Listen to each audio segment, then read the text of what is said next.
Welcome to Fiction Audiobooks. If you enjoy the content, like and subscribing would be greatly appreciated. If you have any recommendations for novels, comment below. Please join my Patreon at https://www.patreon.com/fictionaudiobook. Chapter 144, Book 2, Chapter 19, A New Toy to Play With. Now that paperwork is out of the way. The commanding officer, seated behind the office table, smiled. He placed his elbows on the table as the back of his hands proceeded to hold his chin. I wish to discuss utilizing your talents in improving the Union's mobile suits. Right to the point, sir. Marcus nodded, then took over the conversation. I have provided some of the ideas to Bill. The Emperor motioned at the fellow mobile suit developer with his eyes. The glasses guy was confused by the nickname already. I can use my expertise to improve the flag.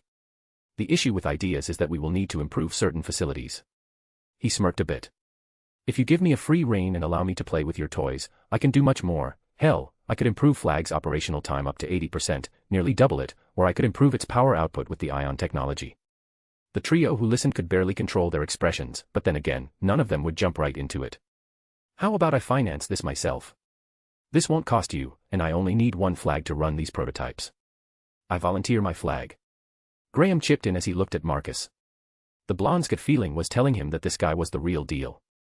He never dismisses his gut feeling. It's what allowed him to reach this point in his life. Are you sure? Lieutenant. The commanding officer looked at the flag pilot. I trust him. The experimental machine pilot looked at Marcus with a smirk. I was thinking of running some tests before giving this much freedom, but fine. If this is what you want. The men behind the table sighed. They are skipping quite a few steps, but this is fine. Very well. If you succeed, the military will sign a contract for each new piece of technology. If you make this right, your Anaheim could be one of the most important companies in the Union. That is, if you are successful. Tell that to foreign nations on my Earth. Oh right, they don't exist. Marcus snorted internally. Good, then I shall start by buying a manufacturing plant and a hangar. You will be making new parts. Billy Katagiri chipped in that he already read the ideas he provided to him. Indeed, if we manufacture unique parts, the machine will be harder to replicate by other nations. Besides, to do what I want, we need to change how the frame operates completely. Because of its ability to transform, the flag suffers in its mobile suit form because it feels like you are the puppet master. I am right. Marcus looked at Graham, who slowly nodded. He might love his flag, but it has downsides. And those are exactly what this guy just said. I am surprised, did you ever pilot a flag before? Billy asked. No, I don't need to, all I need to do is check the frame. The way the frame is assembled can tell you a lot. The inventor explained. Fascinating, I can't wait to see what you will build. The commanding officer can smell a promotion on the horizon. So, what do you want me to do?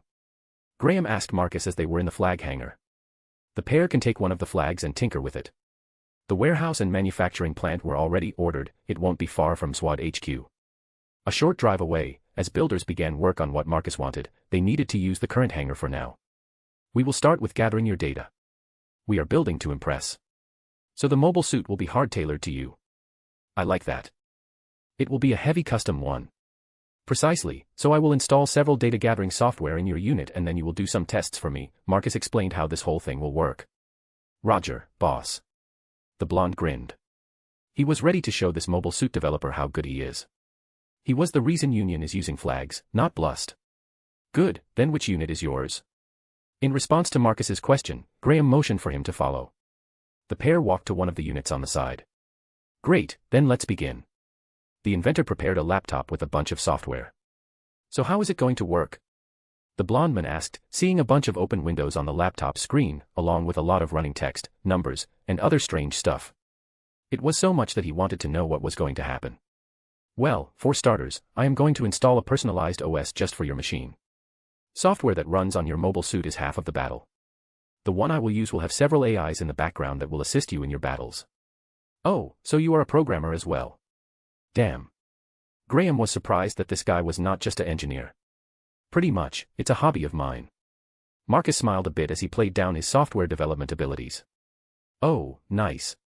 Then I am all game with what you will make out of my flag. Yes, but first you're piloting data. Once I get that, I can start improving your suit. The inventor reminded him of what they were supposed to do and not to get ahead of things. Alright. And so Marcus installed data gathering software into the suit's computer. Before long, the blonde took the machine out and began to run some test flights. The Emperor watched closely as the blonde was piloting the flag. The suit is worse than a nightmare, but he can push this thing to the limit. This guy is good. He would make a great G-Force member. He thought to himself as he watched the test runs from the flight tower. It was the best watching spot. Damn, Lieutenant is something else. He can push the flag to the very limit. Not quite. The flag has installed limiters, as the G-Force could cause him pass out. Marcus commented with crossed arms. If we truly want to break the mold, we need to do something about it. Do you have suggestions? Such technology doesn't exist. Billy asked, even though he had joined midway, what they were doing. The brown-haired nerd is volunteering to work.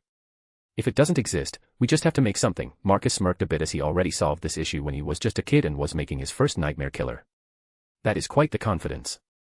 The mobile suit developer smiled at such confidence, it was borderline arrogance. You will see. Graham liked his new developer.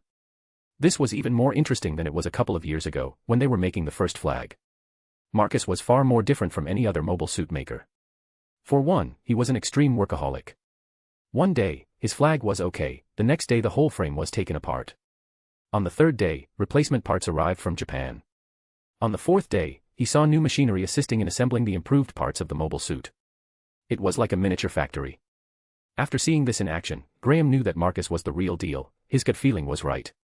Now, all he wants is to see his flag up and running. Midway on the fourth day, a blonde woman, dressed in a sundress and a big white sun hat, followed by another woman in a black suit that looked like a bodyguard, strolled into the hangar. Who are these two? Excuse me. This is a restricted area. The blonde man tried to stop them.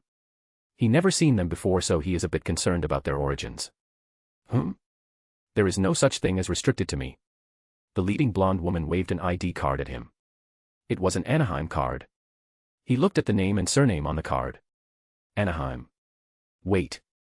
His eyes widened as he quickly looked at her left hand. He saw a ring on that finger. Are you perhaps related to Marcus? Graham asked. He was 80% sure this woman was his wife. Of course. The blonde woman flicked her left hand, showing the ring. I am Millie Anaheim, Marcus' wife, and I am annoyed that I haven't seen my husband for 3 days. I assume it's your fault. She looked at Graham. At that moment, he felt he should make a tactical retreat. And no. I simply provided him with a mobile suit that he can work on. He tried to explain himself, but it sounded quite good in his head. In other words, it's your fault, you have satiated his curiosity. Back when we were in the academy in Japan, he used to skip classes for months. Millie explained while shaking her head. That bad, huh? I do understand him. Funny enough, Graham does understand Marcus, since the inventor is doing what he loves, just as he is. He is piloting a mobile suit, he could do it for days. Marcus is in the same camp as him. I guess. He is in the hangar. I can get him for you. It's fine. I can see him by himself. I brought some homemade food and a change of clothes. Millie rolled her eyes. From the looks of it, this is not the first or the last time. If it makes you feel better, he is an incredible individual. When Millie heard that, she smiled a bit. You don't need to tell me that my husband is great. That much I know. The issue is that he doesn't have a decent circle of people around him. So it becomes a unique situation. But I suppose working for MSWAD will satiate his need for making things. Millie said as she began to walk towards the working area, her eyes scanned the area. Doesn't look that bad. Still miles away from his workshop level, but we just arrived here. As someone who saw the peak of Empire's workshop level, this hangar was basically a shed compared to a science lab. Though those primitive assembly lines Marcus has brought over raised the bar a bit. Yo. Marcus. Your wife has arrived. Graham, with an amused tone, shouted through the hangar. Marcus raised his head as he looked at the source of the voice. He noticed the blonde, followed by another very familiar blonde. Oh shit, here we go again. The inventor Emperor massaged his forehead, and he then realized that he oiled himself by doing that. Come with me, mister.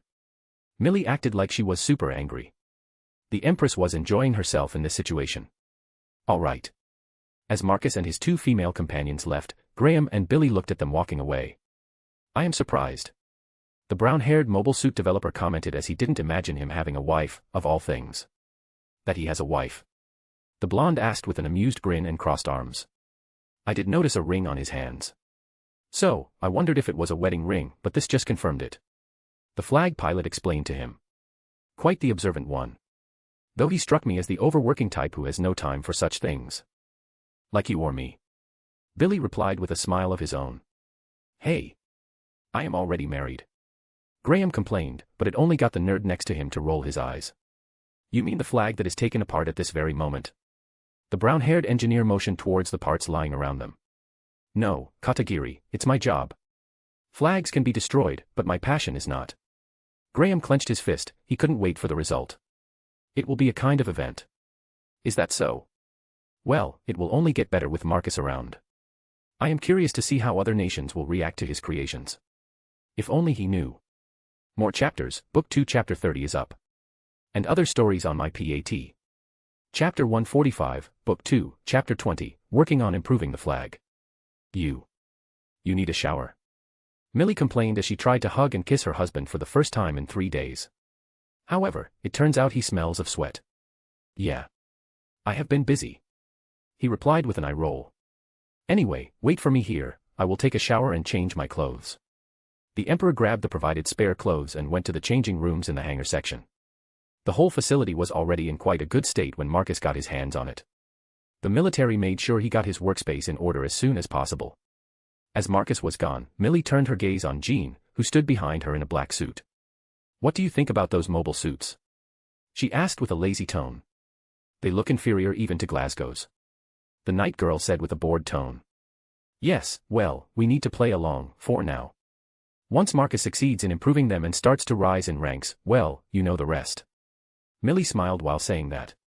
There is a touch of amusement in her tone as she plays the villain's supportive wife. I understand, there is no need for you to explain yourself, ma'am. Jean almost slipped and called her by her title.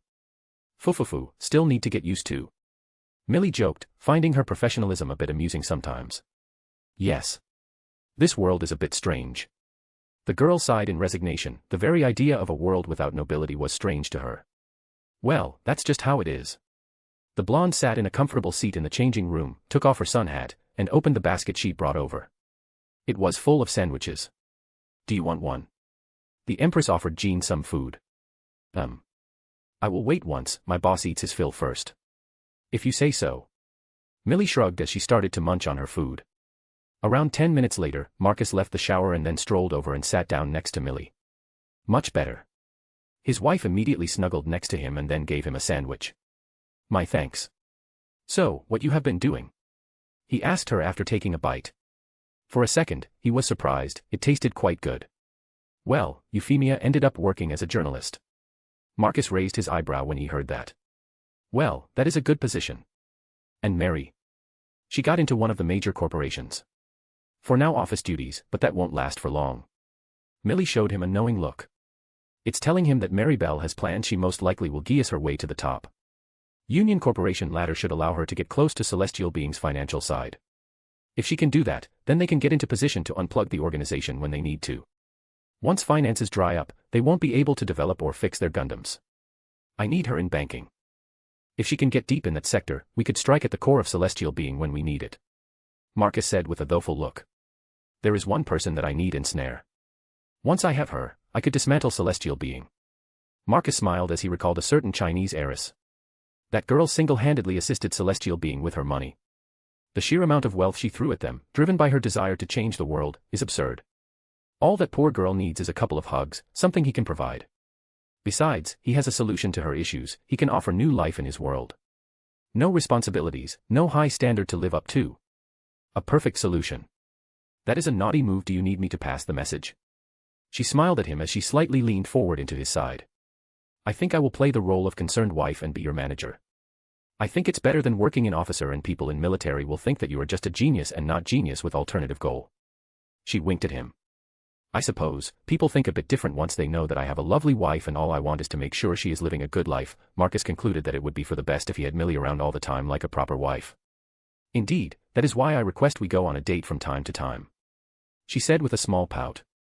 You owe me that much. As my Empress wishes. Once the flag is done, we can take a weekend off and do married couple things. He winked back at her. Whole weekend. Millie gawked as she felt dread. Why you will use your cheat powers to keep your stamina up. And not fair. The blonde realized that he was using his code to regenerate his stamina. It's not fair for a normal human like her. It is my duty to make sure you are satisfied, Millie. His hand went to her waist as he pulled her on his lap and proceeded to hug her from back. The blonde's cheeks heated up as she recalled what he did to her. I see. That's quite a wife you got there, Marcus. Graham smirked when he saw the inventor walk out from the restroom. His wife and the bodyguard had already left the hangar. I have known Millie since my childhood days. Our parents knew each other. The Emperor smiled while saying that. Oh, you are a lucky one. The inventor nodded at the comment as he offered the contents of the basket. I have some sandwiches left, you want one? He offered a triangle-shaped double sandwich. Oh, sure. Graham was a bit surprised, but he did take it. After taking a bite, he looked shocked, then inspected it. This is good. Your wife knows how to cook. I guess she can cook when she puts her mind to it. But most of the time it's me who is doing it.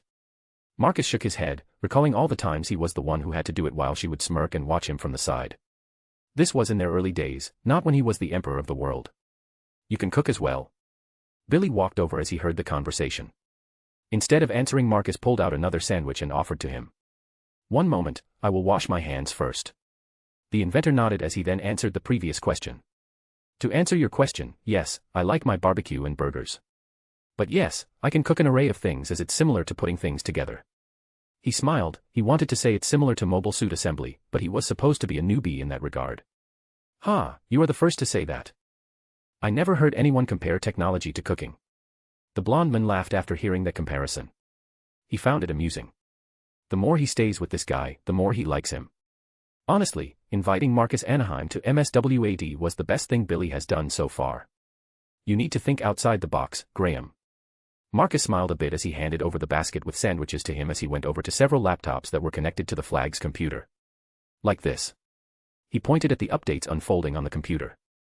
I am replacing the OS with my custom Legion OS. And what is the difference? He asked while chewing on a sandwich. Basically, before your suit only had basic neural interface, meaning that the suit would try to move where you want. When you were imagining taking a turn to the left, you would send an intent, and your flag would do that. The control sticks and pedals would do the rest. He explained to him before explaining the difference. But now, with Anaheim Neural Interface and Legion OS, the machine will be able to read your intent with multi-layered AI assistance. In other words, you will be able to kick and punch literally just by thinking. Cough. Cough. Cough.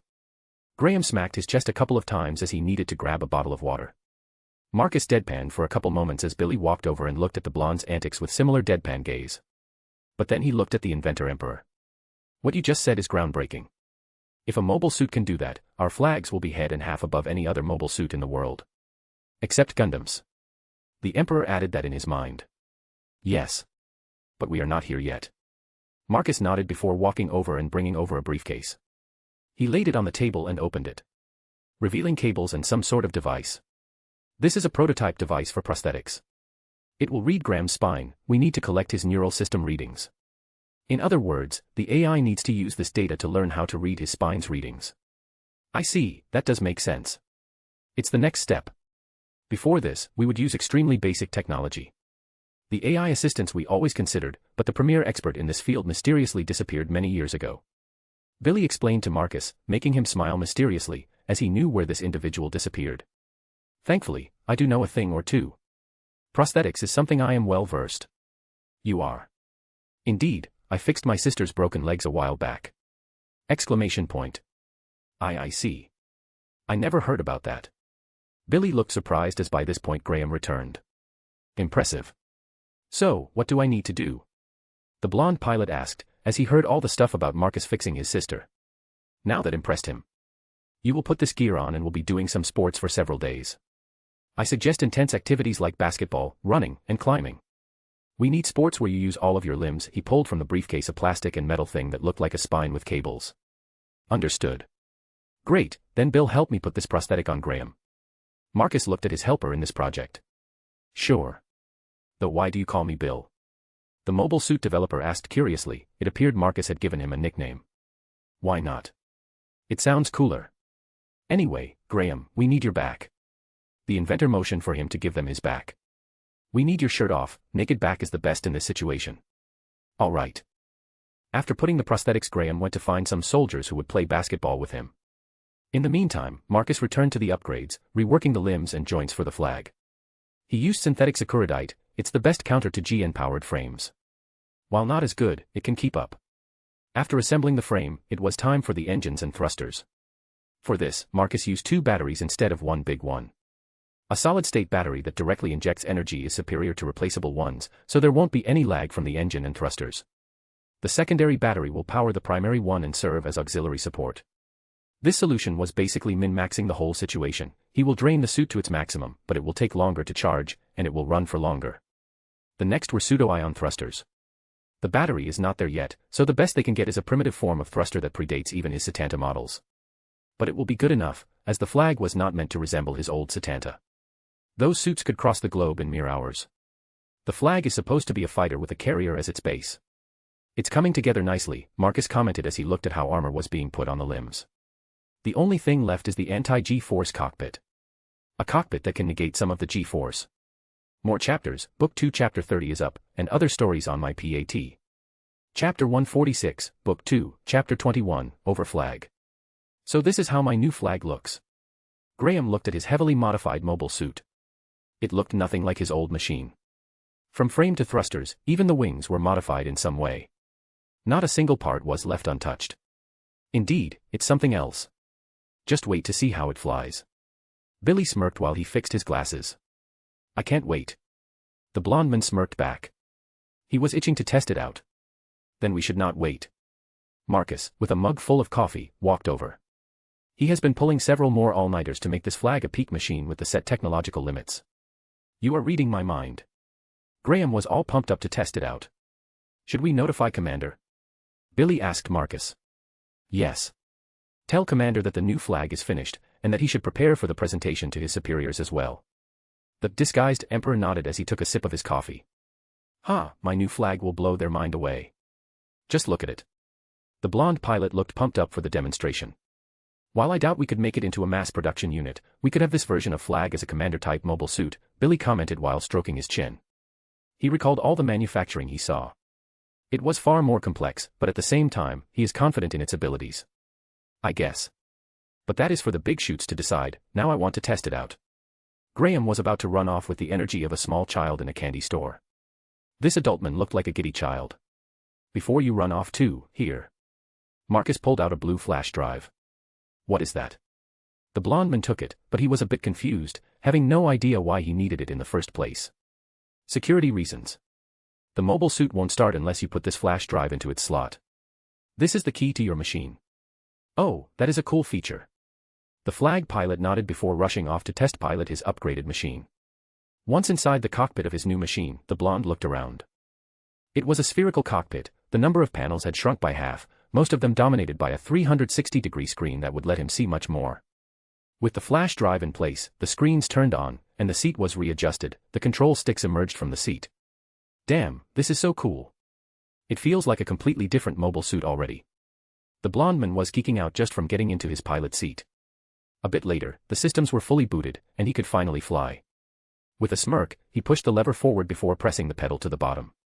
But then his eyes widened as he realized the suit had already blasted through the runway. He needed to pull the control sticks back so his flag could take off.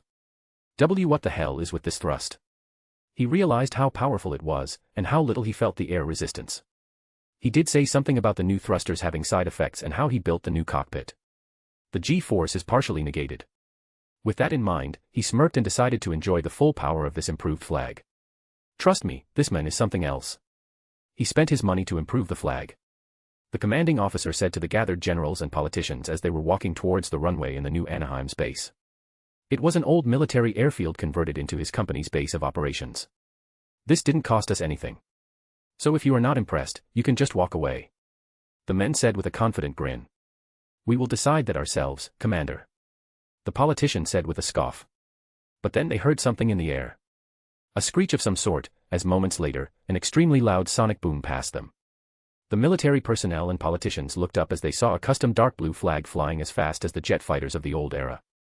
Flags are not supposed to fly as fast as jet fighters, as they are not aerodynamic, and it's to conserve energy. But this flag. It's ignoring all of that, and it's flying absurdly fast. The new flag is as fast as a jet fighter, and it has operational time twice as long, even with this speed. The commanding officer said with a grin as he enjoyed their looks. He could smell a promotion just around the corner. How is that even possible? The original flag was not as aerodynamic as a jet fighter. One of the generals said with disbelief as he watched the flag pass by one more time. There was that boom in the air. And it's not. That's the whole point. Our new flag is a mobile suit that has the speed of a jet fighter. But how? Was there some sort of scientific breakthrough? One of the nervous-looking politicians asked in a concerned tone. Could this impact that plan? Yes. By the name of Millie Anaheim. You mean? The entire mobile suit has been upgraded with his technologies, it has considerably longer operational time, is far more responsive, and has improved operational systems. The machine can extract far more of the pilot's talent. With this, Union will once more dominate the world. As he explained, the flag with a flip transformed into a humanoid form, slowly descended from the sky, and landed on the runway. But don't take my word for it. Watch yourselves how this flag takes on other flags. The MSWAD commander motioned for them to watch the training spar. This is a mock battle, watch it closely, sirs. The dark blue flag pulled out a training rifle. On the other side, there were 5 regular Union flags, they had the same training rifles. Gentlemen, you might start. The commanding officer said via comms device. Understood, sir. The dark blue flag used its free hand to point at 5 opposing machines, it just demonstrated how human-like its actions were. Let me show you boys, how Graham Acre fights. With a rapid motion, almost like a cowboy, he blasted several paint bullets at the opposing flags. The reaction and movement were absurd. Just like that, he took out 2 machines. The remaining 3 tried to spread out, but Graham effortlessly tracked them and rained paint bullets, taking out another 2. There was only a single old flag left on the field. It tried to shoot at Graham, but the main danced around with his machine, dodging all of the shots before hitting the head unit of the old flag with his paint rifle. And so a single new flag took out 5 old ones. Amazing, this is groundbreaking. With this, the old military men began to gush at the results of this machine. All of them were talking about the new machine and how they are willing to invest an absurd amount of money. You did well, Lieutenant Commander, to find such an amazing talent. With him as our chief mobile suit developer, we will have an upper hand. All I did was put my trust in him and allowed him to do his thing. The commander tried to play down his role. It was, after all, Billy Katagiri who brought Marcus to MSWAD. A chance is all one needs. Simply wonderful. It would seem you have aced it, Marcus, Billy said with a smirk as he watched the generals and the politicians nerd out around this improved machine. Well, our resident hothead was the one who made it into a show. Marcus was grateful that Graham was literally the best when it came to showing off. He made the new flag look like an utter powerhouse. That is true, but he was able to do that because the machine can handle it. The brown-haired mobile suit developer fixed his glasses as he smiled. Millie Anaheim. Please come over, we would like to have a word with you. One of the older generals got Marcus' attention. Yes, sir. He walked over, closer to the parked flag. Your upgrades were astounding. You made a state-of-the-art machine into something else. We would like to hire you and your company to make more of these flags for us. The general almost gushed at the idea of having entire platoons of these. Isn't Iris Corporation the one who does this? Marcus recalled that Iris Corporation had developed flag in the first place. Don't worry about the details. Iris Corporation will continue to work, but we shall relegate it to assist in parts manufacturing for the flag. It shall assist you and your Anaheim in assembling the flags that you have envisioned. The general ended up patting Marcus's shoulder. He didn't need to be psychic to tell what this man was thinking. He wants new toys, and that is good for Marcus as he wants them to rely on him. The more they need to do, the easier it will be for him to take over the Union when Gundams descend from space. They are such a convenient threat. The chaos they unleash will become the perfect ladder that he can use to climb to the top. In that case, sign me up for this project, sir. Marcus ended up accepting this deal. Wonderful, Chief Engineer Anaheim. The old man smiled as he shook Marcus's hand. It was a title the inventor hadn't heard before used on him. Does that mean? Oh, and promotion as well. Just like that, his small battery company just became a big shot. However, the hard work begins here. Now that he has become an important person in the Union, he can't disappear for a week or two, something he could do before.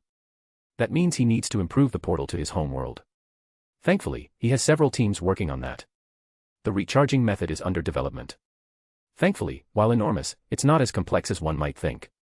As improvements are underway on the portal, Marcus is focusing on streamlining his company's logistics. He has shared some of the blueprints with Iris Corporation. They will be making frame parts according to Marcus's designs while Anaheim will be making thrusters, batteries, the cockpit, and the OS. Those are the key parts, he doesn't want them to leak, not at this moment anyway.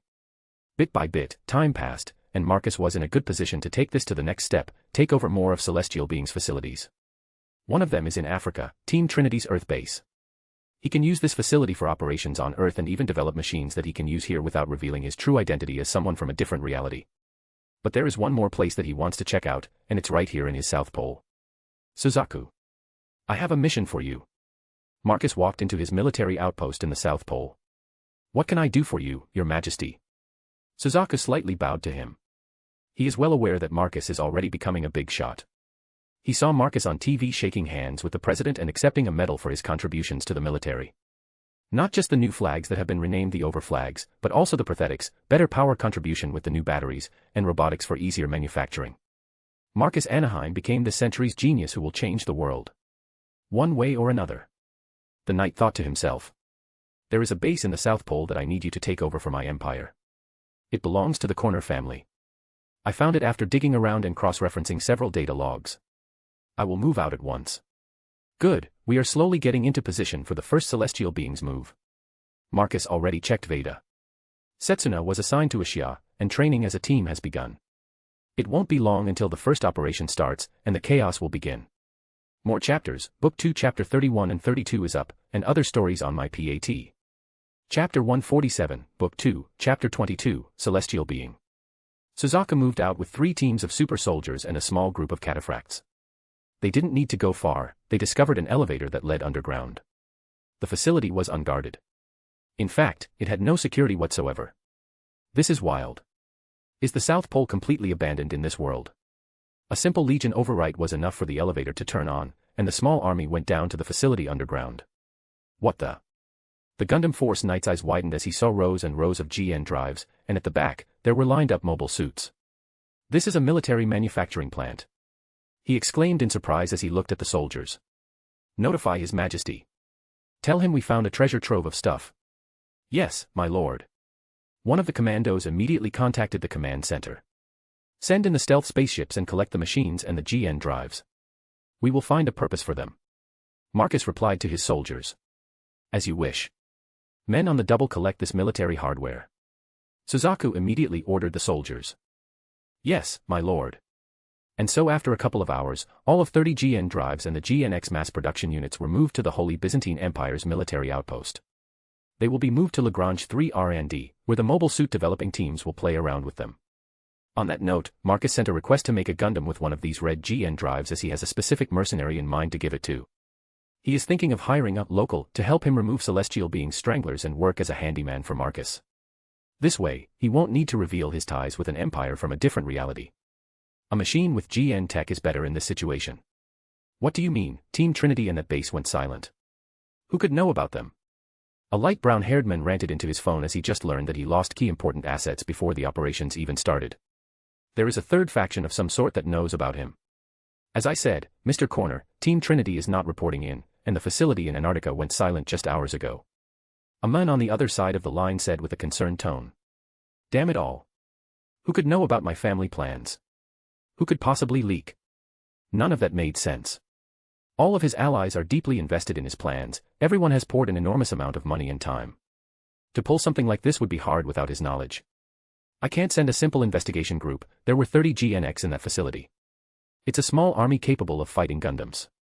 And I was so close as well. He gnashed his teeth before sending items flying from his table in sheer frustration. A certain assistant was looking at the current head of the Corner family, throwing a temper tantrum. This was Ribbon's Allmark, an innovator and one of the Veda's biological terminals. Because of him, the Corner family was able to embed into Celestial Being to this extent. Even he was surprised that someone discovered their work and is now taking over. It should have been impossible.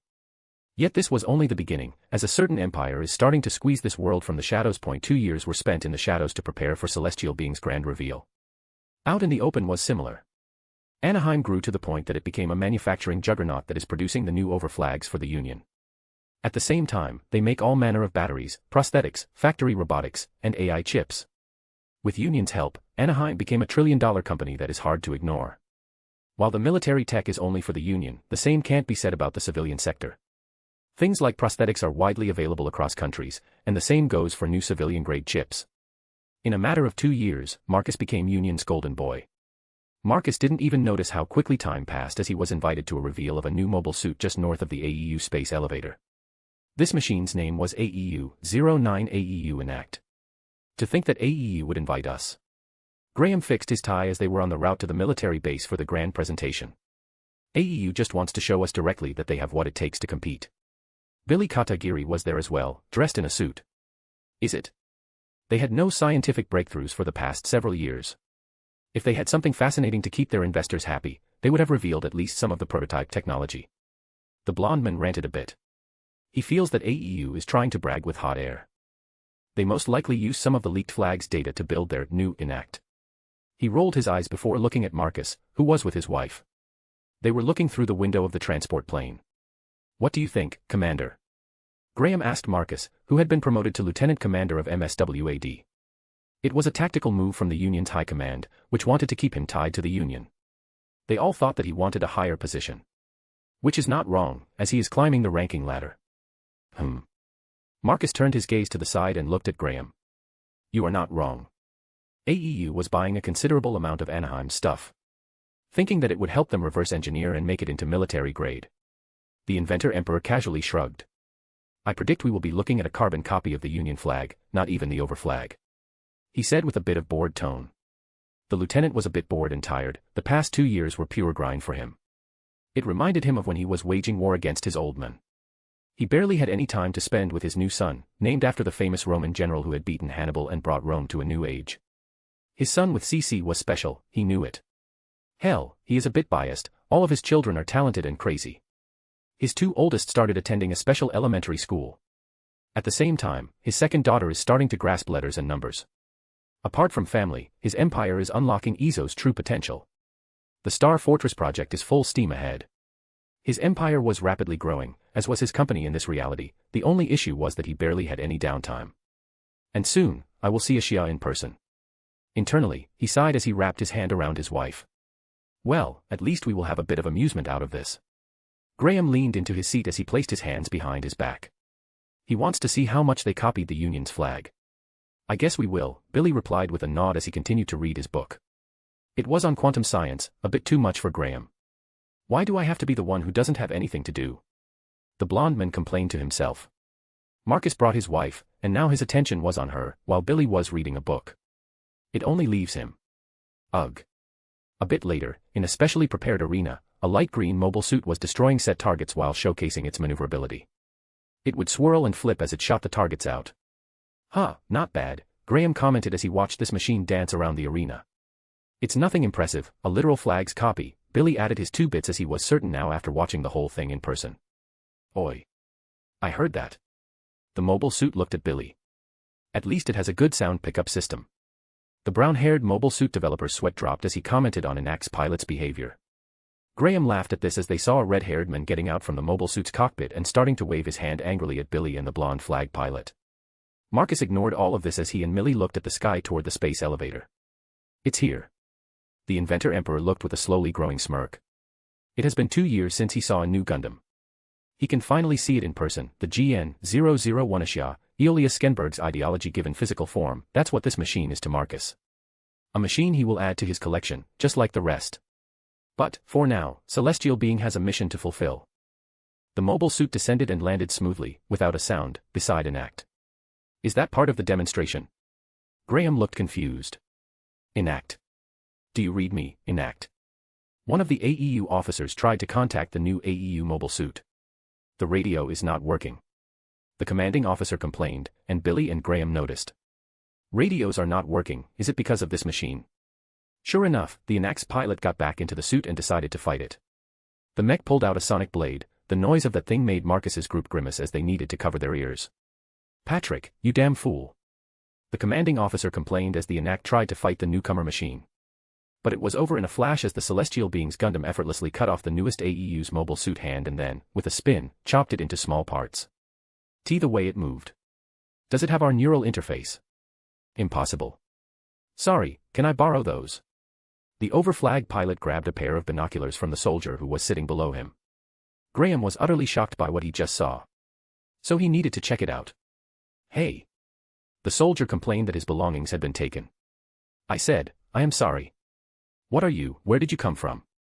The blonde was becoming obsessed with what he was seeing. He checked from top to bottom until he saw a word on the mech's head. Gun, damn. Is that, this mobile suit's name? The blonde man lowered the binoculars and watched the Gundam turn and fly away. How can it move like that without any propulsion? And what is that light? Billy commented, perplexed by what he had just seen. While those two were pondering on what this was, Marcus and Millie were simply watching the show with small smiles on their lips. Their 2 years of preparation are drawing to a close. Now that Celestial Being has emerged, they can start moving their pieces into place. After Gundam Ashia left, the presentation ended. A soldier rushed in, warning that it was not safe and urging everyone to evacuate. The Marcus group didn't stick around as they swiftly left the area in an armored SUV. Commander, you have been quiet the whole time. Do you have something on your mind? Graham asked Marcus as the van drove away from the military base, where the space elevator battle was unfolding between the Gundam and AEU forces. What do you think is that green light that is emitted from the back of that machine? Billy asked Marcus for his opinion as he checked his laptop to see if he could get more details. It's more than the simple light. Think from the perspective of technology and its progress, what we just saw was not simply light from a mobile suit. What we saw was a completely separate branch of technology that is not related to anything we have. Marcus said while looking through the window. Why you mean, these machines, they don't use any of our current technologies. But. Billy's brain short-circuited for a second as he recalled what he saw. At some point, he came to the same conclusion. It's just that he didn't want to accept it. But, to achieve that, how long were these machines in development? More chapters, Book 2 Chapter 33 is up, and other stories on my PAT. Chapter 148, Book 2, Chapter 23, Overflag vs. Gundam. How did you conclude that? Billy asked Marcus. He still doesn't quite believe that there exists something like a faction that developed a new branch of technology from scraps. Simple, really. The way it moves, the way the engine of that mobile suit is shaped. Nothing we have to this date is like that. Marcus said to the fellow mobile suit developer. Their SUV stopped a bit of distance away, clear from any of the possible fighting. What are you two talking about? Graham finally asked. Think how long it took for the internal combustion engine to reach the point that we had jet fighters. All of a sudden, Marcus asked him instead of replying to the previous question. I guess around 40 years. More, around 60. A similar principle applies to the electric motors we use today. It took around the same. The same is most likely for that machine that uses those particles. You mean to say that there is some sort of hidden faction that has been making these Gundams for like 50 to 60 years? What for? Why did they attack that new model? The blonde man asked, not expecting any sort of answers. Instead, he leaned into his seat and wondered what it feels like to face that machine in combat. Gundam, where did you come from?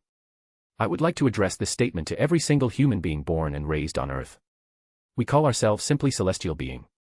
Marcus looked at the video recording on the computer screen before him. This was Eolia Skenberg, the founder of Celestial Being. This bald guy predicted aliens and that we will need quantum brainwaves.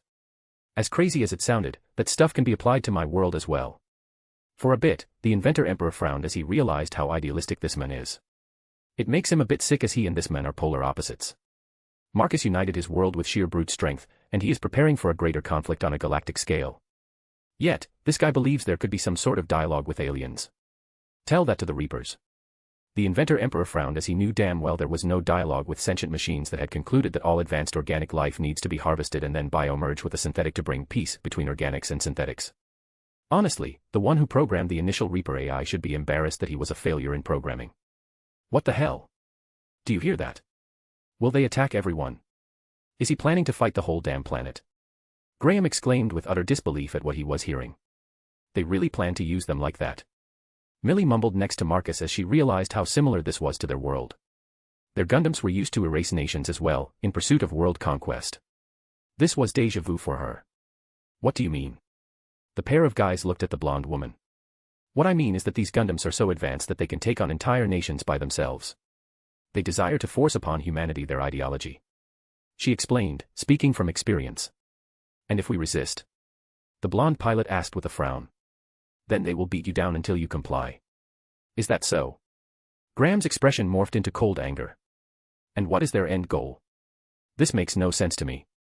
Billy asked, arms crossed and confused. They will provoke everyone, causing the entire world rebel against them. Don't you see? It's world unification. This bald man's ideology is world unification through the Gundams. Marcus explained to him. But it's a stretch, everyone will hate them. You mean this celestial being is the unification mechanism? But we all need a common goal. I understand these four machines are almighty because of their uniquely advanced technology. But we are fickle beings. Billy wasn't convinced this tactic would ever work. Indeed. They lack a leader with a goal. Marcus ended up smiling while saying that. In the end, he concluded that his own unification was superior to celestial beings. I don't care. Why don't we fight one of these with our overflag? Graham looked at Marcus. Commander. Permission to use overflag against one of these. Do it. Gather some data for me. Show them that the Union is not a doormat they can just walk over. The blond man grinned from ear to ear, he liked his new commander more and more. Orders understood. Then we shall wait for their next move. When Graham said that, Marcus turned on the world map. There is no need. They are very predictable, the side effect of telling us what they will do. He pointed at the island of Sri Lanka. The only place where open conflict is happening at this very moment. The Civil War. Billy realized where they would go. You are right. He nodded at his commander. Indeed, call in a transporter for us, we are taking a side trip before we go home, Marcus said with a smile. Thankfully, he joined a team with like-minded individuals. I do apologize, Millie, that I have to drag you through all of this. He said to his wife with a knowing smile, and she smiled back at him. I don't mind. It is a bit interesting. She said while hugging his arm. The girl played his understanding supervillain's wife role to perfection. Good to hear. After talking a bit more, the group got a call from HQ to return to the base. Though Marcus immediately suggested interception and where it could happen. There was some deliberation at HQ, but they ultimately accepted the proposed mission. They are clear about engaging a Gundam in the Indian Ocean if that is where they will go. GN-001 Asia, eliminating targets. The blue and white mobile suit accelerated and slashed a brown mobile suit in half. This primitive machine is named MSJ-04 Phantom. Setsuna. Ugh, fine, I will support you from the back. Lachlan Stratos, the pilot of Gundam Dynames, tried to calm his partner down, but the sniper unit decided to help him deal with the Phantoms. It was one-sided slaughter, as these Phantoms are several generations behind, they can barely make human-like movement, making them extremely easy targets for Setsuna, who is piloting a close-quarters machine. And he is especially motivated to destroy these Phantoms, as they were the same machines that destroyed his home. That is why he sliced and diced them left and right. Setsuna, why is he so worked up? Lachlan frowned as he was leisurely shooting these Phantoms with his GN pistols. Then, all of a sudden, his early alarm system went off. His radar was picking up an object approaching his location. What is with that speed? He used his neural interface to check out the target. A Union overflag. What is it doing here? Lachlan Stratos frowned as he turned around and looked at a dot in the sky. It was a dark blue custom machine, flying at absurd speed. The mech midair flipped over and transformed into mobile suit mode. My name is Graham Aker. Lieutenant of the Overflag Squad of the Union. It's my pleasure to meet you, Mr. Gundam. The improved flag pulled out a long rifle and pointed it at Dynames. An unknown weapon. Most likely Anaheim creation. As Lachlan was thinking about the new weapon, the said weapon's barrel extended, and the flag pressed the trigger. A loud rumbling erupted from the barrel as a bolt of yellow rushed towards Dynames. Alarms blared through the whole suit as the Gundam took evasive maneuvers. A damn railgun. The guys from Union are crazy for putting a warship weapon on a mobile suit. Lachlan was not wrong. The weapon has a separate battery cartridge that powers it independently of the suit. Marcus copied what Britannia used against him all those years ago. After one more shot, several more followed as Lachlan switched tactics and returned fire at the overflag. You are not the only one who has a good rifle, Graham Aker. The brown-haired Gundam pilot pulled out his beam rifle as he was ready to blow the flag out of the sky, but then the machine rushed at him. TSK. Close range is not my forte. The ranged Gundam tried to make some distance, but the flag pursued before flipping and delivering a spin kick to the head of the celestial being's machine. What the? Lachlan realized this mech moved as well as a Gundam. Shit. His Gundam swiftly rose into the air and decided to use Gundam's natural ability to negate gravity and, at the same time, air resistance, making it superior to the overflag. But Graham didn't give up that easily, as he proceeded to shoot 2 more times from his railgun before folding it and then pulling out a beam saber. Lachlan's eyes widened as he tried to block the beam saber with his beam rifle, but at that moment, the overflag kicked him 1 more time before doing a spin and slicing Dynames' hand. Alarm. The whole suit shook as the Gundam Meister looked at the machine's status panel. It showed that a hand is missing. He worried that this flag could attack even more, but the beam saber turned off mid-swing. Out of power. Locken swiftly snapped out as he contacted Setsuna. Setsuna. A bit of help here. Roger. The blue and white mobile suit rose into the air and rushed towards Locken, but by then the overflag had folded into plane mode and circled before taking Dyname's hand and flying away at supersonic speed. Locken slammed his hand into the panel as he realized he messed up. Damn that flag. What the hell is that machine? Locken, your Gundam. Setsuna noticed that Dyname's was damaged to the point that they needed to send the Gundam back to space. Yeah. It was the new overflag. Anaheim's creation. He replied, looking at his Dyname's. It lost its sidearm. Now he can't use his long-range rifle. We need to finish the mission, then we can return. Roger. The two Gundams returned to their one-sided slaughter of primitive mobile suits. Magnificent. Great work, Lieutenant Commander. One of the generals went to see the acquired hand of Gundam. The man thanked Marcus instead of Graham, and the blonde waved his hand, saying he didn't care who got the praise in this fight. We just showed these Gundams and celestial being that they are not so celestial. The old man smiled as he began showering them with praise before getting to the main objective of his mission. Our next mission is to capture a Gundam. Lieutenant Commander Anaheim, you will be leading the anti-Gundam Special Force. I will be throwing money and talent your way, while you will continue to improve the overflags and your team. Once you are ready, we shall go on the offensive. The old man patted his shoulder before he looked at Graham Anchor. And you are the first one to join them full-time, Lieutenant Graham Anchor. The general declared to the blonde pilot. Sir, yes, sir. It will be a pleasure to assist Commander Anaheim in his quest to take down Celestial Being. Good to hear. Now, I want you to debrief the Defense Committee on what you have learned. This is important. If you men do it right, your new anti-Gundam force will get even greater budget to work with. It's all about the budget, thankfully, I always give my boys unlimited budget. Marcus internally shook his head. Now he is doubly certain that he should never limit his top researchers. Understood, sir, I have some ideas about this celestial being and their Gundams. The Inventor Emperor is certain that this time around, Union will be the one who ends up gaining one of the Gundams. Very good. I am eager to hear your explanations. We expect a lot from you, Lieutenant Commander. The general could not stop smiling, having Marcus Anaheim as their golden boy was the best move they ever made.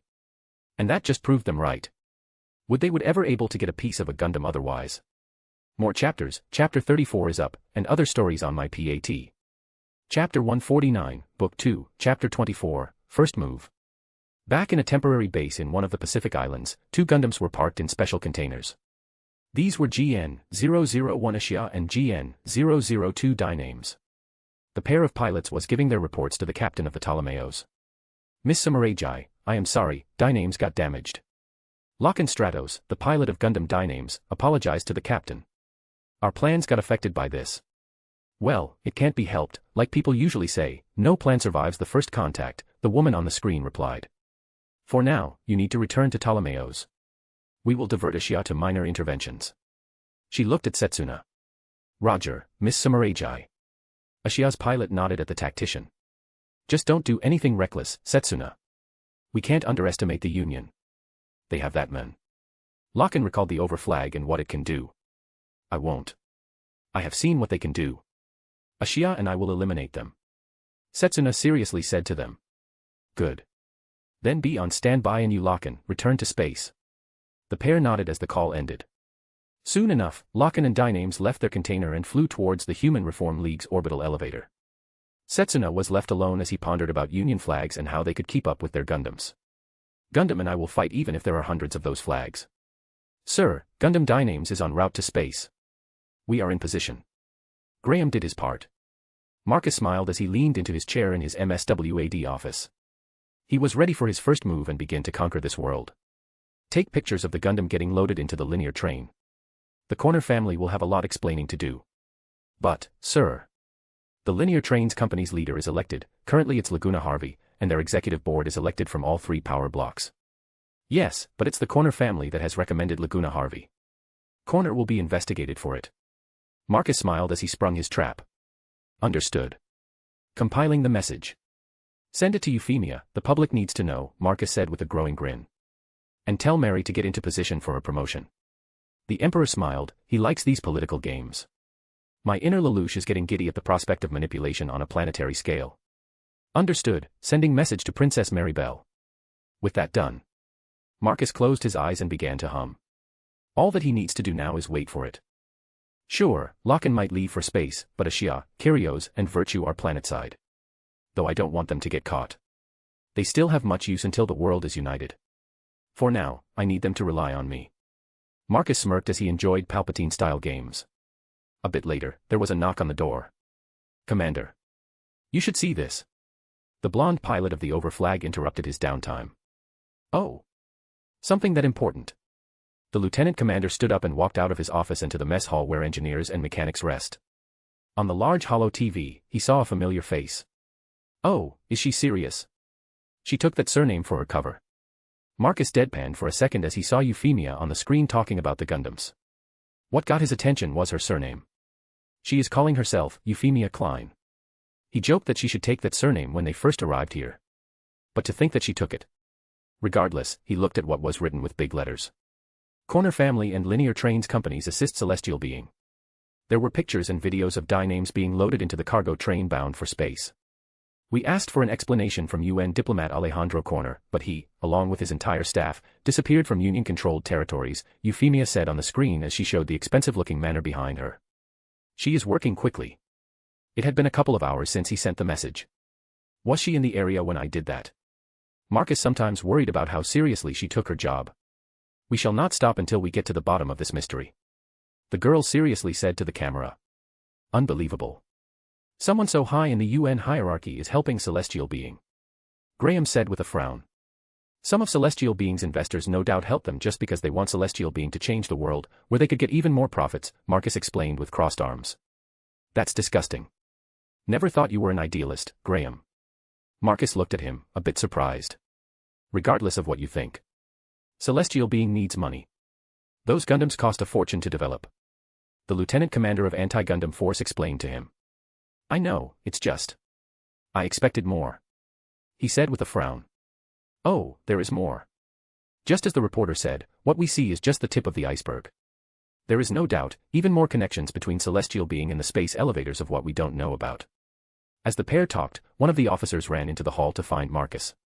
Commander, sir. We have been ordered to deploy to the tower and do a full investigation if there are any clues of Celestial Being there. Great. Guard duty. Graham mumbled under his breath. It's better than just waiting here. Marcus smiled as he began ordering transport planes for this mission. He will be deploying his overflags. Not that he has many troops to speak of. He will be relying on Union regulars for this one, this is. I didn't foresee this. Sumarejai Lee Noriega, Celestial Being's tactical forecaster, looked at the news happening on the planet's surface.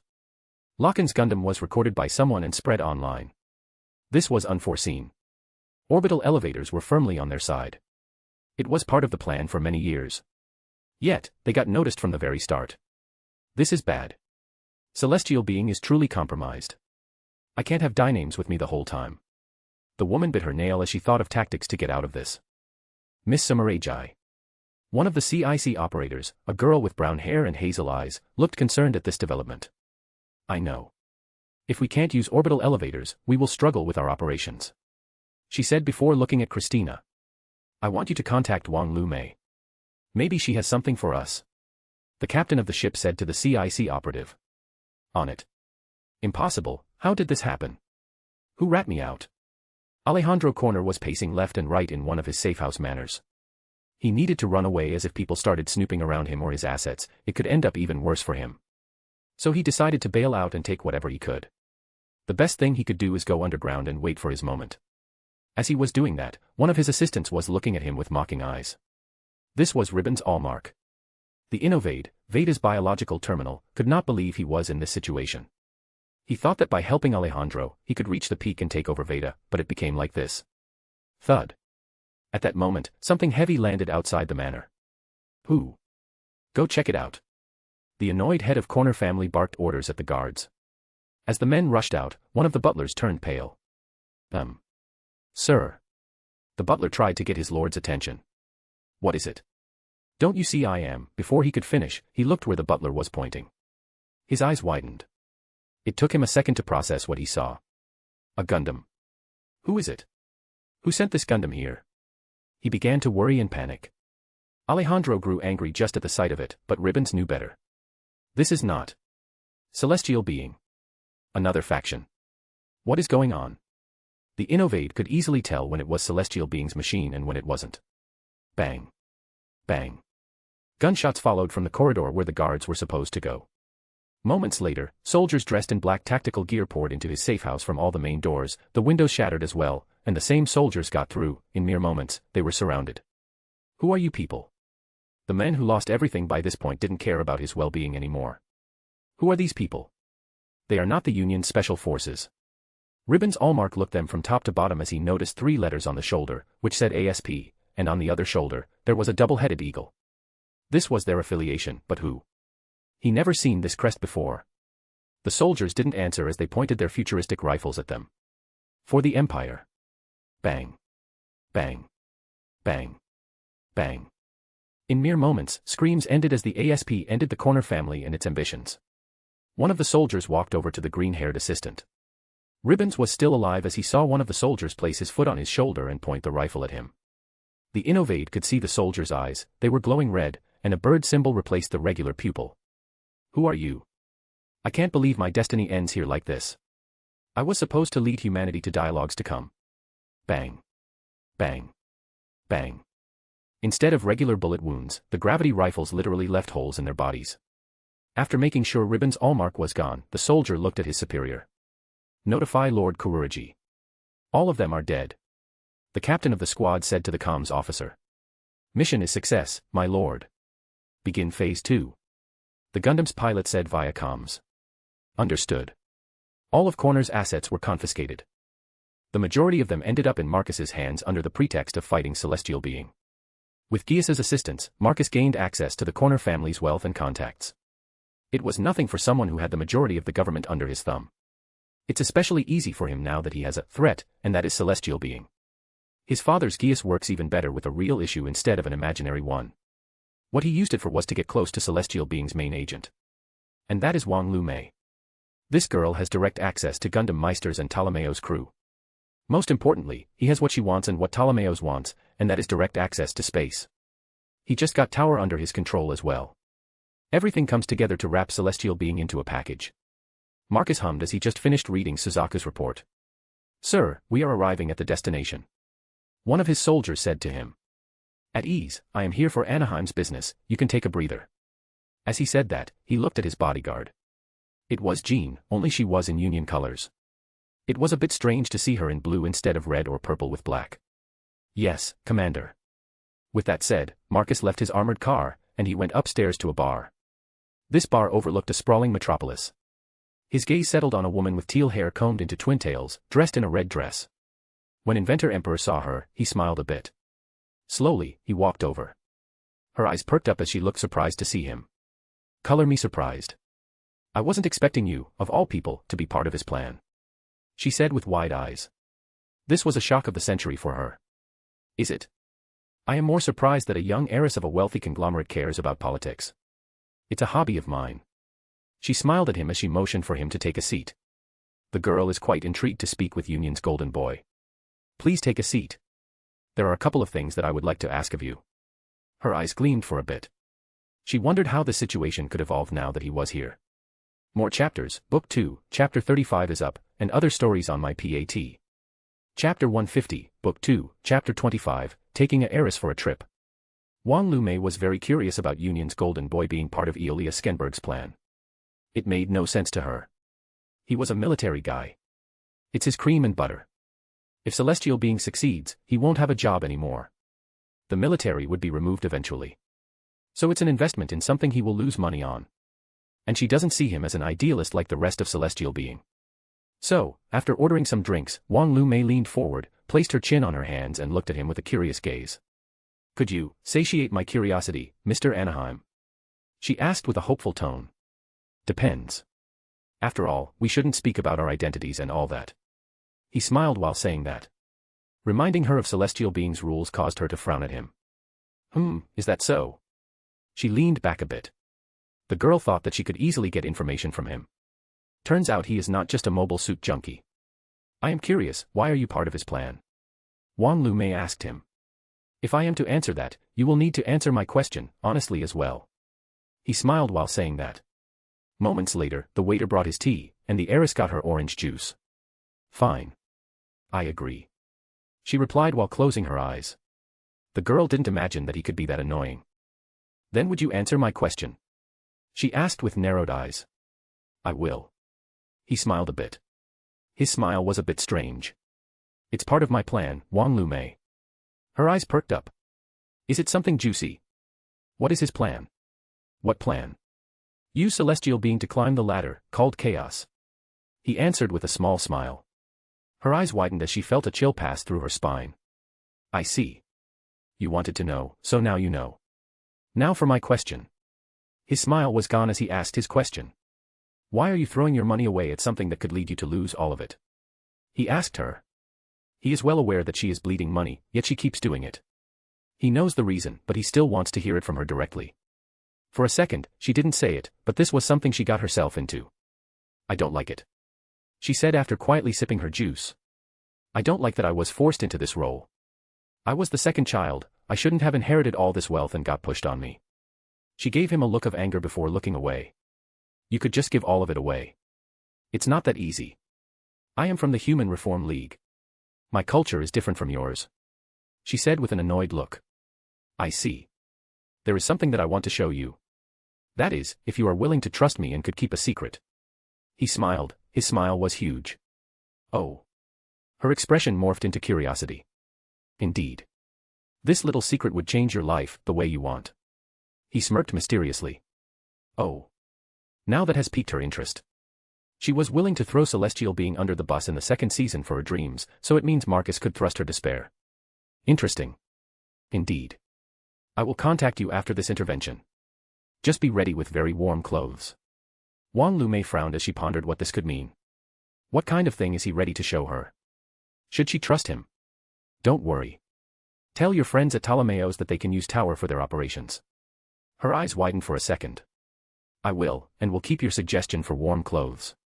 Fantastic, you won't regret. He raised his teacup. The heiress rolled her eyes, but she raised her glass of juice anyway. The next celestial being's intervention was at the Republic of Taribia. Only 2 Gundams appeared in this mission, Kyrios and Ashia, as 2 machines wrecked through the whole nation. They stopped secession of this republic from the Union. Oh, come on. Commander, why can't we attack them? Graham complained about doing nothing over the comms. Marcus was aboard one of the carriers just outside Taribia's national waters, overlooking celestial beings' intervention. They are helping us this time around, Lieutenant. Marcus smiled as he watched the whole thing with crossed arms. A bit later, the president of Taribia contacted them. Commander, they are asking us to help them with celestial being. The CIC officer said to Marcus. Is that so? What about their secession? They changed their mind, they will continue to be part of the Union. The officer said in a matter-of-fact tone. Very well. Tell the flags to attack. With that command, the overflag began to take off one after another. Gundam swiftly began their retreat. You are not going anywhere, Gundam.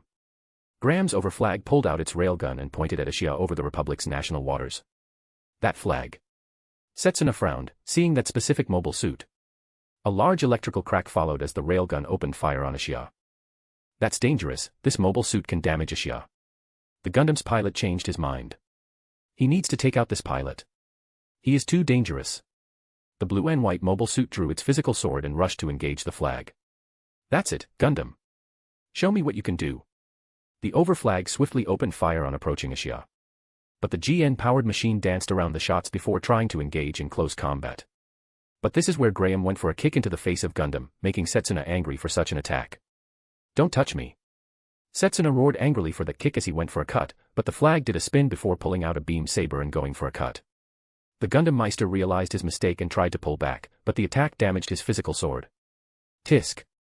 Seeing that this won't end well, the Gundam turned around and began to retreat. Oi. Where do you think you are going? Graham tried to follow, but then stopped when he saw Ashia go underwater. What the hell? He stopped and looked around. The piece that he cut off the Gundam had already sunk.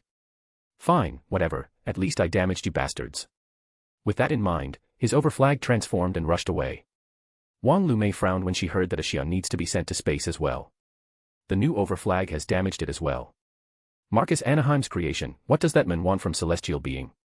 She realized that he wants to advance his interests. The question is, will her interests align with his? Regardless, she sent instructions to Ptolemaeus on how they can retrieve their mobile suits and pilots back to space for repairs. Sigh. The heiress lowered her phone as she pondered how easily 2 of 4 Gundams were damaged. This is not going as planned. These machines were not supposed to get damaged so easily. Moments later, her phone vibrated. She checked the message. Veda. This was the first time she got a direct message from the quantum computer. Come to these coordinates, Wong Lu May. M.A. Those initials, no way. Her eyes widened as she realized something. He can use Veda. The girl realized that he was more than she initially thought. With that in mind, she checked where this location was. To her surprise, it was Argentina's southernmost point. It was an extremely remote place. There was nothing there except for an old runway. Very well, then let's go. Wong Lu May prepared for this trip. She was already in South America, as it is. So it's fine with her.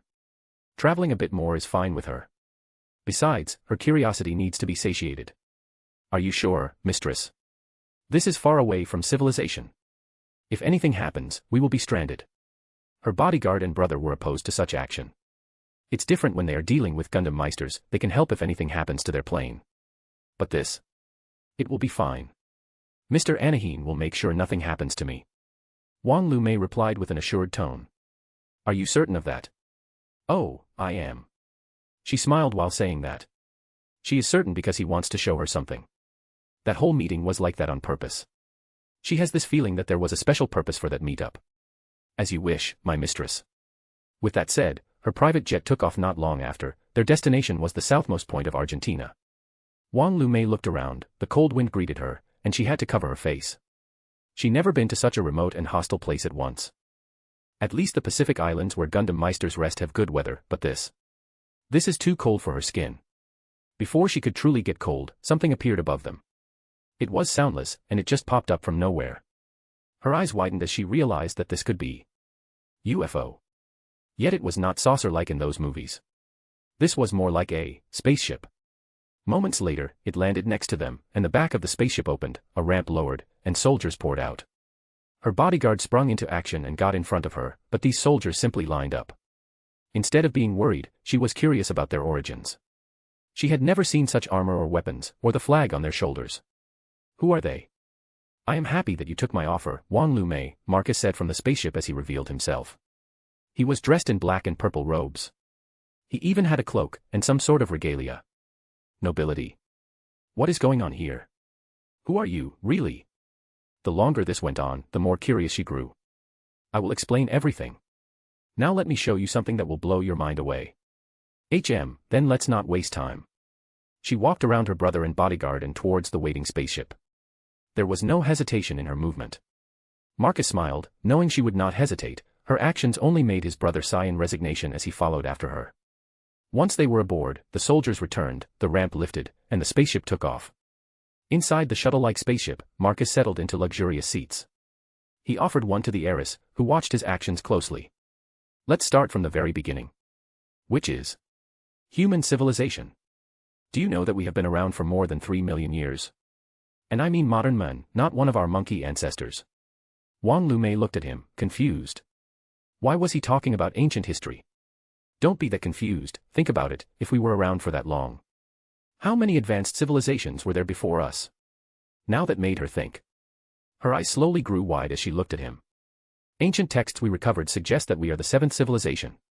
The one before us, they were a spiritually advanced one.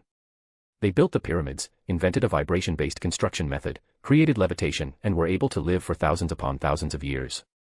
They could speak with the dead as they found a method to reach the afterlife and manifest magical-like powers. You speak as if. Wong Lu May stopped in her tracks as she saw the shuttle fly into a massive ice cave. They were already at the South Pole.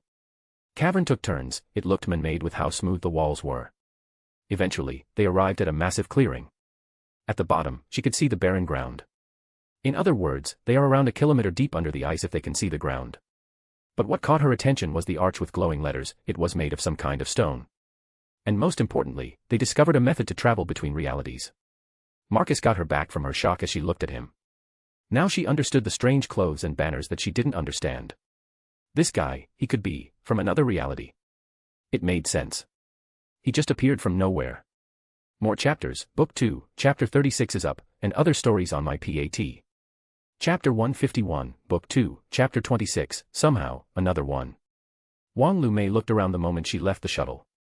She could see an unfamiliar style of buildings, flags, soldiers, and robots.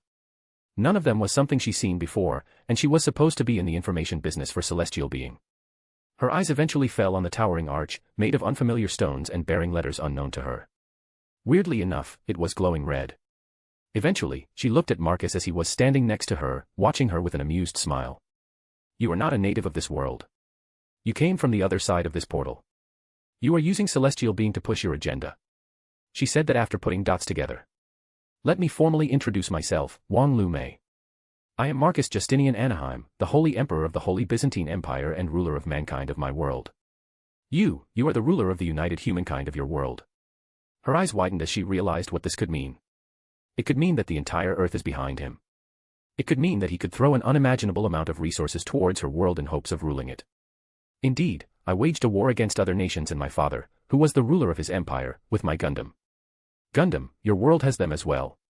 She asked, surprised to hear that. Indeed, I'm the maker of my Gundams. But instead of using GN technology, I used fusion as a basis.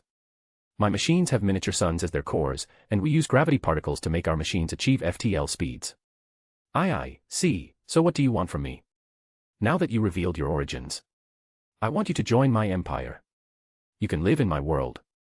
No expectations, no responsibilities, exactly what you wanted. Wong Lu May trembled when she heard that. There was a huge smirk on her lips. I accept.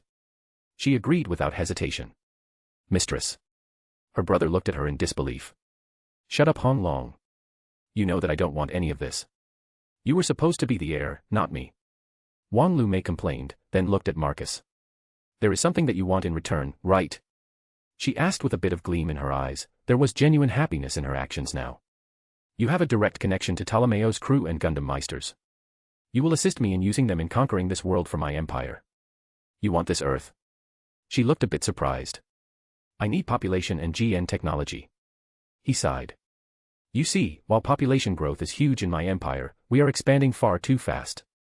I already have colonies in Lagrange 3, Mars and Venus. Over 100 million live in space, but it's still not fast enough. We are close to moving to Jupiter and opening a proper GN solar reactor factory. You work fast. Wong Lu May was surprised by the speed of his empire's growth. But it made sense, considering the whole planet is united under one banner. How are you intending to move a large population to another reality in the first place? The girl realized this could be a hard task. First, we will move people who desire a new start. This is where celestial being comes to play. He smiled as she quickly realized his angle. You want to use celestial being as a boogeyman. You plan to use them as a means to gain promotions in the military and most likely advance through ranks and become the leader of Union, if not the whole world. She swiftly explained, midway becoming giddy, how devious it was. He smiled at her. This girl is smart, no wonder they skipped a sibling just to put this girl on the pedestal. Indeed. Now the question is, Wong Lu May, if you accept my proposal to help me take over this world. You want me to whisper into Ptolemaeo's crew's ear, I am right. She smirked, knowing what he wanted. Precisely, I already have Veda, but Veda is a computer, those you can hack, and Ptolemaeo's crew is smart enough not to trust the computer completely. He reasoned with her. I will help, but you must hold the end of your deal. She seriously replied. If she plays this game, she might end up an enemy of her entire world, and that is not good for one's health. I will, don't worry. Remember, we don't truly need to succeed. I already have GN technology. Alejandro Corner tried to take over Eolia Skenberg's plan, and he had 3 separate Gundams ready for it. The same Gundams that I had acquired from him for the past 2 years. Wong Lu May's eyes grew wide when she heard that. Alejandro Corner wanted to do that. He had more Gundams ready. This is the first time he has heard such things. How did he even get access to celestial beings' technology? She asked, worried for a bit. There was a feeling that she wasted money on a project that had been compromised. According to Veda's calculations, there was another manned expedition to Jupiter. They most likely found some data on solar reactors celestial being was making. When the Corner family got that information, they joined celestial being to find their right time to take over the whole project. He explained to her as he motioned for the heiress to follow him into the building complex. The group walked there as Marcus explained to her what he found in Corner's family's files. Well, she was not surprised that he was the one who eliminated and framed the Corners and took over from them. What surprised her was how much pull he has in the Union's government. Now that is terrifying. After walking a bit, they entered the facility and could finally shed their heavy winter clothes. Wong Lu May immediately wanted to look around. This was, after all, a building built by humans from a different reality. How did you discover these portals? Why even travel to a different reality in the first place? She asked him, noticing that this civilization used holograms to an even greater degree than her own, at least from the initial observation of the command center, which they had passed. You see, civilizations live in cycles. The one before us ended roughly 12,000 years ago, with an event called the Younger Dryas. Basically, Earth passed through a field of comets, some of which were far too big, and they caused explosions in the skies above large parts of Earth. While it was not too big a deal for a civilization that is spread throughout the whole planet, what came next caused a civilizational reset. You see, Earth back then was in a proper ice age. Most civilization was built around the equator. So these comets exploded over the northern hemisphere, causing a massive, rapid meltdown of ice. It caused a massive chain reaction. As he explained, by this point, she knew where this was going. Thus ending the cycle. The girl concluded by herself. Yes. That's where the flood myths come from. Regardless, I believe these portals are even older than that. Simply because building in Antarctica in the previous cycle is impossible. It could have been at least 2 cycles before that, at least from tectonic plate movement. He said with a frown. I suppose that is the case. The previous cycle was when mammoths were a thing, right? So it was even colder than now. Wong Lu May hummed as she put on her thinking cap. Indeed, so it's a considerable amount of time back. Anyway, I found a lost city in the South Pole just below what you call Argentina. I began excavation 7 years ago. After 5 years, I had the portals running and then crossed over to this world. You could say we were surprised that this world was 200 years in future, yet it was more primitive technologically than us. You 100 years in past. Yet. She was surprised by the dates. Indeed. We already have FTL travel and our colonies have artificial gravity, and we are close to terraforming both Mars and Venus. He smiled as he spoke of his civilization's achievements. Impressive, now I want to see it even more. Wong Lu May was excited to see this new Earth from her perspective. You will have to wait for 2 days. A new voice said. The heiress turned to the side as she saw a blonde woman walk over. I am Millie Anaheim, one of Marcus' wives. The blonde declared who she was. One of. She was surprised to hear that. Heh. Didn't expect that. You do realize that you are falling into his trap, Wong heiress. Millie had this devilish grin on her face. He comes in, swoops in like a prince on a white horse and takes you away. The blonde spun as she showed off her acting skills. Or, if you don't comply, he will kidnap you. She stopped spinning, then grew serious all of a sudden. That's what he did with most of his wives, isn't it right, darling? All of a sudden, she was all cute and cuddly as she strolled over to her husband's side. Marcus groaned when he heard that. Wong Lu May looked weirdly at him. What he has been up to in his world. I am a bit busy to look for more wives, Millie. If you haven't noticed yet, I have a backlog of things to do. I don't mind. All of a sudden, Wong Lu May grabbed his hand and hugged it. Her actions even caused Millie to look surprised. That was not what she expected. Wong Lu May. Are you kidding me? To have the Emperor of Humanity himself be interested in little me. Now that's an honor few can get. She said with rosy cheeks. This girl. Millie has underestimated how bad this girl is. She was one of those crazy ones. Of course she is. Who in their right mind would throw their family's wealth to support something like celestial being? Yeah. Marcus didn't know what to say. He wasn't thinking that far in that direction. Sure, this heiress is hot, but he wanted her as insurance when it comes to celestial being. That group are the main characters, and the main characters have destiny on their side. That is why he wants more cards on his side. One of them is having their most valuable source of money and information on his side. With Wong Lu May on his side, he can feed information which he wants to celestial being and even stop funding when it's time. It was a critically damaging move. He. So, what is our move, darling? The heiress said with a smile. Millie, on his other hand, looked at Wong heiress with disbelief. She reminds me of the old days of Ashford Academy when all those heiresses were ignorant of their surroundings. The blonde compared this girl to Britannia and noble girls who were living in their dream worlds. Well, the plan is quite simple, but the execution is what is difficult. For now, Marcus decided to ignore the fact that 2 women had taken his hands. It's Layla and Anna all over again. What I need is celestial being uniting the world's forces for me. Once that is clear, then we can remove them. Once 3 superpowers are under a single banner, the rest of the world will follow. Once that is clear, I can begin using this world as another colony. He explained to Wong Lu May, who was only half listening. She already understood his goal the moment he revealed his identity to her. I see. Then leave it to me. I help you with whatever I can. She nodded, accepting whatever he wanted to do to this world. Now that she has such an awesome darling, nothing else really matters to her. The sheer shift just from that should be a bit concerning for Marcus. But, he is already married to a literal witch and a priestess who are no less crazy than this heiress next to him. More chapters, Book 2, Chapter 37 and 38 are up, and other stories on my PAT. Chapter 152, Book 2, Chapter 27, Growing Suspicion. Sumerajai Lee Noriega was pondering the data before her. This makes no sense. The Union should be the most cautious about us. Yet, we lost access to Human Reform League's orbital elevator, and instead we got access to Union's tower. There was something that happened behind the scenes. The tactical forecaster checked all of the news. She noticed something odd. Someone leaked information about celestial beings' investors. Hours later, they needed to run, followed by a worldwide broadcast. The time stamp between those is merely a few hours. The issue is that this was broadcast to the Japanese news network, not Union's. In other words, the presenter was waiting. The brown-haired woman frowned. She concluded that this faction had moved. They used celestial being to stage a power grab. In other words, this faction doesn't follow celestial beings' ideals. Instead, they use them to spread their influence. This was something Eolia Skenberg was concerned about. That is why he put safeguards. It's something called secrecy, but that's where Veda comes to the play. I see, it makes sense. The woman realized they could still use Veda, because this faction needed celestial being. This faction needs us to cause more chaos.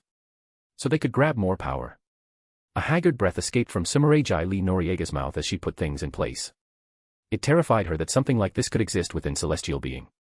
After realizing this, she began digging deeper, and patterns emerged in the data. Union, big corporations, who profits from this the most?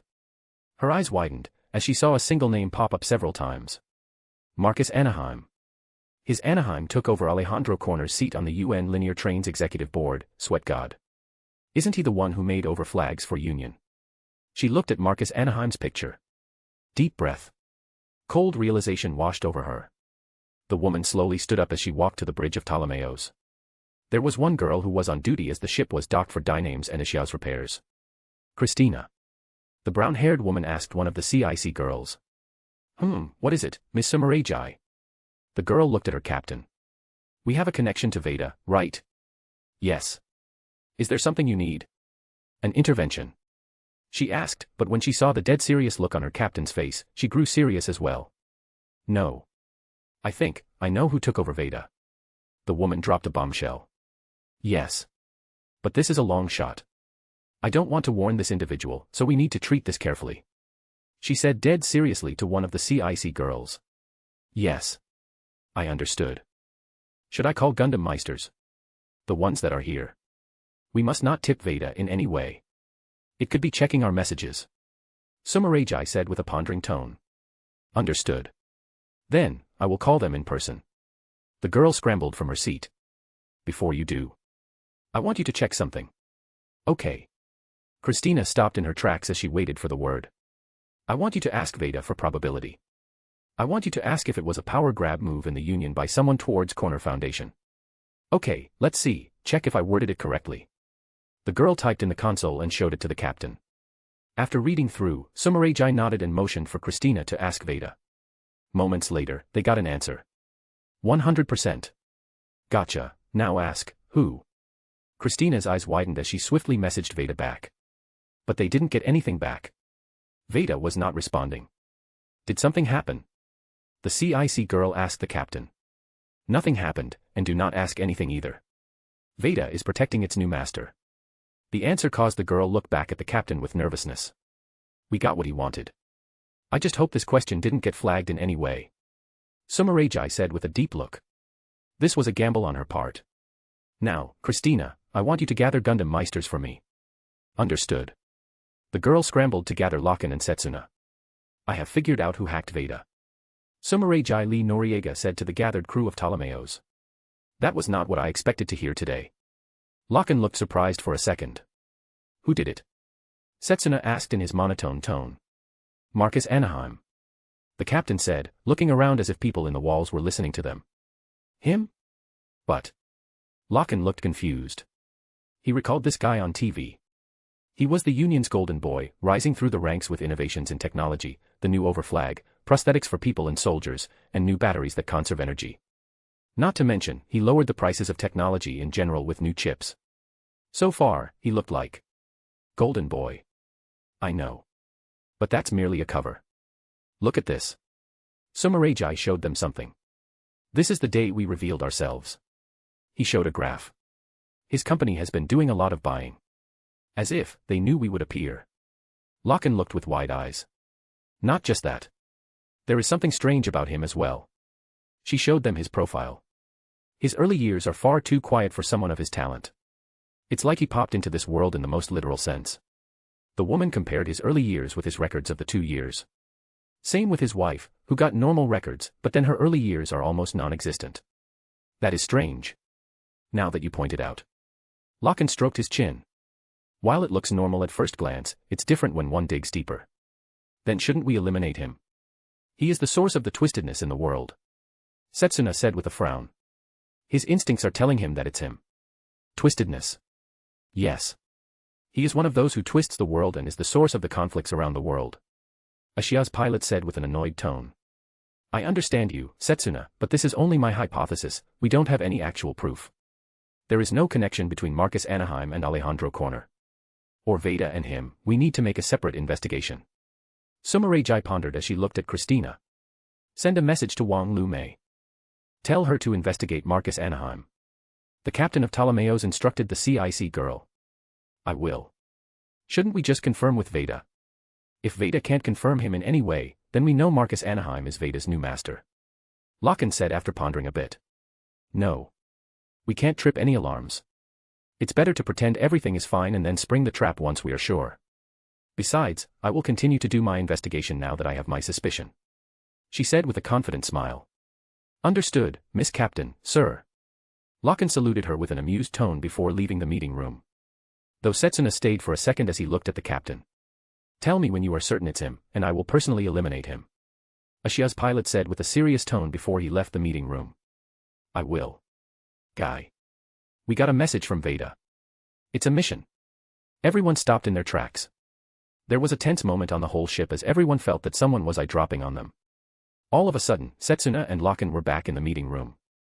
They floated over to Sumeragi, checking the message. It's a mission to AEU. Morelia and AEU are planning a joint military exercise. They are inviting us. The brown-haired woman read over it and wondered if it was connected in some way to Marcus's plot. But this was a regular intervention mission. This is a regular intervention mission. Though I will be watching this closely. She explained to the pair of Gundam Meisters before contacting Felt on the bridge. Did Wong Lu May reply? No. There is no response from her yet. Did something happen to her? Oh, Wong Lu May looked at the futurist city from a flying car. She was in the capital of the world, Constantinople. The metropolis sprawls across 2 continents. This is truly a different world. The style of buildings is very strange. The heiress said with an excited smile. She sat next to Marcus as he took her to his palace for a trip. This was him showing off his world and gaining her loyalty and trust. After all, showing is better than explaining. So far, she likes this world quite a bit. Of course. The skyscrapers are based on Britannian design. Oh, right, history of your world is a bit different. Indeed. We got influenced by the precursor civilization's unique powers. Geass, he showed me. It's a power that manifests after being exposed to Geass energy. This energy manifested when precursor civilization built thought elevators. Just thinking about this makes her excited. She wonders if she could worm her way to gain this power. Marcus was something called perfect code bearer, a true emperor like those ancient rulers who lived for thousands of years in ancient Sumeria and Babylonia. He could effortlessly make her a Geass user. Do tell me more about this power. Your wives have this power, right? Wong Lu May wanted to know more. 2 of my wives are code bearers. Now that's interesting. Semi-immortal, eternally young, now that's exciting. I know that look. It's a curse and blessing, you shouldn't mess around with such a power. Marcus knows that ambitious ladies desire such power. If my husband is immortal, I should be as well. Especially if you desire to rule the galaxy as you told me. The heiress crossed her hands and grumbled. Indeed. That is why I am telling you to be careful with your choices. This is because I will be making you choose this path. But this is where her eyes widened before her cheeks turned rosy. That alone is more than my family ever allowed me to choose. Just giving me a choice. It is already more than enough. And yes, I accept such a deal. She smirked while saying that. Marcus shook his head. It would seem his charm only got stronger with the years. It appears that he doesn't even need to kidnap anymore, they kidnap themselves now. So, back to this power. What do I need to do to get it? She asked him with a giddy look. The Inventor Emperor rolled his eyes. He never seen someone that giddy to get Geass. The look Jean gives her is one of utter disbelief and horror. You do recall what I said less than an hour ago. You would not know what kind of power you would manifest, and even then, when you overuse it, it will go out of control. He reminded her of that. Yes. I recall that very well. We just talked about it. But I do not care, because I know you will be there to help me out. Wong Lu May said with a straight face. She is 100% expecting him to help her. And if I don't? He asked, a bit confused about where her trust is coming from. I am not stupid. I already know what kind of person you are. She smirked at him. The heiress already knows that this guy is greedy. He has a harem, he desires to conquer her world rather than merely raid it. That means the moment she crosses that boundary, he won't let her go. It's as simple as that. She was trained by the best to read people, and she read him enough to know that. Is that so? Since you insist, I can give it to you once we make things official. He sighed, realizing that he is getting a sixth wife, not that he doesn't mind. He doesn't have a Chinese heiress as a wife, and she is from a different reality, too. Wonderful. I can't wait. You do realize we can't stick in this reality for long. I still need to conquer that world. He shook his head.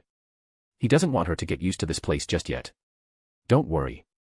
I always give 100% in my missions. Believe me, especially now. Wong Lu May said in a dead serious voice as she saw the palace in the distance. Holy.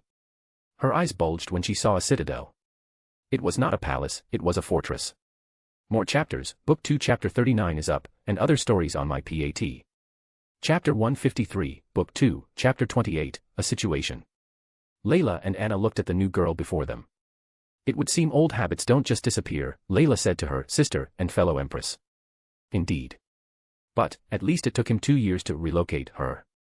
Anna replied, looking at Layla, then at Wong Lu May. I was not relocated.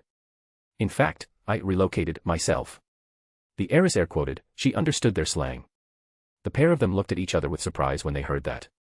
That's a new one. Both of them looked surprised. You do know that your husband is emperor of a massive empire. First in human history to unite mankind. I looked into a bit of this world history, and it's not that different from mine. So, it's a big honor and a chance, something I could not skip. The teal-haired girl proclaimed with a happy tone. I guess, I understand where you come from. Though, soon you will realize that he likes to build things and we will need to make sure he doesn't forget to eat. Layla sighed while saying that. A driven husband, simply perfect. Wong Lu May said with a dreamy tone. She is driven. It would seem there could be competition. Anna and Layla realized that this girl was like Marcus. Once she is hooked on something, one would not remove her that easily.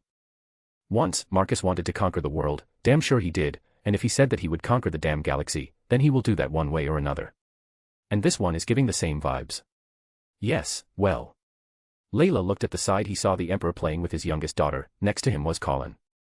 Anna's and the blonde empress's kids were in school, so they are not here. Before long, Cece appeared from somewhere, and she had her son with her. Now Scipio Anaheim was something else. It was a child of 2 code-bearers. Marcus and Cece discovered that he was born with a dormant Geass. That has never happened before. Cece was especially confused and a bit shocked. But this could not even be related to her as Marcus was a freak when it came to his powers. He keeps growing stronger, to the point that he needs to discharge his Geass energy, which has grown too strong. And that's via his already incredible control of his energy. At some point, his Geass powers could fuse with his genes. This is, of course, only a hypothesis, but it has some grounds, as Marcus studied his genes from the time he first got his Geass and when he acquired his code. There were mutations in his DNA sequences. Regardless, the Inventor Emperor was very excited for his son's future. He can't wait to see him conquer. Does he have any strange powers? Wong Lu May curiously asked Layla and Anna as she watched the small boy with black hair and yellow eyes giggle in Marcus's hands. Nothing so far. But his genes are unique to say the least, and that comes from top doctors from Imperial Academic Hospital in Lagrange 3. They have top-of-the-edge prototype technology to skin people genes. Anna replied, a bit jealous. She was thinking of getting Geass just to see if their second child could inherit something like that. I wonder if he is like a human from Precurson civilization. Wong Lu May asked curiously. That is a good observation, Layla replied with wide eyes. Now that she mentioned. Both CC and Marcus are code-bearers, and they created this child. Will he have some strong spiritual powers, like humans from thousands of years ago? Indeed. We should watch him closely. Anna got curious as well. So, how long this time around? Layla asked Marcus, who, as the Emperor, was having dinner in the main hall with his family. The inventor didn't have much time, as he needed to attend several meetings and review reports on his empire. He can't relegate everything to his wives. After meetings, he decided to spend some time with his kids and wives. Eventually, it was time for food. I will be leaving tomorrow. Since we left at quite a random time. He looked at Wong Lu May, who was getting friendly with CC. The heiress was very interested in speaking with someone who had been around for hundreds of years. I see. I assume the whole thing is coming together. Layla asked, growing a bit annoyed that she couldn't even check out this reality. They are.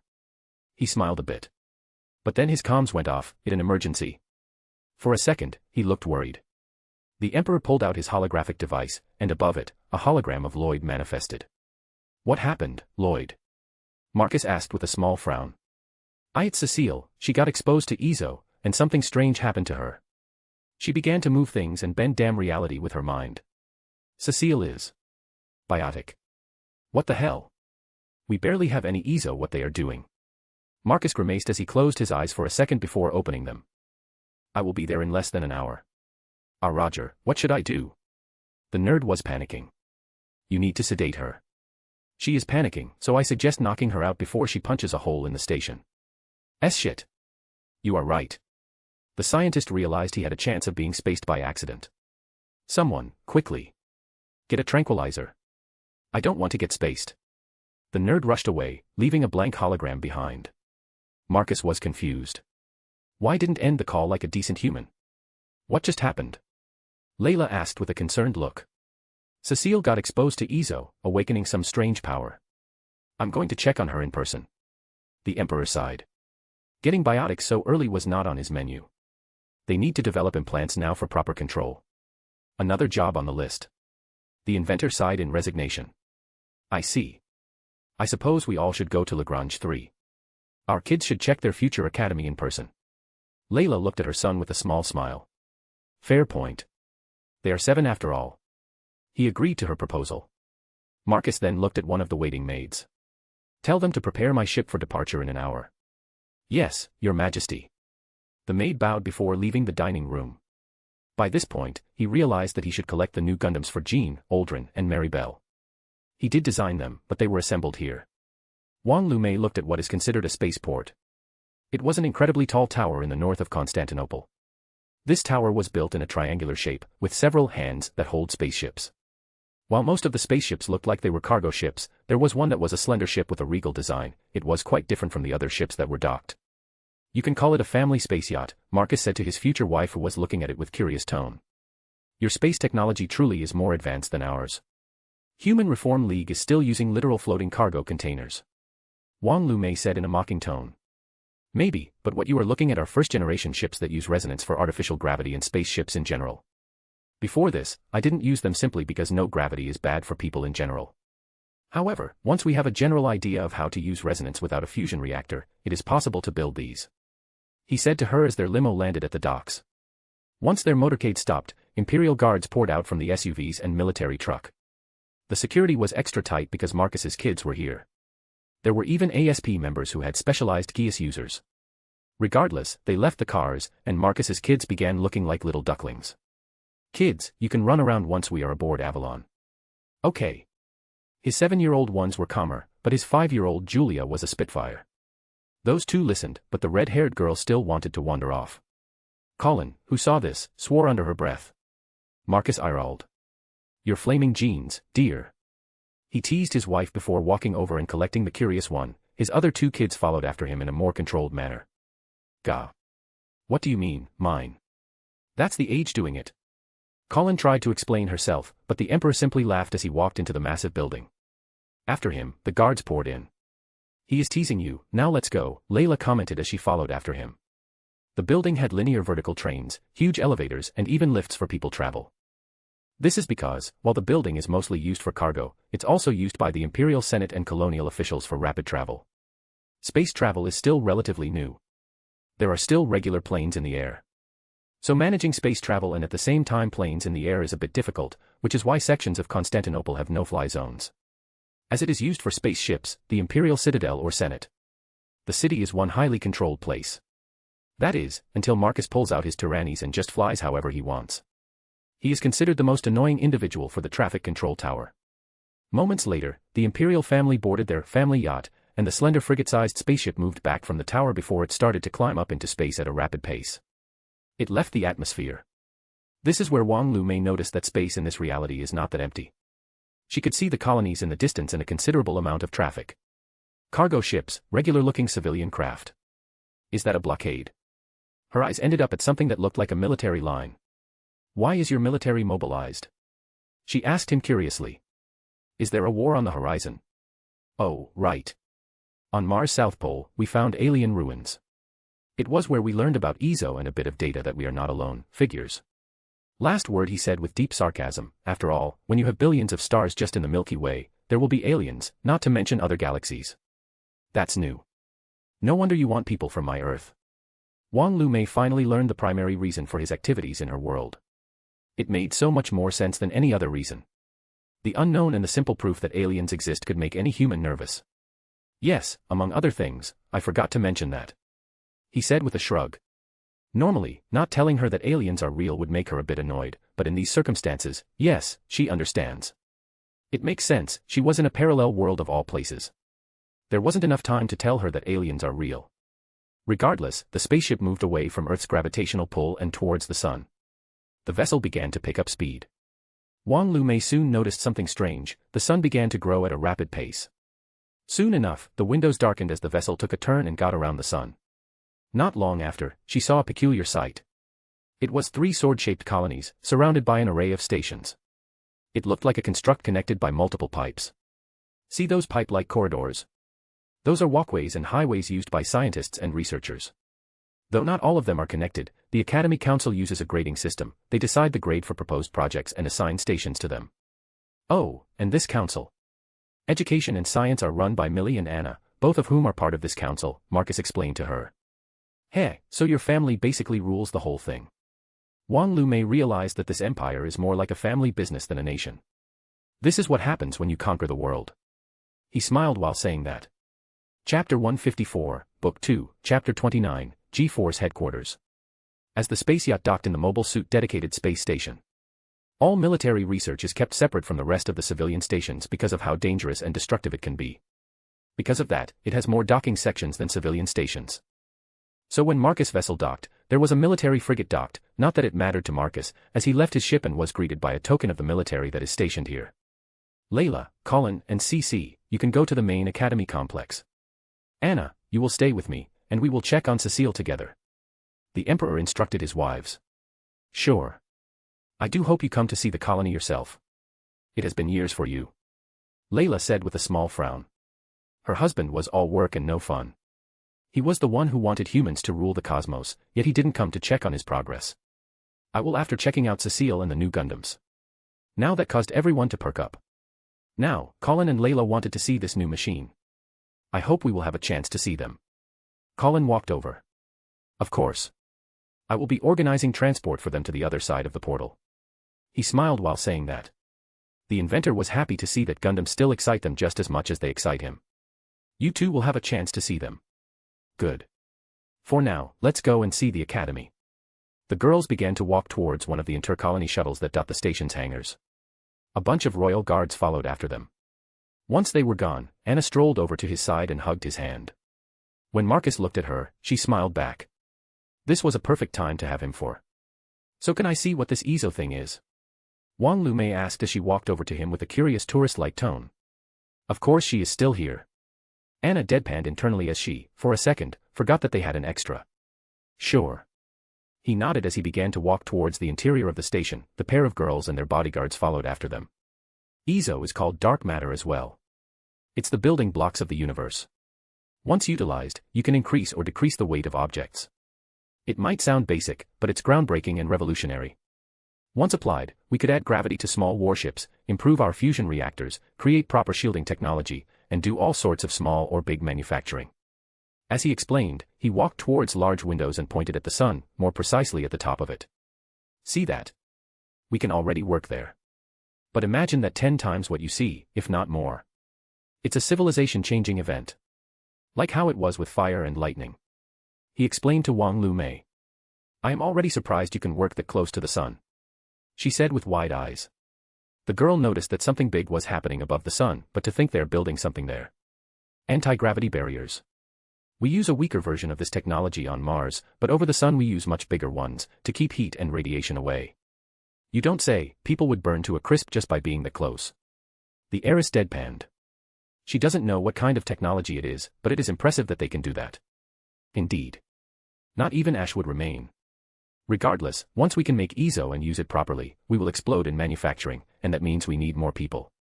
He said, turning away from the window and continuing towards the interior, where the trains are waiting for them. Mobile suit development is a big thing in this part of the empire, which means manufacturing is off the charts, and that makes the station huge by human standards. A train, inside a space station. We need to pass all of the assembly lines, Wong Lu May. Development is on the other side. This is for the protection purposes of the engineers and mechanics of this station. He explained to her. If someone tries to enter and steal blueprints and schematics of the mobile suits, they will need to go to the other side of the station. And that will take time. Not only that, but the station is segmented, it can discard parts of it and send them flying towards the sun. I had fun designing these stations, Marcus said with a bright smile. His fellow scientists and developers agreed with him. There are many methods to protect his mobile suit secrets. Hacking or sneaking into one of his main research stations is not the easiest thing to do, not that many know which station is responsible for mobile suit development in the first place. I see. I leave such things to you. Wong Lu May realized this guy knew what he was doing. So she will leave such details to him and not question him. After boarding the train, the group was taken to another station nearby.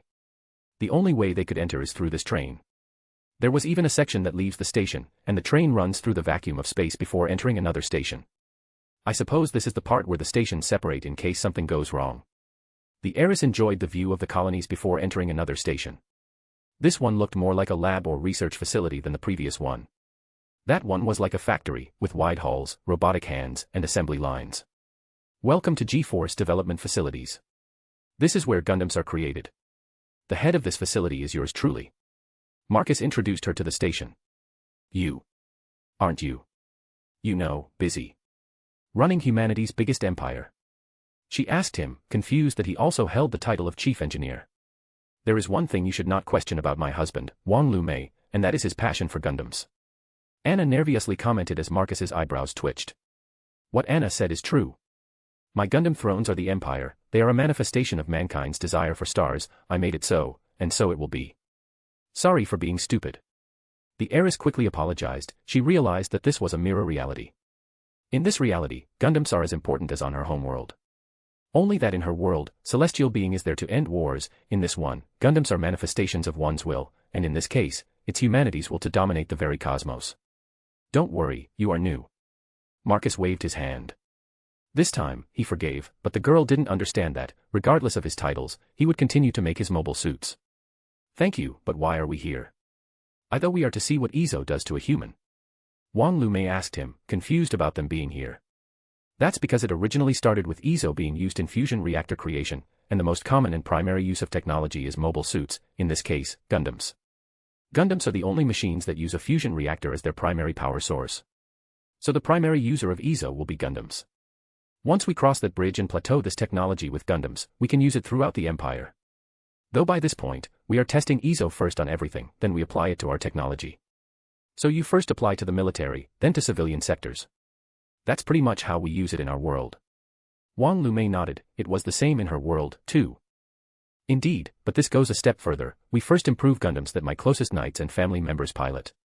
Fufufu, family comes first. The girl giggled before they walked into the depths of the station. They ended up in the reception-like area. Your Majesty. Thank God you are here. Lloyd is literally climbing walls while trying to wait for you. The receptionist lady swiftly greeted Marcus. Wong Lu May looked confused, then recalled that nerdy scientists were weird. She had met several before. Don't worry, it will be fine. Return to your post. Yes, as you wish. The receptionist bowed as she returned to her email writing. Marcus passed the reception and walked deeper into his station. His wife and the heiress followed. Behind them were their bodyguards. Though the celestial being's agent stopped when she saw statues of Gundams on the table, it looked like a family tree. The first at the top is named Luff. AGT, 00 Gundam Throne Luff. Where did I hear that name before? Wait. Isn't it the name of a god? Curious, aren't you? These are miniature statues of my Gundams. They are quite popular among the kids in the Empire. Marcus noticed that she was looking at the family tree. Wait, you are selling figurines of your Gundams? She looked baffled for a second. But then she realized this is a great business move and a PR stunt. He is making these killer robots part of the wider culture. Indeed, extra income for my G-Force, not that I limit resources for Gundam creation, it's more like writing off staff salaries with this money. Marcus explained what he was doing with the money he earns from selling Gundams as toys. Well, you are the ruler, and you decide how the economy works. We don't mess with the economy if this is what you think. Anna chipped in. She spends quite a bit of time with Layla when it comes to money. Inflating and deflating prices is not the best for the happiness of the populations. Even when you deflate princes. Wong Lu May asked, a bit confused, since, as a rich heiress, her understanding of prices is basic. Indeed. Normal people love it when everything is cheap, but corporations don't, and it could lead to layoffs. So we have to balance it. We do have money, resources, and food stored away, in case we need to flood the markets when there is a shortage, and if there is overabundance, we buy off the excess. She explained to her. I see, since it's basically a single country, you don't need to trade with anyone. I never considered that. Yes. You can say we are moderators. Anna replied, she felt like she was a mod of a web page. In truth, it's more than that. But still, she moderates everything through her laptop. The power of Legion OS is sometimes a bit too much. Fufufu, I guess you are. Wong Lu May giggled a bit when she heard the comparison. It made her recall some of the internet's memes. But then her gaze returned to the Gundam family tree. After Luff, there were two major splits. On the far right, there was a Gundam tree. Their names were far different and not named after gods. They were a bit basic, like Strike, Duel, Aegis, Buster, Blitz. There were two new additions from the looks of it. The print was new, and the figures were not finished yet. These two are named Impulse and Savior. But then her gaze went below Luff, the main tree. This one was full of machines named after gods. This is where the heiress realized something, the sheer number of Gundams this empire has. Celestial being will have a hard time resisting them if it comes to direct blows. Thankfully for them, from what she saw, there is only a handful of them on the other side of the portal. There is one missing. Wong Lu May noticed that AGT-51 was missing. Not missing, I never brought Echni to the third generation, a bit of a dangerous Gundam. Besides, the pilot would never want pilot that machine, so at one point I had two of them. As he explained it, Anna looked at the family tree more closely and saw that AGT-71 existed. That means Maribel's machine was ready. More chapters, Book 2, Chapter 40 is up, and other stories on my PAT. Chapter 155, Book 2, Chapter 30, The Sun in One's Palm. After discussing the Gundams, the group walked to G-Force's R&D areas. There were a few extra people, among them were people from the Academy colony. These were the medical personnel called in from the main Academy hospital. How is the situation? Marcus asked the extra medics on the site. Cecile is stable, however, the EZO exposure has mutated some of her brain cells. From the looks of it, she is generating EZO in her brain. The head doctor scratched his head and said he was confused by the readings. Your Majesty. EZO is a new material, we have only had 2 years of research on it. Even then, I think we don't know all of the qualities of this substance. He said with a strained look. Let me do my thing. Marcus took his tablet and then activated his Geass. Wong Lu May drew closer as she saw the bird symbols in his eyes glowing red. So that's how Geass looks like. The girl looked closely as he skimmed through the report, then walked over to bring the medical instruments. We are going to devise implants for her. This way, she can control her new powers. You mean, to say she awakened powers because of the exposure to dark matter? The head doctor looked surprised. He is well aware that his emperor was dreaming of making humans ascend to the next level, alongside the empire becoming a proper interstellar species. Was this the key? Indeed. We will name this phenomenon later, for now, I have to focus on this. Marcus began to design according to what he saw. What is he doing? The heiress asked Anna. He is using his absolute order of sequences Geass to develop a method for Cecile to wield her new powers. The way his Geass works is that it allows him to see things in orderly flow. Think of it like instructions, but once he saw it, he would never forget it. It's like learning things at an easy difficulty. It took a second for Wong Lu May to process the sheer realization of what this means. If what you said, then he can master any technology in a matter of hours. How do you think we mastered gravity, one of the fundamental forces of the universe, in a matter of a few short years? Anna shook her head. He was the reason their civilization is superior to the human civilization of Wong Lu May's Earth, and their place is 200 years in the future. Though that can be argued, as they have Sakuradite. But that's besides the point. I see, so his Geass is the reason. The heiress nodded. Reason? No, it's him, he dragged us to space. He waged war just so that we could become an interplanetary civilization. Not his Geass, he built his mobile suits without those eyes. He never needed, sure, it's a great perk, but it's a bonus. Anna bragged about her husband, making the heiress smile at Anna's bragging. It was good to see that his wives liked him so much. But he did use his powers to accelerate the learning curve. The Science Empress said with a small frown. The current technologies are not the easiest to master. As Anna was explaining things, Marcus continued his work. Eventually, Lloyd walked over, wearing a space suit.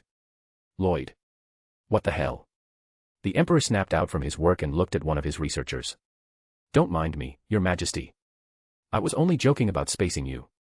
The Inventor Emperor joked as he shook his head. Doesn't matter, I understood that could happen when someone can break walls with their mind.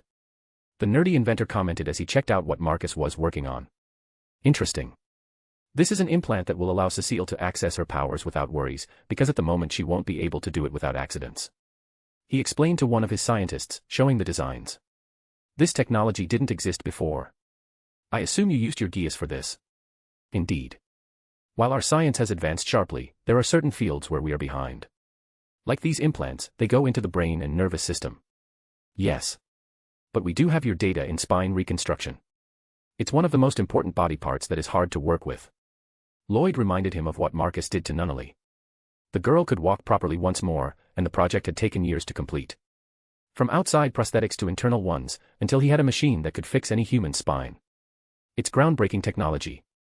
Similar in application, but this is to add extra. Cecile developed a power when she was exposed to dark matter. She can now use it with her mind. Add weight or remove it. Yeah, I heard that. Where do you want me to assist? The nerdy inventor asked, noticing there was something he could help with. Marcus motioned to his side. There was an extra console he could work on.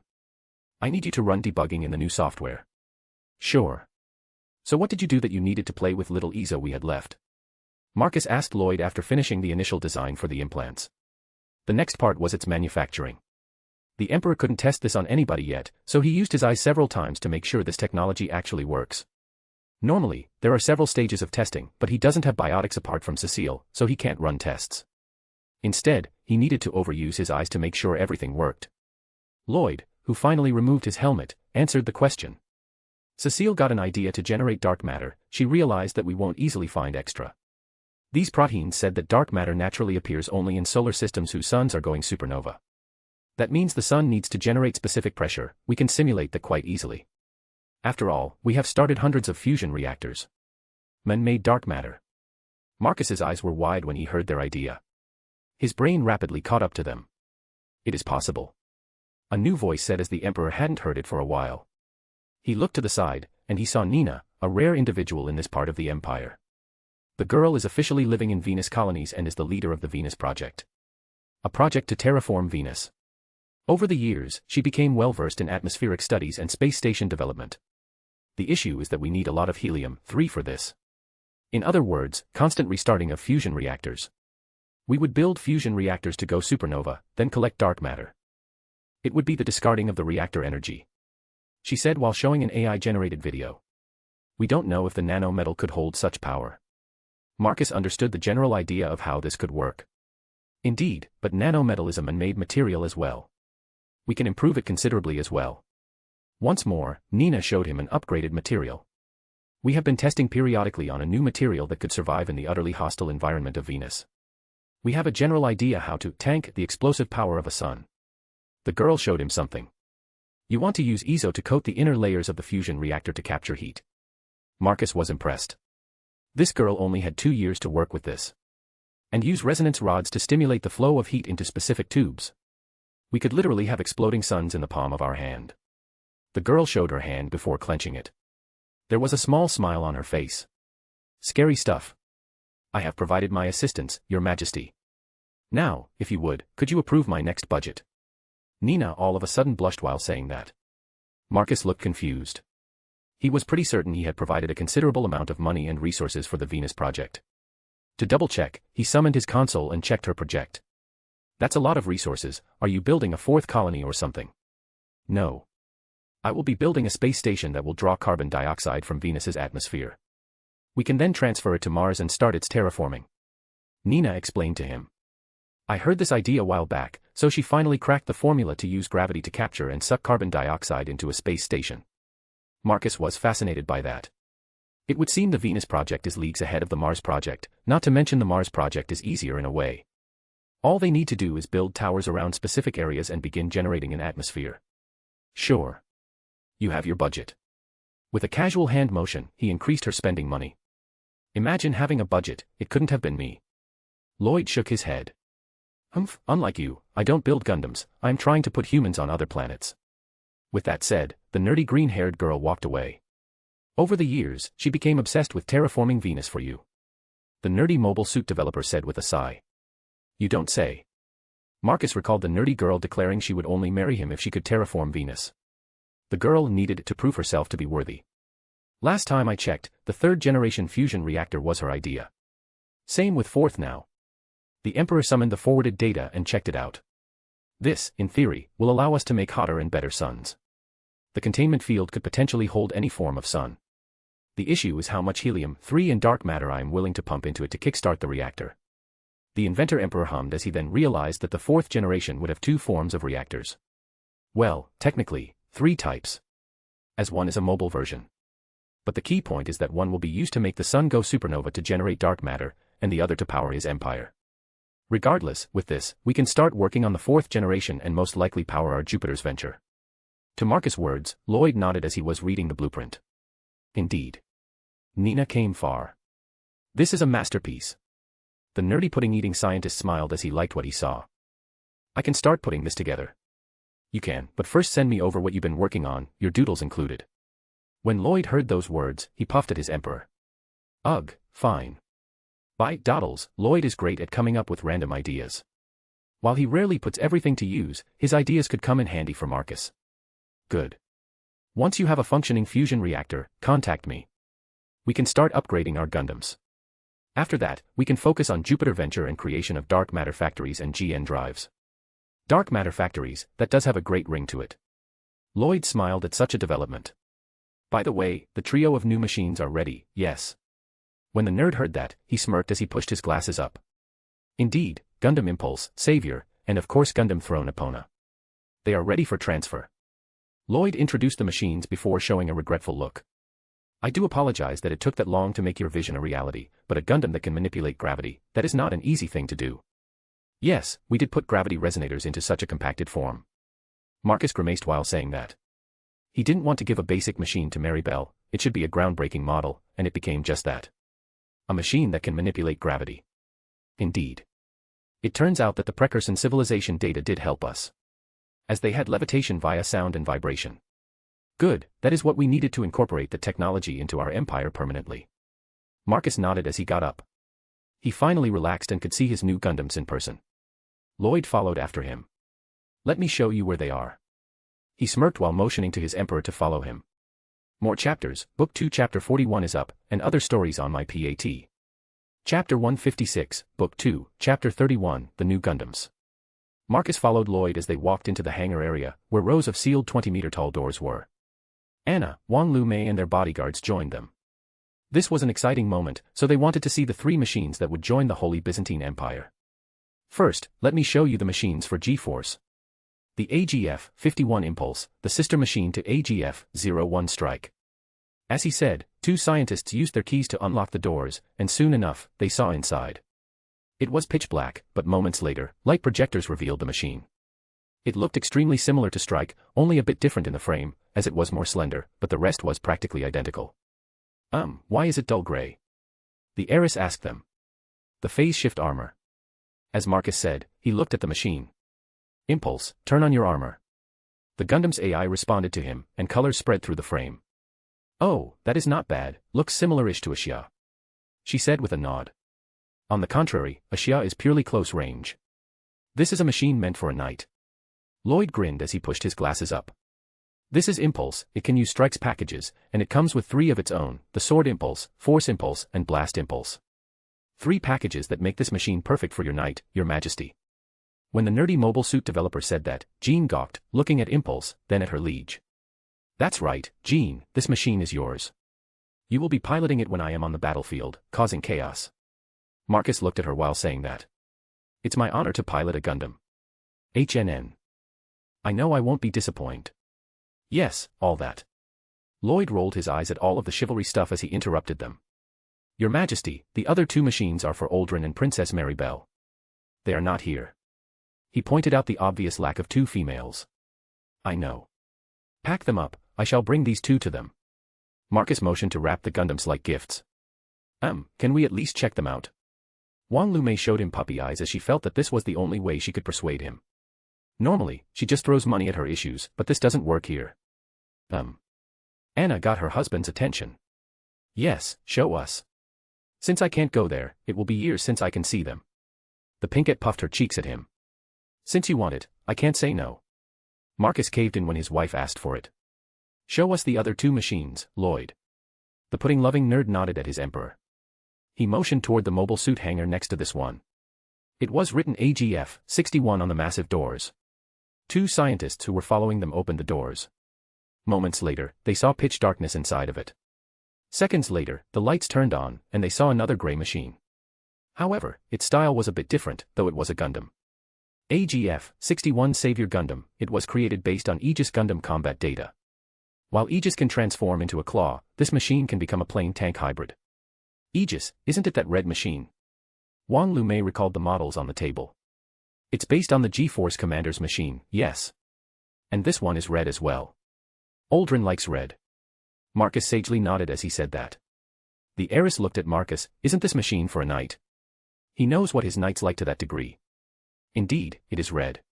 The most important thing is that this machine has a cruising mode and is considerably fast. It could keep up with Epona.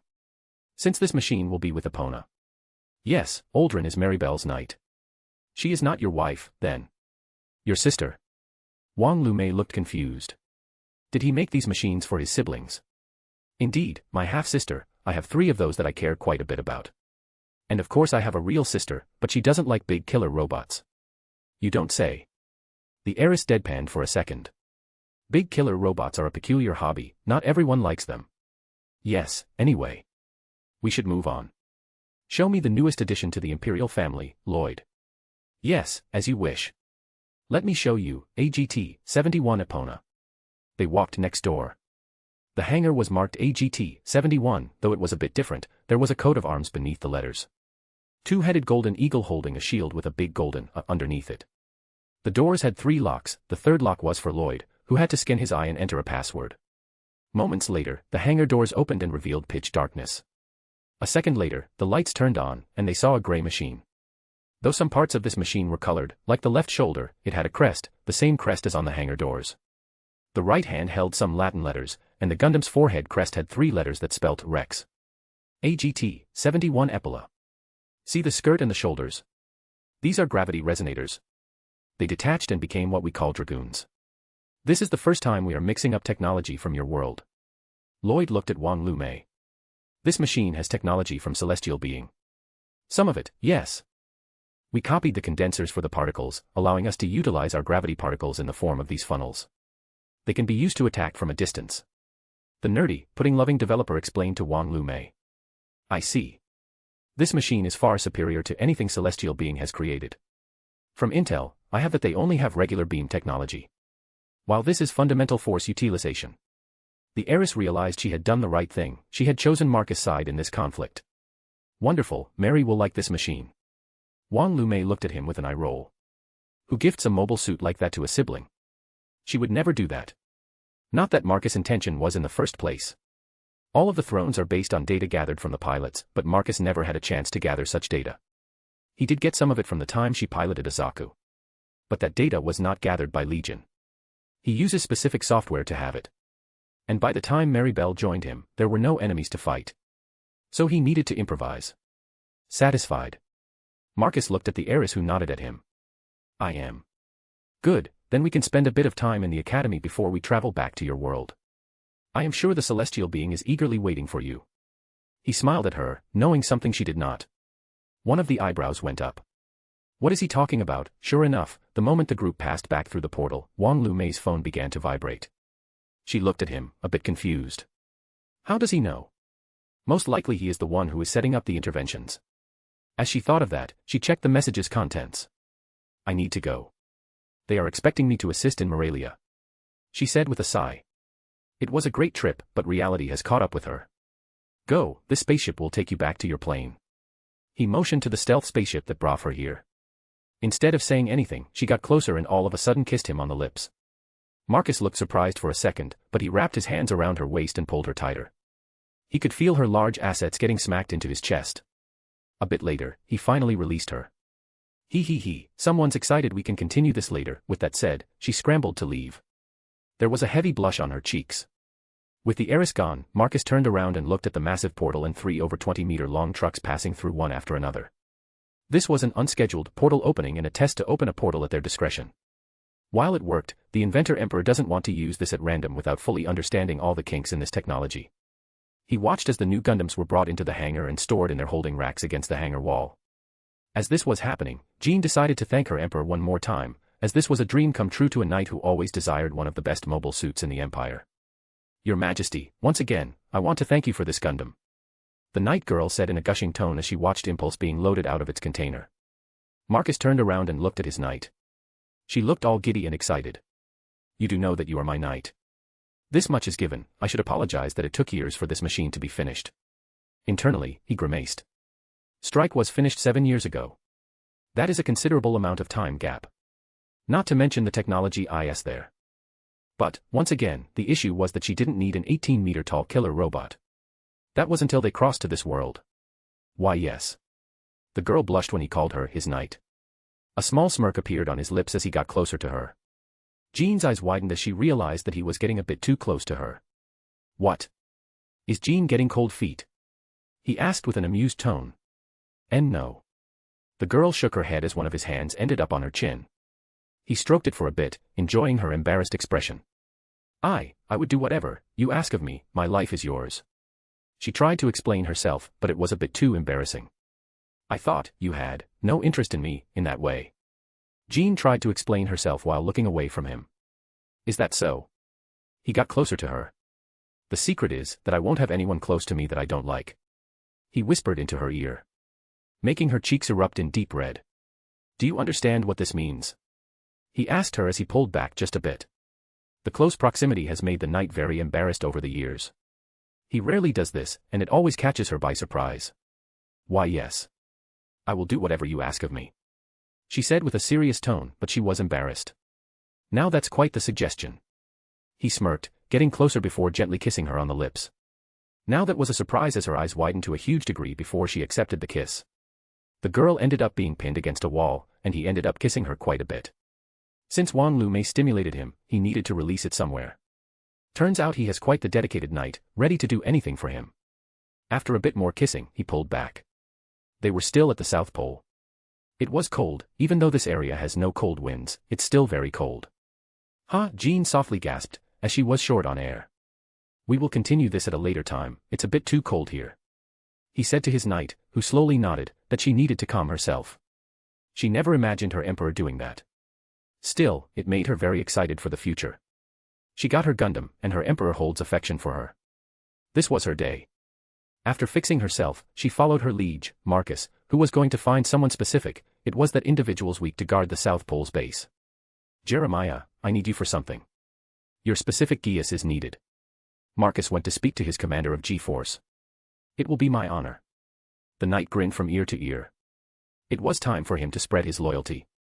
More chapters, Book 2 Chapter 41 is up, and other stories on my PAT. Chapter 157, Book 2, Chapter 32, The Truth. Jeremiah Gottwald grinned from ear to ear. It was time for him to spread his loyalty to the Emperor to the people of this earth. The commander of G-Force had a specific assignment in this mission. He recalled his conversation with his Emperor. Celestial Being was invited to the Republic of Morelia. This country is a relatively new presence on the world stage. It's an extension of AEU, full of mercenaries and weapons industrial complexes. One could say it's part of AEU. But as a large power block, it would deny that. It's a plausible deniability situation. A typical democracy in their love for popularity contests, they would deny that they have something like mercenary country. The Emperor snorted while saying that. Your job is wait until Celestial Being's intervention ends and use your loyalty to invite a specific red-haired mercenary who would lose his job in this intervention. Once Morelia falls, there won't be any jobs for men to hire. That is, until we appear. I need him for cleanup tasks. He told Jeremiah as they watched the fourth container carrying a specific mobile suit had passed through the portal. This container had AGN-00 written on it.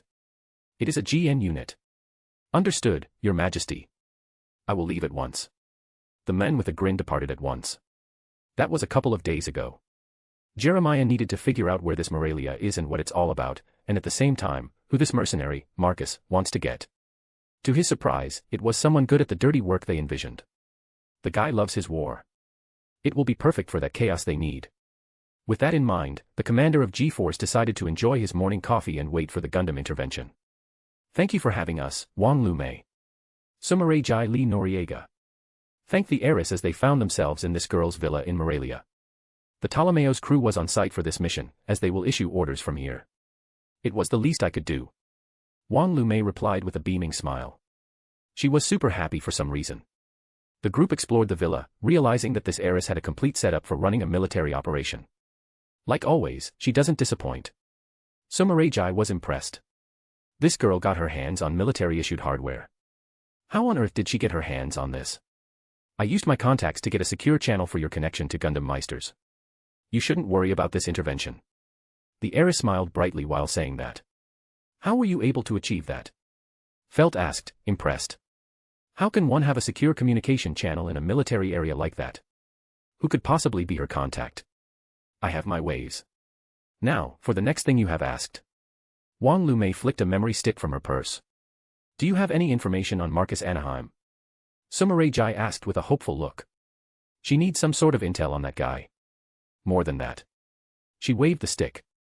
I spoke with him in Taribia. Spoke. Felt and Christina gawked at that information. Something fascinating that I have learned. Wong Lu May handed the stick to the captain of Ptolemaeus. You see, his anti-Gundam force raided Alejandro Corner and Laguna Harvey's houses. These two were in cohorts to take over Celestial Being and Eolia Skenberg's plan. What? The trio of girls looked spooked after hearing that. That's right. The Corner family joined the plan around 80 years ago when they went to investigate Jupiter and found where solar reactors were made. They learned about the plan there when they found one of the Harrow computer terminals containing schematics for solar reactors. In this memory stick, you can find all of this. Be thankful that Marcus Anaheim is part of Celestial Being and that he protected Eolia Skenberg's plan. He is part of Celestial Being. Was I wrong in my initial assessment? Sumarejai frowned as she looked at the ground, her mind racing, thinking about where she had gone wrong. He is the one who gave us access to the tower. I see. The Ptolemaeus girls were in complete surprise. I knew that he was a great guy. Just look at what he does. Prosthetics, cheaper technology to help people, he is totally a great guy. Christina started gushing as she found him hot-looking. Christina. Felt couldn't believe a complete 180 her fellow CIC just did. What? Just look what he is doing for humanity. The brown-haired girl was holding her ground when it came to her new idol. Among other things. Sumarejai clenched the memory stick. She wasn't fully convinced, because of Veda's actions, a quantum computer can't reveal anything about Anaheim. Why is he part of the plan? Did he ever give any reasons for it? The captain asked the heiress. He is fully in the camp of uniting humanity and focusing on space colonization. Wong Lu May smoothly explained to Sumarejai. Marcus Anaheim was the one who covered and hid solar reactors away from the public. Alejandro had over 30 of them made to destroy the Gundams. And no way. The group sucked in a breath of cold air when they heard that. So be thankful that we have him. The heiress covered for her future husband. That is concerning. What happened to those reactors? Wong Lu May shrugged at her. I might have been able to get some details out of him, but he is happily married and wouldn't easily speak just because I asked nicely. The girl shook her head in fake disappointment. Mo. Why are awesome guys like that already married? Christina complained loudly as she decided to leave. Let's go, Felt. We need to do some shopping. We rarely have a chance to visit shops like that. But, we still have some business. Go, you two. The operation happens tomorrow. So until then, you can rest and do some shopping. Sumerajai smiled at the two girls. Yay. Let's go, Felt. The older CIC pulled the pinkette away. Oh okay. As the girls left, Sumerajai looked at the memory stick she got. Can I borrow your computer? The brown-haired lady asked the heiress. Sure. With that in mind, the tactical forecaster went to read the data Marcus had provided to her. And no way. Sumerajai was horrified to learn how much of celestial being was compromised. A literal innovator was helping Alejandro corner. They built mobile suits and something called GN Tau drives, and they were considering using celestial being to unite the world before destroying the organization with armies of GN-powered mass production units. But someone leaked information, and Millie Anaheim swiftly took over and covered for them, even getting access to Tower. But only innovators can access Veda from a distance. He couldn't have access to it. There was a missing link, until then. Marcus is part of celestial being. Until I can prove that he is a traitor. I should use him for the plan. Sumerajai frowned as she believed her gut feeling, but at the same time, she could see that Marcus was helping them and risking his head for celestial being. It's a contradiction. Ugh, let's watch and see. The tactical forecaster rubbed her forehead. Things make no sense to her. What could he be planning? The only thing she could think of is power and standing. Anaheim will have that as time moves on. That could be the angle, but what about Veda? How could he possibly hack it? There was nothing about Veda in the memory stick, only GN Tau drives, Ribbon's betrayal and the scheme to take over the world. Oh. Her eyes ended up on the tidbit of information. There could be another splitter group. Alejandro made something called Gundam Thrones that went silent. These people could be responsible for Veda's hacking. Millie Anaheim may be an asset that could help us to fulfill his plan. For now, they will play along, but it doesn't mean she will lower her guard. The celestial being's intervention broadcast worldwide. It was AEU's way of picking a fight with the Gundams. It was one of the world's superpowers against the mysterious paramilitary organization. Sadly for the AEU, they do not have a genius inventor who can pick up the slack and develop something decent. Their only solution was using overwhelming odds in their favor. But this is where one of the best tactical torecasters in the world comes to play. The woman devised a strategy that would put this superpower on its knees. And sure enough, it lasted less than half an hour. However, an incident caused some worry. Ashia's pilot, Setsuna, left his cockpit, mid-fight against a custom enact. That has raised some red flags for celestial being. Now that Marcus is an observer, he has the sweet details he can use once he wants to put a plug on this organization. He can persuade other observers to pull back from financially supporting celestial being, for having a pilot who does not understand that one's identity is a top-tier secret at the same level as the GN drive. As the world is reeling back from celestial being's overwhelming power, Marcus was already called in for a meeting with the top brass of his government. Our thanks for arrival at such short notice, Commander Anaheim. One of the suit-wearing government officials said to Marcus. He was in the capital to meet people to discuss the aftermath of celestial being's intervention. I assume this is because of the whopping Morelia and AEU just got from celestial being. More or less. Our overflags, your creations are the only ones that can put up a decent fight against these Gundams. This is why we are investing in you. One of the suited men said to Marcus. That means that you are to expand your operations. We have prepared a list of pilots who could pilot your overflags. On top of that, we are increasing your budget. Marcus internally grinned. This is what he expects every time the Gundams do something. Bit by bit, he is gaining more power and authority. But for this to work perfectly, he needs to show some results. Understood, sir. I shall continue to improve our machines. I have figured out some of the Gundam technologies from the hand we acquired. Marcus smoothly explained that he learned something. Perfectly honest, he didn't even touch it. Most of the time, the hand was with Billy. Good, very good. We have forwarded a list of people who could assist you with the development of your overflags, among them is Ralph Eichmann. Wasn't that the old man who realized celestial being's real reason for existence, and what is the GN particle? Thus, assisting in Billy's understanding of it further than anyone outside celestial being. I suppose I need to accept him, but I can't allow any of them to steal the thunder, not until I am in high enough rank. Internally, Marcus pondered the cons and pros of this. He could use his newly hired muscle to wreak havoc in the name of celestial being. Indeed, he will have Ali Alsaches, who can do his dirty work and pin it on celestial being. Understood, sir. I will use his genius and experience in combating celestial being. Marcus smoothly nodded to his superiors.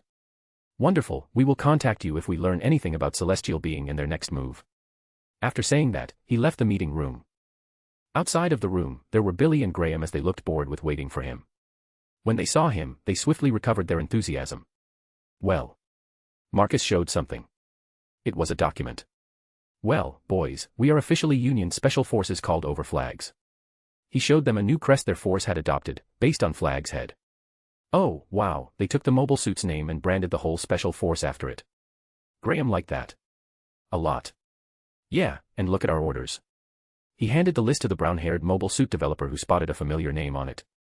They are assigning Ralph Eichmann to our force. Billy Katagiri looked delighted to see him. This man was Billy's teacher after all. This is awesome. Marcus smirked, seeing their enthusiasm. This is good. Now that Morelia is all but gone and AEU is damaged, the chaos is picking up. Soon, he will have his mercenary, and Inventor Emperor will be able to use him to make more opportunities for himself. More chapters, Book 2 Chapter 42 is up, and other stories on my PAT. Chapter 158, Book 2, Chapter 33, Curiosity Killed the Cat. Stupid Celestial, what are you call it? Whatever, because of them, I have no war to participate in. A red-haired rambled about his recent bad luck. As a mercenary, his job was war. He was an addict. He has that thrill in a battlefield, a war junkie, it's his existence, and Morelia was good for him when it came to that. He would increase AEU influence worldwide and, in turn, they would allow him to wage war. But then these morons with extremely advanced mobile suits spawned from nowhere and went on destroy his war business. As he walked swiftly toward his car, a voice stopped him. I heard you lost your job, Ali Alsaches. Someone said from the side. Who? The men rapidly pulled out a gun on this individual. Someone who has to offer what you want.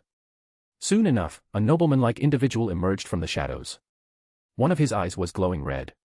The mercenary looked confused, but the next moment, there were a pair of red rings around his eyes. If you are willing to swear loyalty to my emperor, you will have your war in a mobile suit like no other. Sure, if you want me to do that, for war. I will swear my loyalty. The red-haired man grinned from ear to ear. Wonderful, then welcome to Celestial Being. Ha ha ha, isn't that just precious? You guys want me to wage conflicts for you? The mercenary laughed at this. It will be hilarious.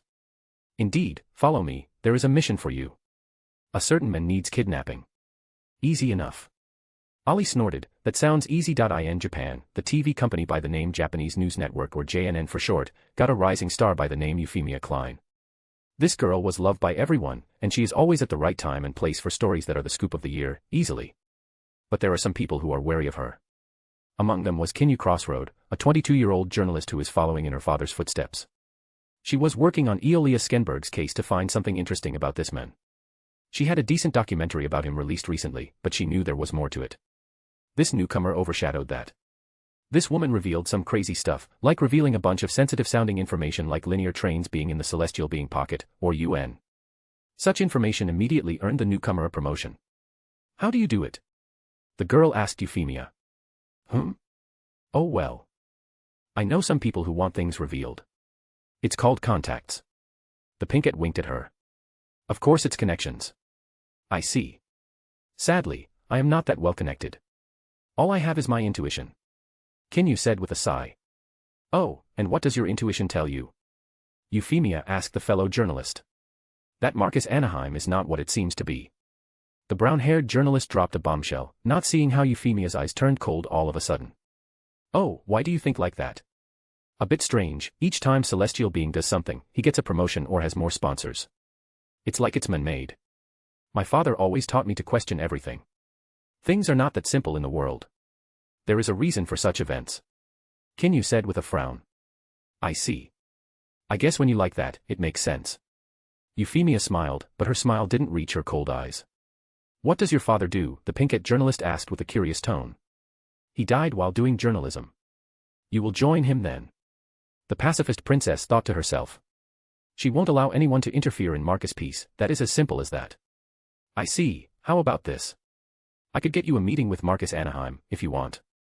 That is, if you keep silent and don't say a soul who allowed this to happen. Her contacts. Sure. I won't share something like this easily. Kinyu looked delighted at such an opportunity. Euphemia smiled as she gently patted her shoulder. Good luck. For some reason, that pat was like farewell. I will send you a message where his security will pick you up. The Pinkette said while walking to the coffee machine. Kinyu slowly nodded at this information. After Morelia, Union doesn't allow just anyone to approach their golden boy. This time around, Euphemia's smile was a bit more genuine. I understand. The journalist girl slowly nodded, she understood that. Then good luck with your interview. With that said, Euphemia made her coffee. After that, she went to her desk in the private office. As a manager, she has her own office. Once at her desk, she opened her laptop and went to a specific web page, which was a blank page with a dot for writing. She typed a message there before closing this page and deleting her search history. It was quick, and she had done it many times already. Let's see how far your intuition will go here, Ms. Crossroad. You should just focus on your assigned tasks and not this. Euphemia's eyes turned cold one more time. The Imperial Princess can't believe that there are people who would question Marcus' goals. He already helped thousands, from lowering people's bills to helping them walk once more. The sheer audacity of some of these people. Yet, there are some ungrateful bitches who are looking for something they should not. A few days later, Kinyu Crossroad walked to a designated location. It was a bit suspicious looking, from the early hours to its remoteness. This should be the spot. She looked at her phone, but then a pair of hands came out from a shadow, grabbing her. Her eyes widened as she tried to struggle, but there was cloth over her mouth. She could smell it was some sort of chemical. Before she realized darkness had claimed her, a pair of black-suited people in dark glasses came out. Moments later, a black SUV drove over. A pack of black-suited guys jumped out from the car as they swiftly wrapped the journalist girl in ropes and threw her into the back of the SUV. Seconds later, the car drove away, and the alley was silent once more. Everything lasted only a few short seconds. The SUV left the metropolitan area, then moved into the suburbs, then out of the city entirely, into a forested area. Once they arrived at the place, they walked. The four suited guys got out of the car and pulled Kinyu out of the back of the black car. By this point, she had regained consciousness. The girl looked terrified. One of the guys pulled out a pistol with a silencer and pointed it at her. That made her petrified. Who are these people? How are they related to Marcus Anaheim? Is Euphemia working with them? Countless questions were swirling around her mind. Wait. I got an update. One of the guys stopped the gun-wielding one.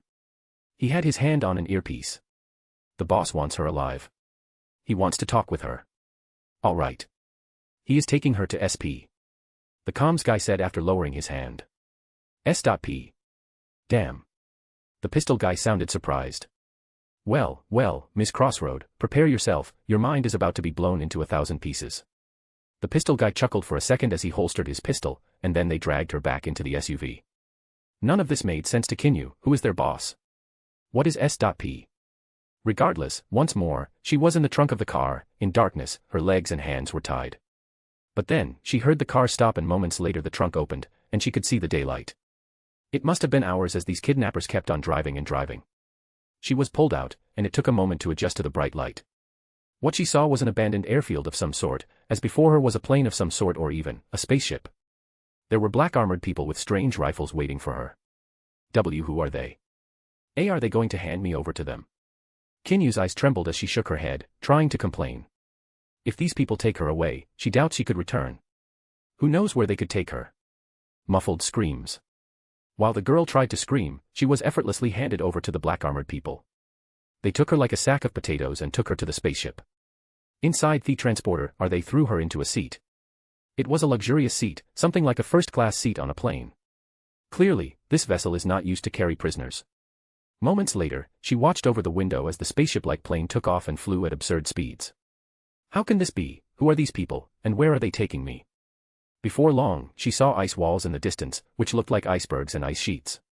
It was pure white as far as she could see, and they were rapidly flying towards the ice wall.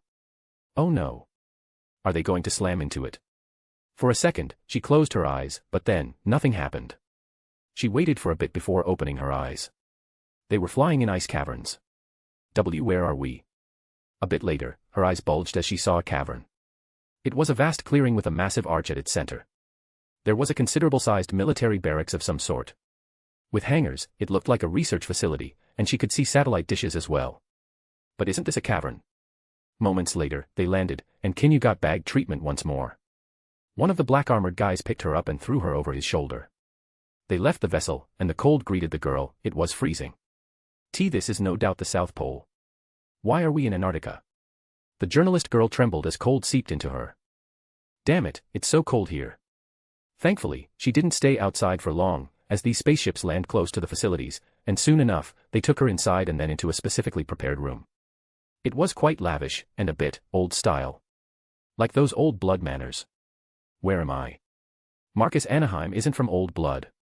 Now she was getting even more confused. What is this place? It's definitely not related to Union or that inventor. Then someone walked in. It was dressed in a strange getup, with a cloak and a mix of military garb and noble attire. At least they could have given you a jacket. Sometimes these ASP guys can be hard-handed. The man spoke to her in a friendly tone. He undid the ropes around her hands and legs. Kinyu removed the cloth around her mouth by herself. Do you know that this is kidnapping? The brown-haired guy rolled his eyes when he heard that. You are way, way over your head, Miss Crossroad. He used her surname after reading from a tablet. Your father got killed for doing the very same thing, aren't you afraid for your brother? He said with a sigh. Who are you? Like I said, way, way over your head. I won't be answering your questions, I am here to make sure you don't get yourself killed until my emperor arrives from his meeting in America. Emperor, who? She was confused. Why such old terms? There are no true monarchies left in the world. There are some countries that still have symbolic monarchies, but an emperor. It doesn't sound like it's symbolic but more like a genuine thing. Are you hungry? Maybe some tea? He asked with a smile. Who are you? At least tell me your name. She asked with a hopeful tone. All he got was an amused headshake. Didn't anyone tell her that curiosity killed the cat? You do realize that you won't be leaving this place, ever. That information got her, a bit scared for her life. More chapters, Book 2 chapters 43, 44, and 45 are up. And other stories on my PAT. Chapter 159, Book 2, Chapter 34, This is what you wanted, right? I heard that you wanted to talk to me. Marcus strolled into the resting area in the outpost base at the South Pole. You kidnapped me. Kinyu exclaimed with anger. She needed to wait several more hours, so she even took up the offer to get some food and tea. She felt like a prisoner. Well, she was, not that it hit her fully, yet. Kidnapped you. He scoffed before removing his jacket and his union hat, throwing them on the couch. He then undid the top 2 buttons of his shirt to breathe more easily before sitting down. Moments later, he got his tea as well. I saved your life. Euphemia ordered a hit on you. You were about to be executed and left in a forest that is known for its bears. You would have disappeared for real, and no one would have found your remains. He said with eye roll as he swirled his tea before adding 2 spoons of sugar. Surprised. Euphemia may look nice and smile all the time, but she is with the Anaheim secret police and is an imperial princess. She made many people disappear before. The inventor emperor dropped some piece of news of the fellow journalist. Who are you people? Kinyu is a bit more than terrified, she never imagined that girl to be this scary. Secret police. What the hell? Let me formally introduce myself. I am Marcus Justinian Anaheim, the Holy Emperor of the Holy Byzantine Empire. I came from the other side of that arch you saw. We used precursor human civilization's technology to activate the gates and come over. You might have heard of them, after all, you guys still have their pyramids that used to power their global empire. He mysteriously smiled at her, dropping some more news and revealing the truth about the pyramids. What? She was expecting something about celestial being. Not this. Precursor civilization. Pyramids. Another reality. Hard to believe, but she saw these people get up, the pole Marcus has in Union, followed by technology. What are you talking about? Ah, you thought celestial being had some secret goals, and all that stuff. He chuckled as he forgot a bit about that. Her scope of understanding was too small. Let me explain a bit in a way you understand. He smirked a bit as he decided to explain what she truly wanted. Celestial being's goal is world unification. Eolia Skenberg was an idealist who believed he could unite the world through brute force and draw people's attention to space and colonization. His GN drives, the technology his organization has been working on for over 200 years, is a result of that. Celestial being is nothing more than the source of anger for humanity. They will focus on them, collect all the anger and hate, and then disappear. Once humanity is united in anger against them, they will share their technology and disappear into the shadows. That is their goal. He simplified the bald man's goals. But this is where a brain caught up, what is Marcus' plan? And you? The way he spoke made it clear he was not truly part of this. Well, my dear Kinyu, my empire is here to hijack that plan. We are here for Earth's resources, we need people. My empire is expanding and colonizing the cosmos far too quickly, we need population. He mentioned one of his primary goals. You desire to kidnap people. She gawked at that revelation. The word is relocate. My empire has united the world years ago. We have facilities and everything needed to re-educate new citizens of my empire. He explained to the dumbfounded girl. Kinyu was speechless. She never imagined this would happen to her world. Another reality. A massive empire on the other side. They want to take all of the resources of this world. I need to tell this to the wider world. Everyone needs to know this. Ha. That reaction, do you think you can leave now? Suzaku told you, didn't he? You will be staying here, and watching how my empire consumes your world. That's the price of your curiosity. He showed her a smile that didn't quite fit what he was saying. Why, you are crazy bastard. You think people won't be searching for me? No, they won't. Simply because Union belongs to me, and you are a Union citizen. Simple as that. They will declare you missing, but that's about it. Marcus chuckled as he took a sip of his tea. And no way. People of this world are a bit confusing to me. What is the source of your belief that you can do something? That someone would even listen to you? Do you realize that I am the only defense against the threat of the evil celestial being? Even if I allow you to leave and publish this story, what do you think will happen? Will they arrest me? The men who revolutionized prosthetics, batteries, AI chips, and built the most advanced mobile suit of the Union. He dropped a bombshell after bombshell, making her resolve take a hit after a hit. Kinyu looked at the carpet as she was out of words. She was so obsessed with figuring out his real goals that she forgot how the world sees him. And soon, AEU will join us, as I have sent help to them to recover from the celestial being attack. Before long, all AEU and Human Reform League will be eating from my palm. All thanks to celestial being. He smirked while taking a sip of his tea. How can you be so heartless? So many people have died because of this. The journalist girl said with a frown. You sound like a baby girl who lives in a world full of rainbows and unicorns. He snorted at her comment. I am doing this because I promise a far greater future than whatever this world has. I had conquered my world when I was 17. Have you done something similar at that age? 17. I was in college back then. Studying. This guy was conquering. That can't be right. No, I did not. She replied, looking away, her hands trembled. Indeed, so when you conquer a world, come to see me, and we can exchange notes on how to rule the world the best way possible. So far, I have brought prosperity and wealth to my empire. In my world, humanity already lives in 14 large colonies, with over 100 million people. Venus and Mars terraforming is on schedule, and in around 10 years, they will be habitable worlds. And we achieved that in the 20th century. He smirked a bit. He loves watching these journalists squirm under his gaze. They all want that truth, and then they think they can judge him for his actions. He experienced them often in his early days, until he held them accountable for their words. After that, they stopped chasing clout and chose to relay the message rather than judge him. Why are you telling me all of this? She asked. Why all that bragging? Because, Kinyu Crossroad, you wanted to learn all of this. I am fulfilling your desire. You can't call me ungrateful. I did what you wanted. He smiled while taking another sip of his tea. Yes. But it's pointless since I can't leave. She frowned and felt completely powerless. And that is the price of knowledge. He looked at her. Gee, thanks. Kinyu rolled her eyes. Now she knows, but can't leave. You're welcome, enjoy your stay. I still have a world to conquer, so if you excuse me. Marcus finished his tea and was about to leave, but the girl scrambled to her feet to stop him. Really? He had this droll look on his face. Is she trying to fight him? Why, you can't just leave me here. Oh, and what are you going to do? The Emperor asked, a bit curious about what the silly and naive reporter girl would do. Amusing. That is why you should think before you do. He shook his head, disappointed that she didn't have an answer. Moments later, the doors opened, and Millie strolled in. She had this deadpan look. We had a dining date, remember? She said to Marcus, ignoring the brown-haired journalist. Yeah, but then Euphemia ordered a hit on someone, so I needed to investigate. He replied while looking at Kinyu. Oh my. That doesn't happen every day. What did you do to provoke her of all people? Millie, all of a sudden, looked at the extra in the room. I asked about Marcus and that he is more than he seems. Oh. Ho-ho, you touched something that you should not touch, just like that, you have forfeited your life. The blonde empress chuckled. She recalled how much Euphemia loves Marcus, a bit too much. But you journalists are all the same. The education empress shook her head as she had to deal with them herself. You have no power, believe me. You might think that you have some right to uncover the truth, but people don't care about the truth. All the care is excitement and entertainment.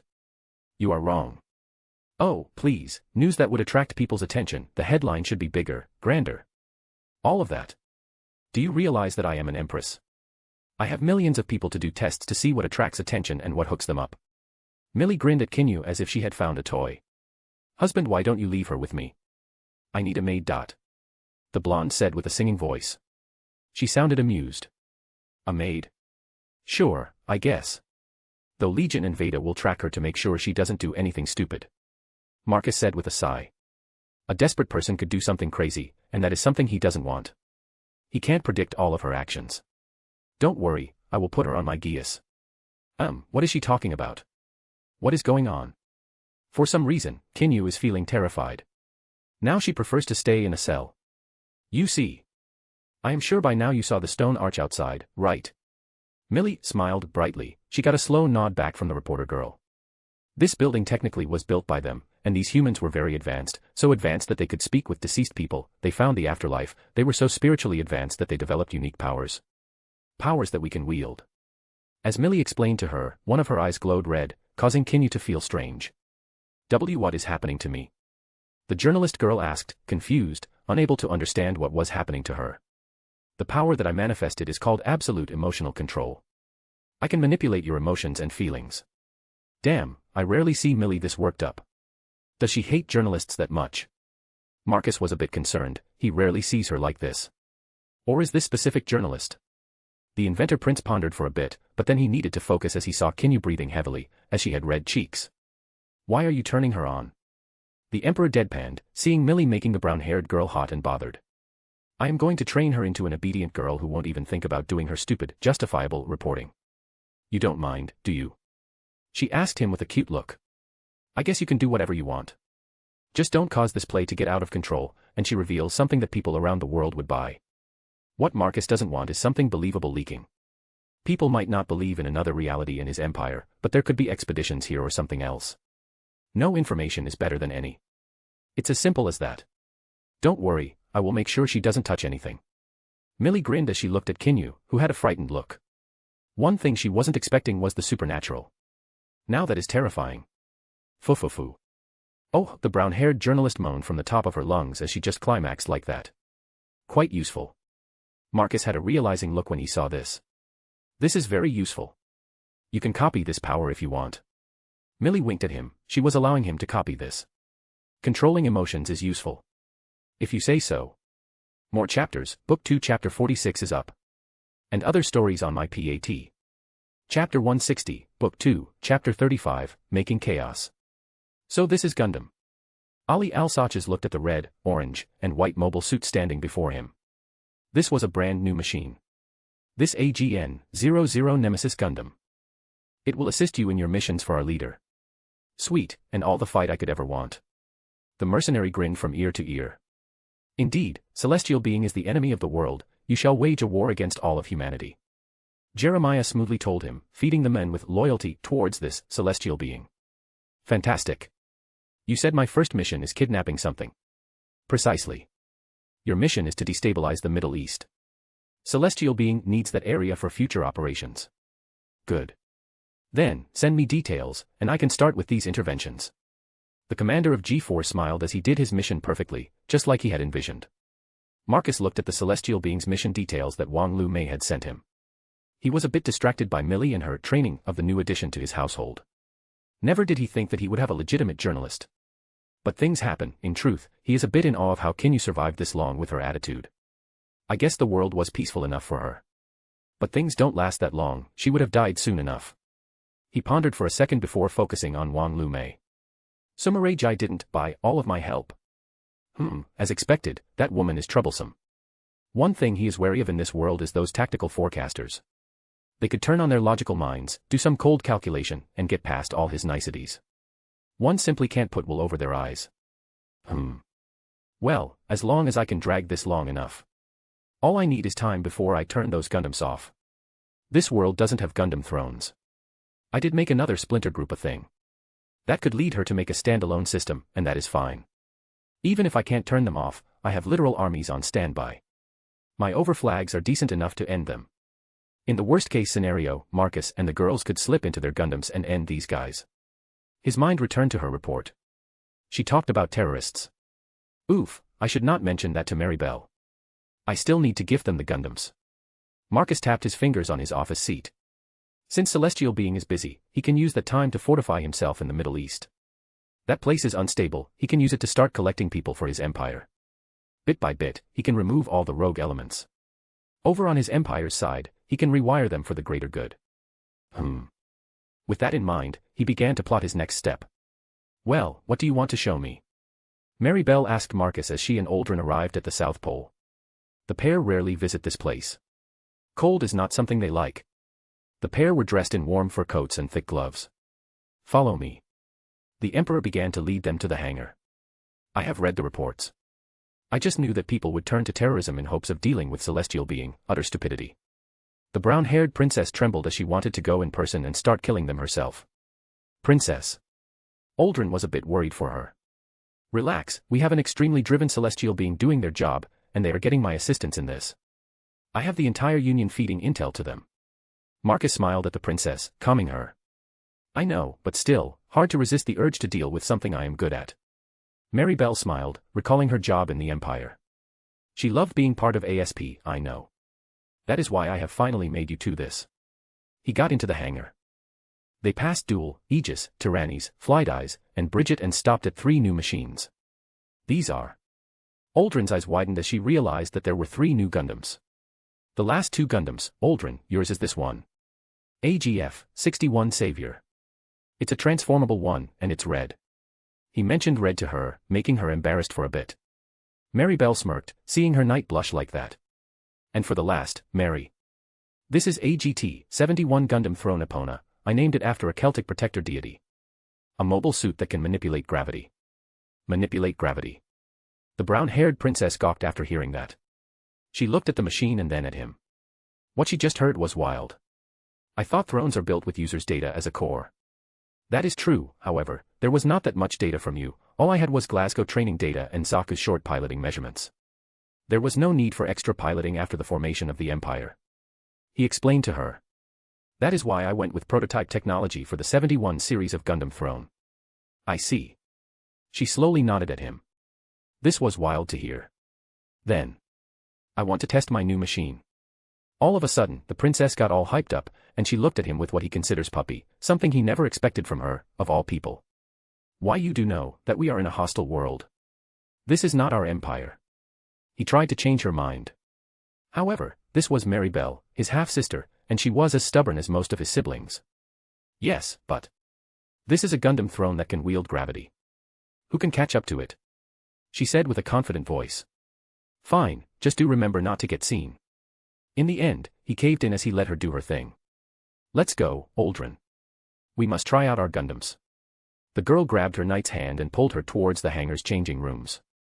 Princess, wait. The blonde tried to complain, but she ended up caving in as well. Marcus smiled, seeing the pair of them like that. He likes it when people enjoy his creations like that.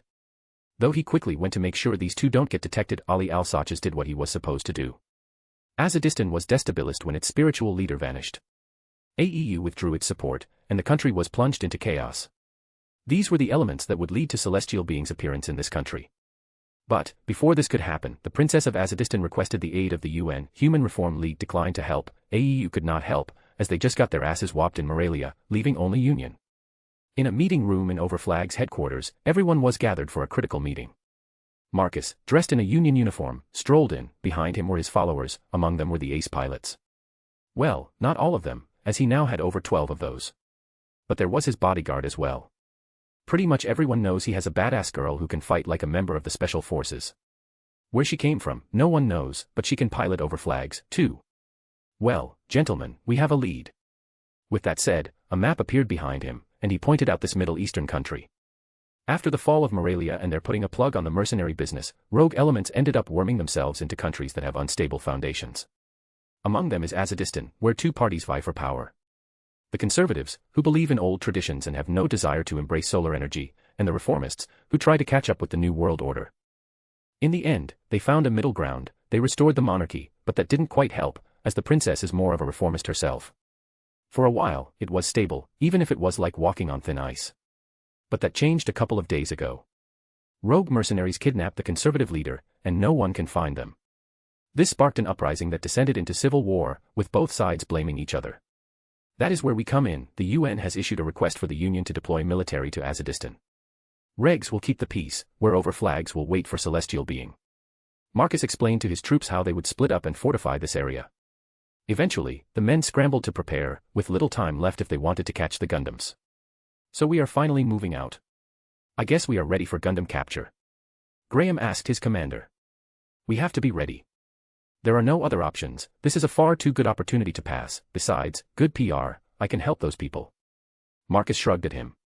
Always the businessman. Graham shook his head. The Emperor in disguise smiled a bit. It's a good time to test some of the prototype technology. If it works well, we can start using it in the Union. Use every opportunity you can, isn't it what you do in a battlefield? He asked one of his best ace pilots. I guess, when you put it like that. With that said, the group began to prepare. Overflags will get there first, while one of the carrier strike groups will arrive in the Persian Gulf to assist as regulars. Princess, the lieutenant commander of Overflags, has arrived with his escort. A sharp-looking woman said to the black-haired princess, who was sitting on the couch, her expression worried. This has been a catastrophe for her and her country. Overnight, the fragile peace she had has shattered as conservatives accused her of capturing their spiritual leader. Well, it was understandable as he was treated as her opposition, so one would think that it makes sense that she would kidnap him. But she didn't even know what had happened until the riots broke out suddenly. And now, UN-sanctioned troops from the Union are here. At least the one leading them is a great man. Maria Ismail thought to herself. The leader of this sanctioned mission was Millie Anaheim, a philanthropist and genius inventor who is assisting Union with their mobile suits. The only mobile suits capable of resisting the Gundams. Then we should not let them wait any longer. Let's go, Sharon. Maria stood and walked toward the doors, her assistant followed. Since he is here, why don't you ask for his help? He is part of the Energy Board and is a UN diplomat, he can pull some strings. Sharon whispered to her princess. Isn't it shameless? We already asked for their help to keep the peace. The princess replied with a frown. Shameless or not. Your people are dying, Princess Maria. We need to do something. We need energy to restore our economy. Sharon sighed as she massaged her forehead. You are not wrong. In the end, she sighed in resignation. Sharon was right, their economy is in shambles before they could even recover. This happened, and AEU just pulled the plug. The country needs stability if it ever hopes to get support from AEU or even the UN. Of course, so use your charms, make him consider assisting us. Her assistant's comments made Maria blush. Sharon, he is married, is he not? The princess blushed. What is she suggesting? Ugh, not in that way. The glasses-wearing assistant groaned. This girl. She is a bit naive. With that said, the princess and her assistant arrived at the double doors, and palace guards opened them. In the room, they saw blue-uniformed soldiers. At the front, a black-haired man with purple eyes led them. There was a friendly smile on his lips. Princess Maria, it's nice to meet you finally. Marcus opened the conversation. The pleasure is mine. People of Azeddistan are in your debt for arriving so quickly to our aid. The princess began with the usual pleasantries. No need to be so kind. We have a mission, and we shall fulfill it. He replied, as he wanted to imagine her reaction to what he was planning to do here. Chapter 161, Book 2, Chapter 36, The Princess. Tell me what you know. Are there any leads to Raza Masoud Rahmati's whereabouts? Marcus asked the princess as they sat down in the meeting room. The black-haired woman shook her head.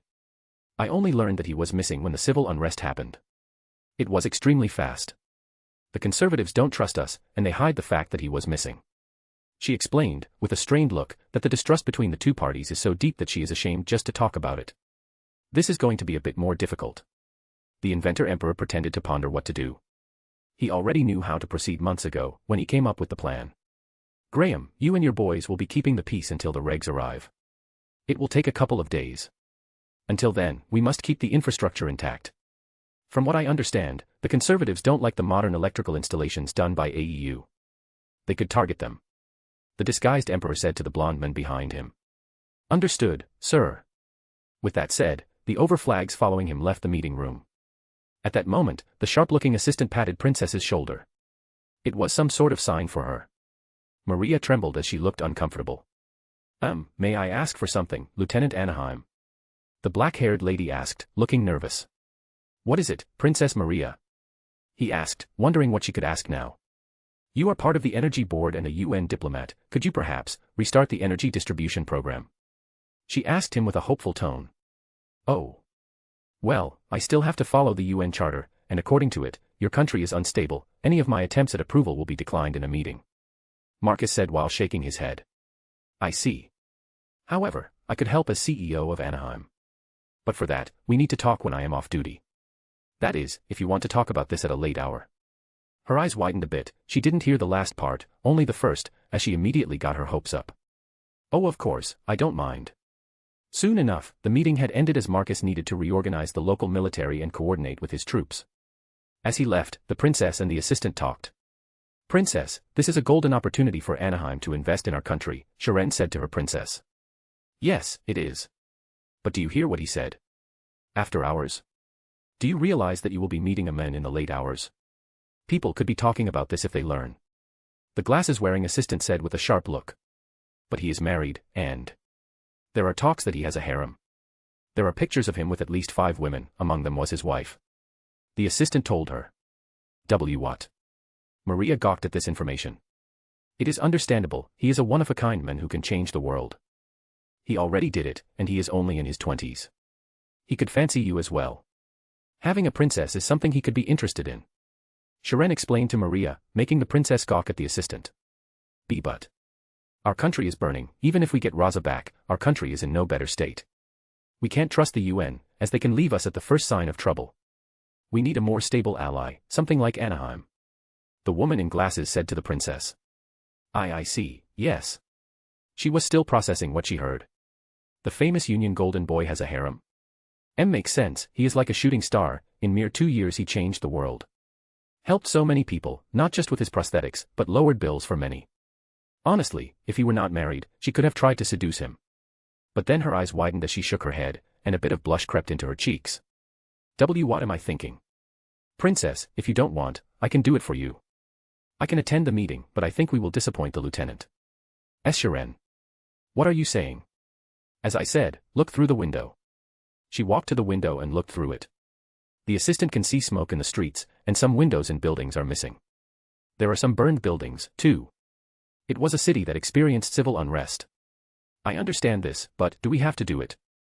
Maria asked. She was uncertain. Depends on you. How are you going to face your people knowing that you didn't give your all? Sharon said to her as she looked at the princess sitting on the couch. You are right. Marcus wasn't aware of how he changed the situation around him. He didn't pay much attention to the princess. He is more focused on making his empire flourish. First, to infiltrate the country under the Union's guise. Then they built staging areas for population pickup. His goal is to relocate people to his empire. Not for something like cheap labor, no, he has legion bots, and there is nothing that can surpass their building prowess. What he needs are engineers, physicians, scientists, and mechanics. So once he has the people, they will undergo a rewiring process before testing at Lagrange 3. The testing will reveal what they are good at. Once that is done, he will spread them through the empire. He will gain thousands of new residents in a matter of weeks. And he needs them, as the construction of the star base is more than halfway done. He will return to Jupiter's colonization soon, and for that, he needs a population. As he thought about that, he sent a message to his mercenaries. Before long, explosions rocked the transistors, and electricity went down. Moments later, some of the Union soldiers rushed over to his side. Sir. The electricity is down in the capital. Someone took out the power plant. Then don't just stand here. Send someone to investigate. Marcus pretended to be annoyed and ordered him to scramble and organize an investigation. Sir, yes, sir. The soldier scrambled to organize a few men to investigate the incident. Not long after, in the command base, he saw an image of Black Enact shooting rockets into a power plant close to the capital. An enact, leave it to AEU to sell military hardware to anyone who has money, Graham complained as he saw the picture of a black mobile suit. This confirms that it's rogue mercenaries that want to cause chaos in the region. Do you think they want to take over the government and establish some sort of petty state? Billy asked Marcus. With Gundams around. They wouldn't last for a week. Graham snorted at such a suggestion. Yes, but what if they know that we will take care of celestial being?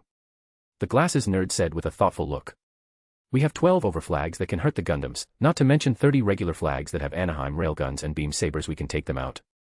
He said with a smile that he is quite confident in their odds. Maybe, with Morelia gone, these mercenaries are doing whatever they want. The lieutenant commander of overflags frowned as he looked at the videos. Graham, take your squad and do a flyby over this region. You might find something in the air. Maybe a clue or two. Yes, sir. The blonde scrambled to fetch his group for the launch. While you, Billy, prepare the base for emergency repairs, if we might need them, celestial being could appear any moment. Understood. Soon enough, everyone was doing something. Marcus reorganized Azadistan's intelligence operatives to assist in looking for the missing spiritual leader. As this is happening, the disguised emperor sends word to his troops to prepare for a descent and to build outposts in this mountainous, arid country. There are more than enough spots to build bases in this place, especially when the Union information network is linked to the Empire. After placing everything in motion, Marcus returned to his hotel. It was rented out for the commanding officers, something the disguised emperor bought out of his pocket. One of the reasons why his soldiers like him even more is that he doesn't mind giving the best for his men. Oh. I wasn't expecting you to come to see me, princess. Marcus was surprised to see Maria and her assistant waiting for him. The princess especially looked nervous. I do believe that you are the best option for Azadistan, Mr. Anaheim, Maria said with a nervous but hopeful tone. He motioned for them to enter his room. It was a VIP room at the top of the hotel, and he could see the city well from this spot. Once inside, he removed the stuffy hat and jacket before taking a seat in a comfortable, cushioned seat. The thing is, princess, that your country is very unstable, and anything remotely investing is extremely volatile. Not only will it take years for me to get anything back, but I potentially could get nothing back because your people tend to show their displeasure with a rifle in hand. Marcus said with a small frown. I understand, this is what I heard from AEU and UN. The black-haired princess sighed, as this is what she heard from people all over the world. Precisely, now the question is why should I, metaphorically speaking, throw money into fire? He asked her with a curious smile. Maria looked at Sharon for a second. Well. The princess is willing to persuade you, in any way you want. The glasses-wearing assistant with a straight face. The black-haired princess gawked at her assistant. Sharon said with such a straight face. Sharon. You don't mind, Lieutenant Commander? The woman pushed her glasses up as a strange smile spread across her face. Did Millie brainwash this woman at some point? Marcus was a bit confused. He never imagined hearing this. For a second, he wanted to use his Geass, but he decided to see how this would evolve. The question is if the princess understands what is happening, because she looks more confused than ever. Marcus chuckled, seeing Maria looking out of place. I will be as blunt as possible. Sharon began with a no-nonsense tone. Our country is in a very bad state, and we don't have much to offer. Princess Maria thinks that many people want to help us from the bottom of their hearts, but it's simply not the case. As you said, it will be like throwing money into fire. That is why Princess Maria has decided to persuade you to help us as you are our best hope. She explained to him. Is that so? I suppose you have a point. I have some means for Azadistan to generate power without connecting to the orbital system, and it's not fossil fuel. He smiled a bit as he was in a desert, so solar panels are a good alternative. The pair perked up when they heard that. I could be motivated to spend some money in this country, as I have a considerable amount of spare funds. The disguised emperor was not lying. Layla has taught him quite well how to save funds. It's one of the reasons why Anaheim is that well-funded. From time to time, he can splash a bit of money if it's to see a princess throw herself at him. I see. Then it's up to Princess Maria to persuade you to do that. Sharon commented as her gaze went from Marcus to Maria, who was still sitting there rooted in place. She was not experienced and, well, not used to such diplomacy. Well, since there is hesitation, does the princess's assistant plan to sit by? Marcus asked the glasses-wearing lady. This. She looked surprised, but soon enough she took off her glasses and met his gaze with a small smile. I suppose if you desire me to persuade, I don't mind. Sharon's smile turned a bit lustful. More chapters, Book 2, Chapter 47 is up, and other stories on my PAT. Chapter 162, Book 2, Chapter 37, The Most Common Method of Persuasion, R18. A/N, somehow, I messed up. For some reason, I thought that it was Princess Maria, but it was Princess Marina. So, from now on, in future chapters, it will be Marina. P.S. Let's finish Friday with Pure Lemon chapter. A. Are we going to do it here? L. Like this. Marina realized that it was most likely Sharon who wanted this more than her. Sharon is most likely the one who put her in this situation. But of course, Princess. Sharon smiled lustfully as she walked towards Marcus. She looked at him with growing desire. T2 of us at once. Humph, our commander here has a harem. I no doubt he had seen some action that would make you pass out. The assistant said with confidence as she looked at him. Marcus perked up when he heard that. Somehow, the word has spread that he has a harem. But it is a bit strange to call it a harem. 2 of the girls are his half-sisters, and 2 are bodyguards. Though, he wouldn't mind looting Aldrin and Jean. Though, she isn't wrong, he does have a considerable number of wives, and a new fiancée. You are not wrong. The disguised emperor didn't deny that. He often has Anna and Layla together. Do go easy on us, Commander. We are not experienced. Sharon said, growing even closer. Marcus's hands went to the assistant as he pulled her to his lap. Don't worry, I am quite a selfish person when it comes to certain things. So I will make sure to teach all you need to know. Oh, is that so? I suppose it makes sense when you have multiple women at once. The prince's assistant had a sultry look as she got comfortable in his hands. She pushed herself closer to him. The commander of Overflag smiled as he pulled her closer and proceeded to kiss her. Marina, who acted like she was nailed in her spot, looked at what was happening in disbelief. She just saw Sharon kiss Marcus Anaheim.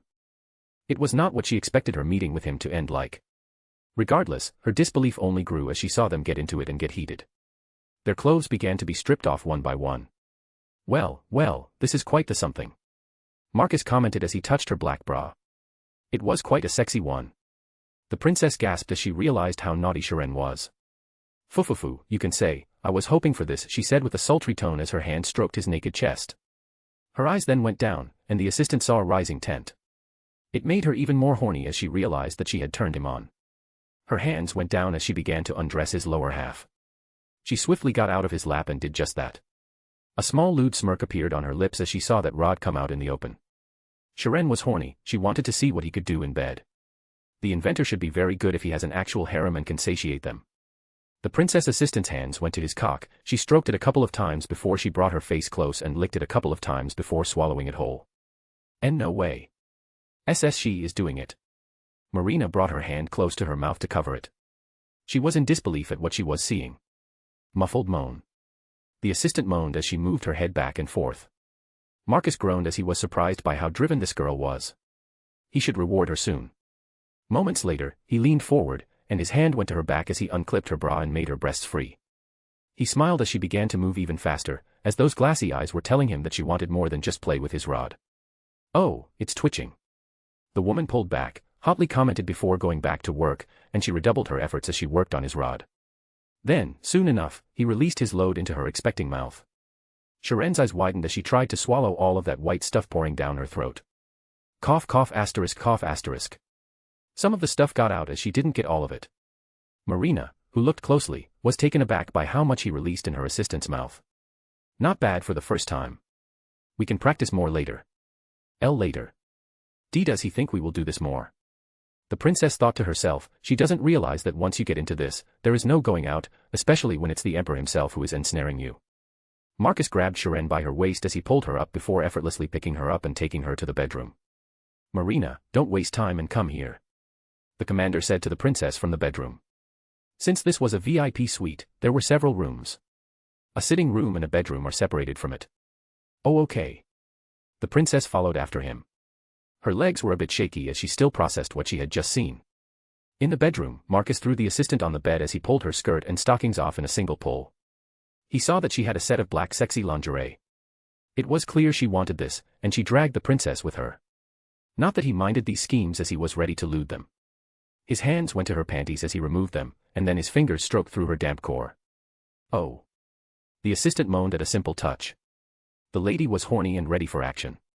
Marcus didn't wait as he grabbed her legs and spread them, then pulled her closer to the edge of the. He positioned his rod at her entrance. His tool brushed forward and back, stimulating her special place. Oh please don't tease me, the assistant complained hotly as she looked at him with misty eyes. As you wish, the commander smiled at her as he pushed his cock into her expecting pussy.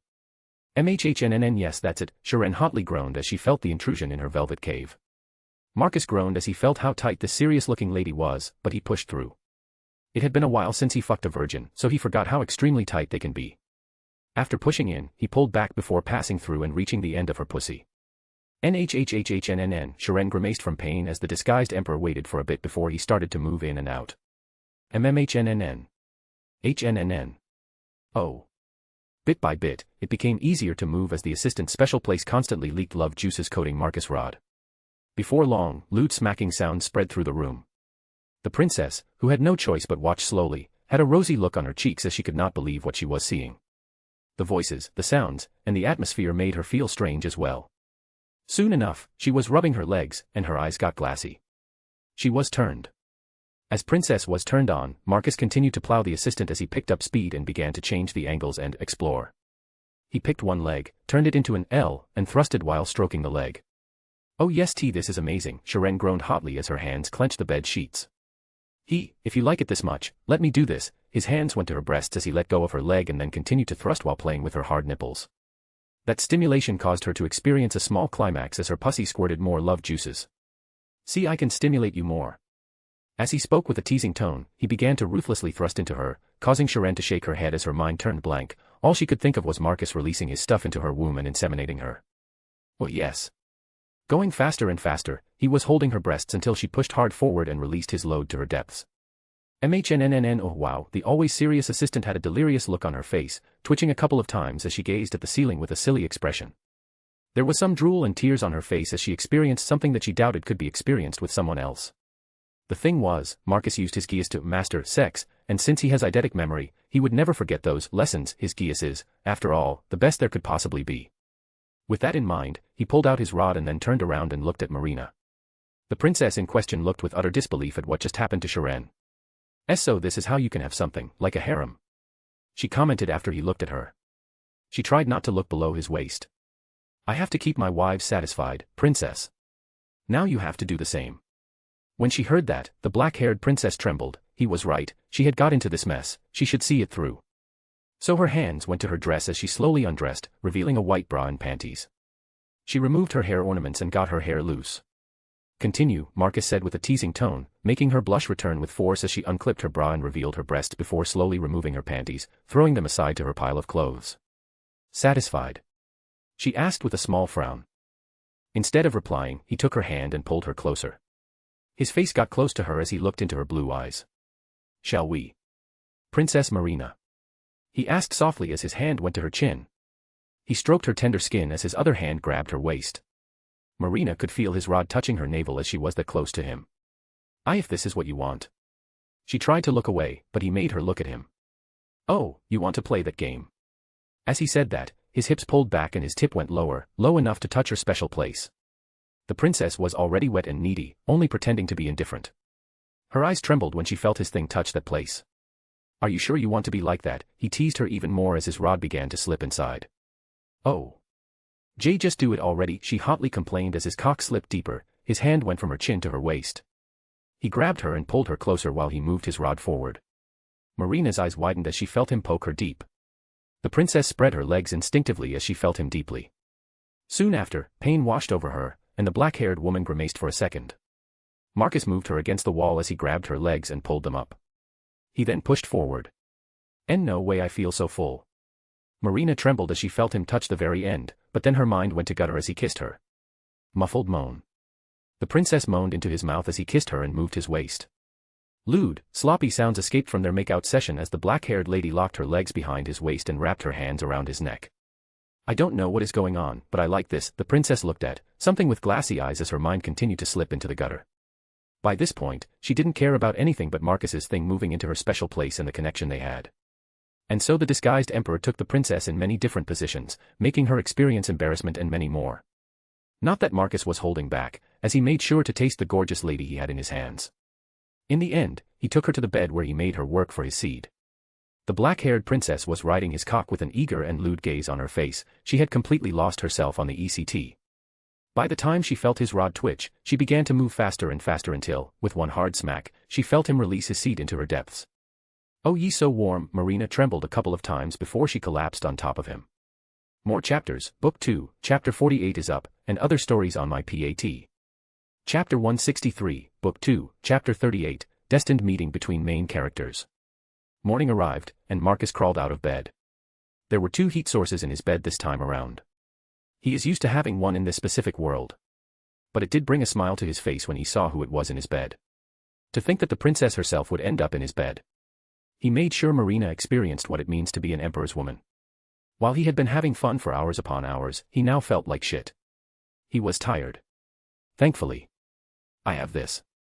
Code manifested on his chest, and his body rapidly recovered before it vanished. Having such a weird tattoo on such a visible spot isn't something he wants to wear all the time. While he has no idea why he can't change the location, it doesn't matter anymore, he can control when it appears and disappears. Regardless, now that he recovered, he slowly crawled out of bed and walked to the bathroom to get a shower. He still needs to report to his post. Celestial Being doesn't wait until he is done having fun with the princess. As he was dressing up, the pair of women in his bed were finally stirring up. Ugh. Marina moved around until she ended up lying on her back.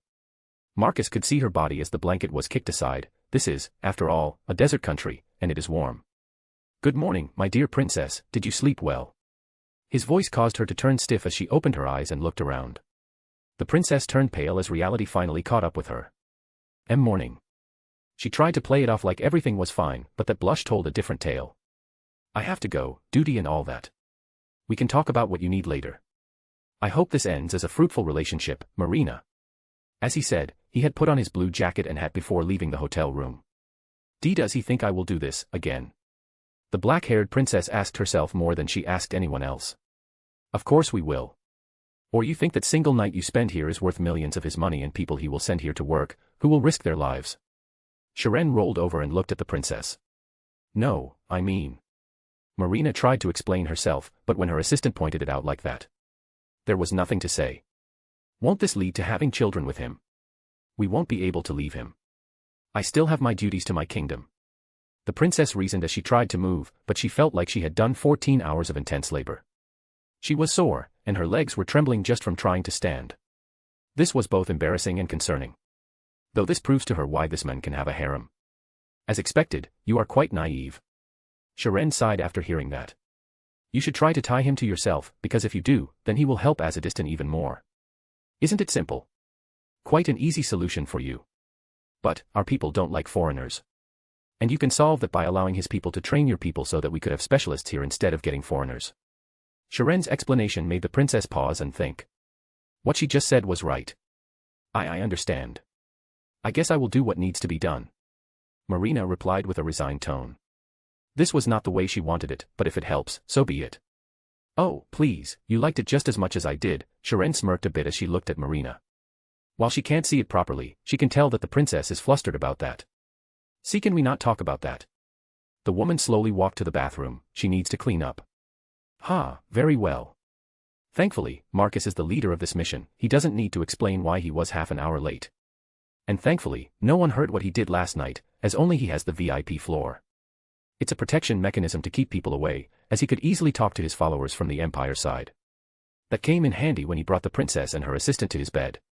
But now that it is over, he needs to get back to work. First, he checked with Veda. Celestial Being was already here. Ashia and Dynames were deployed to Azadistan. Ashia's pilot is doing recon. Oh, maybe I could meet him. I do want to see a main character in person. Marcus rubbed his chin as he wanted to meet a fellow MC. Do you have anything from your flyby? The commander asked the moment Graham walked over to report. Nothing, it's like that enact magically disappeared. The blonde replied with a frown. Then we will go on foot, it will be a good morning exercise.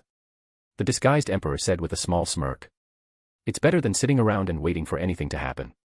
The overflag pilot sighed. While the heat is annoying, it's better than just sitting around and thumb twiddling. Indeed, so get out of your uniform and put on some regular clothes, I will do the same. With a new mission in hand, the pair of them got out of their union uniforms, borrowed a car, and left the city to explore where that enact shoots its rockets from. Since Marcus had a chance, he decided to talk about certain things. After all, the disguised emperor is modern-day Chow Chow, a leader who likes recruiting talent. So why did you join the military, Graham? Marcus asked as he drove the electric car toward the power plant. Oh, well, I had nothing, a street orphan, military was the obvious choice, turns out I was good at it. What about you, Commander? Why engineering of all things? The blonde asked back, he was intrigued by his commander that this unique aura around him, as he comes from some sort of noble lineage, the way he holds and sometimes speaks, it screams to him nobles oblige. I lofty dream. Since I can remember, I wanted to reach the stars. To grab them with the palm of my hand. Obviously, when I was small, I thought they were just sparkly things, but when I grew up, the dream only grew bigger. Each star is a sun or a galaxy, with countless planets. What I want is to put humans on all of them. That is why Anaheim exists, a company that will help humanity become an interstellar civilization. That is a great dream, nothing like mine. Graham was a bit awed by what he heard. You are a warrior, while I am a creator. We both need each other's roles. I build, you protect, and reverse is true as well, a warrior needs to protect something. I never considered you a philosophical kind. The blonde chuckled after hearing that. Philosophy is a neighbor of creation, the process of thinking is the same, why this or that is like that. The disguised emperor shrugged at that reply. That is why I end up thinking about things like that. Like our new fascination, the celestial being. The moment Marcus mentioned celestial being, Graham perked up. Gundams are his new love. It's a bit concerning to me that celestial being is ignoring our nature. We as humans need someone to show us the way. Our history is full of incredible people who did amazing things, yet they keep attacking us, wanting us to unite against them. Thinking that things will just end when all three superpowers are united and try to fight them, they will beat us and then tell us what to do. It's stupid idealism at the core.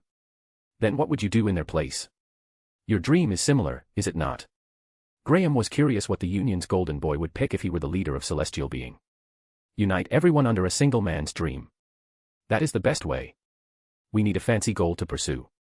It happened many times, the only difference was the technology. The greatest conquerors in history did this very same thing. If you don't know something, then just open a history book and look for a similar event. Marcus smiled at him as they arrived at the power plant. The pair wandered through the wreckage. Some soldiers showed which missile pieces were left. Looks like AEU standard issue land missiles. Graham inspected the black metal pieces.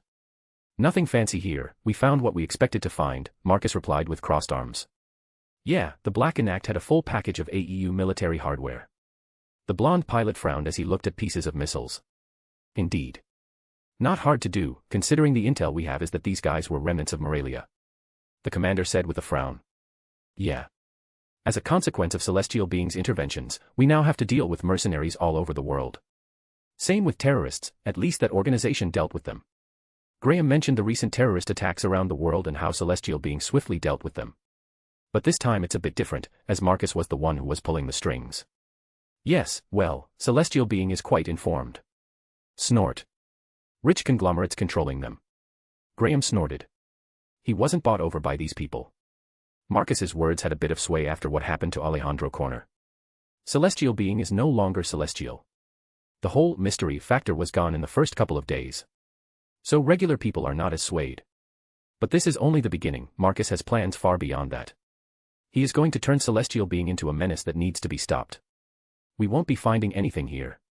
We should check the location where that enact shoots from. The disguised emperor said to Graham. Yeah, let's go.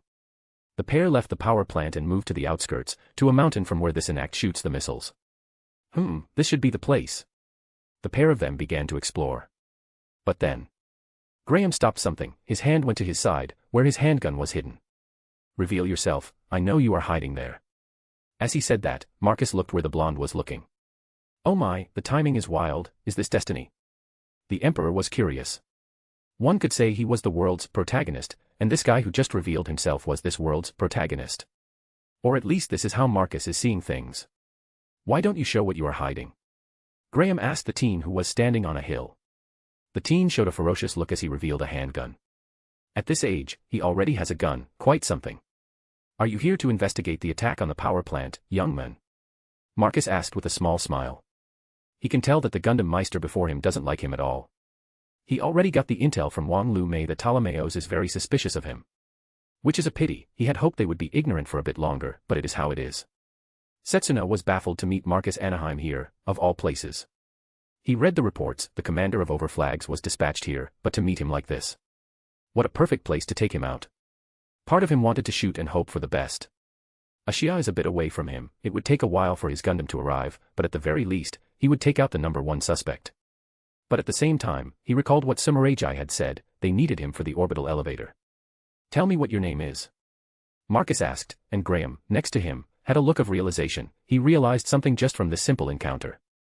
More chapters, Book 2, Chapter 48 is up, and other stories on my PAT, they are trying to unite the world, and at the end of that, what do you think will happen next?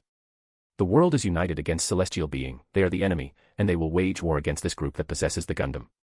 Do you think 4 machines can beat 3 superpowers and hundreds of their mobile suits? Humans still pilot those machines, and they will simply get tired out.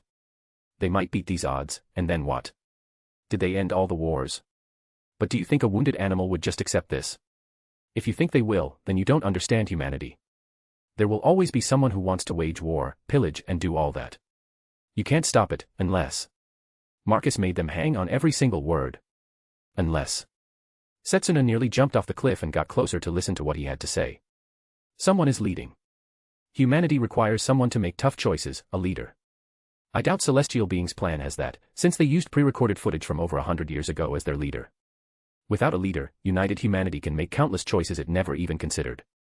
That is why their plan will fail, Kamal. That is why what Celestial Being is doing is nothing more than elevating a conflict to the next stage. It will be the first war to be waged in outer space. And they are the ones who caused it. Marcus shrugged, then turned around and was ready to leave. Come on, Graham, we didn't find anything, we should return to the base. Ah. Sure. The blonde snapped out as he looked at his commander and then at Kamal. Hey, kid, don't wander around here like that, those mercenaries could still be around. After saying his piece, the blonde rushed after his boss. Commander, what was all that about? The blonde asked as they got into their rented car. Well, that Kamal, he was with Celestial Being. I questioned his loyalty to his organization and its flawed ideology. They desire change, but they lack a figurehead. A living figurehead. Only the ideals of an old man who died over 100 years ago. Marcus explained, rolling his eyes. That kid. Graham's eyes widened. Now it made sense. The feeling he got. That kid. He could be a pilot of a Gundam. The blonde pilot of Overflag declared with a grin. I am certain. That gaze he had. It's not a simple one. It's full of conviction. Marcus looked surprised for a second. He might made Graham too strong, the intuition he developed is something else. You might be right. The question is which one from those 4 he is piloting. I have an idea, I need to test it out first. The Overflag pilot smirked, having already encountered a certain blue and white machine that gave him the same vibes as this kid. Then we might have a chance. Marcus smiled as he considered how to move the situation forward. His mercenary is here to stall and let his empire embed itself. Until then, he needs to keep the chaos running. I hope so. What is your goal? What does it mean? Setsuna was shaken when he heard that. He never imagined speaking with someone who had answers like that. This guy, this Millie Anaheim. I need to speak to you again. What do you need Celestial Being for? It was clear to him that Marcus doesn't believe in Celestial Being's ideals, yet he is funding them, allowing them to use the orbital elevator. There has to be a goal of some sort. A leader. His eyes widened. He realized something. He is using Celestial Being to unite the world and become its leader. Setsuna scrambled into Ashia as quickly as possible. If this is true, then Marcus could have been the one who, in fact, took Veda away. Once he was inside his Gundam, he scrambled to contact Locken, who was in the country as well. Locken. Do you copy? Setsuna spoke in a worried tone, leaving the sniper Gundam pilot confused. What is it? Why are you so nervous, Setsuna? The Dyname's pilot, who was lazing around, looked confused. I just had an encounter with Millie Anaheim. Oh. That's interesting. What did you speak with him about? Well, we spoke about Celestial Being ideology and the whole conversation ended up as he doesn't believe in Eolia Skenberg's plan. In fact, he spoke that humanity needed a leader. I believe he is using this plan to take over the world.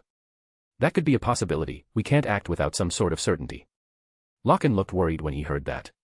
The plan mentioned that such a possibility could happen. Dictators are not uncommon.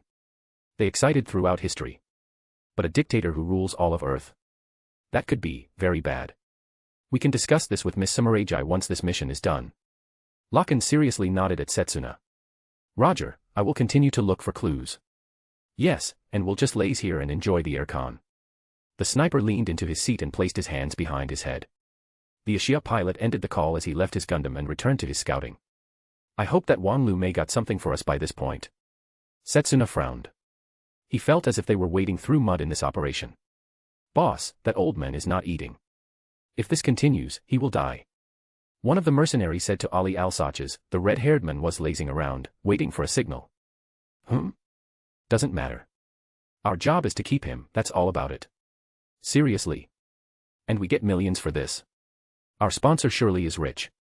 The guy imagined swimming in cash after this is over. We do, after all, our sponsor wants all wars to cease to exist. But before that, many more must happen. The red-haired man laughed at how absurd it sounded. But hell, if he gets to fight, what does it matter what the rich lunatics want to do? Sounds weird. Still, whatever. The mercenary shrugged as he returned to his guard duty. He is getting paid a lot to guard an old man. Indeed. Ali Al-Sachs nodded as he checked his special phone. His eyes widened for a second as a bloodthirsty grin appeared on his face. It's time. Boys. They learned about our location and prepared to fight. The red-haired mercenary barked his orders, and his men scrambled to their positions. Understood. They were outfitted in the best armors and guns available on the market. And sure enough, someone tried to sneak into their base, but gunfire greeted this invader. Yeah, not that easy when we know that you are coming. Ali grinned like a predator. This was exactly what he wanted. A real fight. The intruder was a martial artist. It was Hong Long, Wong Lu May's older brother. He was here with someone extra. As all of a sudden, one of the mercenaries dropped to the ground. Head first, someone sniped this guy. Sniper. Watch out. The mercenaries took cover while the martial artist had the better time now. I don't think so, Celestial, watcha you call it. You won't get my walking bag of money that easily. Ali pressed a button on a remote and sections of the hideout exploded, causing the martial artist to cover as well. Not that easy, isn't it? You can't use your fancy Gundams here. Ali Al-Sachs cackled as he enjoyed the situation. He wanted to try out his new Nemesis Gundam, but he needed to play here first, and now he is enjoying it. His new boss knows what he likes.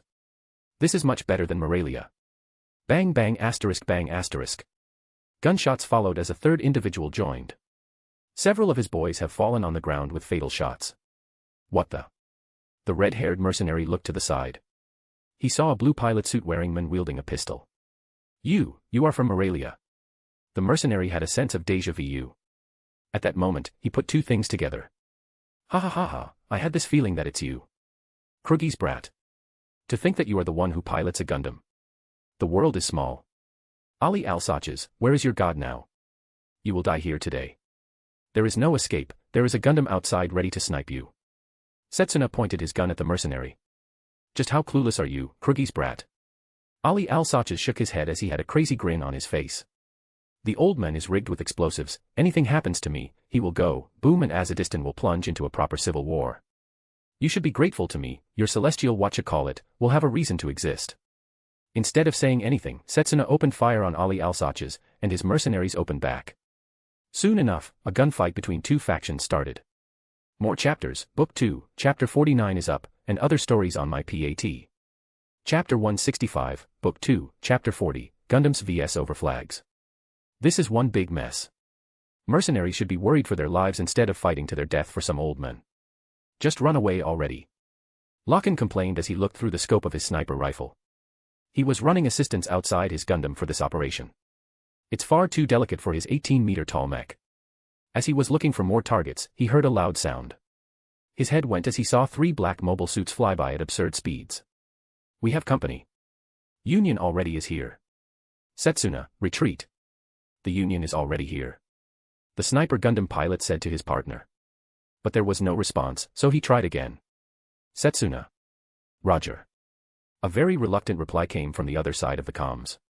Locken scrambled to enter his Gundam, as before long, an overflag pulled its rail gun and began to shoot at him. Shit. I need to shake them off. The GN machine lifted off and dodged the deadly shots before pulling out a GN pistol and shooting back at one of the overflags. A fourth overflag arrived, and a familiar voice blasted through the open comms. Mr. Gundam. We meet again. This time I will take more than your hand. Graham Acre. Locken frowned as he used his other Gundam hand and pulled out a beam saber. This time, he is not taking any chances. Though there were 4 overflags here. Setsuna, a little help here. Roger, give me a minute. The sniper Gundam's pilot grimaced as he looked around. He was surrounded, and this was not his mission. He doesn't need to fight these overflags. But then, before the trucks with soldiers can arrive, boom boom asterisk boom asterisk. The whole place exploded. Oh shit. Dyname's pilot looked with wide eyes as the mercenary base erupted in a chain of explosions. Setsuna. Are you okay? Setsuna's face popped up on the screen. He was in his Gundam. Fine, but... Yeah, this is bad. Locken frowned. The mercenaries took out the conservative leader. That man. He needs to die. Ashia turned around and rushed towards where Ali Al-Sach's should be. But at that moment, 3 more overflags arrived and intercepted Ashia. Soon enough, a battle for survival started. Not that Ashia's pilot was calm. The close-quarters Gundam moved erratically, essentially letting them know they should let him pass. Shit, this is getting out of control. The sniper complained to himself as he could barely dodge and parry the attacks. From the looks of it, these Union machines had another upgrade. Their beam sabers were reworked, and they don't run out of juice after a couple of swings. And that is bad for the Gundam Meisters. Then all of a sudden Graham Acker's machine turned around and rushed towards Setsuna's Gundam. Setsuna. Watch out. Young man. We meet again. All of a sudden, overflag clashed with Ashia. You. Ashia replied over the open comms. This was getting out of hand. So it is you. I knew it, you had that aura around you. To think that you would pilot a Gundam. Graham exchanged words with Setsuna as 2 beam sabers clashed. Get lost, I have to kill somebody. Setsuna had no time to talk as he tried to push Graham's machine back, but this is where the blonde pulled back on his own and proceeded to spin and kick into Ashia's chest before going for a cut. But the Gundam managed to block it at the very last second. The 2 machines began to fall out of the air as the overflag was pushing the Gundam down. If you think this is enough, then you are mistaken. Ashia's eyes glowed as solar reactor roared to life, and even more green particles got released. Trans-AM. All of a sudden, Ashia turned red as it sliced through the Graham's overflag, and then rushed to cut through other Union machines, before turning around and rushing where Ali Al-Sach's could have gone too. Setsuna, damn you. Trans-Am was our ace. Locken clicked his tongue as he swiftly followed the rapidly moving Ashia. But by the time they checked the area, all they found was a black enact left behind. There was nothing else there. Setsuna, we must leave. More Union troops are coming our way. They will be on us shortly. Locken checked his long-range sensors. He was picking up more overflags and even more regular flags coming their way. From the looks of it, the main army has arrived. Roger. The pair of Gundam Meisters swiftly left the area. I wasn't expecting Trans-AM. Marcus looked at the footage he just saw. He lost 7 overflags and 2 pilots who got sliced in half. These guys are real aces, and they moved their mobile suits in a way that they would survive. But some of them are just idiots who would kill themselves. Well. I can spin this out in a way I want. The commander of overflags stroked his chin. He already had an idea how he would explain himself. It was in the end celestial being's fault. They got in the way of the UN operation and got Raza Masoud Rachmati killed. Simple as that. Besides, the Gundam Ashia pilot is a Kyrgyz native, and he hates Azerbaijan, which conquered his homeland. Very simple, isn't it? With that in mind, he forwarded some information to Euphemia, and she will release it all when he greenlights it. Until then, it's classified information. Commander, I am sorry, I lost one of your creations. Graham Aker said to his boss. He looked devastated and pissed off. He lost 2 of his men. Men he knows well. And now they are dead. Because of Gundams. The love he was feeling for those machines has turned into hate. That look, you hate them now, do you? Marcus replied as he put aside his work tablet. The money seen on it made him grimace a bit. He used to leave these spreadsheets for his wives, now he needs to deal with them himself. Is it that obvious? The blonde tried to reply with a strained smile. After what we saw those Gundams do, we once more have that gap in machine performance, Marcus replied with a sigh. Does that mean you will be making an even better version of a flag? Graham perked up. Something like that. The disguised emperor hummed for a bit. The question is, how much do you hate celestial being and how far are you willing to go? For a second, Graham felt that something else was going on. What do you need me to do? He asked his boss. Not what you need to do. But if you can keep a secret. A secret. For a second, the overflag's pilot wondered where this was going. Indeed. You see, I have plans, we discussed this before, with that kid as well. He hinted at the talk they had with the celestial being's pilot. The leader, you want to be that leader. Indeed. I will drag humanity to the stars themselves if I need to. To do that, all 3 of the superpowers need to unite. Celestial being is already helping us, even if they don't realize it. As long as this continues, more people will die from this infighting instead of focusing on space exploration and expansion. You want me to join you in this dream of yours? Indeed, I need exceptional talent, and this talent will have access to technology they could only dream about. Marcus smiled mysteriously at his overflag pilot. Now I am intrigued. If we can fight Gundams on even ground, then I don't mind. You don't mind. You do know that if it ends badly for us, we could be branded traitors. Marcus commented with a bit of amusement. I doubt that will happen, Commander. You are a natural leader, people will follow you when the goal is something like that. Graham shook his head. His gut feeling is telling him that his boss will successfully unite the world and its people, unlike Celestial Being, which is faceless and hides behind its Gundams. If you say so. Now, here it is, something for you. Marcus took another tablet and went through some options, showing a specific file. It was the Gundam Meister they met. This is. Officially, he is dead. But our Kamal in truth is Soren Ibrahim, an ex-member of KPSA, a terrorist organization. He was a rebel in Kyrgyz, a child soldier, and fought against Azadistan as they conquered his country. In other words, these lands he knows very well and by all means, he should hate them. So, he could have intentionally triggered the death of Raza Masoud Rachmati. Marcus concluded while Graham was reading through the files. This kid is so young, yet he pilots a Gundam. Truly. Yes. That is why I want to take over and prevent anything like this from happening. By all means, he has talent for physical activities, he could have been a good player in sports or the military, but alas, he ended up trained to become a child soldier. Marcus sighed in disappointment. He could have used Setsuna in his world, becoming part of G-Force, he would have been a splendid knight. I see your point, Commander. He does know how to fight. Indeed. Just don't tell anyone that I revealed this to you. The committee doesn't know it yet. I will be attending a meeting soon. The disguised emperor disclosed something that shouldn't be disclosed, and that made the blonde realize that his boss is sharing something he should not. Don't worry. I won't say a thing. With that said, the meeting with his ace was over. Marcus smiled a bit. He will have this ace on his side one way or another. I am sorry, Setsuna, but you will be the scapegoat this time around. The commander looked over the window. He could see that unrest is not going anywhere, and soon enough, the news of their spiritual leader's death will spread as well. Once that is done, the civil war in this area will truly begin. He is dead. Marina looked shocked and in disbelief as Marcus shared the news. They were in the royal palace. As proof, he showed them footage. Celestial Being was there. They might be good with their mobile suits, but in a regular gunfight, they are useless. They lack manpower and should leave this to my special forces. The commander of Overflags explained to the princess. Then, what is going to happen? The black-haired princess looked shaken. We will continue with the peacekeeping operation. Don't worry, I won't leave until this is over. You still have your superiors to answer to. Sharon pointed out. Yes, but Gundam will return here unless they go against their own directive. Azadistan is in a civil war, and they can't ignore that. Marcus reminded them of that. But, if they return, even more people will die. Indeed, that is why you should leave this to me. My Anaheim already dispatched prototype technology that will disable people instead of killing them. We shall capture these dissidents instead of killing them.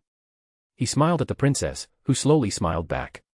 She felt relieved to hear that. You have my thanks for doing this, Marina said with a growing smile. One thing she doesn't want is the death of her people. We had a deal, and I am keeping my part in it. He replied that there was no need to thank him. Sharon smirked a bit when she heard that. Should we visit you tonight, Commander? The assistant asked with a casual tone. Making Marina snap her gaze back and look at her with annoyance. You can. I will be having an annoying phone call with my superiors. I need to report that I lost 7 overflags that are worth as much as a small country's GDP. He said with a sigh, making Marina look at him with a bit of sadness. Then we shall be waiting for you there.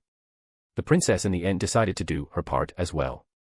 More chapters, Book 2, Chapter 50 is up, and other stories on my PAT. Chapter 166, Book 2, Chapter 41, all according to the plan.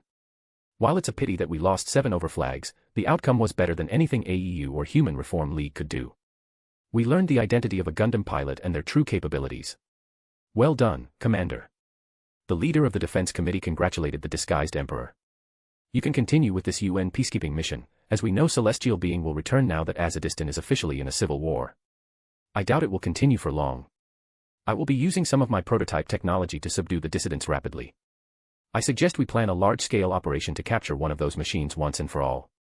While they are indeed powerful pieces of advanced technology, they are still piloted by humans, we can tire them out, blind them or use noises to cause them pass out. Marcus went on offense, making the union leaders slowly nod as they agreed with him. My thoughts exactly, and you are the only one who thinks that way.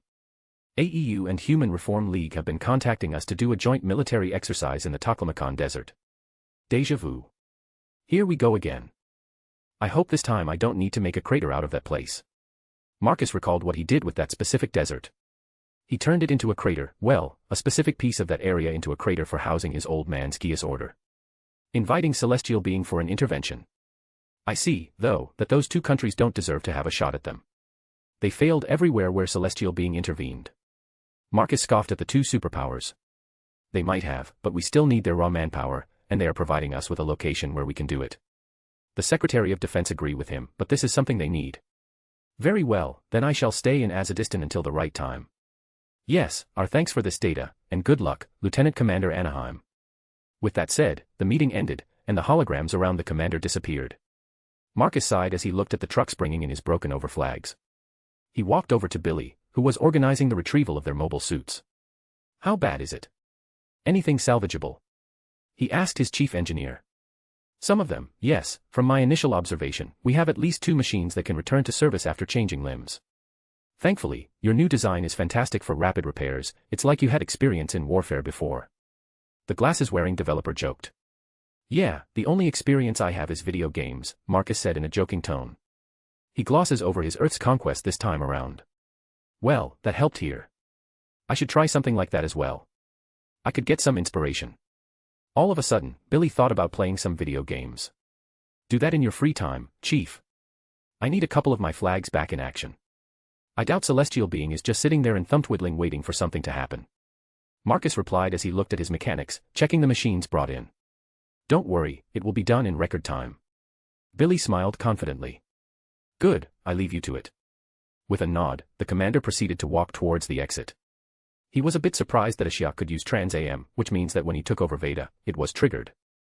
It means that Celestial Being knew the whole time that something was wrong. Well, it doesn't matter anymore. We are moving towards the climax, the joint exercise will crush the 3 superpowers, and I shall move in to proclaim myself the ruler of the world to oppose Celestial Being. Marcus smirked as he checked his private phone. He messaged Legion to begin the first collection operations. There are a bunch of rebellious residents who need to be moved so that Azadistan can be a peaceful country. He promised that much to his princess. I see, this is troubling.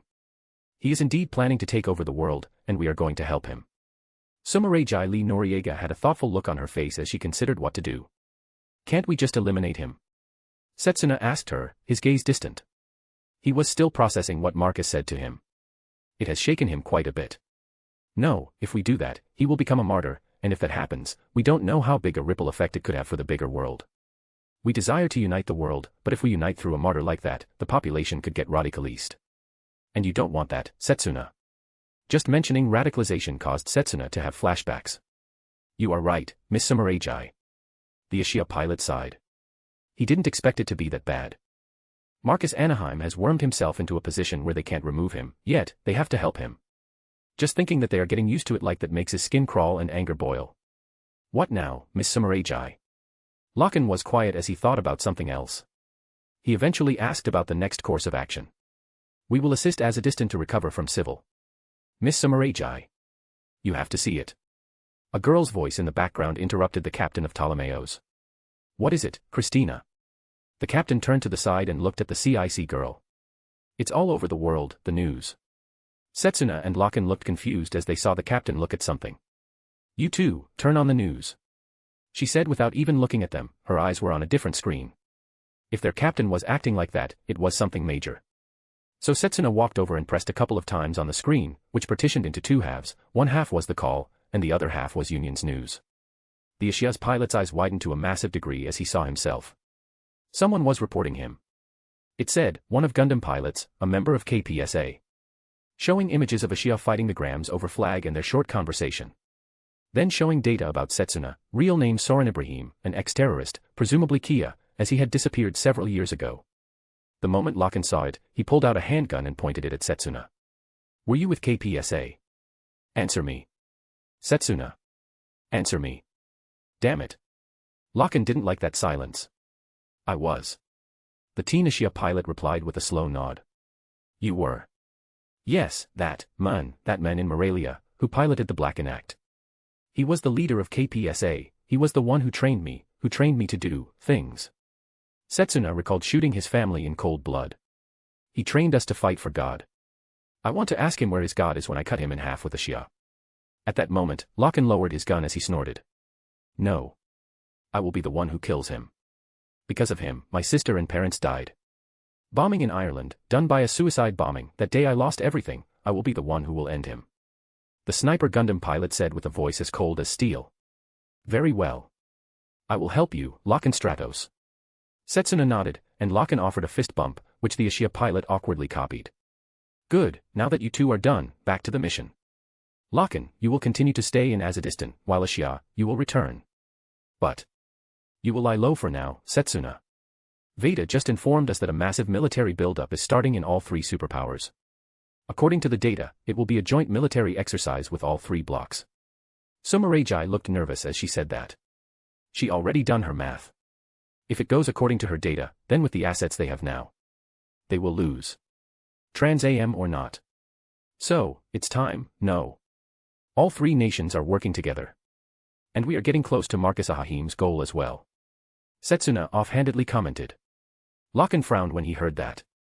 I've been trying to find anything on him, but neither Veda nor Wong Lu May can find anything on him. Sumeragi had an annoyed look. All she could find was good stuff. A once-in-a-century genius that needs to be protected. If Celestial Being removes him, there will be a radical response from the population, and it will impact Eolia Skenberg's plan. Setsuna clenched his fist. He knows this is wrong. Yet. They can't do anything. Even with a Gundam. Setsuna. We will find a way. There is no way we will allow a man to take over the world. With our help, no less. Locke seriously said to Setsuna before looking at Sumeragi on the screen. Can't we just release a statement? Or something? Now.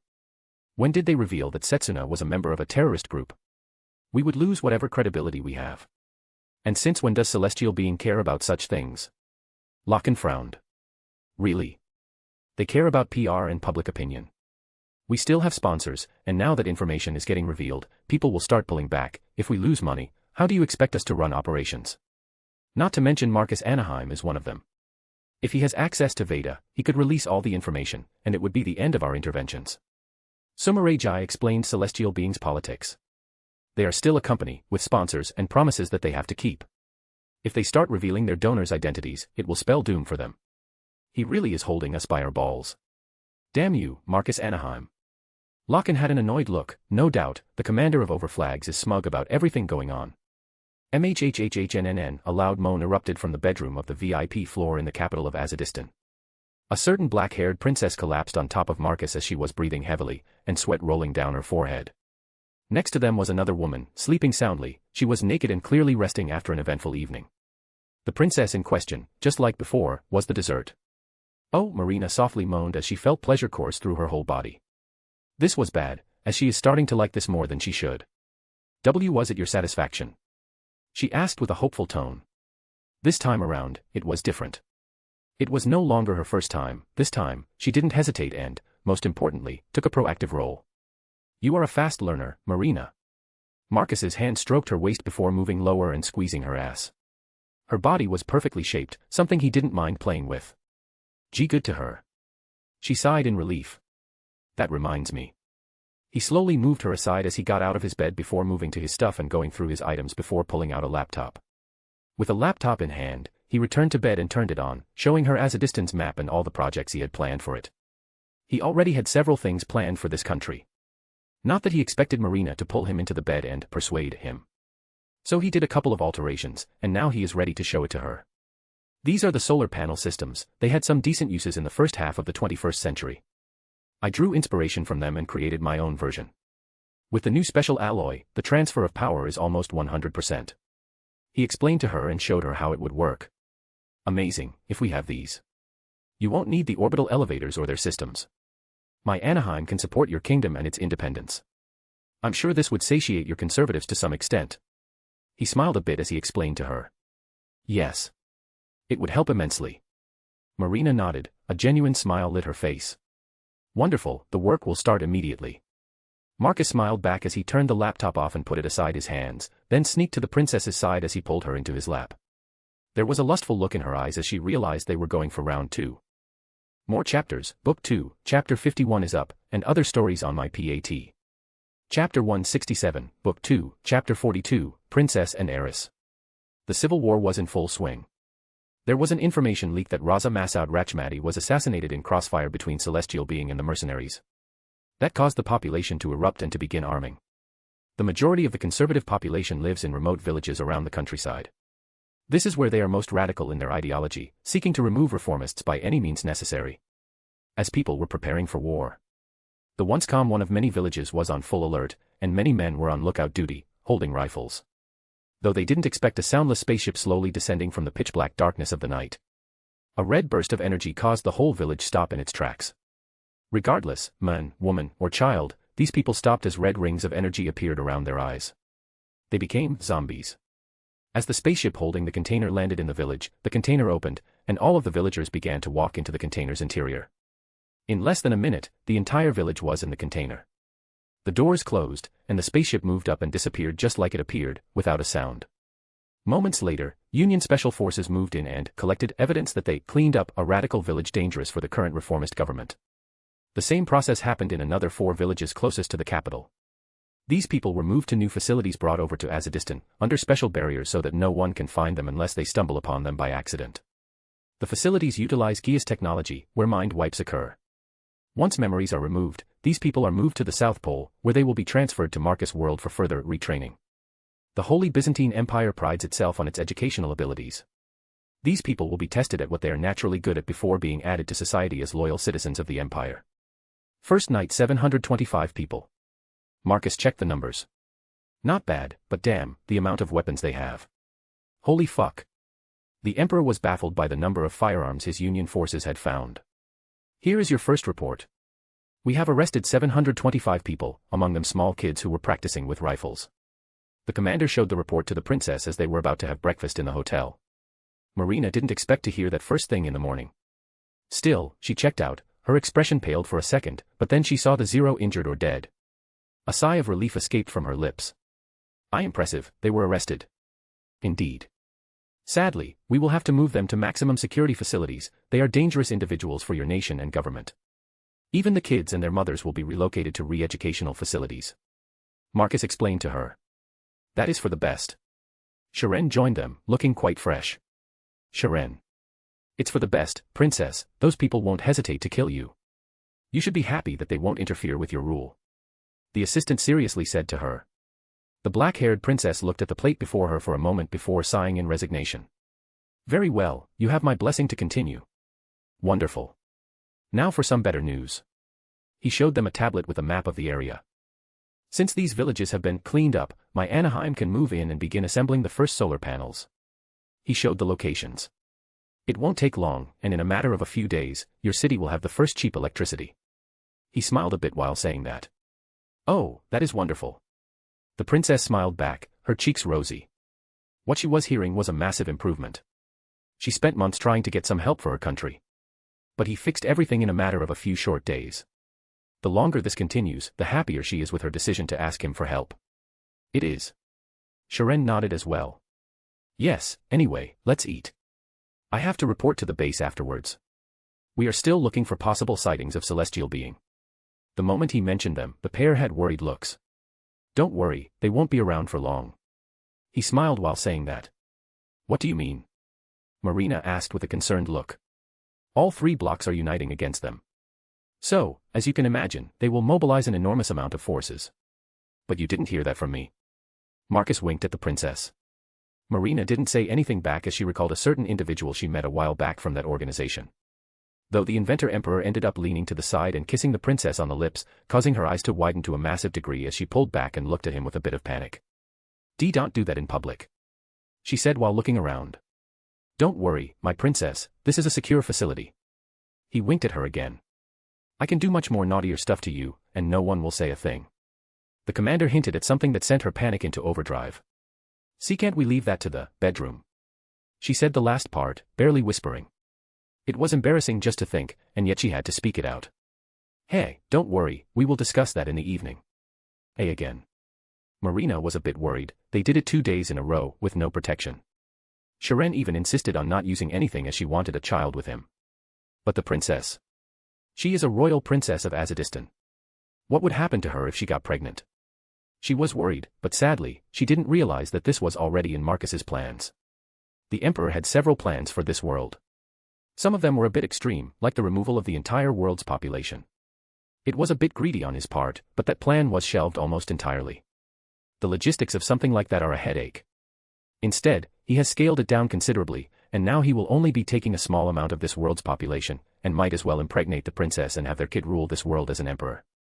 He can't rule this properly anyway, being in a different dimension and all that, so might as well raise someone of his blood to do it for him. What is with that look? He frowned a second, making her panic. And nothing. I will be there to greet you. Marina immediately caved in as she smiled nervously at him. Good, then I will see you later. Once more, he kissed her before returning to his breakfast. A swift meal later, he left them alone as he needed to report to his post. A bit later, after quite a boring morning, the disguised emperor sneaked out to get some tea and pastries from one of the cafe shops in the capital. Though he didn't expect to be found. Mo. Do you know how much trouble this whole thing was? All of a sudden, a familiar female voice said from behind. Marcus turned around and saw Wong Lu May. His newest fiancée was dressed in a sundress and classy glasses, and behind her was her brother, who looked like he was in a scuffle, even with a broken arm. Shouldn't you let your brother rest? I am more than capable of protecting my mistress in this condition. He immediately replied. I don't doubt that. By this point, the commander of Overflags is certain that this guy would even work in a wheelchair. Forget about Hong Long and pay attention to me. It has been a while. The girl strolled over to him before looking around for a good spot. In the end, she found the same cafe where Marcus had come out. Let's go there. She pulled his free hand and took him in. Sure. They ended up at the table in the corner, which was a two-seater. The heiress smiled at him, as this was the perfect spot for lovely-dovely stuff she was hoping for. What did you mean back then? Marcus recalled that she complained instead of greeting him. Exactly what I meant. This whole intervention is a mess. We failed it.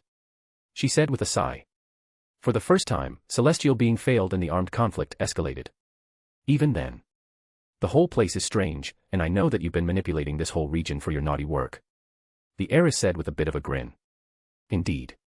The whole region is under tight lock as I have begun my operations. Marcus said while sipping his tea. He offered her one of his pastries. For a second, she considered not taking this offer, but then she saw his pastry, which he had already started eating. I want that one. She pointed at that one. The emperor had a confused look for a second, but then he saw the bite marks and immediately deadpanned. You Chinese girls and your silly meanings.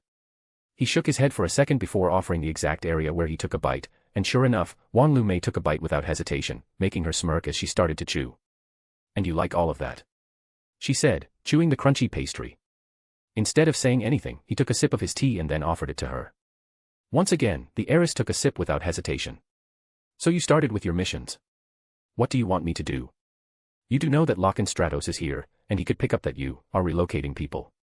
She said the last part in a whisper while leaning towards him. Yeah, I know. It's that this is the only way this could work. I do have someone watching the operations for me. Marcus recalled a certain new Gundam that is making sure that celestial being can't interfere in this area. That is good.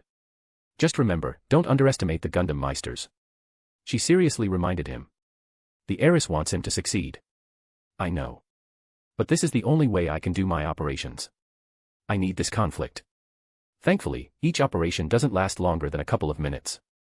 Once more, he took a bite and offered it to her. The heiress smugly took another bite. She could get used to this lovely-dovely stuff. Now for the next thing. The operation in the Taklamakan Desert. Ptolemaeo's captain looked concerned. She is worried that celestial being could be defeated there. Is it in your plans? She asked curiously. Don't worry, an additional Gundam Meister will make its appearance at that time, Marcus smirked. His smirk made her a bit excited. She wondered what he had in store for that operation. Well, I am excited to see what it will be. Anyway, do you have anything for Ptolemaeo's crew? She asked him as she was ready to leave. No. For now, regular operation. He replied to her, making her nod as she got up. Instead of leaving, she walked over to his side and ended up sitting on his lap, kissed him on the lips and cuddled a bit. The girl wanted to do some extra things since she hadn't seen him for a while, and her new desires started to grow in her. But, sadly, it's a bit busy, and she can't be seen with him. So something like this country allows her to make an appearance with how soft the protection is here with the current civil war and his troops over the place. After a bit, the kiss was over, and she whispered into his ear. We should find some time to make our engagement official, the heiress sultry whispered before trying to get up, but Marcus's hands held her in place. Not without a goodbye kiss. Fine, she moved in and kissed him one more time before he allowed her to leave. With the catch-up done, Marcus pondered what to do next as he continued to eat his pastry and drink his tea. With Locke and Stratos around, he can't go wild. Besides, he needs to keep some people around since Marina could want to visit them. Ugh. Balancing this is such a drag. He complained for a second, though his mood was good after Wong Lu May visited, and in the evening, he would have a pair of beauties help him relax. Chapter 168, Book 2, Chapter 43, The Grand Swooping. Locke and Stratos was in a bit of a perplexed situation as he had no decent intel to work with. All he got to work with was that the Union is running peacekeeping operations and mass arresting conservative forces that desire to wage civil war. I suppose I can make sure there is no massive amount of fighting going on. Or that those mercenaries return.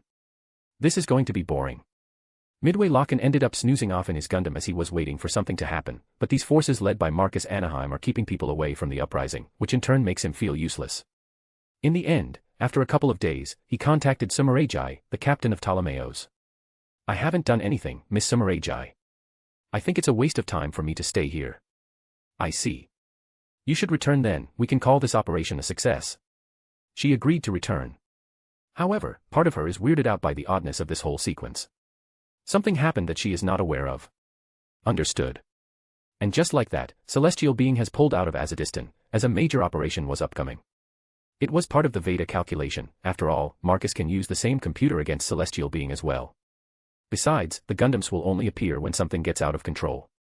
And the commander has just enough manpower to keep it from escalating. Eventually, a week has passed, and the civil war situation has stabilized. The locals realized that Union's forces were no joke as entire villages ceased to exist. That alone terrified the conservatives as they ended up swallowing this bitter pill and just hung up their guns and returned to living their lives. Well, this was not bad.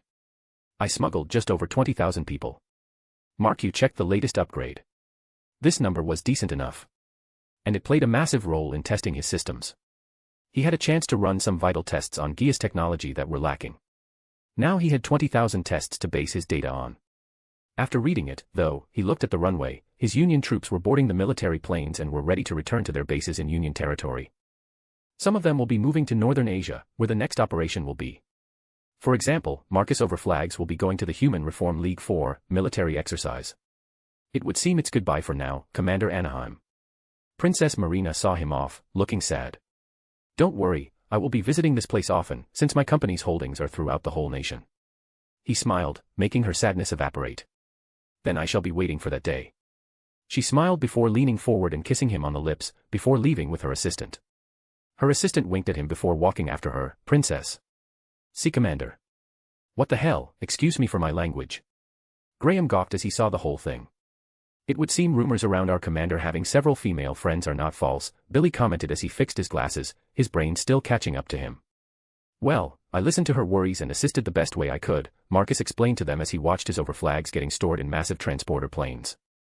So, she is like your second wife or something. Is that even a thing? Graham doesn't quite know these things. One should ask him about the guns, he could tell everything about them in reverse, but this is not his field of expertise. Pretty sure he could marry her in Azadistan. Billy was a bit more knowledgeable. We will see. I am a bit busy for those things. Marcus rolled his eyes. He still has things to do, like taking over the world. Indeed. We should talk about this after we deal with Celestial Being. The mobile suit developer nodded at his commander. Still, it was surprising to see that he was able to get the princess like this. They were here less than a month, yet he achieved that. Temporary bases were erected to house hundreds of mobile suits, artillery, planes, and ammo. It was a massive operation that would cost all three superpowers millions. A remote military base with its comm tower became the center point of all of this. People from all three blocks were present in this upcoming operation. Lieutenant Commander Anaheim. It is good to see you in person. The one who greeted the arriving lieutenant was a Russian military man with facial scars. The wild bear of Russia. I wasn't expecting to see you here. Marcus replied as he accepted the handshake. With an operation like this, the best have been summoned here. The wild bear of Russia, Sergei Smirnov looked to the side. There were troops from the Human Reform League, AEU, and Union preparing their equipment for the upcoming conflict with Celestial Being. Though all three were keeping to themselves, it was clear they would be working together on this operation. Indeed. We have brought some experimental tech which we want to use on Celestial Being as well. Marcus looked at the planes arriving from the Union. They carried the latest tech his overflag development team had been working on. He doesn't even need to do anything, he just selected a group of people and gave them a goal to work towards, and, bam, stuff gets done. I have heard rumors about your overflags fighting against Gundams on equal footing. Sergei looked at the black mobile suits being unloaded from the carrier planes. Indeed. While Gundams are advanced beyond our technology, our neural interface technology is basically at the same level. All we need is for our machine to move as well as theirs, the rest is up to pilots and their abilities. No need to be humble, Commander Anaheim, we all know that it's more than that. You even developed weapons that can damage them. The Wild Bear already had a decent amount of intel on them. That would be classified information, Lieutenant Colonel. Marcus smiled a bit as he replied. His smile told the Wild Bear all it needed to know. The Union had weapons capable of damaging these Gundams, giving them an edge in the upcoming operation. Ha ha ha, I see. Well, may the best man win, Lieutenant Commander. The Human Reform League colonel saluted his group before walking away. Marcus looked at the much smaller girl next to the colonel. He realized that this was the super soldier of the Human Reform League. He completely forgot that these guys were experimenting with humans. I spend too much time playing with mobile suits. Pity that Alleluia blew the facility up, it would have been interesting to compare notes with my ASP. That little girl is a soldier. What is she doing here? Graham complained the moment the soldiers from the fellow superblock went away. HRL super soldier, since they lack in the field of mobile suits, they make it up with experimental soldiers, Billy explained to the blonde. And how does a small girl come into that? The guy frowned at such an answer. Ask them. The glasses guy shrugged, he was ready to move on and still needed to check the equipment they brought. Go, you two. Prepare for the battle. I still need to see the AEU people. Marcus motioned for his two subordinates to make a move on. He has greeted the host of this show, so for the meeting with AEU, he doesn't need the bulk of his soldiers. Understood, sir. The pair went to their posts, while Marcus explored the base. This was a critical battle, so he was a bit excited. Human Reform League baited some terrorists to a remote nuclear power waste site with some made-up information. This was nothing more than a lure for celestial being. Not that the paramilitary organization cared that the Human Reform League was inviting them. They had a reputation to maintain, so they moved in to erase these terrorists who are the bait. Sir. We have spotted the Gundams. The comms operative said to Marcus and a black-haired woman from AEU.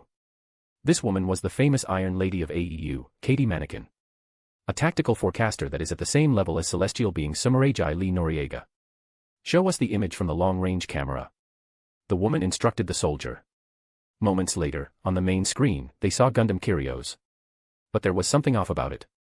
New equipment, where do they get all those funds? Katie complained with an annoyed look. Marcus looked surprised as well, as he realized that this was Kyrios Gust. The Gundam had extra burners for thrust and the ability to shoot far. My oh my, they are going all out. Did my overflags cause you to pull out this extra gear? The disguised emperor could not contain himself as he grinned at the sight. Yes, go all out, my celestial being. Destroy. So that I could rebuild from the ashes that you have left for me. He realized that in this battle, celestial being would crush them. There is no doubt. If Kyrios has gust gear, then Ashia will have avalanche. And if that is the case, the three blocks will lose because these Gundams not only have Trans-AM but also the extra boosters and weapons. This is no longer a battle but a mopping operation. The winged one has a long-range weapon as well. Katie exclaimed as they saw Kyrios blast the MSER-04ANF that tried to approach the facilities from high air. Begin the operation. She looked with an annoyed look at the Human Reform League officer and Marcus. Start with bombardment. We need to pin them down. Marcus exclaimed, pretending to be worried as well. Before long, the artillery units began to rain on Kyrios. But it was a wrong move as a pink beam from a massive distance erased the entire artillery division. This, switch to formation B. Use bombers. Katie roared at the officer. There was sweat on her forehead as she started to get worried. But before the bombers could even take off, a blue and white mobile suit blasted into the base. It was a Shia that began slicing and dicing through the runway, cutting through the military hardware. Send in the overflags. Surround the Gundam in the base. Marcus joined in as he barked his orders. Over 20 overflags swiftly launched and began to fire on a Shia and its avalanche booster set. This loadout makes a Shia extremely fast and capable of ranged attacks. So when overflags tried to attack, a Shia activated Trans-AM and turned red and began to slice and dice even quicker. In less than a minute, all of the flags were turned into scrap metal. When Marcus saw that, he was a bit worried. His boys are good pilots, but the technology limits them, so he was a bit worried when all of the machines got destroyed like that. These tactics, it can't be. Katie stopped in her tracks as she realized who was commanding these Gundams. Are you familiar with the tactician on their side? Marcus asked the Iron Lady. Possibly, but I can't be certain. After Ashia, more bombardment came in from the Gundam Virtue, which joined the fight, followed by Kyrios, which was flying around like a bomber and dropping long-range shots. In less than 5 minutes, most of the 3-block troops were destroyed. This is utter annihilation, Katie commented as she tried to fight back, but it was like trying to keep sand from falling out between fingers. We have lost. The HRL officer said with utter disbelief. Yeah. Marcus tried not to grin, but his voice betrayed him, something Katie had noticed. Pull back, raise the white flag, we are giving up. The woman instructed as she looked at the overflag's commander. More chapters, Book 2, Chapter 52 and 53 are up, and other stories on my PAT. Chapter 169, Book 2, Chapter 44, Aftermath of a Disaster. This is a disaster. The Iron Lady was walking through the wrecked base. There were piles of body bags being sorted out. They experienced a crushing defeat that will take them years to recover from. There are many of the bodies missing, ma'am. That purple beam from the sniper Gundam erased enacts with the pilots. There is nothing left, we have entire divisions that have ceased to exist. The officer followed her and explained the situation to her. I see. She nodded while thinking about the tactics used by the Gundams. It's her. What is she doing with them? Trying to eradicate war itself. That's impossible, we became tactical forecasters so we could reduce casualties with our tactics. What are you doing, Kujo? As she was thinking about the tactician behind Celestial Being, her gaze went to Union and them recovering the destroyed Union overflags. Katie recalled Marcus's weird behavior, something was off about that man. Something she can put her finger on, but her intuition is telling her there is more to him than meets the eye. How is Graham? Marcus asked Billy as they were on their side of the base. He will survive, but the injuries are bad. The developer said with an annoyed frown. His anger kept increasing. They had just lost over 10 ace pilots and even more regulars, so they couldn't recover because Celestial Being had erased them without a trace. Commander, this defeat. I don't think we can recover from. Billy commented with a devastated expression. Indeed. In cases like these, we must make difficult choices. What do you mean by that? When Graham recovers to some extent, I want you two to come to see me at a specific location. We have things to discuss. Marcus said with a serious tone. I understand. I think it's time that I reveal some classified intel. He dropped a hint before walking away. Does he know something important? Billy pondered as he realized that his commander always had this aura of knowing more than he liked to reveal. Planes full of wrecked equipment took off from the desert region of Asia, among them were overflags and other machinery. By this point, Marcus was long gone as he already was back in Union territory, setting up the next move. The actions that Celestial Being took were something he didn't expect, but it was a possibility. This move from Celestial Being is what he called Plan B. Plan A was them almost losing, but pulling a victory at the very last second with the help of an extra that Marcus has stashed away. But a total victory for Celestial Being. Now that's Plan B. And Marcus's move is to align his government with the companies that support Celestial Being, expose them, and then rebel with the assets he recovered from Alejandro Corner. In other words, a coup. Something that I am very good at. As he sat down at his desk in Overflag headquarters, Marcus accessed his computer and began making some alterations. Since that intervention is a bust, Ollie can do something else for me. It is time to remove their little helpers. Faresht is a Celestial Being secondary unit that utilizes second-generation Gundams to assist inside gigs for the main group. This little organization have Celestial Being's 5th solar reactor, something Marcus wouldn't mind taking care of. With that in mind, he sent a message to his empire, which will organize an operation. While that was on the way, he ordered the transfer of refurbished GN Gundam thrones. These thrones will be what he confiscated from Alejandro Corner, and it was the government that told him to keep them hidden until the time was right to utilize them. After all things were set in motion, the disguised emperor returned to his house on the west coast, where his blonde wife was waiting. I have heard. The operation was a mess. Millie said to her husband as she sat down on his lap and got herself comfortable. And I heard that the princess of Azadistan is your new lover. She said that with a raised eyebrow. It is. The girl wanted her country to get technological assistance by any means necessary. I couldn't say no. Marcus explained to her. And you can't say no when a princess needs help. The blonde had a teasing grin on her lips as she got comfortable in his hands. That reminds me. I do have something for you. The Empress clapped her hands, and a maid walked into the room. Marcus perked up when he saw the journalist girl dressed in a maid's uniform. She had a short skirt, tight high lace stockings, high heels, black gloves, and her skirt was full of frills. I do miss my academy days when I used to dress up the students as I wanted. At least I have one person that I can do that to. Millie confessed that she missed her early years. Well, this does look great. The Emperor replied as she looked at the blushing girl. She was no longer complaining. From the looks of it, Millie had trained her well. Beautiful, isn't it? The blonde smiled, liking the compliments. It was she who had selected the uniform after all. Indeed. See, can I go now? Kinyu asked with growing blush. Humph, nope, your Emperor has returned. As a good maid you should serve him, Kinyu, Millie replied with narrowed eyes, making the journalist girl, turned maid, turned stiff. I understand.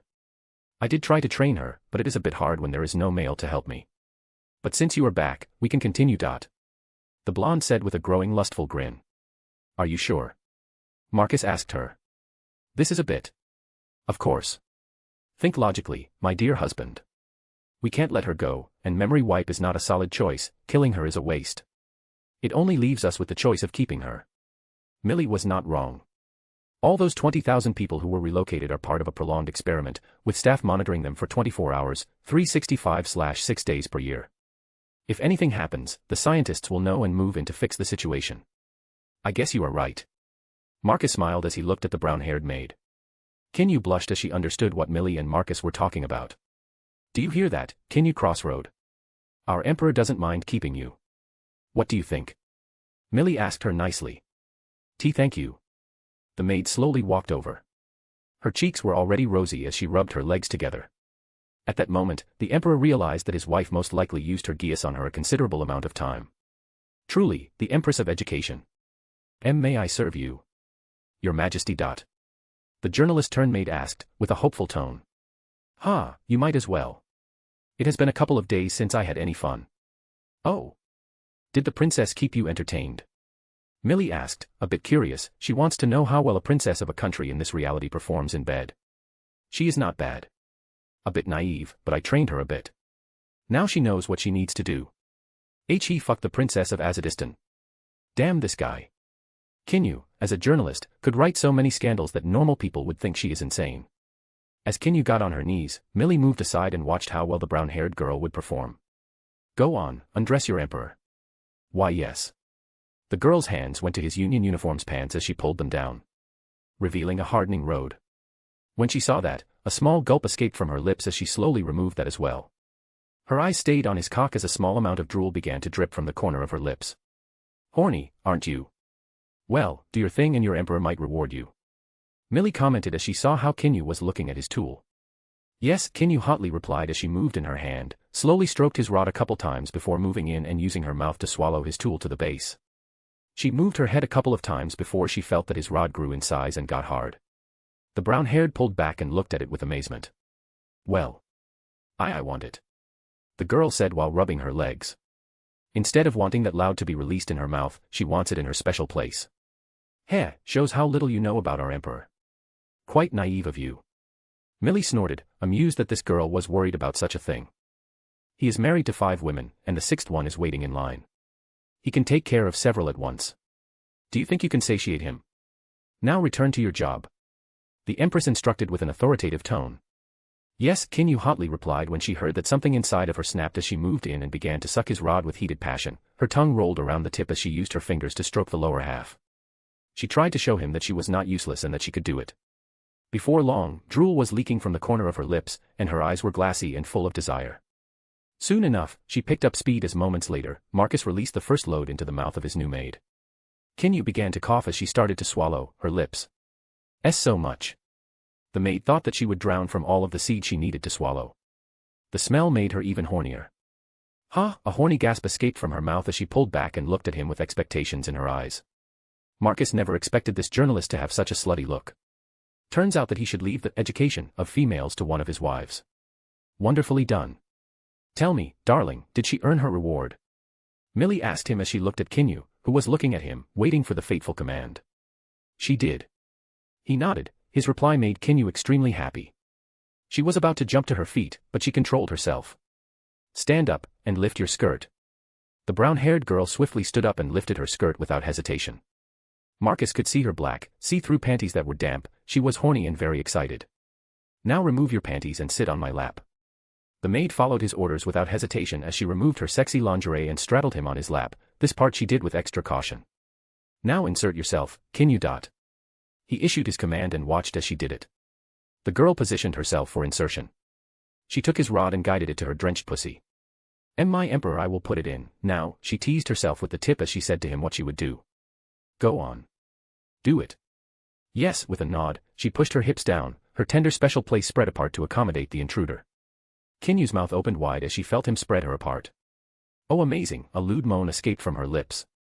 Marcus smirked as he saw her nearly climax from simple insertion. This is where he pushed his hips up, and his rod moved in and reached the very end.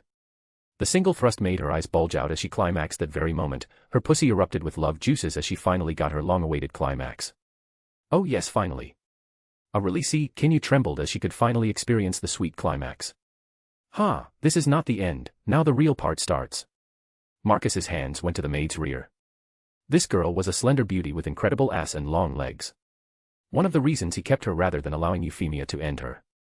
After waiting for a bit, the emperor began to fuck the girl in earnest as he was stimulated far too much, he needed to mark this girl once and for all. Chapter 170, Book 2, Chapter 45, Escalation. HMMNNN. Oh. NHHNNN. The brown-haired maid was moving on her emperor's cock with heated passion as she made sure his rod reached all of her special places. She would rotate her waist clockwise, anti-clockwise, and move forward and back. At the same time, she would stimulate herself while fondling her breasts. After a while, she turned around and showed Marcus her impressive rear. The Inventor Emperor moved his hands and placed them on her ass as he would move her on his rod. MHNNN yes. Kinyu hotly moaned as she felt his rod twitch in her special place. The brown-haired girl placed her hands on the table as she felt how the thrusting speed picked up, she could tell he was ready to release his seed deeply inside of her. Marcus squeezed her firm bum as he began to hammer into her pussy from below. NNHHH. MHHNNNN. Ugh. With a heavy smack, he pushed his hips up while his hands moved her ass down, making his rod touch the deepest of his maid's parts as the floodgates opened, the emperor's seed rushed to the eagerly waiting womb. Kinyu gnashed her teeth as she felt his seed marking her womb.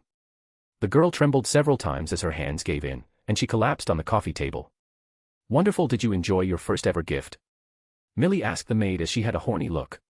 The empress was turned from watching the naughty maid get inseminated. Yes, Kinyu replied, her tongue sticking out as she tried to understand what was happening to her. Good to hear. The blonde grinned at her, but then Marcus got tired of waiting as his hands went on Millie as he began to undress her.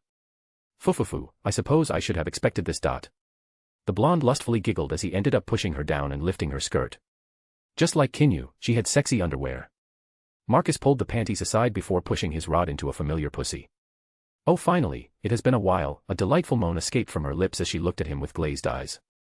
Marcus didn't wait as he pushed forward, reaching the deepest parts of his darling wife's special cave before he pulled back and then thrust forward once more. Millie's whole body trembled as she began to moan heartily. This was the best part of this kind of sex. Before long, heavy smacks followed as the emperor pulled her leg up and hugged that sexy leg. He then pressed forward, making the tip of his rod touch the entrance of her womb. MHHNNNN, the blonde groaned as she lustfully looked at him. Marcus picked up pace as his thrust accelerated, in and out and before he pulled her other leg and pressed down, making Millie's eyes widen as her expression morphed into a silly smile. MMHHNNN. NHHHHNNN. Oh. By this point, Kinyu had woken up and was looking at them with wide eyes. What she was looking at is pure breeding. The more she looked at this, the more she thought that this was hot, and it made her feel strange, that itchy desire was returning with force. Before long, Marcus released his load into his empress, making her tremble and look at the ceiling with a silly expression. She feels that her husband is trying to impregnate her. Amazing, this kind of sex. I like it. A lot. Millie said with a twitchy expression as her body was still in deep ecstasy. It has been a while since she felt this full. As Marcus was enjoying the hospitality of his home. In space, in the field of asteroids brought over for orbital elevators and the solar energy system, there is an asteroid base dedicated to Foresht, the secondary team of celestial being. This team was built without the main team knowing that they existed. And that is what Marcus is going to exploit. If the main team doesn't, then why not make them disappear? And get one of the solar reactors along the way. The Emperor knew they existed from the very beginning, but he let them exist as long as the celestial being needed them. But now that they are going Route B, he doesn't need them anymore, he can start squeezing the rope around the theoretical neck of celestial being. To lead the acquisition of Foresht was Marcus's new attack dog. Guys. We have trouble. All of a sudden, the alarms turned on around the Foresht base, as unidentified spaceships began to approach the asteroid. Do we have a Gundam ready? Chal Acoustica, the leader of Foresht, asked the mechanic girl. The solar furnace was just removed, it will take. At that moment, everything went dark as the asteroid lost power. What the? The white-haired woman looked around. She realized that Veda turned everything off. Only emergency systems are on. Damn it. So it was compromised. The woman clicked her tongue as she realized this was bad. Of course it's time. The Ptolemaeos group united the world, and now we are no longer needed. She took a deep breath. They don't have the means to oppose someone who brought in literally an army. She saw the video, it showed several spaceships that looked like transporters. Not that she needed to wait for long, as the doors opened to the command center, a small squad of black armored soldiers led by a red-haired man entered the room. Chal Acoustica, the leader of Foresht and previous Gundam Meister of second-generation Gundams of Celestial, Watcha of Call It. Ali Alsaches pointed a gun at her. You are coming with us. My boss wants to have a very long conversation with you. The mercenary said with a massive grin. Ali Alsaches, so it was you. The whole Azadistan thing was a scam, your boss is Marcus Anaheim.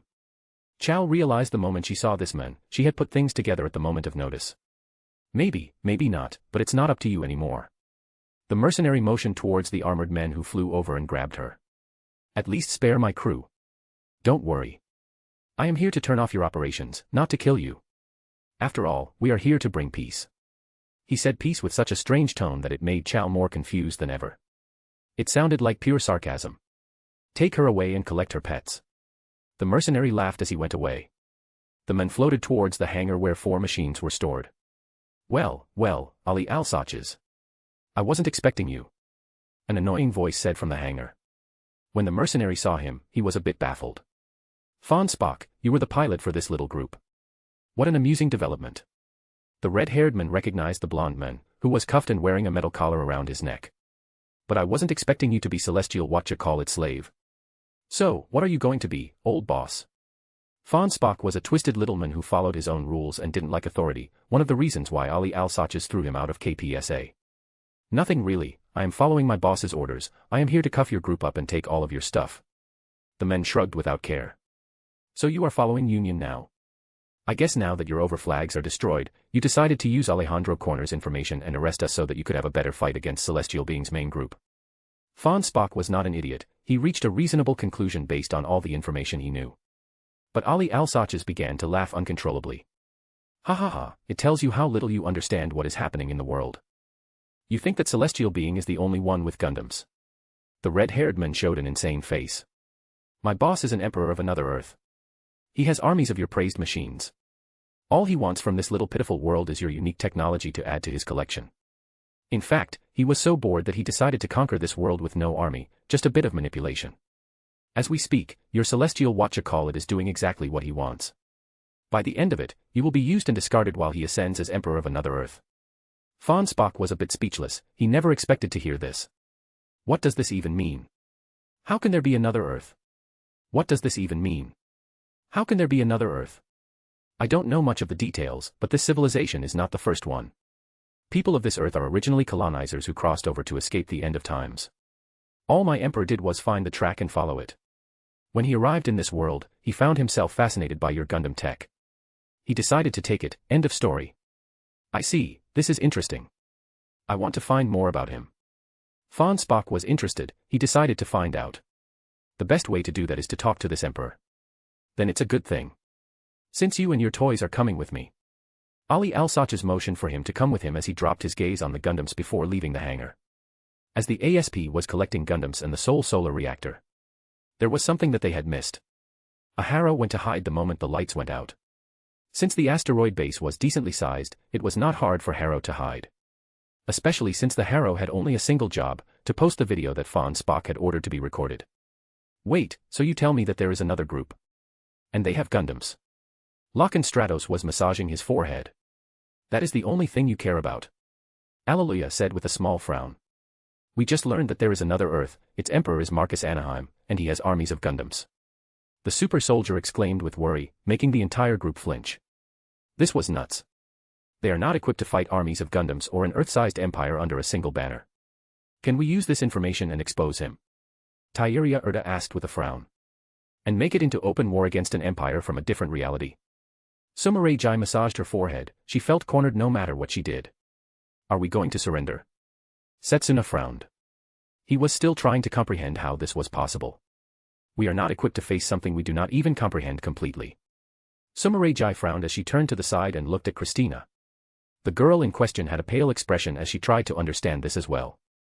Her new crush is an interdimensional Earth-conquering emperor. Christina sends a message to Veda that we want to speak with Marcus Anaheim and that we know that he is an emperor from another Earth. Weirdly enough, now that I know this, everything makes sense. Marcus Anaheim's action made complete sense to her now. Oh okay, check if this is right. Christina swiftly typed a message and showed it to Sumeragi. The tactical forecaster nodded after reading it. Send it. Send. There was no response, for a while. If only Ptolemaeo's crew knew what Marcus was doing at this very moment, they would facepalm or simply stare speechless. Regardless, Celestial Being's crew waited for many minutes to the point that they went to their rooms and spent time just pondering on the revelation. Guys. We just got a message from Veda. Marcus Anaheim will speak with us. All of the Gundam Meisters scrambled to the meeting room. We need to get closer to the orbital ring system to establish a stable connection, Felt said over the comms as the Ptolemaeos moved closer. In the meantime, the Gundam Meisters patiently waited. Around 10 minutes later, most of Ptolemaeo's crew were in the meeting room looking at the screen. Establishing stable connection. Moments later, on the large screen, they saw Marcus Goldman, dressed in black and dark purple imperial robes, with a crown on his head, sitting on a black and gold throne. Behind him was dark purple and black Gundam kneeling on one knee as if it were his guardian spirit. So that's your Gundam, Marcus Anaheim. Setsuna gulped as he could sense the sheer presence of this machine. Ptolemaeo's crew, you are in the presence of an emperor of the Holy Byzantine Empire. Is that how you greet a ruler of the earth? Marcus said with a massive grin on his face. More chapters, Book 2, Chapter 45 is up, and other stories on my PAT. Chapter 171, Book 2, Chapter 46, Escalation Part. I do have to apologize, but we don't have the same cultural standards. Sumerati Lee Noriega tried to explain why she is not kneeling. Besides, we are in space, it's hard to kneel. She motioned at their situation. Clever as ever. Lisa Kujo. Marcus chuckled at her excuses. He doesn't mind their behavior. Everyone looked at Sumeragi, and they realized that this guy just called her by her real name. I was the best at what I do. She ignored the part where he called her by her name. I do wish to ask several things, if you don't mind. The captain said with a respectful tone. The Gundam Meisters and CIC crew realized that their captain was extremely cautious in how she spoke to him. Very well. I shall grant you that. After all, Ptolemaeo's crew deserve that after all that work you did. Marcus chuckled as he closed his eyes for a second. He leaned back as he got comfortable. Were you the one who hacked Veda? Yes, I was. He leisurely answered her question, making the whole crew look at him with wide eyes. How? Do you want the long version or the short one? Sumeragi looked at her crew for a second. She can tell that they are curious. This guy was an emperor of humanity from another reality. He most likely knows things that they can only dream of. We don't mind the long version. Very well. Let's start from the very beginning. This is related to everything because we share the same origins. He hummed for a bit as he organized his thoughts. Our civilization rotates in cycles. Around every 12,000 years, there is an event that can end our civilization. By this point, our civilization is the seventh one. Our distinctive feature is that we focus on building technology around us. The previous civilization was different. They sought spiritual enlightenment. In that pursuit, they achieved things we can only dream about. Among them is the ability to speak with the dead, and reach the afterlife in a physical sense, and the means to travel between realities. This civilization sensed that its end was approaching. So they built means to travel to a different world. Instead of going to different planets as we desire now, they chose another Earth, since they knew Earth could support them perfectly and that they already knew its geography. And so they rebuilt their civilization almost exactly as it had been in my world. You can still find their infrastructure all over the world. The pyramids in Egypt or the ancient cities of Central America. The missing cities in their food hubs in Brazil, or their research facilities in Peru. They are still there, all I need to do is find a bit of their working tech and use it to hack a quantum computer that was built to interact with the human brain. Do you think a mere piece of machinery can resist a thought accelerator that means to ascend one's consciousness? I didn't hack your computer, I rewired it. It's no longer Celestial Being's central computer but the Holy Byzantine Empire's assistant. Marcus chuckled that they thought that he hacked it. You used the previous civilization's technology to take it over. Sumeragi looked baffled by this response. I doubt Oldman Eolia predicted that. Locke and Stratos didn't know whether to laugh or look terrified. He didn't because the quantum computer was like a lighthouse begging to be found, Marcus smirked while saying that. I see. This is something I haven't anticipated. Previous civilization technology. He is even more dangerous. I do not know what he is capable of or what to look for. Sumeragi was even more concerned as she couldn't act. Can I ask, what do you want from this earth? I am a conqueror, I conquered my world when I was 17. That's quite an achievement. For a second, she paled. This world's people originally belonged to my world. I am simply reclaiming what was originally mine in the first place. Then you will continue. She realized that he was dead set on conquering this world. I never said that I stopped. You already did what I needed anyway. People from AEU and the Human Reform League are on their way to my union to discuss an alliance. Before long, I will be the custodian of Earth to fight the threat of celestial being. Is there no alternative? Sumeragi frowned as her crew was not equipped to fight this kind of threat. Alternative? Nisa, what do you think your group's true goal is? You desire to end all wars between humans. That is what you are doing, and I am moving towards the same thing. Once Earth is under my rule, there will be peace. I achieved the same thing in my world. I already have colonies on Mars and Venus, and soon on Jupiter. With a goal in mind, my empire is expanding at a rapid pace. There are no internal conflicts because there is a guide that is showing them the way. His words did put a pause to her train of thought. Even so, you are selfishly taking away people's freedom and telling them what to do. All of a sudden, Setsuna spoke as he floated forward. You are that twistedness that is spreading through the world. He said with deep belief. A megalomaniac that desires to control all of humanity. Sumeragi paled a bit as she realized that this could get out of control. PFF, ha ha ha ha, as expected from a fellow Gundam lover. You are like your mobile suit, Setsuna F. Saisei. You abandoned your old name and surname to forget your past and embrace your new life. I am exactly the same. Unlike your world, imperialism dominated my world, and our past shapes us. Isn't it right? You experienced the horror of war. I experienced the horror of powerlessness. Now they wondered what had happened to him that had caused such a monumental change. Indeed. You see, my father was the emperor, he sent me away to a country he later invaded. I personally saw soldiers who were supposed to fight for me were trying to kill my sister and me. At that time, I decided that I wouldn't allow anyone to dictate my life, I would be the one who did it. It was where I built my first Gundam, superior to anything my father's empire could produce. I used it to wage war for independence, and I won. Marcus explained with a bit more emotion than he wanted to show, but it was a crucial time in his life. So you experienced the horrors of war, and it changed you, twisting and turning into this. Setsuna looked at him and his Gundam, now he understood what he saw. Though the rest of them were not like him, Locken wanted to grab Setsuna and cover his mouth. That is rich coming from someone who doesn't know anything but destruction. What I learned is that to fix problems, I helped those who need help, I allowed thousands of people to live normally, I made hunger a thing of the past, and I gave humanity the desire for greatness. I am the emperor of humanity, my desire for stars is what allowed my Earth, that is in the 21st century, to surpass yours, that is in the 24th century. So don't tell that you have higher moral ground, Setsuna, because at the end of the day, you are the enemy, you wage the war on humanity because you think you know better. But at the end of the day, you don't, you didn't even build your Gundam, it was given to you, your ideals were given to you. Before this, you were just an aimless child without purpose and full of hate. I was there before, but I achieved those goals with my 2 hands, and I will do it again, and again, as many times as it takes. Because I know that I am right. Oh no. This is not good. Sumeragi panicked as she realized that Setsuna most likely had triggered him. And now, you will learn that the hard way. The Holy Byzantine Empire shall declare war on you, celestial being. We shall meet in the field of battle. With that said, the call has ended. Setsuna. Are you insane?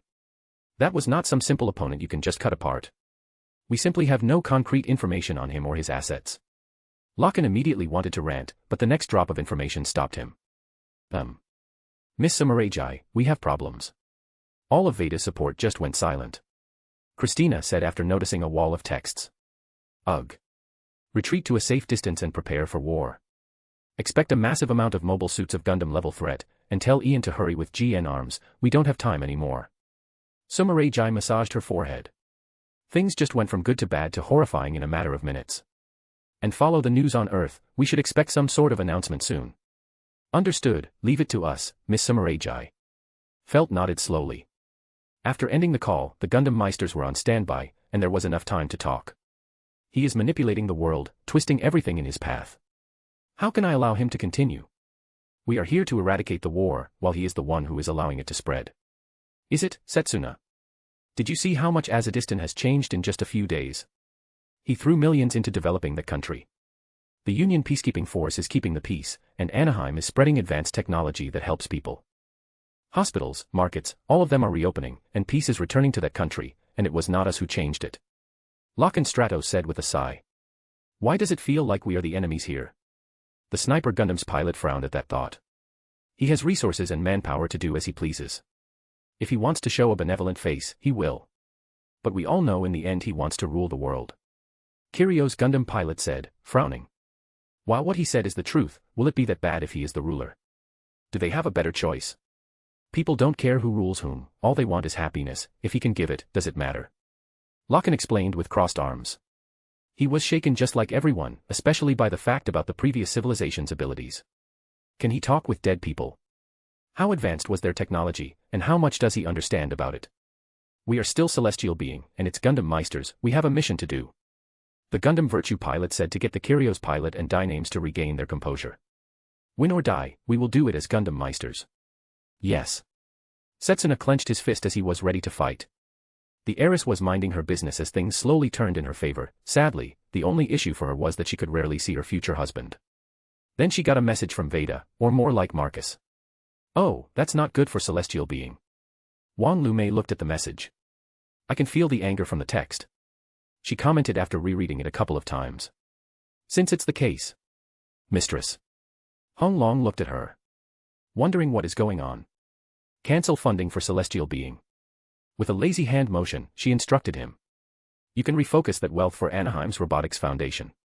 As you wish. In a single stroke, every single sponsor was put on ice. While Wong Lu May was Marcus's future wife, he only needed to instruct her. The rest were not that lucky, as their personal information began to leak online. Information on celestial being donors, companies, except for Wong Lu May and Marcus Anaheim, has appeared all over the internet. Euphemia received her share of the data as well, and soon enough, she will appear on the news talking about it. Destruction of celestial being has begun.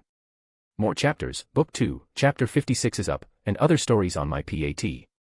Chapter 172, Book 2, Chapter 47, The Devil Whispering. The Ptolemaeos crew didn't need to wait long to see news appear around the world. Miss Samurai. Christina looked worried as she called her captain. What do you have for me, Christina? Instead of explaining to her, she showed it on the main screen. It was Euphemia talking about conglomerates supporting celestial being. The tactical forecaster frowned as she saw a massive list of celestial being observers getting exposed. There were videos of SWAT teams sweeping in and capturing the businessmen left and right. In private houses, in airports, even in the middle of meetings, it was an insanely organized sweep, with the anti-Gundam force, the overflags, leading the way. He didn't wait. Sumerei Jai internally commented before asking a crucial question. Is Wong Lu May on the list? Let me check.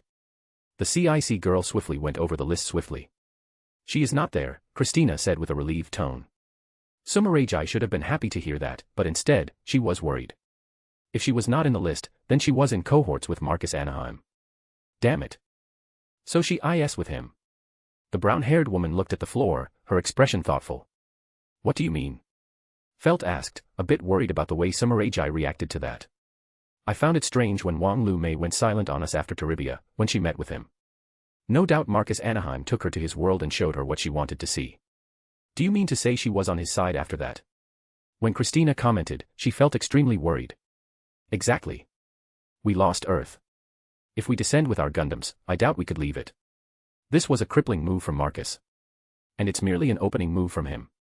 Sumerei Jai said in a dead serious tone as she realized the sheer scale of his influence. Opening move. He crippled us. Who is going to pay for my next shopping spree? Christina complained. Her complaint was a way to show how stressed she was. I should be worried for more than just our next shopping spree, Felt commented as she looked at the console screen. She was worried that with no money, how were they going to repair Gundams? They might have private factories, but they still need to buy food and all that, they are not fully self-sufficient. And I am. But this is what I care about. Meanwhile, in the South Pole's base, things were on high alert as ASP were scrambling to greet new arrivals from space. Over 10 spaceships returned with loot from the Foresht base. So these are celestial beings' real Gundams, Suzaka said with crossed arms as he looked at the open containers and revealed mobile suits inside them. They do look strange, clearly prototypes. He hummed how strange some of them looked. Like the plain one. They are, but we have more pressing matters, Jean said with a frown. Did something happen? The knight asked, curious about any developments. That mercenary exposed us. Celestial being knows who we are and from where we come from. The knight girl complained. Never leave a knight's job to a mercenary. But they are a bit late. The brown-haired knight replied with crossed arms. His Majesty issued combat readiness to condition yellow, G-Force is to assemble, here. If he wants all of us here, then he is pissed off. G-Force is enough to wipe out entire countries within hours. No one fights better than the G-Force in the Holy Byzantine Empire. Especially now that G-Force increased by 2 machines. This was a death sentence to this world. Yes, he is. Some traumatized boy made him annoyed. For now, we are continuing to pretend. 3 GN Gundam Thrones and 30 GNX we recovered will be deployed. Jean explained Marcus's opening combat move. So we are reusing the Alejandro Corner plan. I thought he wanted for overflags to defeat them and use Union's reputation to unite the other 2 blocks behind him. Things change, Suzaku. Jean looked at the celestial being Gundams being unloaded for the hangar. They will be transferred to Lang Range 3 the next time the gates open. Then a loud whistling erupted from the entrance of the cavern as they saw a black and dark purple Gundam arrive. It was Marcus. Oof, he really is pissed when he is using the afterburners like that. Suzaku grimaced as he commented on what he saw in the distance. Isn't it at the limit of gravity resonance when he does that? Jean recalled the Gundam specs. Yeah, if you push even a bit more than that, the mobile suit starts affecting the planetary rotation. You don't do that. Suzaku grimaced while saying that. The leader of Foresht watched the doors open and Marcus walk in. That expression on his face told her enough. She knew that Foresht's fall was not the cleanest. I assume you got exposed. Chal Acoustica said with a small smile as she saw Marcus stroll into the room where she was being held. Let me guess, you had some precaution set up. Ptolomeo's crew immediately knew that you guys were captured. He sighed. It would seem he was a bit hasty after that show of force. He was a bit too excited by Celestial Being's move. I made some precautions after I learned that Veda was compromised. I knew the main team did not know about us, but Foresht knew, so I came to the conclusion that the faction behind Veda's takeover could come after us. So I made Fawn Spock wait in the hangar. He agreed with me for once. She complained about the pilot of her group. He might be good, but his rebellious character is a pain to deal with. And Ali Alsaches could not shut up. Marcus rubbed his forehead. He put things together. I needed to rewire that man instead of solely relying on Jeremiah's absolute loyalty. Geass. The Emperor complained to himself. That's on you, Marcus Anaheim. Chal smirked smugly, making him annoyed. Ha. It is.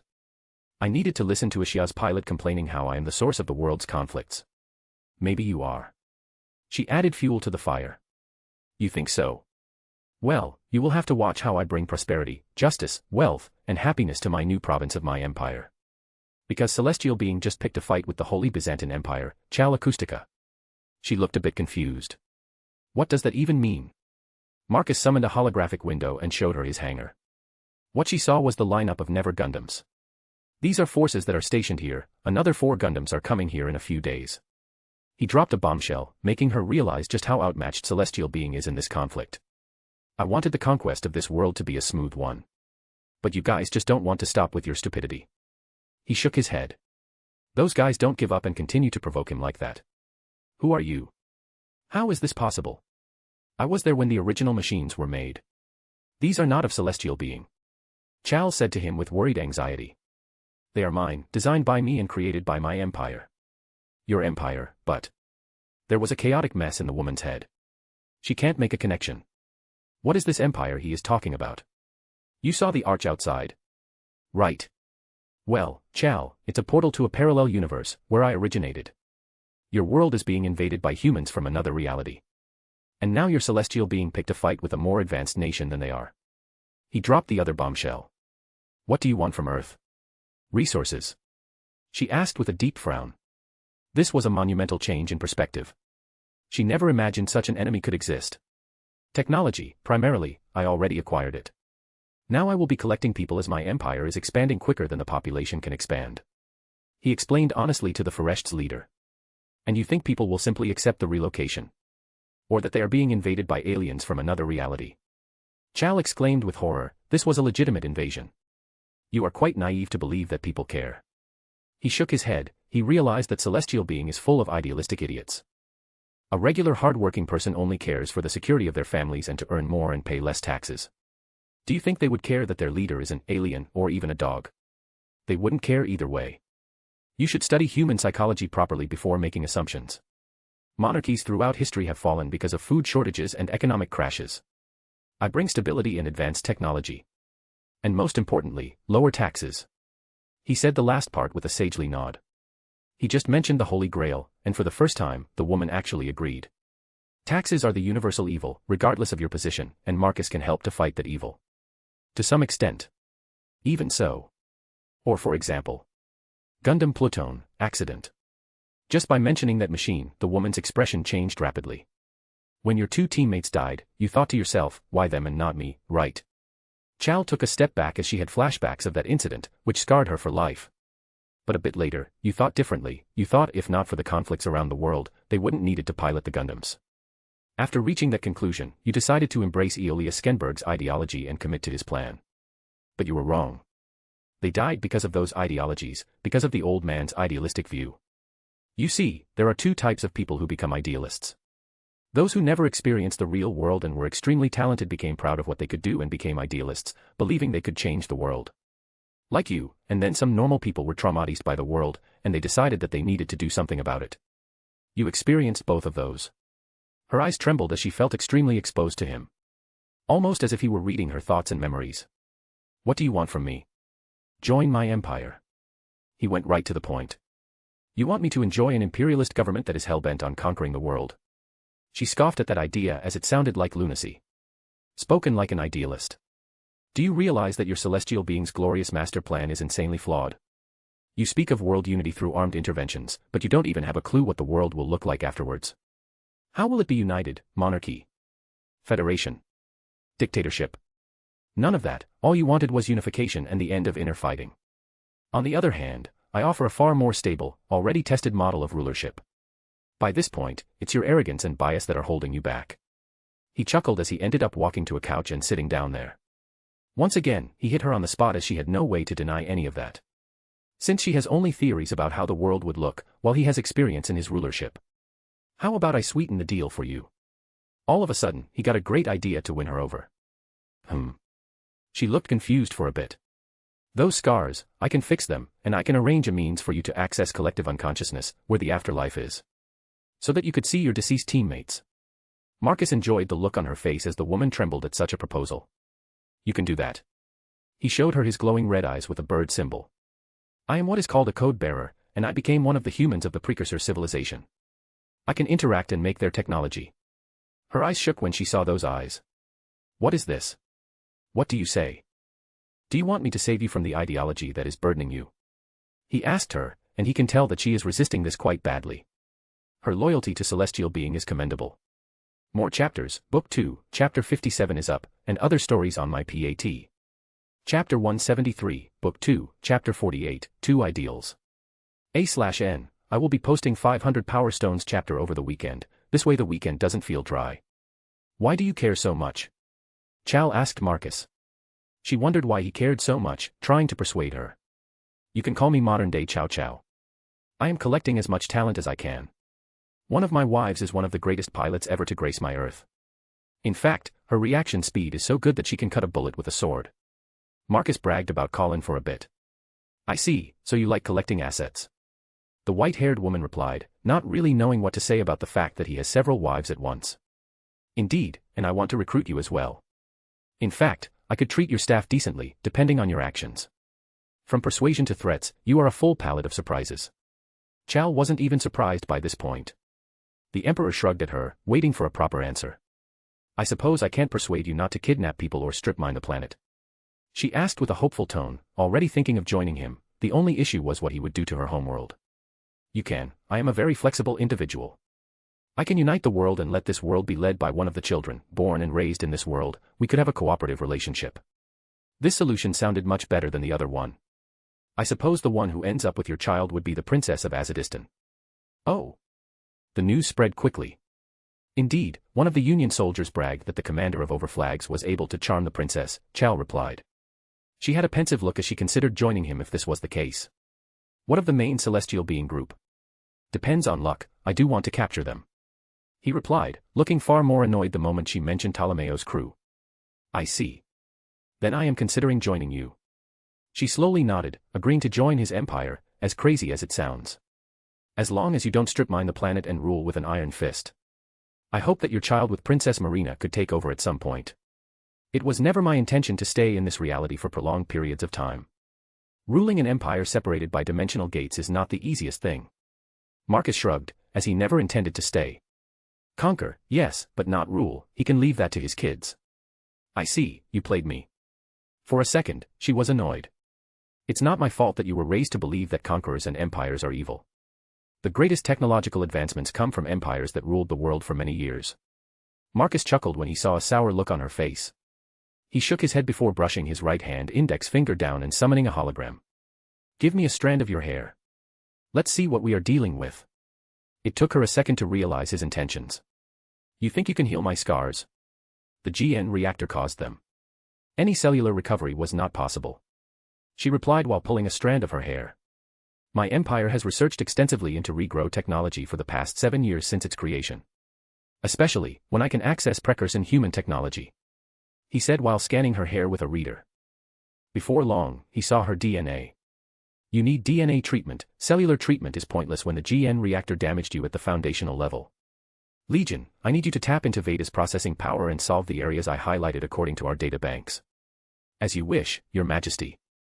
Several more windows appeared around him as the AI began to calculate. This is artificial intelligence. Indeed, a proper self-aware one. It took a while, but I was able to make one after making multiple data centers around the world. With Veda's extra computing power, we will solve your scars. After several minutes, he got a further request. Come, we need some tissue samples. He got up from his seat and motioned for her to follow him. Chow waited a second but, in the end, decided to follow him. She already gave up on herself, but could they help her? In the end, with a resigned sigh, she followed after him. They left the living room-like place and went into the corridor. She noticed that, while this looks like a research facility, the whole place had a noble-style vibe from the walls to the ceiling to the flooring. Instead of the minimalistic approach she used in the Celestial Being, here it was all about the looks. The nobility, monarchy, and imperialism radiated from this place. The strangest thing was that all the people felt a sense of purpose. She expected a sense of oppression since this was a conquering empire, but there was none of it. It's as they believe in what he is doing. After a bit of walking, they arrived in a medical wing. The whole place was familiar to Chow. It would seem hospital places look familiar regardless of reality, but there was considerably more machinery that she didn't understand. Why is there an airport luggage scanner in a hospital wing? Your Majesty. A girl in her 20s rushed over. She looked excited to see Marcus. Take some of her skin samples, her good ones and from the scarred side as well. The Emperor instructed the bubbly girl as he walked over to the large screens and started doing some work himself. Yes. Leave it to me. The girl scrambled to the medical tools section as she took some of them with me. Please take a seat, it might sting a little. The girl got a bit serious. The Foresh leader slowly nodded, curious about people from another reality. She wants a perspective from a regular person, not just the Emperor's. So are you from the other side of the portal? Chow asked as she offered her hand. The young doctor girl went for her fingers. Oh, me. Yes, I am originally from Europia. I worked with Anna, who became Empress of Science. When the Empire formed, I went to Academy City in Lagrange 3 to work on new healing methods, but that was until I learned about the portal in the South Pole. I signed up straight away. A new reality to explore sounded fun. Sounds normal enough, but does she know? It sounded normal for the Celestial Being's operative. But do you know that your Emperor wants to conquer this new world? She asked, sounding like she was revealing a big secret, but the girl looked at her with amusement. Of course, I know, and everyone here supports him 110%. After all, it's our destiny to rule all the cosmos, to put humanity on every single world in the Milky Way and beyond. His Majesty asked us to join him when he rebelled against his father, the Emperor of the Holy Britannian Empire. He was honest in his declaration, and he is keeping his promise, and now we are living in a golden age. What Chow was hearing was wild, especially when it came from such a bubbly-looking girl, and she said it with such a straight face. Even if it leads to conflicts in which people die. People die all the time. It's the nature of life. It's part of the cycle that peace cannot exist without war. We, as humanity, might stop fighting each other, but we know we will have to fight extraterrestrials one day because it's the nature of biological life. A living being needs to consume another life to continue to exist. Oh, sorry. I think I derailed a bit here. Midway through, the girl realized that she was talking too much. But she has lost Chow at some point. The idealist in Chow realized that these guys already have their deep perspective on things, and they believe in Marcus and his empire. In other words, trying to bring some of them to her way of thinking is practically a stupid thing to do. It's fine, Chow still thinks that I lied my way to become the emperor of my world. Truth to be said, I never said a lie, only half-truths. He said with a shrug. No one asked me if I was emperor of Earth. If they asked that I could, I would say, maybe, after all, I am emperor of my Earth, not this. Hell, I never lied to my men in Union either. Even in my documents, I made in this world, I selected the state I was born in, my version of Earth. I never thought that I would call myself Coloradian. Britannia sounds better, Marcus chuckled as he realized that Pendragon was in Colorado. Which is strange. It's hard to accept when you strong-handedly took over Veda and dismantled my Foresht. If you want to speak that way, then I am far too nice. You are a terrorist, and I am in Union military. By all means, I should apprehend you for being an enemy of the government. Ma'am, His Majesty never lost an argument before. You should not try the impossible, there is a reason why he leads humanity. The bubbly doctor was shocked to see this woman try to argue. It's okay, Hilda, finish your sample collection before we move to fix her. Understood. It took a while, but Marcus developed a method to rebuild Chow's scarred body. Halfway through, he also developed a method to reverse necrosis. That is why he loves science, as he ends up developing something extra and improving several things along the way. You know, there are more people you brought over from that Foresht. There is that blonde man who wants to speak with you. His laughter is annoying. Suzaku walked over. He realized that he was spending too much time on this woman. Yeah, I will check him out, but solving the issue of GN particle poisoning was an interesting hurdle I wanted to pass. You do realize that you're part of the Union as well. It has been days, your wives are constantly telling us to make sure you don't get carried away. Graham is in the hospital, Billy is rebuilding wrecked-over flags, and I am on an official classified mission for the government. I have covered my bases before I moved here, Suzaku. Marcus rolled his eyes at him. Good to know. Yes, and the government has been under my thumb for over a year. So I don't even need to attend the meetings between those 3 power blocks. All I need to do is bring over the GNX and 30 Tau drives and the 3 Gundam thrones. The Emperor explained to him the end scheme of world unification. Who is going to pilot those Gundams anyway? Suzaku was curious because the performance would ultimately depend on the pilot. Graham, the super soldier girl and most likely the wild bear of Russia.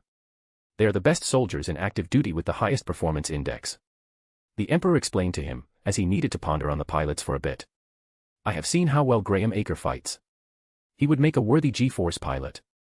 Suzaku was impressed by Graham's performance so far. He was able to save himself from a deadly attack twice in a row. I am planning to bring him over. It will depend on his state when he wakes up. As Marcus was saying that in the west coast of Union, a certain blonde man finally woke up. His first reaction to being conscious was anger towards Gundams. Lieutenant Aker, you are awake. The nurse looked surprised as she exclaimed in shock. The blonde man removed the breathing mask as the first thing he asked was, "Where is Commander? I want to speak with him. I will notify the command, but at the moment, he is on a classified mission." Figures, after that whooping, he is most likely developing something to fight, those Gundams. Graham's expression morphed into fury as he recalled how his teammates were cut in half right before his eyes. More chapters, Book 2, Chapter 58 is up, and other stories on my PAT. Chapter 174, Book 2, Chapter 49, The United Worlds Gundams. All these arrests prove that Celestial Being is nothing more than a terrorist organization hell-bent on changing the world order, allowing these companies to flourish for the sake of profits. But no more. Union Central Bank has identified all of the transactions and has forwarded all of the information to the authorities. A brown-haired girl with a regal disposition was giving a statement about Celestial Being's recent arrests. A lot of their sponsors have been identified and arrested. Good. Let them suffer, I only need those Gundams operational for the final battle between me and that Kamal kid. Graham thought to himself as he was watching the latest news on TV. That girl sure has a similar aura to the boss. The blonde pondered, certain that those two were similar. Not long after the interview was done, the news returned to more Celestial Being stuff. Among them were the after-effects of their intervention in Azadistan and the Union's assistance, including Anaheim, which invested an enormous amount of money by deploying new prototype power technology, which they will use to stabilize the economy, and in the not-so-distant future, they will be able to join the UN energy distribution scheme. As expected from the boss, he is the one changing the world, not those terrorists. Just thinking about the Gundam Meisters piss him off. Already catching up, Graham. All of a sudden, Marcus strolled in. Behind him was his red-haired girl, who stood guard at the door. Commander, thank God you are here. This is killing me. The blonde complained that he needed to waste away in bed. Well, you will be there for another 2 days, according to the doctor. He checked the papers provided by a nurse. The overflag pilot grimaced as he sighed before looking at the ceiling. So, how many squad mates did we lose? Out of 24 deployed overflags, we lost 7 pilots. You can read the report once you are out. I won't tell any more. Marcus sighed as he walked over and sat down after giving the papers back to the nurse. Turns out that his ace will 100% recover. That is a lot. At this point we will run out of pilots that can handle the overflags, Graham replied as he looked away, recalling the gap in power and performance. Overflags are far harder to control than regular flags. They select the best of flag pilots before giving them a chance to pilot the state-of-the-art machine. I won't say more, but something is coming up. You could say that I used a bit of my influence to give us a fighting chance. Marcus, all of a sudden, got mysterious. I was the one. He looked at the TV screen where a muted reporter was talking. The influence of them is far greater than you can expect. Gundams may be the face of them, but there is far more that is happening behind the scenes. I was able to get my hands on something, you can say I wrestled it out. Now I can't wait. Marcus smirked as he got a bit closer to him and then whispered. You might get a Gundam of your own. Any ideas why we have people from HRL and AEU? Graham, who just returned to active duty, asked Billy. It's all part of the scheme by the Union to establish a proper alliance between all 3 blocks. I do think it was a move by Commander. Somehow, he has enough political capital to pull this. Because I doubt Union would ever do this, the glasses-wearing mobile suit developer said with a bit of a frown. He can't believe Marcus could influence people this much in the government. Do what? Share celestial being secret technology, Billy said while looking at Graham. Exclamation point. Inside that hangar, there are 33 machines built with celestial beings technology. The mobile suit engineer said to his friend. Dropping a bombshell of information that caused Graham's brain to halt. C. Commander said that it was he who exposed those conglomerates and wrestled these machines out of them. Celestial being clearly had people embedded everywhere. Damn those bastards. Northwest doubt they were close to winning now that they beat us like that in the Taklamakan desert. But Commander went through and secured a fighting chance for us. Yes, it appears so. Billy nodded as he watched people from AEU and HRL.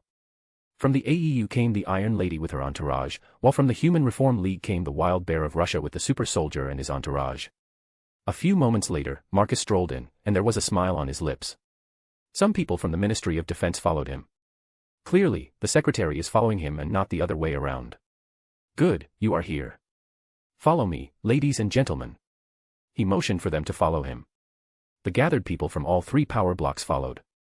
As they entered a hangar, the lights turned on, and rows of machines appeared. Leading the front were 3 Gundams.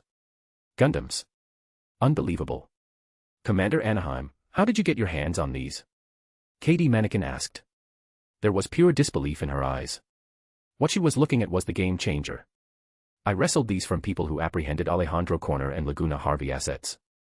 The anti-Gundam force raided these too. Whoever led them was with Celestial Being. They hid these machines because, from documents I found, those 2 didn't follow Celestial Being's goals and were thinking of purely profiting and ruling the world. Not everyone is stupidly idealistic in that terrorist organization, some are there purely for money. Thankfully for us, we got our chance when cracks appeared in their organization. Marcus explained as he looked at these Gundams. I see. With this, we can finally get back at them. The Wild Bear of Russia said with a heavy tone. Indeed. AEU, HRL, and the Union's armies are to report directly to me. From now on, we are the peacekeeping force of the world, and leading the front will be our Gundams, not theirs. So which one is mine? Graham all of a sudden asked. He was a bit excited, at the same time, annoyed. There was a pile of strange emotions that he got from these machines. In due time, Graham. First, we discussed the chain of command. Marcus looked at the gathered people. We start with the top. UN assigned me as the custodian of the UN armies. My second in command is Katie Mannequin. You will organize tactics and what you think is the best course of action in the battle. He explained, and the woman nodded as several strange emotions flashed across her face. The woman realized that Marcus Anaheim was literally the leader of the world's military. That was something her commander didn't mention. Whatever happened at the UN meeting, from the looks of it, AEU were strong-handed into this merger. As she thought about that, Marcus continued with the new chain of command. In the field, we will have Sergei Smirnov. You are the lieutenant commander and command the battlefield and what is happening there. Then 2 special operatives are Graham Aker and Soma Puris. The blonde, the super soldier girl, and the Wild Bear of Russia nodded. More squads will join us as we begin mass production of GNX. The mass production mobile suit units. He looked at the 30 models. While Gundam-specific development will fall to old Overflags personnel and the brightest from HRL and AEU. Leading them will be me, Billy Katagiri and Ralph Eichmann, Marcus explained to them. So we will be fighting Gundams with Gundams, Billy commented as he looked at them. I will explain in more detail why Celestial Being chose the name Gundam and what it means. It has more personality than that. The Inventor Emperor chuckled as he saw how Billy was looking at the lined-up Gundams. I am curious to know what more you uncovered, Commander, or what is your rank now? Billy asked as the day was becoming more and more interesting. Head of UN Peacekeeping Forces, the head of Chief of Staff, I hold the rank of General Commander now. Marcus, a bit puffed. His new ranks will include getting more stripes and ordering new UN uniforms. He asked some designers to make them cool and regal. He is making an empire after all. I see. So continue with Commander, Bill. Marcus, in the end, shrugged as he got back to the matter at hand. We will speak about new tech soon, you will have a field day, for now, the pilots of the 3 Gundams. The Black Commander type, GNW-001 Gundam Thro-9s. It has Celestial Beings comms technology and is an artillery type. It has the same particles as Gundams, however, it has a pseudo-reactor, unlike core Celestial Beings Gundams, which were built in Saturn under heavy radiation, so we can't copy that here. So these machines do run on battery, unlike Celestial Being, which has perpetual motion engines. Perpetual motion. Yes, they don't need to recharge, and they are always running. However, they do have a limit on how many particles they generate. When the Gundam enters that red state, they discharge all of them at once, making it 3 times faster. I assume their performance drops after that. Katie commented with a pondering look. Yes. Our first mission will be to clash with them. I don't expect a perfect victory or anything like that. We need data, this is new to us, and unlike Celestial Being, we have the entire world behind us. All we need now is to keep on hammering them and develop this tech further. Yes, Commander. But I hope we can capture at least one of them. Sergei said with a hopeful tone. Of course. If you can destroy or capture them, so be it. All I am saying is that you don't have to push yourself. This is a marathon, not a sprint, and it just turns out we have much bigger stamina than our fellow competitor. Marcus smiled before turning back to the Gundams. Next is GNW-002 Gundam Thrones Vi, the Close Quarters Gundam. Graham smirked as he knew who would pilot that. Graham, that one is yours. The red-orange one. Can we repaint it at some point? He asked hopefully, these are not his colors. Don't worry, these are the stock models we got when we confiscated them from Alejandro Corner. These models were supposed to do operations similar to armed interventions. These machines were designed for specific people. Sadly, they are probably dead. Not that we would use them. So for now, until we have a decent amount of data, you will have to bear these colors. Marcus explained to him. The inventor was not happy with the color scheme for Zvi either, but it will do. Fair point, but I will make it do, and at some point, I want Graham Gundam. The blonde clenched his fist, declaring what he wanted to achieve. That's a great goal, one needs to motivate oneself like this. Sergei sagely nodded, he was like a proud papa bear in this situation. General, does that mean the black and red machine will be mine? The white-haired girl asked with a strict, militaristic tone.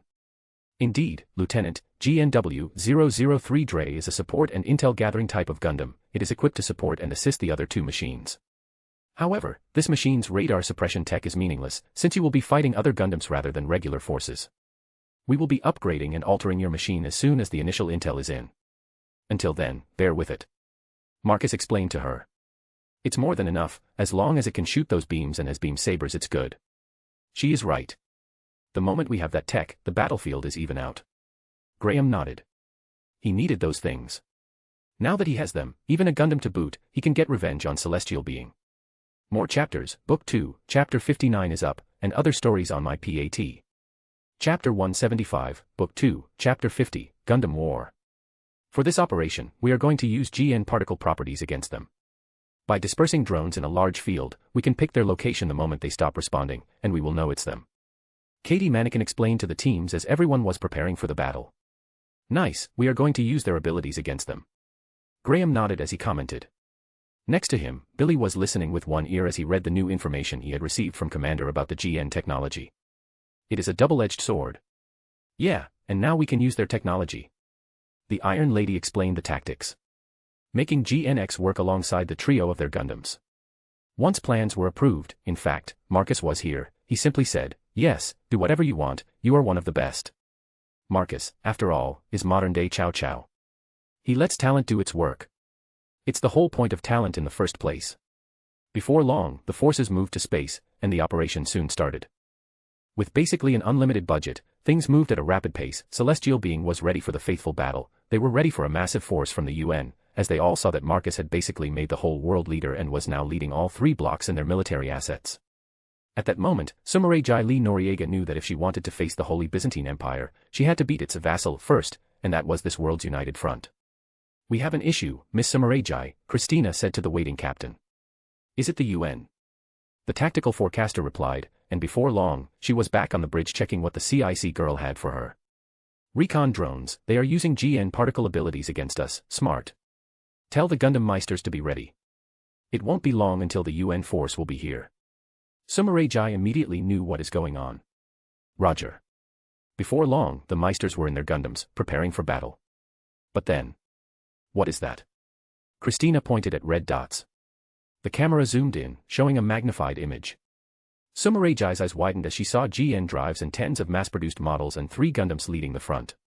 The confiscated GN Tau drives and the so-called Gundam thrones. It was Marcus Anaheim all along. The captain of Ptolemaeus mumbled before looking at worried Christina. Tell Gundam Meisters to prepare for anti-Gundam combat, this is not a drill. Ah Roger, the CIC girl stuttered, very worried by what she had seen. Anti-Gundam combat, damn. Locken commented as he saw the direct live stream. Marcus Anaheim is not messing this time around. He is not pulling his punches. Should be obvious we did what he wanted us to do. We are no longer needed. Virtue's pilot replied. So this is the fateful battle. Good luck, guys. Kirio's Gundam pilot said as he realized the odds. Yes, I expected you all to survive and return, Locken smirked for a second as he heard the CIC talk. Loading Ashia Avalake 7 swords into catapult deck. At least we had time to prepare. Locken looked at Ashia over the cameras, it was loaded to the brim with weaponry. Before long, Ashia launched, followed by Kyrios and Virtue. Leaving only the sniper dynames docked to the mothership. As they waited, a huge red particle beam blasted towards them. Shit. Trans AM. The Gundam pilot activated the special GN reactor trait. Dynames activated Trans AM as the GN field was deployed around the mothership to tank the damage. What the hell was that? He looked worried for a second. Locken checked the cameras and saw 2 Gundams docked, and the black Gundam leading the front had its shoulder cannon extended to twice its size. It was literally an artillery unit. Shit. What is that Gundam? Seeing the blast, Ashia rushed at the enemy Gundams at double time. Before Ashia could attack the black Gundam, the red and orange sword-wielding Gundam intercepted Setsuna. We meet again, Kamal. That voice. Graham Aker. Setsuna looked a bit surprised, but he quickly focused on his opponent. This time around, our odds are nearly the same. You are going down, kid. The sword-wielding Gundam roared with power as it was finally able to push the other Gundam back. Tisk. It's Setsuna F, say. And I am Gundam Meister, of Celestial Being. Ashia's eyes glowed as the thrust of his machine went through the roof. The extraverners, thruster equivalent only powered by GN particles, gave the Gundam more power, enough power to overpower the Gundam's Vi. But before Ashia can get comfortable, red beams from GNX force the close-quarters mobile suit to pull back and focus on the mass production units. To many of them. Setsuna used its extra thrust to weave around GNX as the machine dodged the shots and moved in to start taking out these new units. The 7 swords loadout had Ashia wielding 3 swords, 2 beam sabers and 2 beam daggers. The mech was a walking, floating, pile of sharp tools which took out 4 GNX in a matter of moments. However, these GN daggers were one-time use, after throwing them into GNX, they were no longer usable. But at least they did their part to lower the number of enemies they had left. A similar situation was with Kyrios, which is flying around at absurd speeds and sniping with its long-range rifle.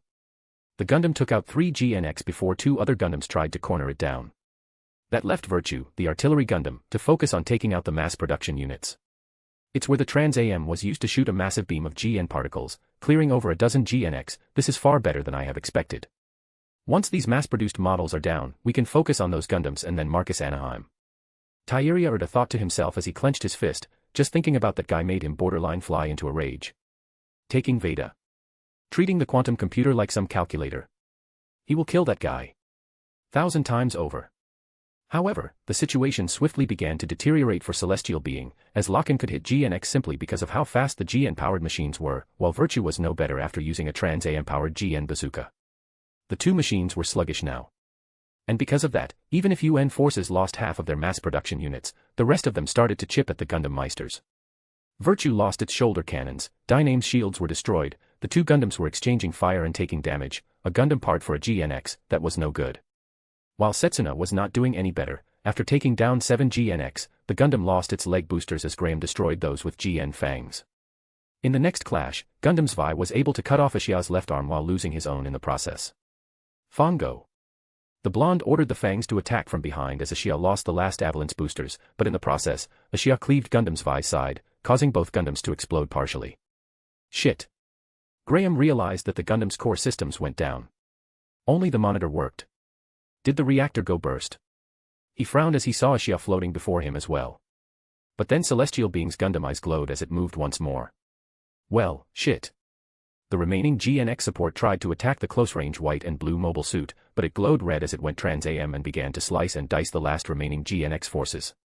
Commander won't like this, he told us to go easy. After a couple of seconds, it was only Graham and Setsuna as the Celestial Being, as if knowing he was being watched, looked at the Gundam Zwei. It was about to finish the job, but at that moment, Marcus' image appeared on the screen. You did well, Graham. Leave the rest to me.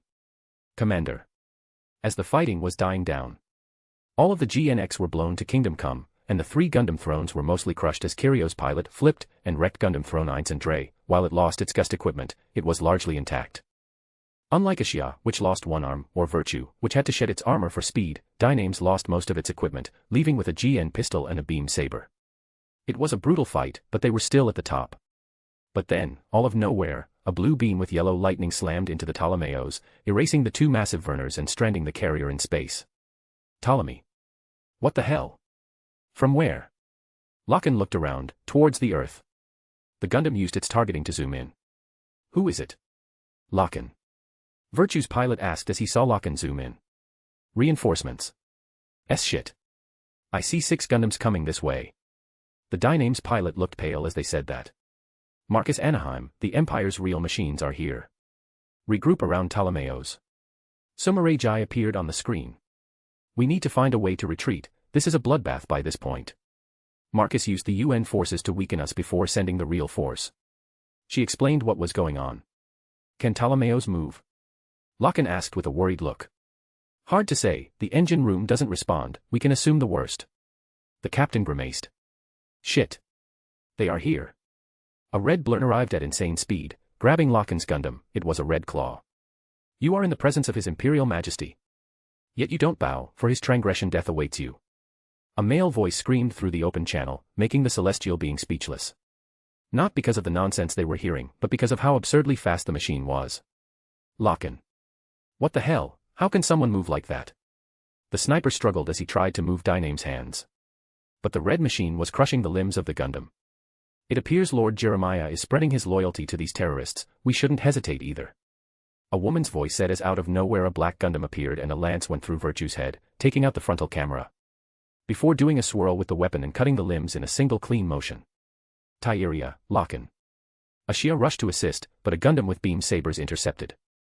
The close-quarters Gundam tried to overpower, but the pilot of this machine effortlessly slaughtered the one-handed machine, removing the limbs with several swirls of the beam saber. The mobile suit was limbless.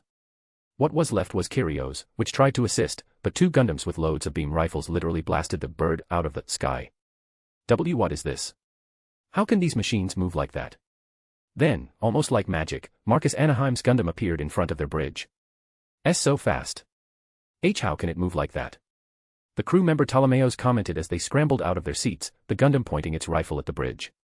Now let's restart our previous conversation. Lisa Kujo, you are in the presence of the Emperor of 2 Earths. What do people do when they are in the presence of such authority? Marcus's face appeared on the screen as he repeated the question from the previous conversation. The brown-haired woman bit her lower lip as she felt like dying inside. You want me to beg? Not at all. Etiquette is part of civilization's culture. I have your friends captured. The very least show respect to your enemy, or you are that uncivilized. At that moment, she sighed, before bowing her head. Please. Your Majesty, spare the Gundam Meisters and my crew, we surrender. she asked with a slightly tentative tone. The woman was hopeful as she noticed that he likes collecting talented people, and celestial beings pilots are very talented, if not the best pilots the world can produce. Since you ask so nicely, I accept your surrender. He smiled, seeing one of the greatest tactical forecasters surrender to him like that.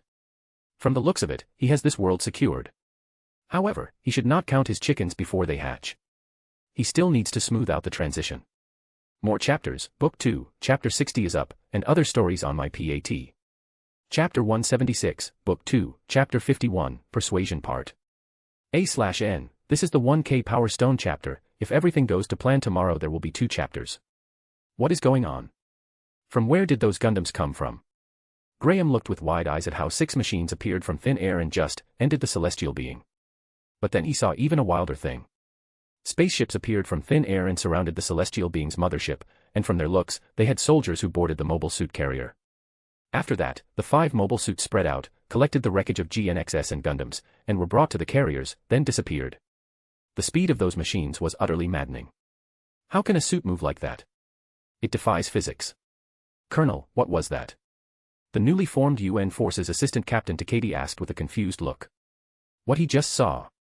Marcus Anaheim, of course it's him. I always thought he was strange, the sheer influence he wields in the world. It's most likely the real faction behind all of this.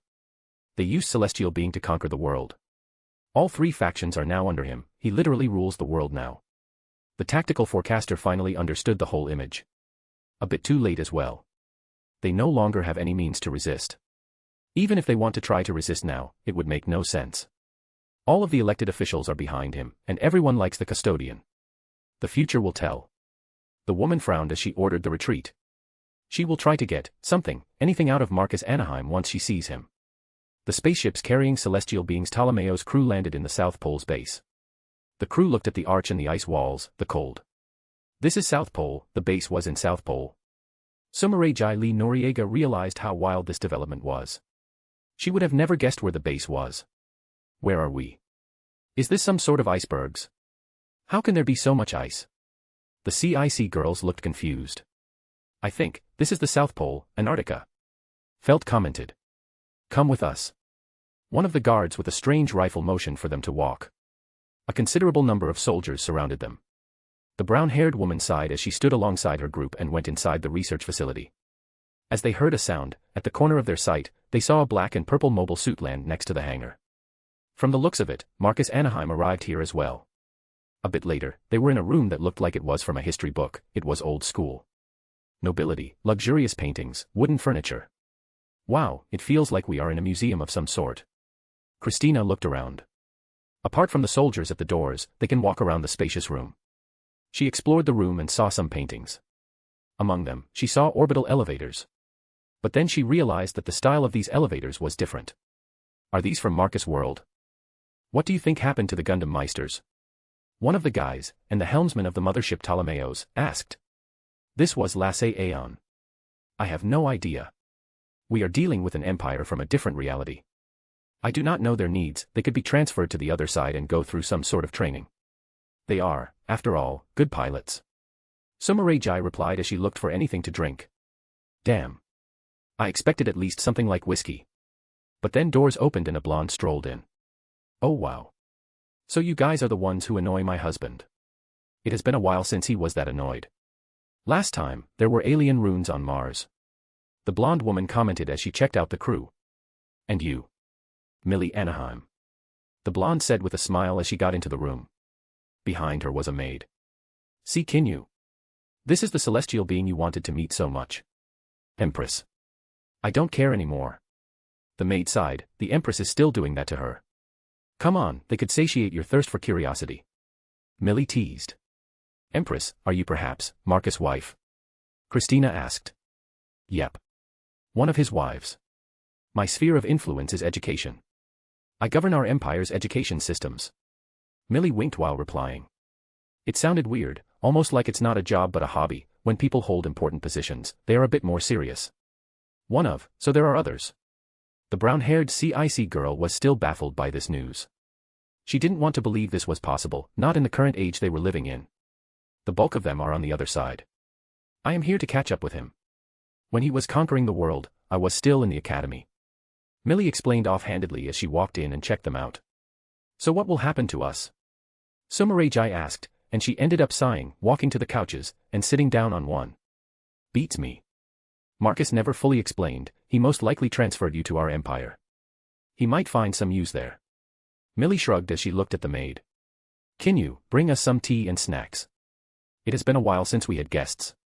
Yes, Empress. With a small bow, the brown-haired maid left the room. Guests, does that imply we can leave anytime? Sure. Why not? But you will die outside. Millie smiled while saying that. We are at the South Pole. The closest human settlement is over 2,000 miles north of here. Good luck getting there. The blonde explained with a bit of amusement. Is that so? Well, do you perhaps have anything stronger than tea? Sumeragi asked with a bit of hope. We don't do alcohol here. The blonde bluntly replied. She already had to deal with a pissed-off husband a couple of times when she got wasted before, so after that, not anymore. And now I hate your empire even more. The brown-haired captain of Ptolemaeus sighed as she was feeling even more like shit. The Ptolemaeus crew got a bit pale when they heard that. It made them worried that this could lead to something even worse for them. I did read your file, Lisa Cujo. Grown asterisk, here we go again. The tactical forecaster is pissed that everyone knows her classified information. It's supposed to be classified. You and that Katie mannequin were part of AEU. In one of the operations, you two devised a couple of strategies that led your teams into friendly fire. That caused your boyfriend's death. Everyone stared at the Sumeragi with wide eyes. Now it was clear why she liked her booze that much. What of it? Now you know why I hate all this fighting, why I was part of Celestial Being. But it was clear that it was foolish to believe that I could change anything. At that moment, the woman looked dead inside, all she wanted was to disappear at this moment. And that is why you should be part of the Empire. Your talents would help us expand even faster. You want my tactics to kill even more people. Sumeragi was still baffled that they wanted her even after knowing all of that. No, we want to conquer faster, with even more efficiency. Swift movement like your blitzkrieg in the Taklamakan desert. Millie casually explained to her. Besides, if you join, we help you as well. Like giving you access to Thought Elevator. You would be able to speak with your boyfriend in the afterlife. What does that even mean? Sumeragi scrambled to ask. The technology of the precursor human race. We have access to it, we are utilizing it to a considerable degree, and some of our core technologies are based on sound frequencies and consciousness elevation. Among other things, we can elevate one's mind to the plane where the afterlife is. Over there, you can speak with deceased people that are part of the collective unconsciousness. Millie said with a proud smirk as she revealed the Empire's core perk. Their technology is that advanced because they have access to a literal lost civilization and the technologies they can base theirs on. You guys are so evil. Sumeragi sighed. Using Emilio to get me to join you. The woman had a grimace on her face. Not really. Then all of a sudden, Millie got an idea. She clapped her hands. I will let you live on our Earth, and then you can decide if we are evil and all that. If you think what we do is evil Empire stuff. The blonde smirked confidently. That is fine, I suppose. Sumeragi shrugged. If they are going to let her be for the time being, she could use that to disappear. Sadly, she has no idea just how advanced surveillance is in the Holy Byzantine Empire. It will do, don't worry. Money, place to stay, we can cover all of that. Millie smiled, then looked at Felt. And you, Felt, can enjoy proper high school and university if you want. We don't spare any expenses to develop the younger generation. I see. The pinkette was a bit confused. It sounded scary even. It was out of her comfort zone. But she was curious to experience something like that. That does sound interesting. Is there anything else I can do? Christina chipped in as she was curious what she could do. We can always use computer experts. Like Venus and Mars, terraforming operations. Or upcoming Jupiter expeditions to start building colonies there. You can do anything in those places. Though, don't expect to get anywhere close to our military installations for obvious reasons. Apart from that, you can do anything you want. Millie explained with a bright smile. Well, it does make sense. Millie was able to deal quite easily with these guys. She had the resources to do so. At the same time, she can't easily persuade them.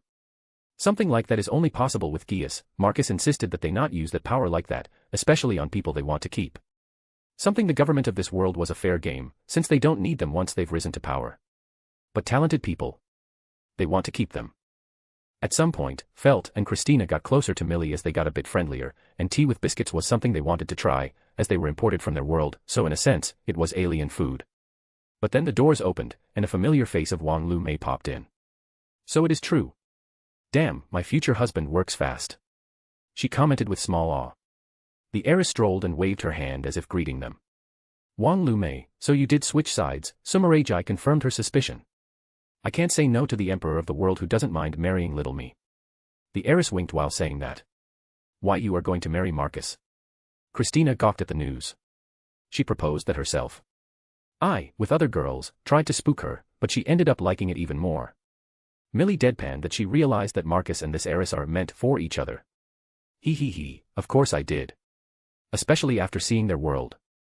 Honestly, it's the future. You should see their orbital elevators and colonies. They are building literal fortifications above the sun itself. The technological power of the empire blew me away. Wong Lu May gushed now that she could talk about it. Wow. Now I want to see it. Technology always fascinated Felt and Christina, so the pair were already hooked and wanted to see it. Though only the two guys were at the back listening closely, they wanted to know where the Gundam Meisters were. Since they saw Marcus arrive, he should be in the base as well. Well, it would seem you four got comfortable, Marcus commented as he looked at the four Gundam Meisters behind the bars. All four of them were in separate cells waiting. So what is going to happen to us? Locken asked. He was the most relaxed as he was chilling in bed with his hands behind his back. Honestly. I have options. One of the guards handed Marcus a foldable chair as he sat down and looked at them. More chapters, Book 2, Chapter 61 is up, and other stories on my PAT. Chapter 177, Book 2, Chapter 52, Gundam Meisters no more. If you think that I will help you, then you are mistaken. I would rather kill myself. Setsuna already knew where Marcus was going. Is that so? The Emperor grinned like a demon for a second. I have a better solution. All of a sudden, Setsuna felt a bit of dread. I will let you see my world. You can live there, explore it, talk with people, and I will even fund your trip. If you like what you see, you will join my Gundam force and fight for the Empire. And if you hate what you see, I will fix your Ashia, upgrade it with the latest Imperial technology and let you have it, and you can continue to wage your armed interventions. Setsuna looked at him with wide eyes. You are that confident? The guy was speechless at this proposal. Of course I am. I am conqueror, not a tyrant. He rolled his eyes at him. Setsuna deadpanned at him for such a proclamation. If you don't believe, then you will see for yourself. Do you agree? Very well, I hope you can keep your side of the bargain. The Ashia pilot walked towards the bars as he looked at Marcus. I can say the same thing, I hope you like military clothes and cloaks. Marcus grinned with confidence. Let him out, and prepare a temporary room until the portal opens. The guards nodded as they unlocked Setsuna's cell. Now it leaves you guys. Marcus looked at the remaining three Meisters. I don't mind joining you, Locken said with a smile as he had something in mind. I can sense it but ... Yeah, there is a certain mercenary that you can help me find. Locken hinted at someone Marcus already knew well. You want the ex-leader of Setsuna's old group? Yeah, so you know. I want him dead. Arrange that, and you will have the best sniper in the world. The Dynames pilot smirked at Marcus. You want me to end him, or you want to end him yourself? That question got Locken moving, he was no longer chilling, he got motivated.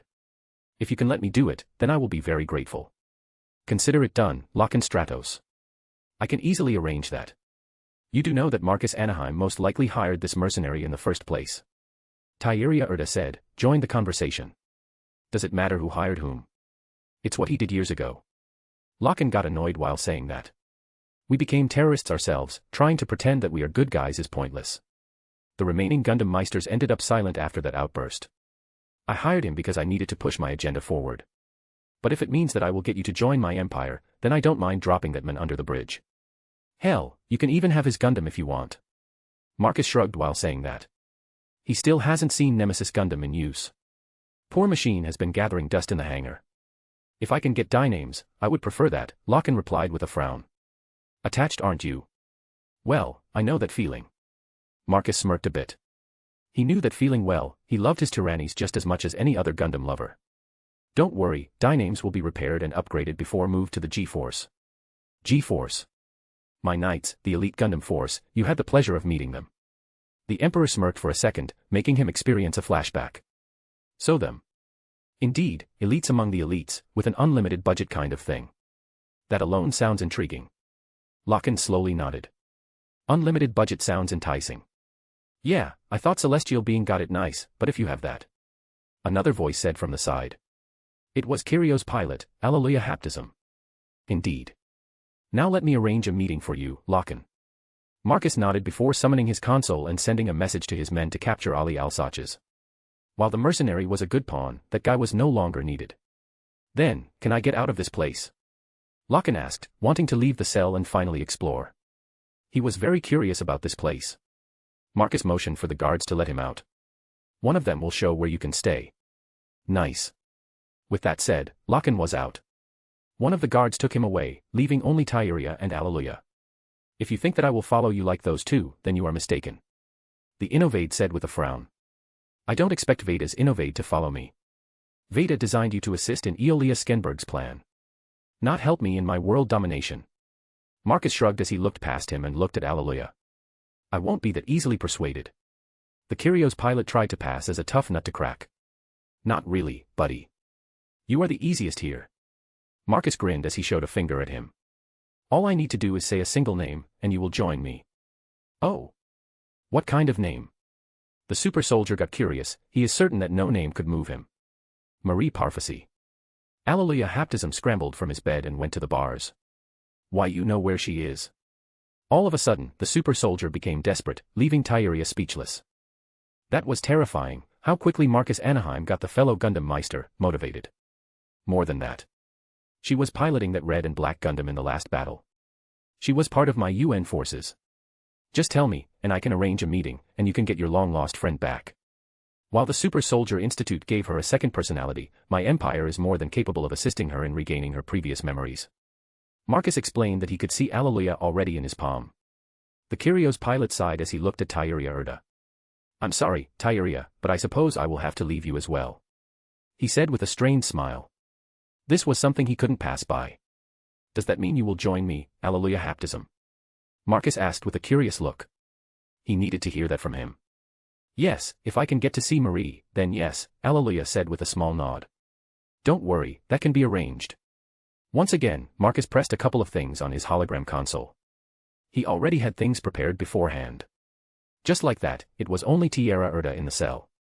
Marcus buckered the celestial being like it was a birthday cake that could be cut apart. With Alleluia Haptism gone, it was only the innovator. If you truly think that you can control the world, then you are mistaken. You spoke as if people care about things like ideology or who is ruling the world.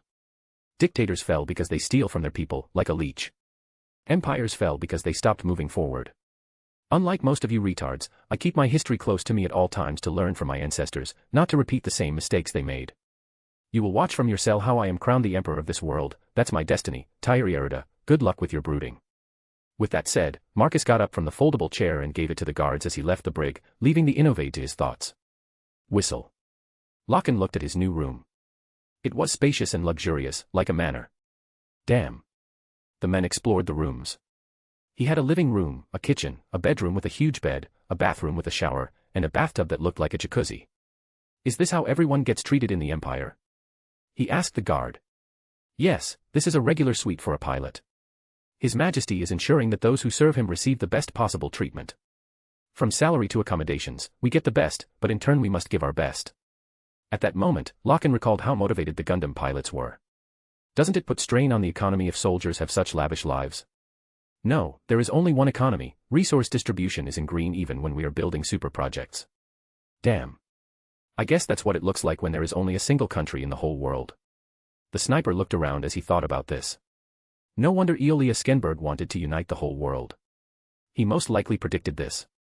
Regardless, before he can enjoy this new adventure, he needs to do something. Any news about my request? Give us a few hours. Enjoy a meal or take a shower. We will get back to you, Lachlan Stratos, when he is captured. With that said, the soldier left the Gundam Meister. That's a good suggestion. The Gundam pilot looked at the kitchen. He might as well get a snack or two. The Gundam Meister looked at himself. He was dressed in his pilot suit. With a change of clothes in mind, he walked to the bedroom where he found a classic wooden wardrobe. When he opened it, he found black and purple military uniforms. Damn, the material, is it silk of some sort? The pilot was surprised by how old school this empire was. By this point, shouldn't they have some version of carbon mixed with plastic for durability? Though he doesn't mind when the material feels good on the skin. As Locken was already enjoying the new life, Setsuna, on the other hand, was in the hangar looking at Gundams. Most importantly, at Tyrannis. Aren't you people afraid that I could try to steal one of these? The pilot was a bit confused. He asked the guard if he could take him to the hangar to see the mechs, and sure enough, he was allowed. For one, he was a bit horrified that some Gundams didn't get deployed. They were holding some of them back. You can't, Soren. Setsuna snapped to the side as a brown-haired man walked over. He was dressed in a black and purple uniform with a cloak. From the looks of it, this guy looked like a knight. It's Setsuna F. Say, that name, it has no meaning anymore. A Shia pilot clarified why one should not call him by that name. Ah, you are like our esteemed emperor. He dropped his name twice until settling on this one. He explained as he walked over and looked at the parked Tyrannis. Interested in God of Sky, aren't you? God. You call your Gundams gods. Not far from you, celestial being. You called your mobile suits after angels. He smirked at Setsuna a bit. What you are looking at is AGT-01 Gundam Throne Tyrannis, the personal machine of the Emperor himself. It was one of the first combat functional machines. Even back in the second generation, when we waged the independence war against Britannia. This was the first ever machine to transform into a plane and carry a beam rifle. Ever since then, the technology significantly improved, and a new third-generation Tyrannis was made. HN, the way it moves, how does it do it? Gravity particle, we have our own technology. You have your green particle, we have our blue particle. I see. I suppose we had no chance against the entire empire, we were not built for this. Setsuna only now realized how bad it was, especially when he is standing in just one hangar. There is another one full of even more machines. What will happen to Ashia? Your machine. The brown-haired knight needed to confirm. Yes. It will most likely go to G-Force headquarters, where it will be scanned and fixed before shipped to the Emperor's personal collection. Collection. The guy was speechless. His Gundam, house ornament. Indeed, that's what already happened to your celestial being second group, Feresht, their Gundams were already shipped to the Empire. Second group. You didn't know. The knight looked confused before he shook his head. All this secrecy, it really did bite back at you guys. They were using second-generation celestial being machines. And they had one solar reactor. Now we have all 5 of them. The Empire can start making them en masse. It won't be long until we use 2 types of particles. The knight was a bit smug that it went so well. Chapter 178, Book 2, Chapter 53, Ptolemaeos no more. Chapter. After talking with Gundam Meisters, Marcus went to meet the main crew of Ptolemaeos. The Emperor deadpanned when he saw Millie waving her hand at him. His darling wife was already here, talking with Celestial Being's main team. You just love taking all the fun out of me. He sighed, walking over and dropping into the couch opposite his wife. The Ptolemaeos crew was a bit spooked to see him, they were silent upon his arrival, almost like he was the main boss who just spawned into the newbie zone. Not quite. I knew you would be busy with the Gundam pilots, so I went for the crew. What did happen to them? Wong Lu May ended up sitting next to him. She scooted closer, her shoulder was touching his. She looked quite excited about what was to come. Locken and Alleluia joined me full-time, and I will be dropping Setsuna into my world to see if it a perfect world that is worth protecting. The crew twitched when they heard that 50% of their fighting potential just went puff and joined him. And Tyria Erda? Sumerajai asked him. He is an innovator who was designed to work on Eolia Skenberg's plan. So it is practically impossible for me to persuade him. Then use Geass. Millie casually suggested, and Wong Lu May nodded at him. Geass. Instead of answering, Millie looked at the captain of Ptolemaeos, her right eye was glowing red. The power of precursor humans. Their spiritual achievements led them to develop powers that can affect people's brains. We can rewire people, alter their memories, make them imagine things, all of that. In my case, I can manipulate emotions. While my husband, Fufufu, what can't he do? Millie slyly made them guess. Maybe, depends. Marcus didn't dismiss that proposal. So that's how you were able to embed yourself so deeply into Union and now UN, you can literally brainwash people. Sumerajai was horrified. This was worse than learning that he has armies. I don't usually use my powers. My original power is to assist in the creation and advancement of technology. Though eventually I could copy other Geass users. He explained to her. I hate the fact that people want to accuse me of achieving all of this through something as pathetic as mind control. I made my first mobile suits from scraps in colonial Japan. I built my company by awing investors and convincing them to believe in my abilities as an engineer. That's how I got into Union and became their chief engineer. He explained to them. Yep. That's my future husband. Wong Lu May cuddled into him. She was internally fangirling over how cool he was. I see. Then what is going to happen to us? Sumerajai didn't argue. Instead, she moved forward and asked him. What did my gorgeous wife suggest? Marcus replied as she looked at Millie and then at her. That she will release us in your Earth to experience the life there. I see, so you did read my suggestions in the logs. The Emperor sighed. He felt like she just copied his homework and used it like hers. Well, it was in your open notes sections. So I thought it was a great suggestion. Millie puffed as she tried to explain herself. Fine, fine. Let's go with it. He resigned, as in the end, he agreed to it. Great, then once the portal opens, you guys will be shipped to our Earth.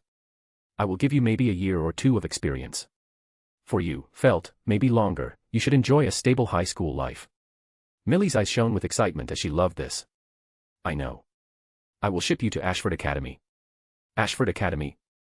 The Pinkette looked confused. My maiden surname was Ashford. It's where Marcus and I attended the academy. She puffed her chest proudly. The premier academy on Earth. The blonde bragged, but then she recalled something crucial. They have Academy City. Though you can attend sophomore years in Academy City in Lagrange 3. I see. That sounds cool. You have an entire colony for studying.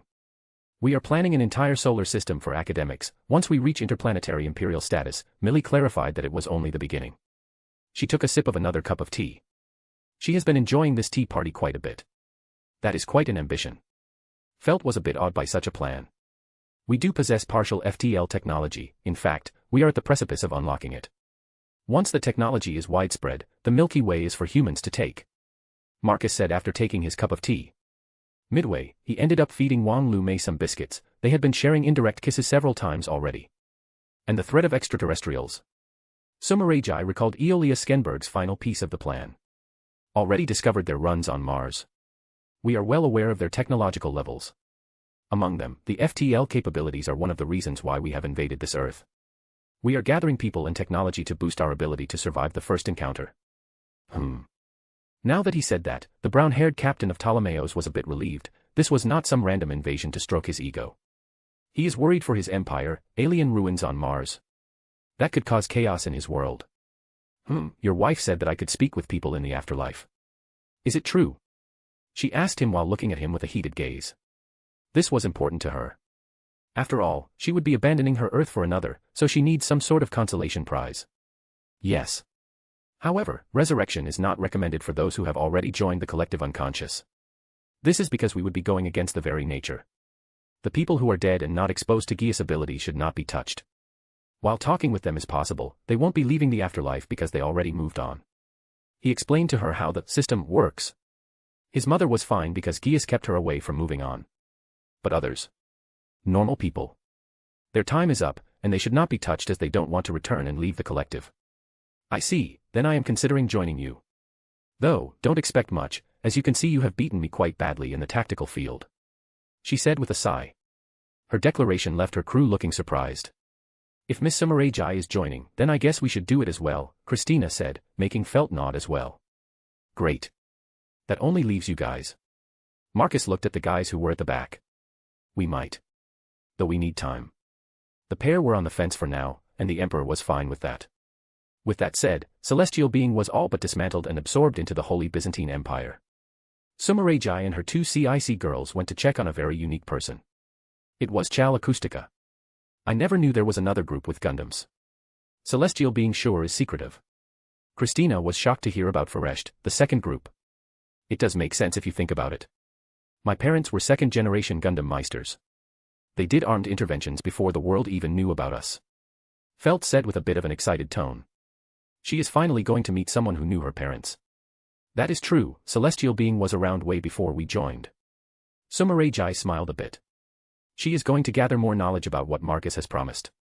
While she might join this empire because her ship was sinking, it doesn't mean she will join him without reservations. Regardless, it was time to see who this lady was. After knocking on the door, it automatically opened, and what they found was a silver-haired lady sitting in her bed, her entire left side covered in bandages. Felt stopped in her tracks as she was nervous. However, her voice brought the lady out of her thoughts. Sigh. Of course, he would reveal me to you guys. She said with a resigned sigh. The glorious emperor doesn't know how not to poke his nose in other people's things. Chow got a bit annoyed, though there wasn't much fire in her words. That is given. Sumerajai smiled as she realized, in a way, what was going on. Let me guess, he used promises. The captain smiled even more, she already had a good idea of how their new ruler operated. More than one, and if we don't like it, there was a bit of forceful push. The silver-haired lady said with a sigh. I see we are on the same boat then. I am Sumerajai Lee Noriega, though I doubt our codenames mean anything. The captain of Ptolemaio said with a small smile as she walked alongside the two girls deeper into the medical wing. Chal Acoustica, and they don't. Celestial Being no longer exists as an organization for your information. By all means, the mop-up operations are on the way from the Empire. By the end of the day, all of the scientists and researchers will be captured and moved to Academy City on the other side of the portal when it opens.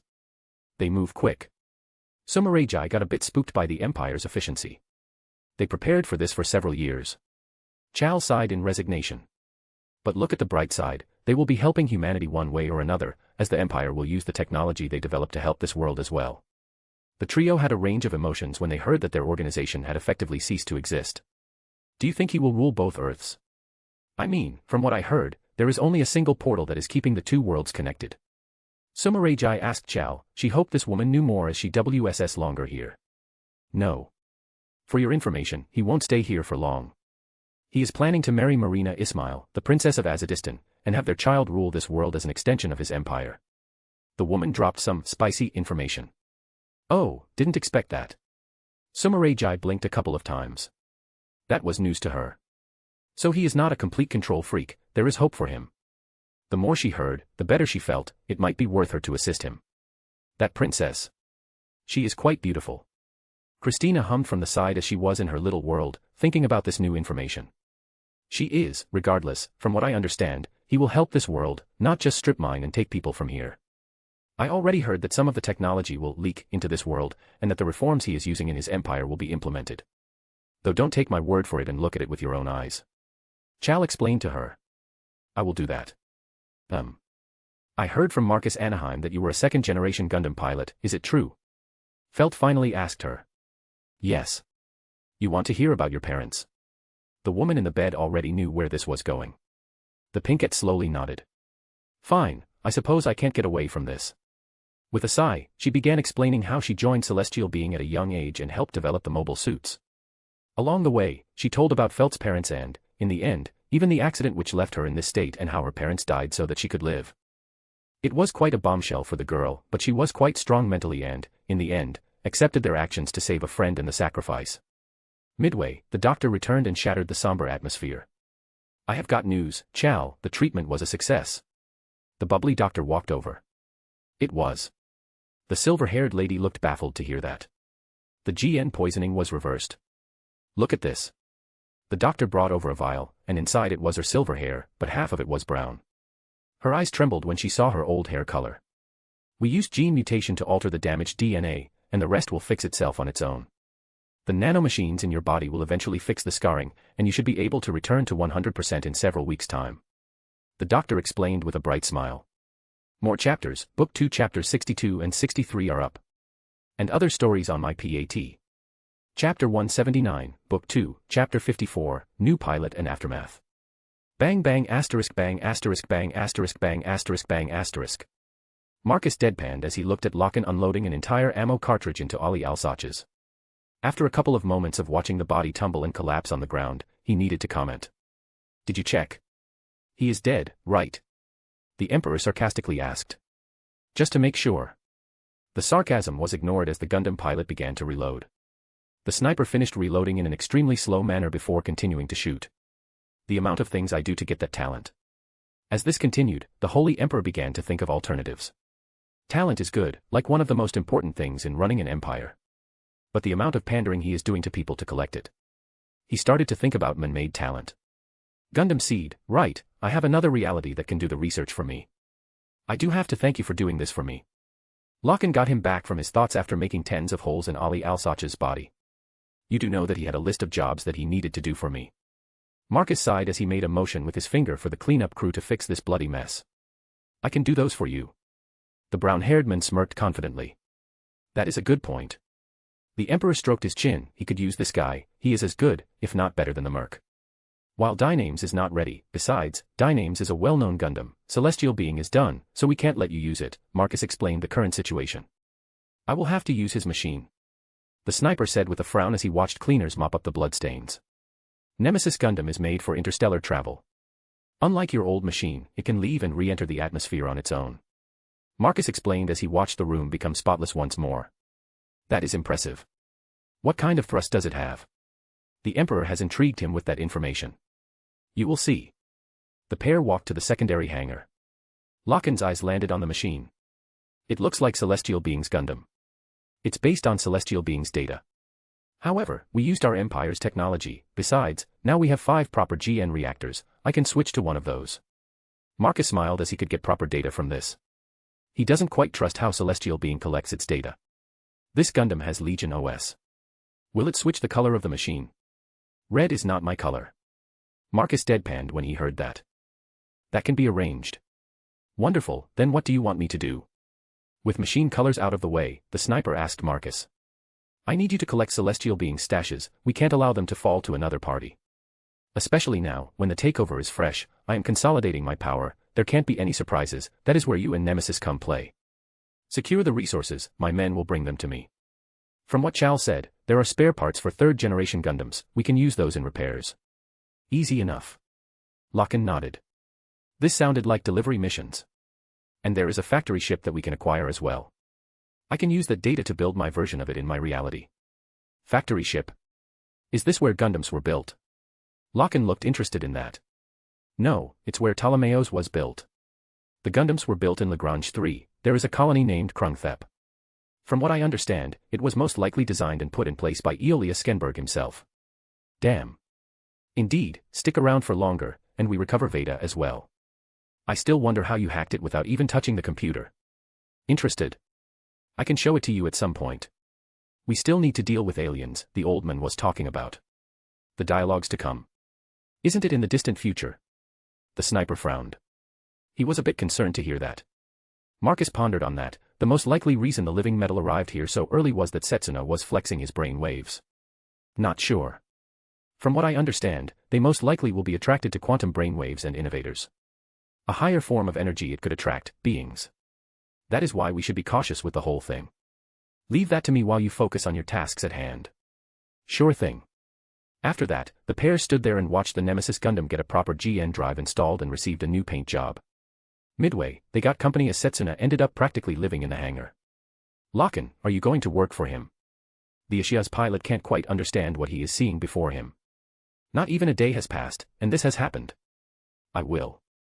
This is for the best, Setsuna. The brown-haired Gundam pilot replied as he checked out his new pilot uniform. He got an imperial makeover. There was not much that the close-quarter mobile suit pilot could say to that. He is not a communications guy anyway. Instead, he looked at a white and dark green mobile suit with bat-like wings made from some sort of parts. The most obvious conclusion is that these parts come off and operate separately. Not bad, right? Those wings are what we call the Zabanya system, based on my wife's Andraste Gundam's funnels. We went with this because I assumed that you guys would get your ass whopped in the Taklamakan desert, and you would need help. But then again, you pulled out your extra boosters and hooped our ass instead. So because of that, my Nemesis Gundam gathered dust in the hangar. Marcus explained why this Gundam was here gathering dust. Not that Setsuna said a thing, he was just looking at it. Each of these Gundams has a certain aura to it. They are similar to Celestial Being, but different. When Marcus heard that, he smirked. Yes, you are definitely the main character of this world. It's arrogance. Because Nemesis was built with power in mind, it was supposed to rein you all in after things got south. But then that happened, and I decided to do things in person. Setsuna looked at Marcus for a second before he turned around and walked away. I can tell. He is very annoyed that you took his Ashia away. Locken commented after watching them interact. I can tell that as well. But that's the thing, what is given can be taken back, that is why it's better if you build things yourself. Can't that be taken away as well? The sniper said with a small frown. No, because you could have made it self-destruct the moment someone tries to take it away. That's the difference when you build it, and someone else does it for you. I made my Gundams listen to me regardless who is the pilot, because in the end of the day, I made them and I am letting you guys use them, I can take them away just as easily. He explained with a smirk, making Locken's lips twitch. The guy realized what this meant. See, now you understand. Being a good pilot is good and all, but being a good pilot and the creator of your machine, now that's a different beast altogether. With that said, Marcus left Locken to his own devices. He has many things to do, among them consolidating his rule in this world and reading up on all the stuff he got from Celestial Being, among them the twin drive system. There is so much to do that there is no time to look at his mobile suits for hours. A bit later, Marcus needed to return to Union territory. He had things to do. One of the first things he needed was reforms, a pile of them. Normally, changing laws can take ages, but he has people in place to consolidate power to himself and his new government. Though before he could do anything, he had guests. Commander, with all due respect, what the hell were those Gundams? Graham was the most spooked as he had never seen anything move like that. After Billy saw those videos, he was spooked as well. It was more advanced than Gundams, and they could literally float without propulsion. It was already considered terrifying, but the moment they caught up, they had GN tech, and more terrifying beings appeared from the looks of it. Here. Marcus fished out a thumb drive and leisurely threw it at them. Read and catch up, and I will explain everything after you do. Because it can take hours to do it. The commander already learned that lesson with Celestial Being. He spent hours explaining to them, so instead he prepared a tutorial. Let them work for intel. Is there everything in this drive? Billy looked at what Graham was holding. Yes, everything you need to know. All right. We will return to you as soon as we can. As the pair left, he had more issues. But, from the looks of it, the Iron Lady wants to audit him as he saw the emails in his new account as custodian. Which can be troublesome, except for the fact that he was ready for something like this. Women, they can be so troublesome. Marcus sighed. He could deal with her or leave her be. That woman won't stop the moment she smells something fishy. The disguised emperor decided to deal with her now. Send someone to fetch Colonel Mannequin. Understood. One moment, General Commander. Marcus leaned into his swirly chair as he turned around and took his katana that was resting on a shelf. He took it and inspected the blade. It was in pristine condition. Regardless, he took a cloth and decided to wipe it. That kind of stuff helps him to relax. One would think he is happy to have another Earth, but this is just more work. As he was cleaning the weapon, someone knocked on the door. It's Katie Mannequin, sir. You wish to see me? Marcus could hear her voice from behind the doors. Yes, come in. As the doors opened, the woman saw the disguised emperor cleaning the weapon behind the table. He looked groused into it. I spend hours trying to persuade talent to join me, pandering to their silly requests, from allowing them to repaint their mechs to weapon choices, then I have to draw up new legislation to allow the rest of the world to join my new world order. And then I have you trying to waste my time with UN Council checkups.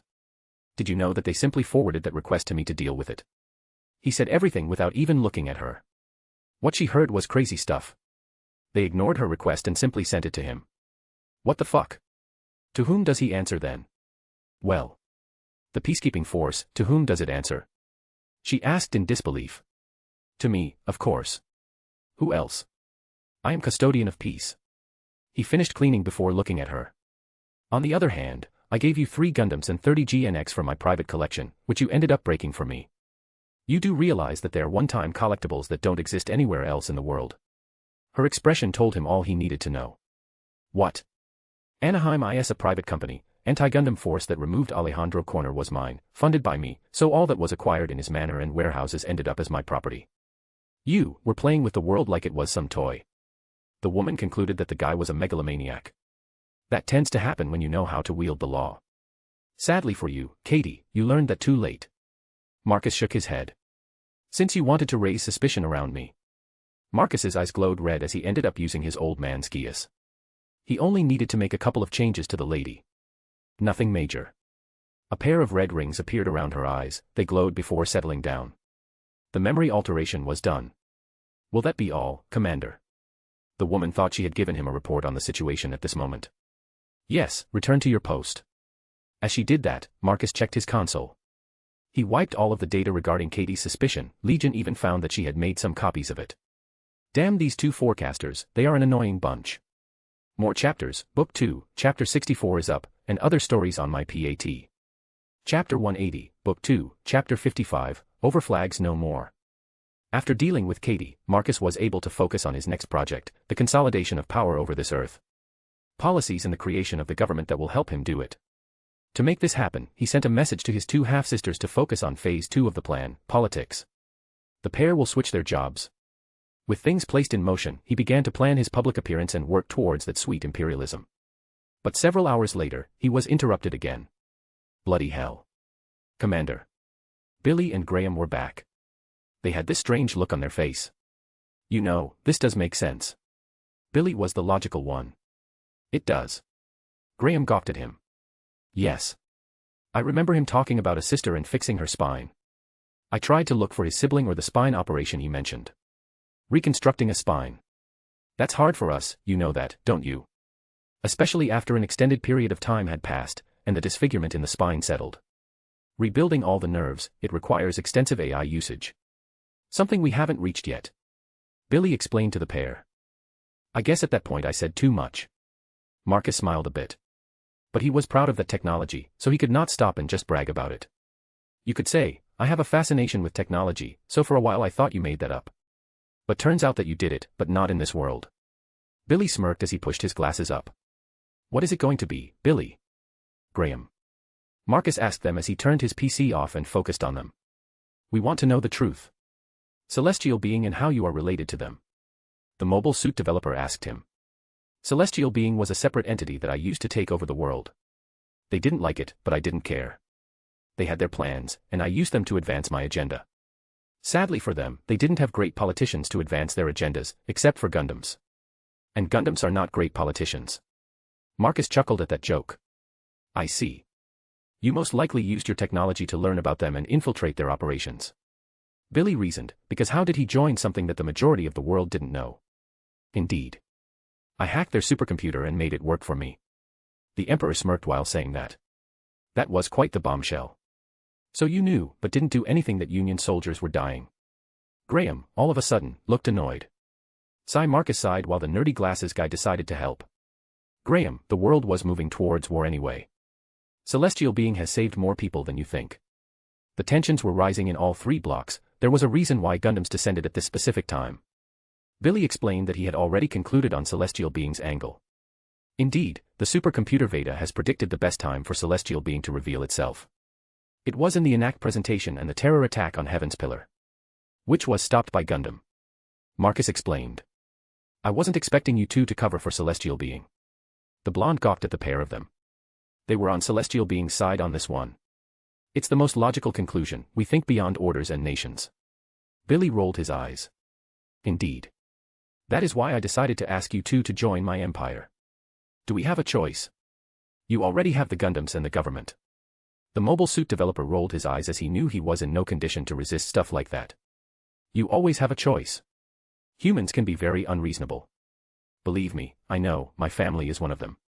Marcus said, with a distant look, recalling his old man and mother and a bunch of siblings, who he had entire sections of the intelligence department to keep track of.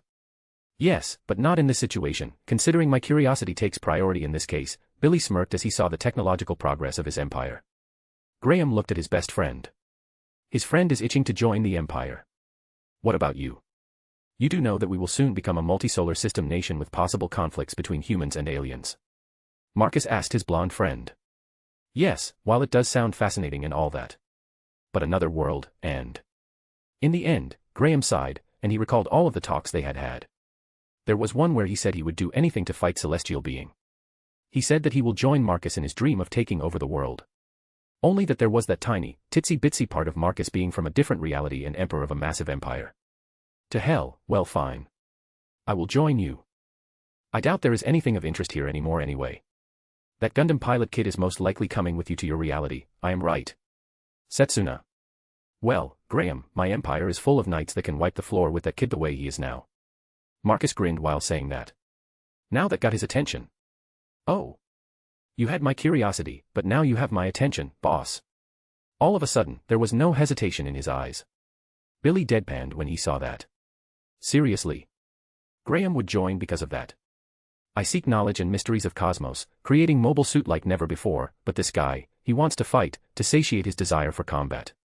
So, what is going to be? Marcus asked one more time, this time, there was considerable confidence in his tone when he saw that he had the blonde where he wanted. Consider me accepting this proposal. I shall join your empire. Though I already promised that I will help you anyway. Besides, I do want to know what your knights can do. You are going to be one as well. Marcus all of a sudden reminded Graham that he is not immune to the system he is joining. Can we skip the capes? Capes? Yeah, cloaks. No, that is part of our image and tradition. The Emperor chuckled, seeing his reaction. What did I get myself into? Graham began to reconsider his choice. After the pair joined him, there was a bit of time they needed to spend in their old positions before they could be transferred to his empire. He needed to make them disappear. That could take a bit of maneuvering, but it will be done.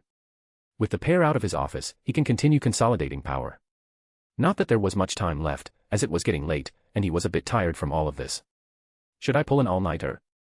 For a second, he considered doing that, but in the end, he decided to throw in the towel. Not that there is much to do anyway. Most of the stuff is already set in motion, all I need to do is wait for lawmakers and the damn democratic nonsense to take place. One thing they are good at is wasting time with their stupid debates instead of taking action. With an annoyed sigh, Marcus got up from his seat before walking out of the office. Once in the corridor, he was joined by his shadow. Jean soundlessly joined him as the pair walked out of the building. A black limo rolled over before a black-suited man got out of the car and opened the car door for him. The pair got in, and soon enough, the motorcade began to move. Sigh. What a day, brings back the memories of when I took over for my old men, Marcus complained as he looked through the window at the lit-up city. Aren't you used to this kind of thing already? Jean asked him, in her opinion, that he should already be used to ruling a massive nation. What he got here is around 50% to 60% of his total territory. In his world, he has space colonies. In here, not every piece of land was under 3 blocks of power. Maybe, but I never said that this was my favorite part of the job. He replied as his gaze went from the window to her. His beautiful red-haired bodyguard was sitting in front of him. Like always, she was a prim and proper knight. At the moment, he had a brilliant idea. He motioned for her to come over and sit on his lap. Jean immediately blushed. She slowly moved over and sat down on his lap. This is where he moved her to sit sideways as he began to hold her and snuggle with her. The red-haired girl was somewhat self-conscious as this was the first time something like this had happened. Last time it was in the South Pole, where he moved and pinned her against the wall. But then they were busy, and apart from war-related stuff, nothing has happened. Over the years, she mastered the art of being a perfect knight and bodyguard. But this is a new area where she is very self-conscious about this behavior. Once we are back in the manor, Empress Millie will take over. Part of her hoped that this was the case. The blonde empress has her duties as his wife. But another part of her hoped that the house was empty and he would do something to her. Jean's duty was clashing with her woman's desires, something she was quite new to. After a couple of minutes, she somewhat got used to being held like that. Her eyes landed on her emperor, who was simply staring at the seat in front of him, his gaze distant. This was one of those moments where he ended up drowning in his thoughts. Either new technology, ideas for the government, or even new weaponry for mobile suits, she has seen this many times over the years. What do you think about man-made soldiers? All of a sudden, he asked her as the hand that had been holding her back began to stroke her. That surprised her more than the question. But she swiftly recovered and tried to ponder what that means. Man-made? You mean, robots? That could be useful. I could use them as shock troopers or disposable cannon fodder. He pondered on her reply. This was a great suggestion. He was far too in love with mechs to realize that he could use robots in the form of troops. But it's not what I meant, after the whole celestial beings mess. I began to think that the whole talent pandering thing is a bit too much. If they don't want to join me, then I might as well remove them. There is no reason for me to beg them to be part of my empire, basically. He said that several expressions passed across his face. From annoyance to resignation. The emperor was a bit tired of this silliness. Sure, these guys might be a colorful bunch, but they could mean bad stuff for his nation as well. He is risking stability as they can come up with something like, Marcus is a threat. He is killing alien bugs. Marcus is pretty sure he will have some people who think aliens can be cute or something. Sure, he can get some aliens as pets, but there are disgusting types as well. If this is what you think is for the best, then I am with you. Regardless of what you think, as your knight, I will follow you. Jean said with a small smile. The girl will follow her liege, master and emperor to the depths of hell if need be. After all, her life belongs to him. Nothing has changed since she pledged to him all those years back in Eastern Europe. Is that so? Marcus smirked a bit as his other hand went to her chin and made her face him. He then leaned forward and claimed her lips. This time around, she was no longer surprised by it. The night girl kissed him back as it became a make-out session. After all, the trip to his house will take them a while. The West Coast is known for traffic jams, motorcade or not. They will take a while. More chapters, Book 2, Chapter 65 is up, and other stories on my PAT. Chapter 181, Book 2, Chapter 56, Collecting Stashes. Jean looked perplexed as she saw their house lights off. That means Millie was not in the estate, nor was the maid Kinyu. That leaves only her and Marcus. As the pair entered the house, the lights one by one turned on as the AI picked them in the building. "Good evening, sir. Is there anything I can do for you?" The AI was not Legion, but a virtual butler.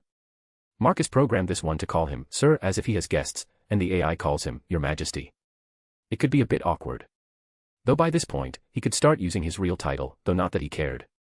Instead, he took off his shoes and put on slippers, then took off his jacket and unbuttoned a couple of buttons of his undershirt. "What do we have in the fridge?" he asked as he walked deeper into his house. Jean followed right after him.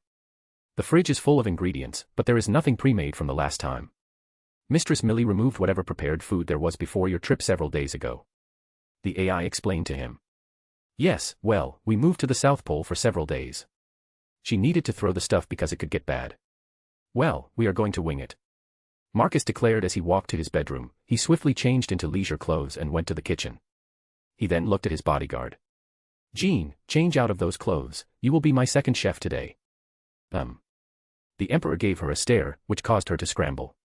No one questions him, it's as simple as that. As the red-haired girl was changing her clothes, Marcus decided to go with something simple. He pulled out some eggs and sausages.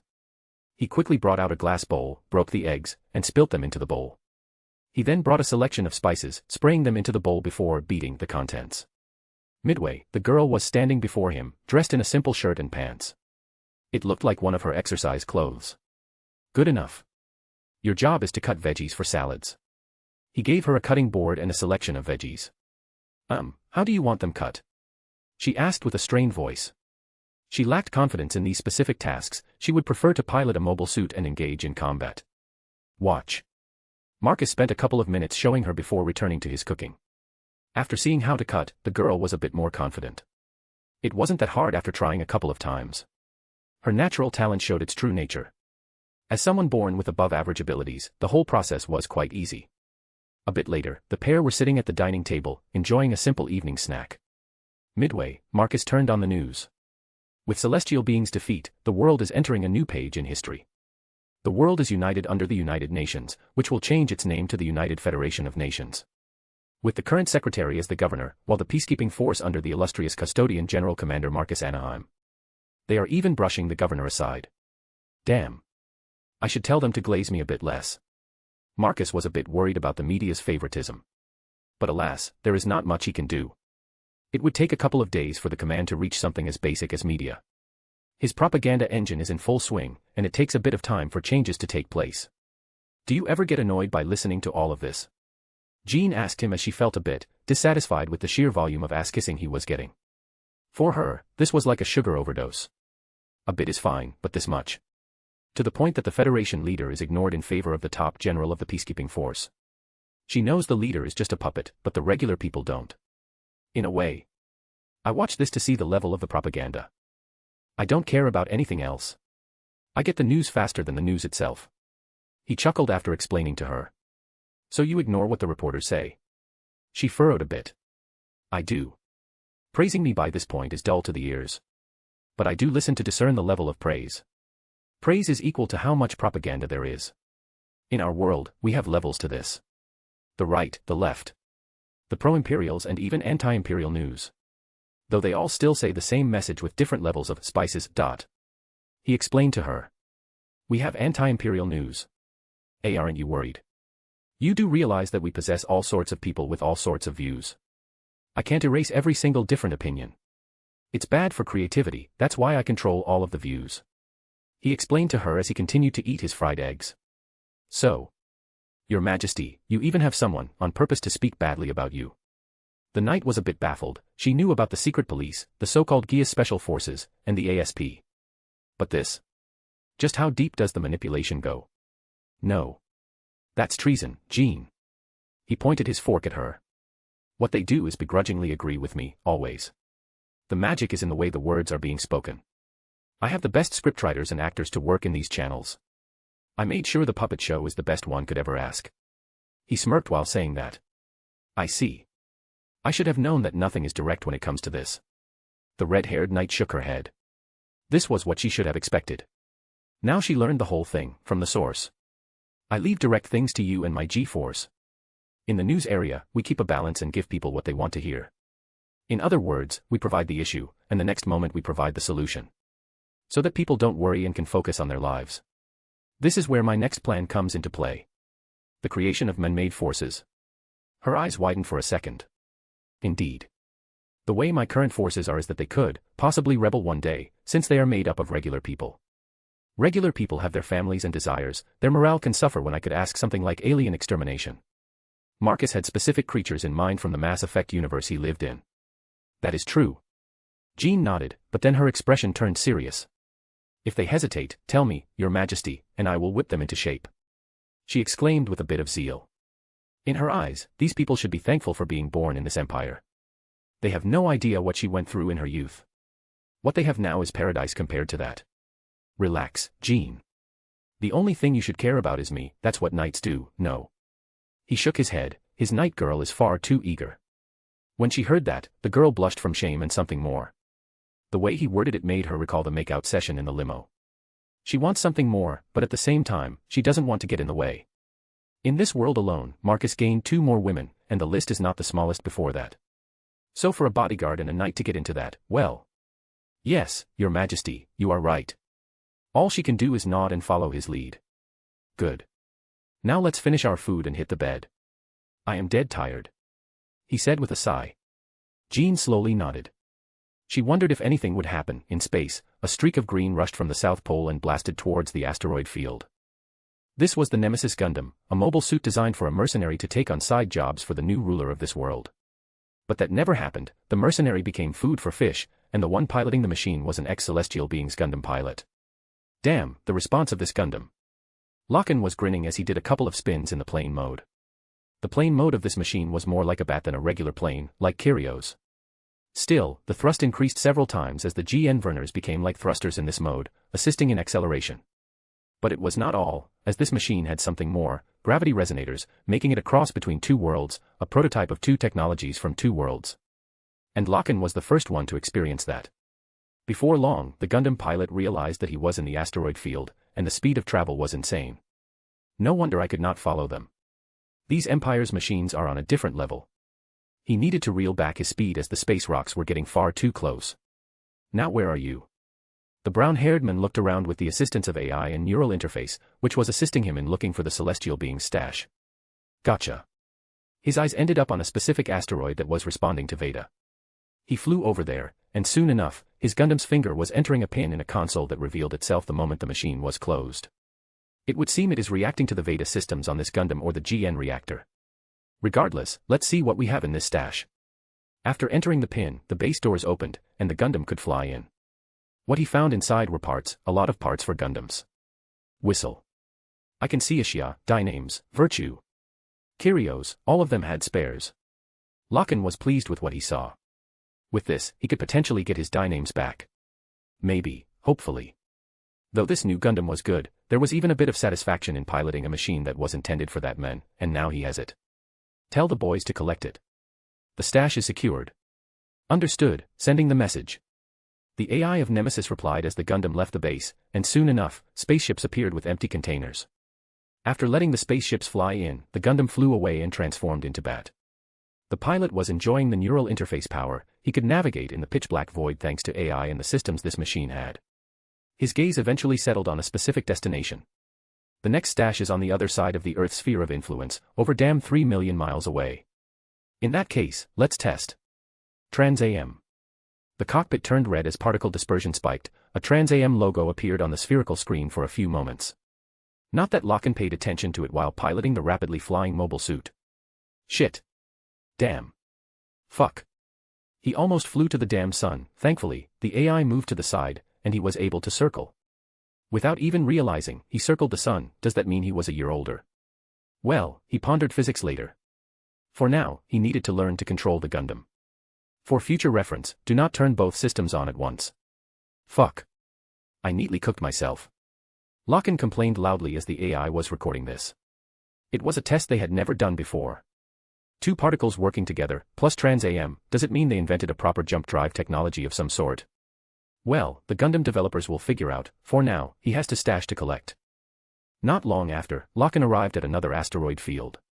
And a few minutes later, he located the next stash. But what he didn't expect to find in this stash was a Gundam he had never seen before. CB-0011 Gundam. One Gundam. First time hearing about this machine. The ex-Gundam Meister was confused. Veda knew of this machine, and from the looks of it, this Gundam is not related to the Empire, so a celestial being Gundam. Even more secrets, damn you, celestial being, Locken complained under his breath. More chapters, Book 2, Chapter 66 is up, and other stories on my PAT. Chapter 182, Book 2, Chapter 57, Celestial Being No More. Locken left the Gundam the moment he called in the spaceships that would pick up the Gundam and a strange-looking cannon mobile suit. What the hell are you guys? Was there supposed to be a third group? The ex-celestial being pilot floated over a console in the storage asteroid and began to check the computer. He quickly noticed that his helmet had a fancy HUD neural interface support that was linked to AI and Veda. It was literally supporting him, suggesting what to press, and even Veda was showing what kind of passwords to enter. Wait, the hell? If you can do that, then just tell me what I want to know. Now I feel like a damn idiot, the pilot groaned. How stupid he was, he went back to the mech and got into the cockpit. The spherical cockpit sealed behind him, and the screens came back to life, adjusting to his vision. The direct linkage to the helmet was wild. It felt like the whole machine was linked to where he was looking, the sensitivity was on a different level. Now show me what I want to know. Sure enough, he saw Veda's databanks. This Gundam was built 5 years ago. His eyes run through the paragraphs. Initially, Veda built this suit with the intention to use innovators for intervention. But innovators didn't quite understand humanity's nature, so their interventions were shelved, and CB-0011 Gundam and CBY-077GN cannon were stored away for further notice. Damn celestial being. They've been plotting all sorts of interventions for years. He then continued to read other stuff, like innovators. Turns out there is a huge library of DNA samples, and Veda can make a bunch of them, both male and female or even genderless.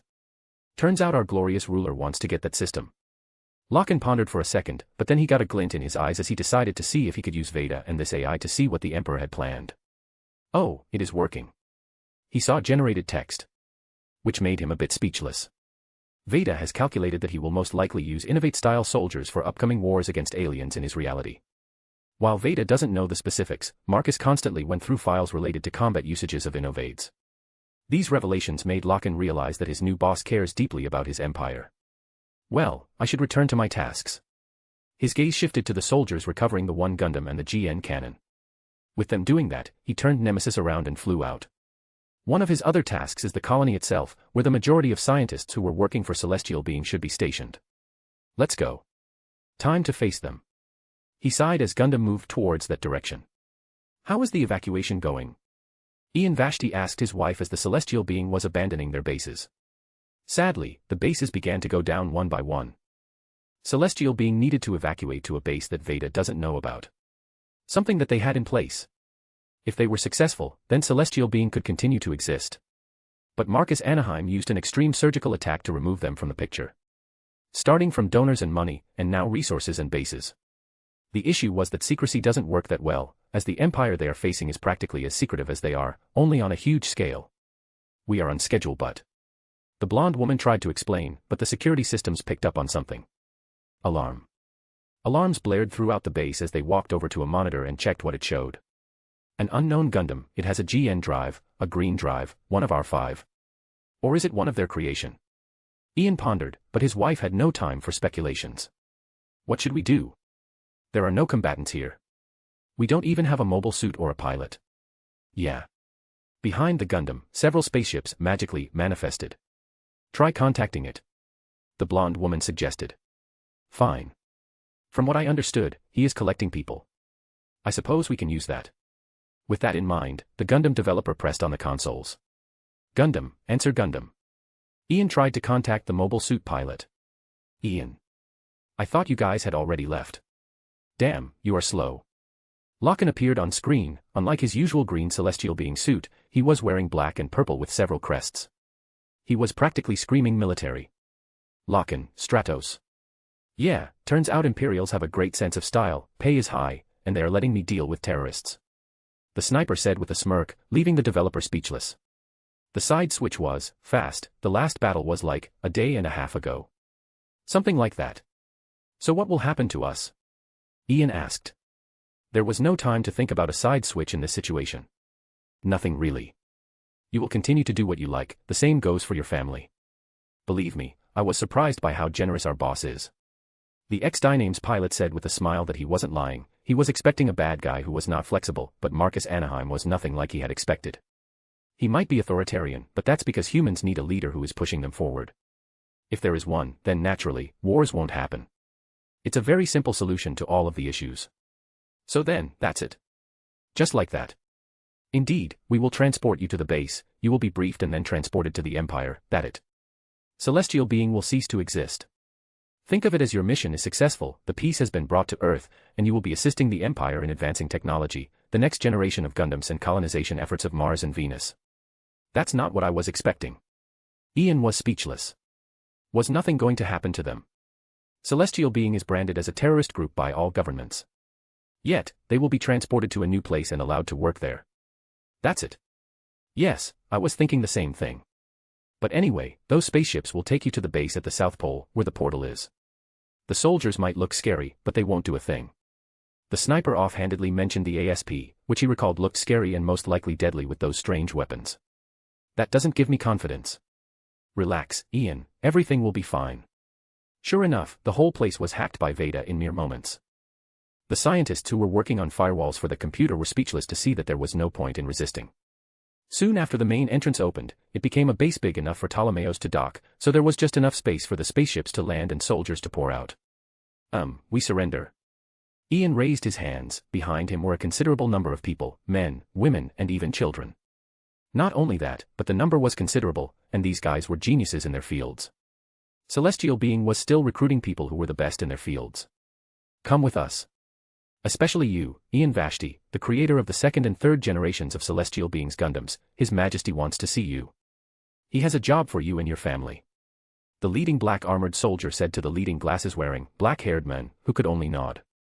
Then lead the way. The men turned around and motioned to board the spaceships. Sure enough, the Celestial Being scientists were in the transporter vessels, and they realized that they were flying first class. The seats were comfortable and wide. Damn. Locken was not kidding. The mobile suit developer leaned back into the wide chair, which was meant for royalty, literally. Oh wow, Dad, look at that.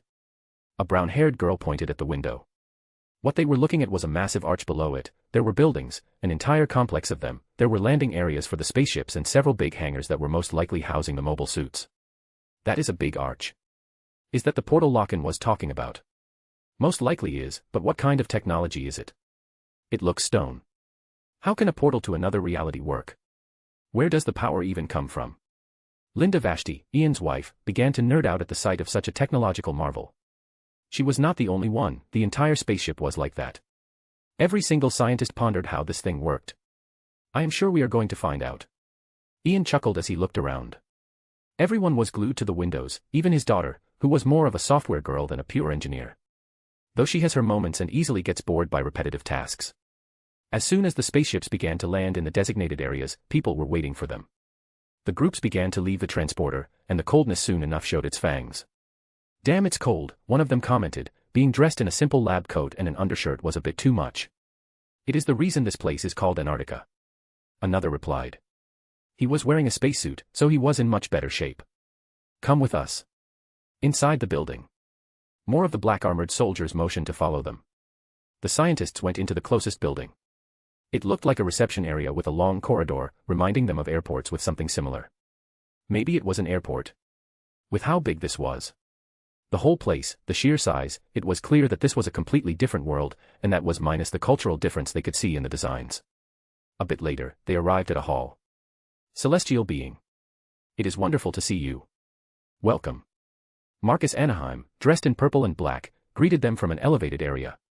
Next to him were an array of unfamiliar people and some very familiar. Sumareji, Alleluia. Even Setsuna. Though that kid was a bit of distance away, Ashia's pilot was dressed in casual clothes, clearly not happy with his situation, unlike the other one who were part of this empire. Thanks, I guess. Ian was leading the front, so he was the spokesperson. Behind him were the whole science and technology division. They were gawking at the amount of museum-level quality stuff, wooden furniture, with walls that had carvings. This was not a research facility but a museum.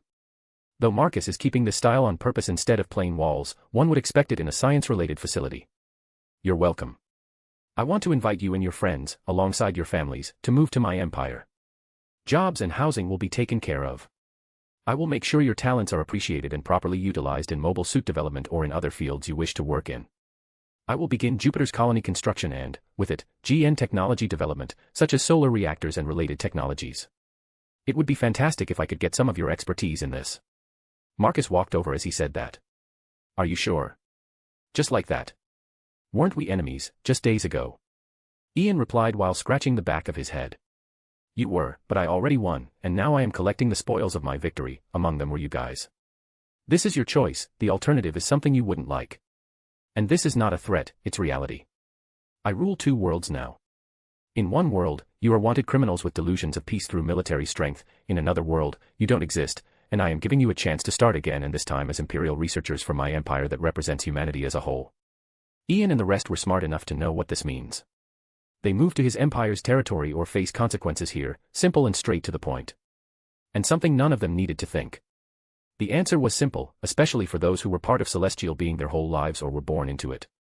Yes, born, the whole organization had been around for hundreds of years, after all. More chapters, Book 2, Chapter 67 is up, and other stories on my PAT. Chapter 183, Book 2, Chapter 58, Celestial being no more part. A/N, this is 500 stone chapter from previous week. That's a lot of people. To think our Emperor was able to pull such a move. If they are responsible for Gundam development, then our working force doubled in the most literal sense. Sakuya watched as people left the transporters that arrived from the other Earth. She could see rows and rows of scientists, engineers, physicians, mechanics. That's quite a group. We got 246 people, Roskata said to her assistant as she checked the holograms with their profiles. These guys were shipped here the moment they went through screenings. Her eyes stopped on the lead developer, Ian Vashti, the creator of most second-generation Gundams and all of the third generation. Not only that, this guy's wife developed Gundam attachments called GN arms. In other words, they got an enormous boost for their Gundam development. With this, we will roll out Gen 4 in months instead of years. That's a lot, isn't our main developer group around 150? We more than doubled our assets. Sakuya gawked at the numbers. Yes, but you see. This celestial being proved a centuries-old concept of selective breeding and that surroundings play a vital part in upbringing. Raxhata said with a small grin. You mean, this was in a way a self-sufficient colony that was purely working on mobile suit development? Sakuya was a bit speechless. She checked the data. In this group, scientists married scientists, and their children would spend from a young age playing with electronics and computers. Instead of toys and entertainment, their curiosity would be developed instead. Creating a small population of highly educated and talented individuals. This is exactly what they have been trying to do with Academy City and in Project Academia, a project where the entire solar system will be dedicated to science and technology. Not just mobile suits but GN technology. The blonde woman smirked as she motioned for Sakuya to follow her. Let's go, time to meet the people who will help us create the 4th generation. Right. The black-haired girl nodded as the pair walked to a lift that took them down to the ground floor. Attention. It's so wonderful to see you, everyone. The lady, smirking, walked over to the scientists who were taking in the paintings on the walls. They could see Gundams. These were paintings of the Independence War and the World Conquest. Hell, there is a new scene from Gundam War where G-Force was engaging Celestial being. Though the painters only started this recently. I am Raxhata Chawa, the head of GN Research and Development for the G-Force. I am Ian Vashti. I know, and we are excited to see you here. You are the one who made the 2nd and 3rd generation of Celestial beings' mobile suits. We want to know your opinion on our 4th generation Gundam thrones. Your Emperor already is developing the next generation. Our Emperor, there is only one authority in the human race. Better than council or government, isn't it? The woman smiled as she smoked her pipe for a second. It's easy to remember, he is the one who doesn't limit our budget. At that moment, Marcus won the heart of Celestial being without even being in that reality. Marcus scratched the back of his head when he heard the explanation from Locken. You mean to say you used Trans-AM while gravity resonance was on? Yes, the Gundam went crazy in less than 3 seconds. I was super close to the sun. If my hunch is right, I crossed tens of millions of miles in a fraction of just several seconds. The ex-celestial being pilot explained to him. The Emperor needed to see this. Legion downloads data from Nemesis. Already did. It appears the gravity particles were supercharged the same way the GN particle was. Those two particles are not that different, and there was synergy when Trans-AM was activated. Marcus read through the files as Legion explained the whole thing to him. So, it's in a form of jump drive. If we are to compare to science fiction works, this is similar to warp drive, not jump drive. So is this good? Locken looked at Marcus. This is monumental, my dear friend. This is what my empire needed to spread humanity through the very stars. We have an angle to work with. Marcus grinned at him like a devil who had just found a way to leave his confinement. Does that mean I can have Dynames back? Locken asked with a hopeful tone. This is what he wanted the most now that the Merc was gone. Consider it done. Dynames will be fixed, and its tech improved to Imperial standards. We will add gravity resonators as well. Nice. That's what I wanted to hear, Emperor Boss. Locken gave him a thumbs up. Marcus chuckled at his new nickname. Indeed, I am very satisfied with the latest haul. You did well, Locken Stratos, you found a machine I was looking for. The Emperor looked at the new holographic window that popped up. It had a direct link to the hangar where most of the loot had been removed, but there was one machine that remained, Gundam 1, with 2 GN drives next to it. He needs to do something in his free time, so why not merge 2 worlds on his own? It was Gundam 1 and Tyrannis with 2 GN drives that he was going to play around with for a bit. The Gundam 1. What is special about it? From what I read about it, it has similar capabilities to Dynames and the other 3. It's not that it's special in any way. It's what I will do that makes it special. That's the whole thing. Don't you have hobbies? Like you take a piece of regular wood and carve it into something special for yourself. Marcus tried to compare, but all he did was baffle the pilot before him even more. You are the first ever person who sees this like some sort of hobby. The sniper was a bit speechless to hear that. This guy's mind was on a different plane of existence. I might be an emperor of humanity, but at the end of the day, I just love tinkering. It's what made me who I am and brought us to this point. It's what brought peace to this world as well. Because if not for my tinkering and creation of big robots, you guys would have been betrayed by a biological Veda terminal and would have been fighting a literal war. You mean that data which you provided, that some Ribbons Allmark guy was ready to take over the world instead of you? Locken recalled reading something Sumeragi had provided. Indeed. He was the original pilot of Gundam Zero, the first ever Gundam in this world, though he lost his way due to his superior biological capabilities. It's the issue with these innovates. Something that I will improve upon in the future. Marcus dropped some scary information. Ugh. Celestial being is full of these crazy things. By this point, Locken was happy to know that all of that scary stuff was behind them. Indeed. Now for your next mission. Locken, we will be acquiring Celestial being in Veda. What? What do you mean by Celestial being? Locken was confused by the name. Is it some sort of physical object? Celestial being is supposed to be an organization. The colony spaceship, designed by Eolia Skenberg himself, and most likely, we will recover the old man too. Marcus dropped another bombshell. It was time to talk with the founder who had frozen himself in ice. As Marcus and Locken were collecting Celestial beings' tech like it was collectibles or trading cards, other things were happening. For one, the Emperor has kept his promises. Alleluia Haptism was sent to meet his fellow super soldier in the military.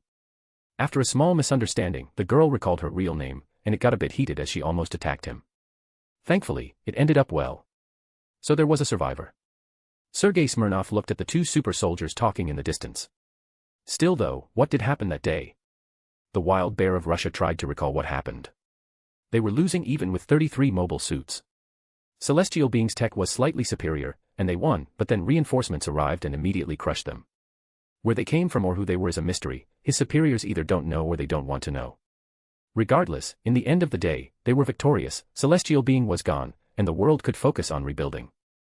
They were united under a single banner, and from the looks of it, a golden age is upon them. I do think that it's time for me to retire. The wild bear of Russia thought about getting himself a small cottage in the Siberian wilderness. It would be a nice change of pace for the soldier. At the same time, in South Pole Base, a blonde empress arrived to test if thought elevators are possible to build in this reality. After all, Marcus might promise, but it's up to his Geass order to make it happen. After setting up shop in the main research facility, the Geass order representatives began with their scans. Less than an hour later, the tests were back, and they scanned the frequencies of Geass energy. What do the preliminary readings show us? Shamna asked one of her researchers after hearing that the scans had been completed. This, well, it's identical. The man looked confused as he looked at his device and the readings on the computer. It's like they never left Earth to begin with. You mean to tell me that collective unconsciousness here is the same as in our world? We share a single afterlife. The blonde woman was speechless for a second, but then it made sense to her. That is too soon to conclude, Empress. The researcher didn't want to accept this so soon, not after running some more tests. No, it's fine. It makes sense. The reason why they never rebuild their thought elevators here. Shamna smirked. The reason is that the precursor civilization wanted to leave the technology behind and never bring it here.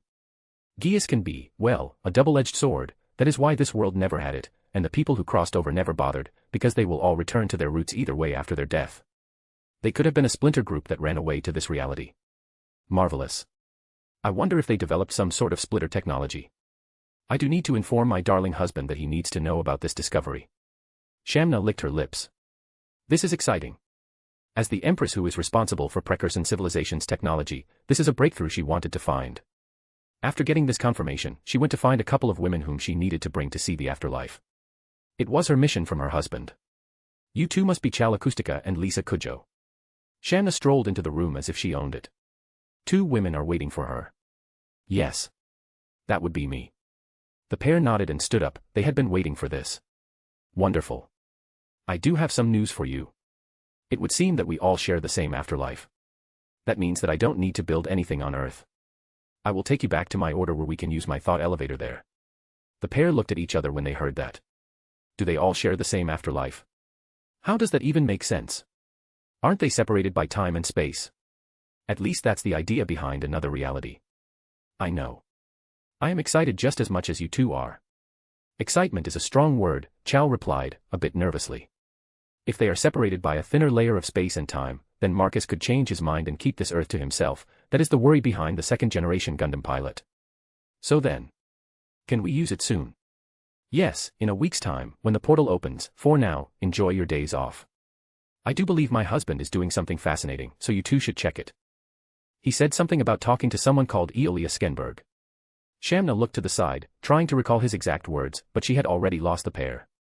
But, shouldn't he be dead by this point? It has been close to 200 years. Sumarejai was speechless. What is with celestial being and its damn secrets left and right? Do not ask me. I am here to make sure you two talk to your deceased loved ones or friends. Nothing else matters to me. I will see you two when it's time to cross to the other side. Until then, stay safe. With a smile, the blonde Empress left them be. She had close to 7 days to explore this reality, maybe find something of value.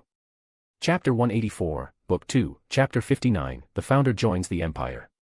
Behind the moon, quite a bit of action was happening, as Marcus had deployed most of his assets to this specific location. The reason is that the far side of the moon is where Veda and Celestial Being, the mothership, are located. The whole mothership thing was Eolia Skenberg's side gig, a shadow project for humanity's survival in case aliens would turn hostile. Though I doubt if you had something like Reapers, your scheme would work, old man. The Emperor thought about it as he looked at the black box surrounded by multiple green consoles. The black box was more specifically a dodecahedron. This is it.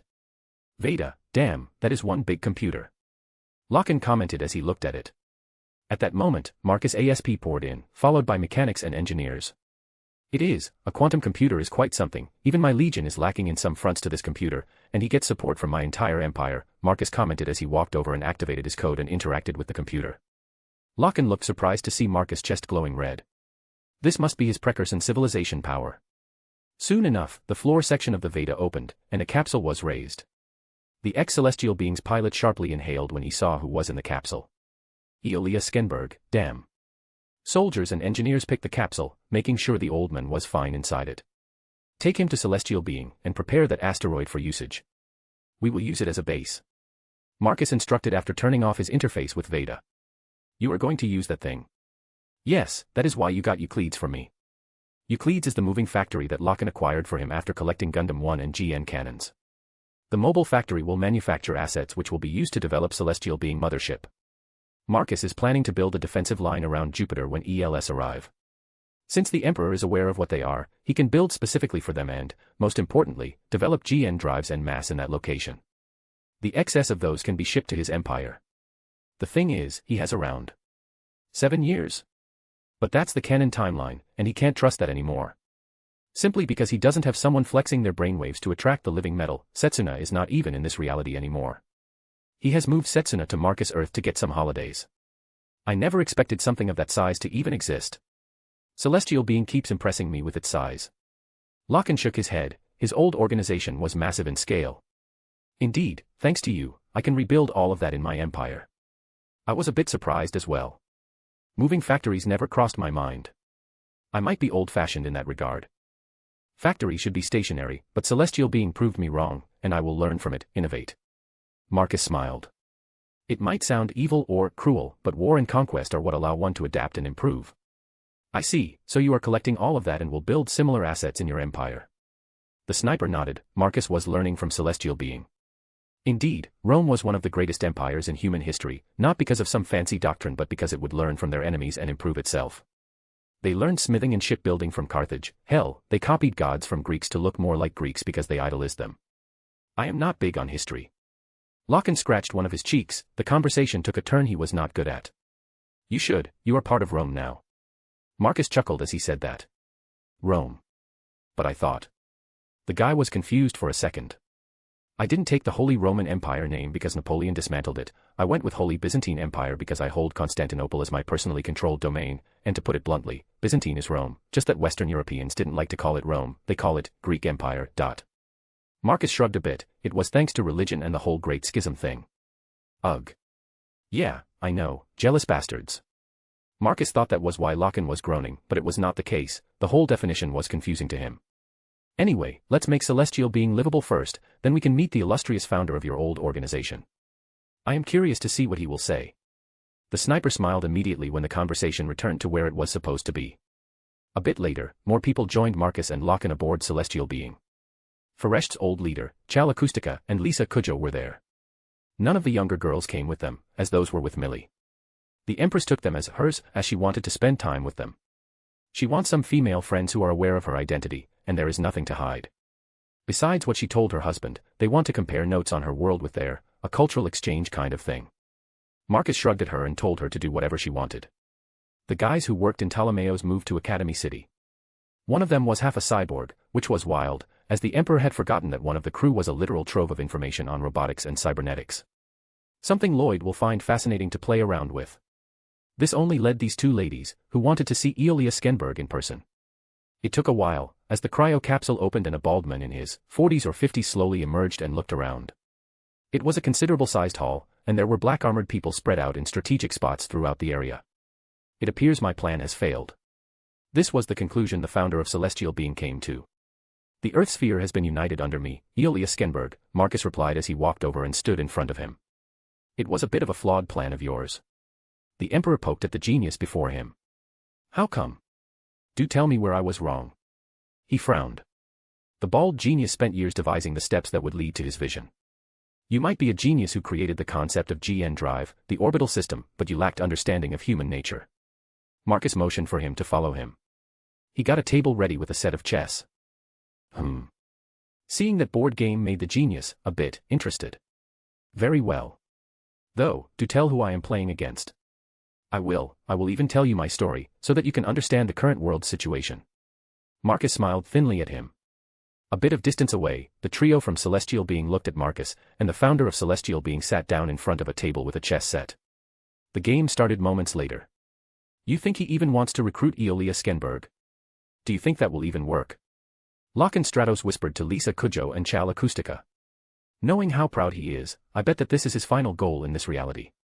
The tactical forecaster nodded. She was positive this was what she expected from him. If he does, I will be extremely impressed. The Faresht leader nodded, though she is doubtful this will work. Marcus explained to the old man the precursor civilization cycle, how he ended up here, his world, and the difference in history. And the conquest of this world, and how they have ended up here. Of course, he mentioned how Celestial Being failed without someone to guide them towards the future. The innovators were supposed to unite humanity and lead them towards the stars. The bald man replied after listening patiently. He concluded why his plan failed. There was a lack of innovators capable of doing it. They were supposed to be the guides. With Veda's help, they should have united humanity when Celestial Being was doing their interventions. Clearly, there was an issue somewhere there. He stopped playing chess and pondered instead. Indeed. You forgot that your innovators were not some new species of beings, but humans with nanomachines and quantum brainwaves. Some of these innovators went rogue because they concluded that serving humans was beneath them. Impossible, they are programmed to follow the plan. The men frowned at this news. Marcus instead pulled out a flat disk and placed it on the table. A hologram appeared above it, showing several innovates. Their faces were familiar to Eolia Skenberg. He knew the original donors who gave their DNA to Veda. These are innovates that went against your plan, or more precisely, desired to amend the plan. He pointed specifically at Ribbons Allmark. This one specifically, Ribbons Allmark, he was the original pilot of Gundam Zero, the first ever Gundam Meister. He went rogue after realizing how much weaker humans were than he was, and he ended up believing he was the Messiah who needed to guide them, as he saw fit. I have all of his plans recorded for Celestial Being and Innovades, what he intended to do and how he was planning to prepare for dialogues to come. Marcus swirled the image of a long-dead Innovade. Sigh. So it was human nature in the end. Eolia Skenberg sighed as he realized that his plan had failed. Indeed, it's the sin we geniuses have. You believe that everyone could be just like you. But people can be extremely random and extremely diverse. Putting them in a single category is a bit wrong. Innovades, while they can work, they are still biological beings. And like any biological being, they need nurturing, like a plant that needs constant maintenance. Simple cloning and memory insertion is not the best solution to the creation of a guide for humans, as these innovades don't even understand humans themselves. Indeed. I prepared for this as well. I even made Veda capable of self-learning. Over the years, as Celestial Being was preparing for armed interventions, Veda should have learned what it means to be human, and it should have improved innovades that were supposed to be guides. The genius of the 21st century sighed as he leaned back into the chair and closed his eyes for a bit. He was in deep thought. Regardless, this is not why you removed me from the cryo state. What do you want, Emperor of Humanity, from other reality? The founder of Celestial Being focused on the core of this meeting now that he had learned where he had failed. I want you to join me. You desire for humanity to be a multiplanetary species, that is my dream as well. I created Gundam, united humanity, and waged war on my father just to achieve that goal. All I desired was space and the innovation that comes with it. I am certain that you are no different. Marcus got a bit more emotional. This was his true ideals. Indeed, while I don't approve of all of your methods, I can't deny results. Eolia Skenberg sighed for a second. You will get my reply after I see your world. The ugly and the beautiful. I wouldn't want it any other way. The portal to my reality will open in 7 days. That is fine with me. In the meantime, your move. The genius returned to chess as Marcus' eyes widened as he realized that he was losing. Damn. He is good.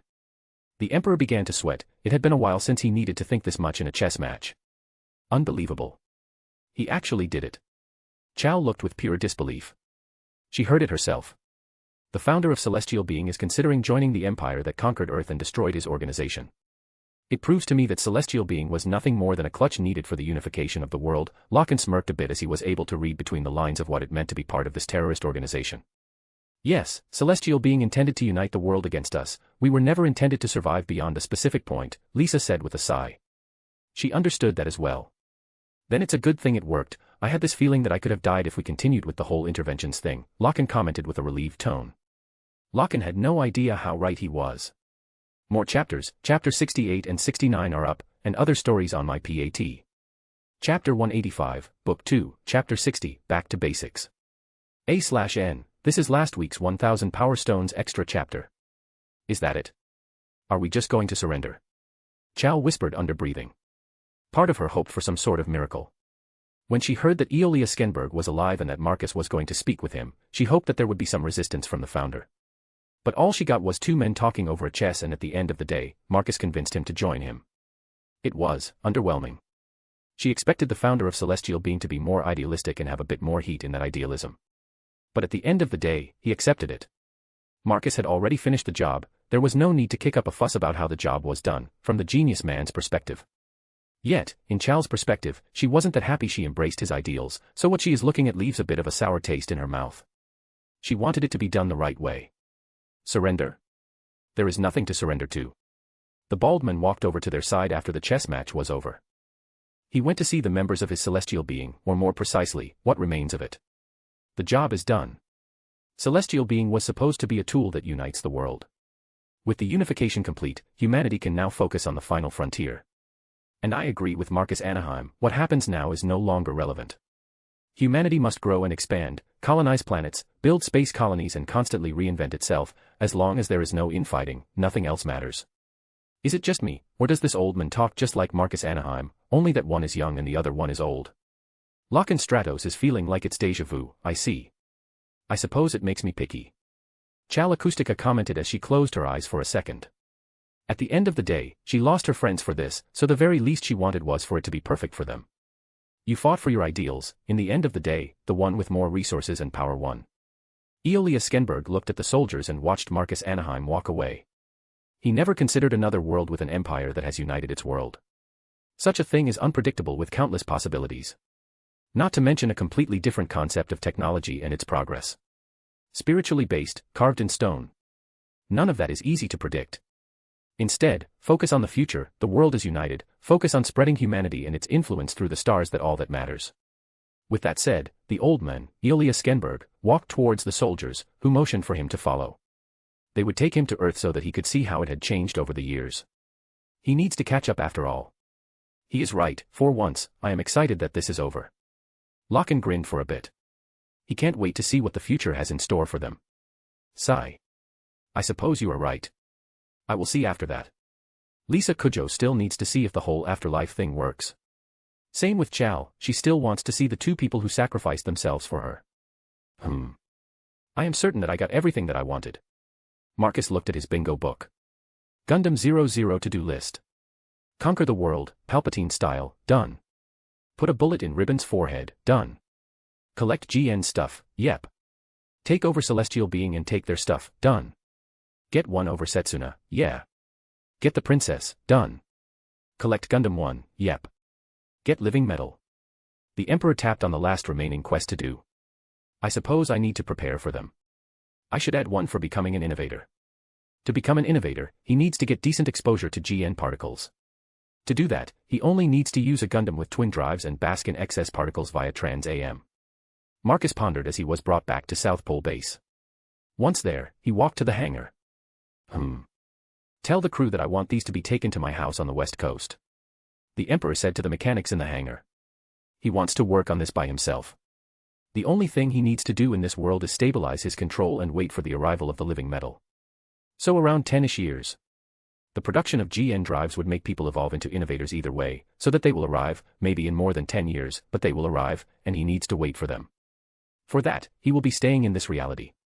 However, unlike before, he can now bring over his other wives, the whole secrecy is no longer a major concern. Understood, Your Majesty, it will be done. With that said, Marcus went back to the base. It was cold, there was no damn way he would tinker in the freezing temperatures of one of the coldest places on Earth. Especially when he has choices, like a nice Tony Stark-style manor on the west coast. As he entered the base, he almost immediately got assaulted by his fiancée. Mo. Why I only learn now that Eolia Skenberg is alive. I wanted to see him. Wong Lu May puffed her cheeks as she was in his arms, pushing her assets into his chest. You will have your chance. Marcus's hands went to her ass and pushed her up. He picked her up effortlessly as she was very light. The heiress used this to wrap her hands around his neck. The girl grinned at him as she was enjoying this moment she had with him. So what now? Oh mighty ruler of two worlds. The girl teased him. Ruler of one world. Since in this one, I am just a guardian and leader of the peacekeeping force. He replied with a similar grin to hers. Right, Wong Lu May rolled her eyes as she continued to watch him take her somewhere. Sadly, it was not the bedroom she was imagining, but the living room. So what will you do? She asked, wanting to know the next course of action. The pair ended up sitting on the couch, she moved into sitting sideways on his lap as she waited for him to satisfy her curiosity. Prepare for dialogues to come. The old man said that quantum brainwaves could invite aliens. That is the whole theory behind the last part of the plan. Which we are at. He explained to her. Oh. Wong Lu May pondered on this information for a bit. But, that does not give us a specific time, it could be 1, 10, or hundreds of years. We don't have specifics to guess this on. The girl stopped being flirty and got serious as she pondered on what they will be facing. Or we can invite them. All of a sudden, Marcus said to her. She stopped and looked at him. You want to bait aliens to attack us? Wong Lu May was speechless. Indeed. It's the same tactic Summerage used, she did that to me. She had no idea what her odds were, so she baited me into a chat to get more out of it. Sadly for her, I realized that midway and didn't reveal anything beyond the basics and declared a proper war. He explained to her. I see, but this is different, these are unknown aliens and their numbers. Yes, but we do know something, they would arrive here because of brainwaves, that is what we can focus on. Indeed. We can nuke their brains. He shrugged as a random idea came to him. That's right, let's just nuke their brains. All of a sudden, Marcus nodded to himself. He likes this idea already. Tune Geass energy, mix it with quantum brain waves, and bam. I have a mind nuke. The best part, most of this is already researched, all I need is to tune it. The Emperor's eyes were wide as he stopped stroking the girl's back. His mind was racing at light speed. Wong Lu May realizes that her husband-to-be has figured out something. He had a look that screamed, Eureka moment. That reminds me. All of a sudden, he returned to her, his hand went to her chin, and he made her look at him. The whole nonsense is over now. You will be moving in, right? Gulp. The way he looked at her made the heiress all flustered. Why yes of course, that was my initial plan, anyway. The girl fiddled with the edges of her warm jumper she was wearing. This was the South Pole after all. Wonderful. We will be staying in my West Coast estate, you can move your assets any way you want. We can think of something. You do have a considerable amount of power in HRL. Marcus pondered what to do with her assets. Since she doesn't care, he can do something with all those billions. I don't care what you do. As expected, his fiancée just brushed aside all of that. Don't worry, I will take care of it, Marcus assured her that he would handle her money. Just give it to Mary Bell to manage or something, the assets can be liquidated and used for your government. She shrugged. The moment he started mentioning her money, she grew distant and a bit cold, as if talking about a sore spot in her life. Don't worry, my darling. He hugged her tighter, making her melt away, and as she started giggling. A couple of hours later, Marcus returned to his house on the West Coast. He needed to use a bit of his imperial tech. First, he placed a barrier around his house. This barrier is the same technology he is using on Mars. But instead of creating a bubble of breathable air or a magnetic field to protect against radiation, he hid what he was doing in his house. The entire area around his home has been covered by a barrier that normal people can't notice, all they see is the image it casts. A simple optical illusion, though calling it simple is a disservice as it's a technological marvel and demonstration of what the Imperial's brightest can do. Two-layered field, one layer absorbs noise frequencies, the other layer reflects light particles, allowing one to see what the barrier wants people to see. A piece of tech created from two different civilizations. It has been more than 7 years since the Holy Byzantine Empire acquired this technology, more precisely, methods to utilize frequencies through resonance. Among the first things they acquired was levitation. This spread to cars, buildings, gravity resonance used in spaceships and of course, third-generation mobile suits. The second thing they acquired is a deeper understanding of what they can manipulate with said frequencies. Not just levitation or interference with gravity, but sound reflection, light reflection, bending it further and showing what one wants to show. This can go further and allow deployment of barriers in the shape of bubbles. This kind of piece of tech would allow one to build colonies on hostile worlds like Mars. Though it has limits, as the barrier needs power, though, the stronger the power source, the stronger the barrier. Phase 2 of Venus colonization is precisely that. Once the planet cools down a bit, the first research bases can be built on the planet's surface. But for now, Marcus is abusing his empire's technology to build a workshop under his manor. Copy it just like he recalls from Iron Man. Only a bit bigger, since he wants to keep mobile suits in it rather than Iron Man, maybe Iron Man's suit, as well. Let's check what Lloyd has been tinkering with. At that moment, the Emperor recalled that he had taken Lloyd's doodles, and there was something about man-sized suits. It could be a fun side project after he finishes making the twin-drive mobile suit. That could be fun. He comments as he watches Legion bots carving out a basement for him. Chapter 186, Book 2, Chapter 61, Back to Basics Part. It took almost the entire day of drilling to create a sizable cavern beneath Marcus Villa, which is built on the edge overlooking the Pacific Ocean. The Emperor bought this house the moment he saw it. He almost commented out loud on how similar it looked to Tony Stark's place. Now he has a cavern dug out underneath it. Thankfully, it won't take long for him to have his workshop installed. The spaceships that took out rocks now began to bring in construction materials. Are you building a villain's hidden base? Wong Lu May poked her head when she realized what was going on. No, it's one of his favorite pastimes. Another voice said from behind her. Oh, you are. Mary Bell Mel Britannia. The woman introduced herself. She looked at the heiress. And you are the 7th. The princess pointed out. What does that even mean? The heiress looked confused. Please, don't pretend. The brown-haired princess rolled her eyes at her. You are the 7th woman of his. Oh wow, she is jealous, wait. Isn't she his sister? Wong Lu May was a bit spooked. Yes, you must be his sister, right? Wong Lu May tried to fish for information. The moment she mentioned sister, there was a wild reaction to that. Yes. If you haven't noticed yet. I am the Minister of the World's Economy. A new position that makes me responsible for the world's economy. In fact, Maribel was very pleased with this position. She could show Marcus that she is fit for high positions like this. Sure, in the Holy Byzantine Empire, she is part of information control and holds a high position in ASP, but this is a far more open position, and she can flex her abilities in front of everyone. Yes, I've been following the news. Though I expected that Marcus would position his family close to himself. Wong Lu May smiled, making Maribel frown. But anyway, what do you mean by him digging underground? The heiress asked her. He has done this in every place he calls home. Back in Constantinople, his base in Solomon Islands, and even when he was in the academy, according to Millie. Oh, I see. Southwest HE sees this place as important. Wong Lu May liked that. Of course, I am certain that he doesn't like to live in palaces. We can often find him in his tropical retreat in the Solomon Islands as well. I see, I see. The girl is building her operation manual with all of this information. Midway, Maribel frowned as she realized she was feeding an enemy with vital data. Regardless, now that conquest is complete and we are consolidating power, I wonder how long we will stay here. Wong Lu May asked the princess. She wanted to know how long they would stay here. After all, she wants to live in another reality and away from the world where her family name exists. I do not know our emperor's plans, we do what he desires. Oh, she has it bad for him. Damn, when one's charm is so strong that even siblings fall in love with him. I am impressed and terrified at the same time. That is true. The pair and Princess Shadow, her bodyguard, walked into the cavern. There was a temporary platform for planes installed that led to the outside. This platform is the delivery spot for the resources, as several types of Legion construction bots have arrived and begun to set up walls and, most importantly, power units and recharging platforms. Oh, so bright, is that a sun? Wong Lu May rushed over when she saw a red star in a container, illuminating the cavern with its red glow. This is a portable reactor that we use for rapid deployments. While not as powerful in military bases thanks to its size, it's more than enough to power a modern city. A city. That more than enough.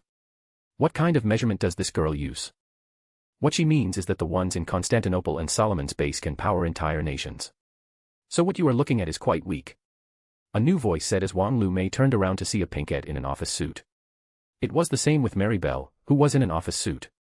You are that news reporter. I was, now I am part of the Ministry of Foreign Affairs, not for long though. Foreign Affairs is a temporary job. I will ask Lulu to transfer me back to Internal Affairs once there are no other nations around us. Lulu. Childhood nickname, I am Euphemia Lee Britannia. She winked a bit while introducing herself. Another sibling, but that friendly smile is a bit terrifying. The overly friendly ones can be the most dangerous. Wong Lu May. The heiress introduced herself. Yes, I heard you are the seventh one. Euphemia bluntly numbered her. Again with the number. I heard that there could be an eighth one. Euphemia dropped the bombshell, causing Maribel to snap her gaze at her. Who? The brown-haired princess asked with narrowed eyes. A princess. The reply caused the Minister of Economy to swear under her breath. But since she is the princess of the country, she won't leave her place that easily, Maribel replied to her half-sister. Maybe, you will never know how much she has fallen for him. Euphemia wasn't that easily convinced. Last time something like that happened, they got a blonde woman to worm her way into becoming empress and hold one of the most important positions in the whole empire. These two. In the end, she looked at the sun spinning in a container. It was something else, like a sun in one's palm. Yuffie, Mary. You two are finally here. The pair of girls perked up when they heard his voice. Lulu. Euphemia dashed over and flew into Marcus's hands. Yep, and she probably has the worst of it. Wong Lu May's fears have been confirmed as she witnessed a sister having certain feelings for a brother. Euphemia, behave, not in front of other people. Maribel, with a sigh, walked over to Marcus. She smiled nonetheless. She got close to him. I do have to congratulate you on a splendid victory over Celestial Being. Marcus snorted at that comment. I was never in doubt that I would be successful. It was after all an organization and not another nation. That is true. What are your plans now? Maribel nodded as she tried to ignore Euphemia, cuddling in his hands. I do have plans. Several of them. He smiled at the girl in his hands before looking at Maribel quite seriously. Though all of that is years apart, Marcus explained as he needed to get out of the way. The Legion bots were working at extreme speeds. The girls followed him as they walked towards the metal stairs leading to the exit. Honestly, the number of steps they needed to take. Thankfully, the labor bots were installing a lift. Years, so we don't need to hurry. Maribel and Euphemia were ecstatic to hear that. So they have years to make it happen, and this time around, there is no world conquest in their way. So what are these plans? Fortification in Jupiter. He bluntly replied to them. Fortification. The group were speechless. What the hell? It was so random. Eolia Skenberg's plan speaks of dialogues to come. A possible alien invasion that comes most likely from getting invited by the quantum brainwaves of an innovator. He explained to the two. Wong Lu May already knew this, but she was listening either way. Innovator. So that's what you wanted all these years. The pair of princesses realized what this all means. This is what Marcus wanted all along. Evolution of humanity. In a way. I wanted to achieve something like that on Earth, and we did in a sense. He lifted his hand and activated his Geass. He clenched his fist, starting to see possibilities. But this is not quiet there. Geass is just a stepping stone, while the code is a different thing altogether. It's an overload, something even inhuman, between the physical realm and spiritual. But innovator? It's truly the next step of humanity. The things I learned from Veda only made me more excited to build the twin drive. Twin drive. All three looked at him, and even the blonde knight, distance away. Well, Aldrin is a bit nervous whenever Marcus is excited or something major happens, which makes her worried in general. Twin drive is when two GN drives work together in synchronization, their power is squared. SS squared. Maribel looked baffled by that. The other two looked a bit confused. Yes, in the simplest terms, the power is stacked on each other. The more particles there are, the more powerful the machine becomes. The way celestial beings' Gundams are built is, in a sense, containers of this particle. Now the particle's abilities are universal. In many ways, they affect gravity, can be used to produce energy, and when condensed, they can become a beam that can easily even cut nanolaminated metal. Even the fancy E-carbon the orbital elevators are built on are not spared. Regardless, I am ranting now. Marcus shook his head as he returned to the core of this. The most important part is that this particle is mutagenic. It starts evolving people's brains, and in the process of that, it evolves bodies. He explained while looking at them. The funniest were Maribel and Euphemia, who were grinning when they heard that. I doubt this evolution does what these two were thinking. Wong Lu May deadpanned, though she would be lying if she said that she was not interested, because she indeed wanted to see the culmination of Eolia Skenberg's plan. After all, she spent billions on this project. The very least they could have sent a postcard or something. Where are we going now? Felt asked Millie as the blonde was dragging the girls all over the world for the past couple of days. Home. I heard that Marcus finished with his meetings and whatnot, and now he is free. Should you take us there as well? I think it would be better if you let us go to the Academy City. The Pinkette asked. She could tell it would be awkward if they were there. Relax, you two are with me. We are going to have a beach party. Oh. I haven't been in one yet. Christina gushed at the chance of being at a beach party. But where are we going geographically? Still, the brown-haired girl asked the blonde empress. Malibu, California. It's where the manor is when we bought the house and moved to Union's main territory. The Overflags are headquartered in this region. Oh wow, that is a rich spot. I am pretty sure Wong Lu May spoiled you girls with nice locations. Millie smirked while saying that she knew where they were, which made the pair a bit nervous. She did. We've only been in two spots with her. In Morelia and HRL's China. Felt explained as she looked out the spaceship's window, which was rushing above the ocean at extreme speed. By this point, over the 2 days she had been with Millie, they had been in most of the world's major countries. The blonde wanted to experience countries unaffected by Britannia's culture, whatever it means to the Pinkette. She doesn't even know what kind of culture the Britannia one is to begin with. But that strained smile on Millie's face tells what she needs to know. It was bad. I see, then I shall fix it for you girls. We will have a beach party. And Marcus will be cooking for us. The two girls and the maid at the back paled at that declaration. Why you want the emperor of the world to cook for us? I don't want to die. Can I skip this party? Christina lost whatever excitement she had. Now all she wants to do is run away and hide somewhere. Oh, relax, you two, three. He is my husband, and he has been cooking for me for years, and I have been cooking for him as well. He might look terrifying when he is pissed, but most of the time, he is just a teddy bear. You should have seen him with his kids. Millie proudly explained the quirks of her married life. He has kids. What got the trio shocked was this. More chapters, chapter 70 and 71 are up, and other stories on my PAT. Chapter 187, Book 2, Chapter 62, G-Force newest member. Marcus deadpanned at his blonde wife, who was showing around the estate to the pair of ex-celestial beings CIC girls. It's like she took the pair under her wing. Though he was a bit concerned about her plans for the two of them, what is her end goal? He is not trusting that easily after she trained Kinyu. That journalist girl was traumatized. That tends to happen with Geass. Good day to you, sir, Emperor sir. Christina noticed Marcus. She immediately bowed to him awkwardly. Felt did the same. The pair looked spooked. PFFF, ha ha ha, that's just precious. This world is so weird with its lack of etiquette. Millie giggled as she commented on the way they did. That kind of stuff is long gone here. Christina tried to explain herself. No wonder I noticed how culture was dying off in this world. All that focus on wealth generation caused this world to look quite ugly. The blonde smile didn't reach her eyes as she was in the way, mocking what this world has become. That is why I like what my husband has been doing with his empire. Our past and our future together, inspiring the future generation with our achievements. You mean the classic interior S&D exterior? Christina recalled that even at the South Pole, the research facility has a bit of a Renaissance touch. Classic? Well, it's not classic for us, we call it imperial style. While it's cute and all, what are you doing, Millie? Marcus asked his wife. Well, I am keeping them as my entourage. What do you expect? I was quite jealous that you had your friends in this reality. Millie puffed her cheeks, showing her jealousy. He deadpanned at her.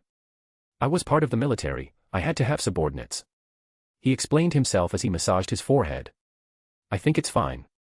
All of a sudden, Wong Lu May popped her head into the corridor where they were standing. These two are trustworthy, besides, they are afraid of you. The heiress make him look at them fiddling around. Ugh, sure, just do remember we don't have infinite space in this place and you will need to organize extra food. In fact, you will be the one who will be going to the supermarket and buying it. You do know that I can bring reinforcements when needed to move shopping bags. The blonde proudly puffed her chest, reminding him that she was still empress. Sometimes I wonder why I married such a headache. Marcus motioned with his hand that he didn't care. His finances in this world are in the tens of digits, he doesn't need more from his world. That's because you love me. He didn't say anything as he went to his tinkering room. So does that mean that it's fine? Felt asked Millie. She doesn't understand what just transpired. To her, it was something from a TV show. Are all Imperials like that? I think it's fine. Christina was not sure either. He doesn't mind after all, there is no reason not to. There are enough resources and space besides, cute girls are always good. Wong Lu May smirked. Indeed, besides you two being CIC of Celestial Being and programming the Gundams, you can assist him in his little private projects. The Empress said with a smile, making Wong Lu May sagely nod at that reply. Right. The moment Gundams were mentioned, they looked relieved, those machines were their field of expertise. Anyway. All of a sudden, Millie raised her voice. Mark. We are going to have a barbecue and a beach party, the blonde declared as she walked to find her husband. This is one of the empresses of the world. I am a bit afraid of the educational system in that empire. Felt nervously commented. It's amazing actually. Wong Lu May smiled a bit. I was in Academy City. It's an amazing feat of engineering. The mix of greenery and buildings blends with each other, the university grounds are amazing as well. The girl recalled there was a bit of longing in her voice. I am thinking of attending the academy there once we are done here. The pair didn't expect to hear that from Wong Lu May, of all people, though they never knew the heiress well enough to understand her real desires. You two should at least see the place before making your decision. There was a smile on her face as she turned around and listened to Marcus speaking. Millie. You know that you need to marinate it for the day. We can't have a party tonight. Tomorrow at least. But I want today. The Empress complained like a small child. Then you can buy prepared barbecue today. We can hire chefs. Don't be ridiculous. No one makes barbecue but me. Someone is possessive over its grilled meat. Wong Lu May chuckled, the commotion in the house caused other girls to poke their heads from their rooms. Now that caused the pair of ex-celestial being CIC to notice that in the entire house, there is only one guy. And that is a bit crazy for them. Was this how a harem in reality looks? Then we can have burgers today and barbecue tomorrow. Millie declared in a trumpant tone. Sounds good. Fine, let's go to the shops. Marcus swiftly caved in. Burgers were great too. Great. Then we girls will be going to get more bikinis. All of a sudden, Millie returned with a grin. Wait, hold on. Didn't we buy a lot of them? Maribel all of a sudden commented as she realized that something odd was happening here. Yes, but these girls don't have them. And I am all up for more shopping. The blonde declared proudly. Then we shall split up. I am sure we have enough cars for this. Marcus, with a resigned look, walked over, his hands crossed. Yeah. Otherwise, I just pull out my flight eyes. Don't do that, Empress, you can't just use your Gundam for shopping. Red-haired bodyguard commented as she was one of the few voices of reason in the whole house. Yeah, I guess, this is a pity, this world doesn't quite like Gundam like ours. Millie pouted, she was annoyed that she couldn't use her mobile suit as she usually does. Gundams have huge hands, one can put so much stuff in them. Does she really use mobile suits for that? Christina asked, no one specifically, but more like all of them. Yes, she does. She used her flight eyes like a taxi even in her academy days. Jean said to them as she looked at Millie, she recalled Layla complaining all the time about how Millie was misusing weapons of mass destruction like that. Marcus uses his Tyrannis as a mode of transportation as well. Yes, but he is the one who created them, and Tyrannis was created with the idea that it would be used for travel. Jean sharply reminded her. Yes, that, anyway, we are going to shop, and I have things to do, so let's get this over with. Marcus ignored the typical banter he had heard for years now. Thankfully, his Gundams are not fragile and don't need refueling, otherwise, the bills could be annoying to deal with.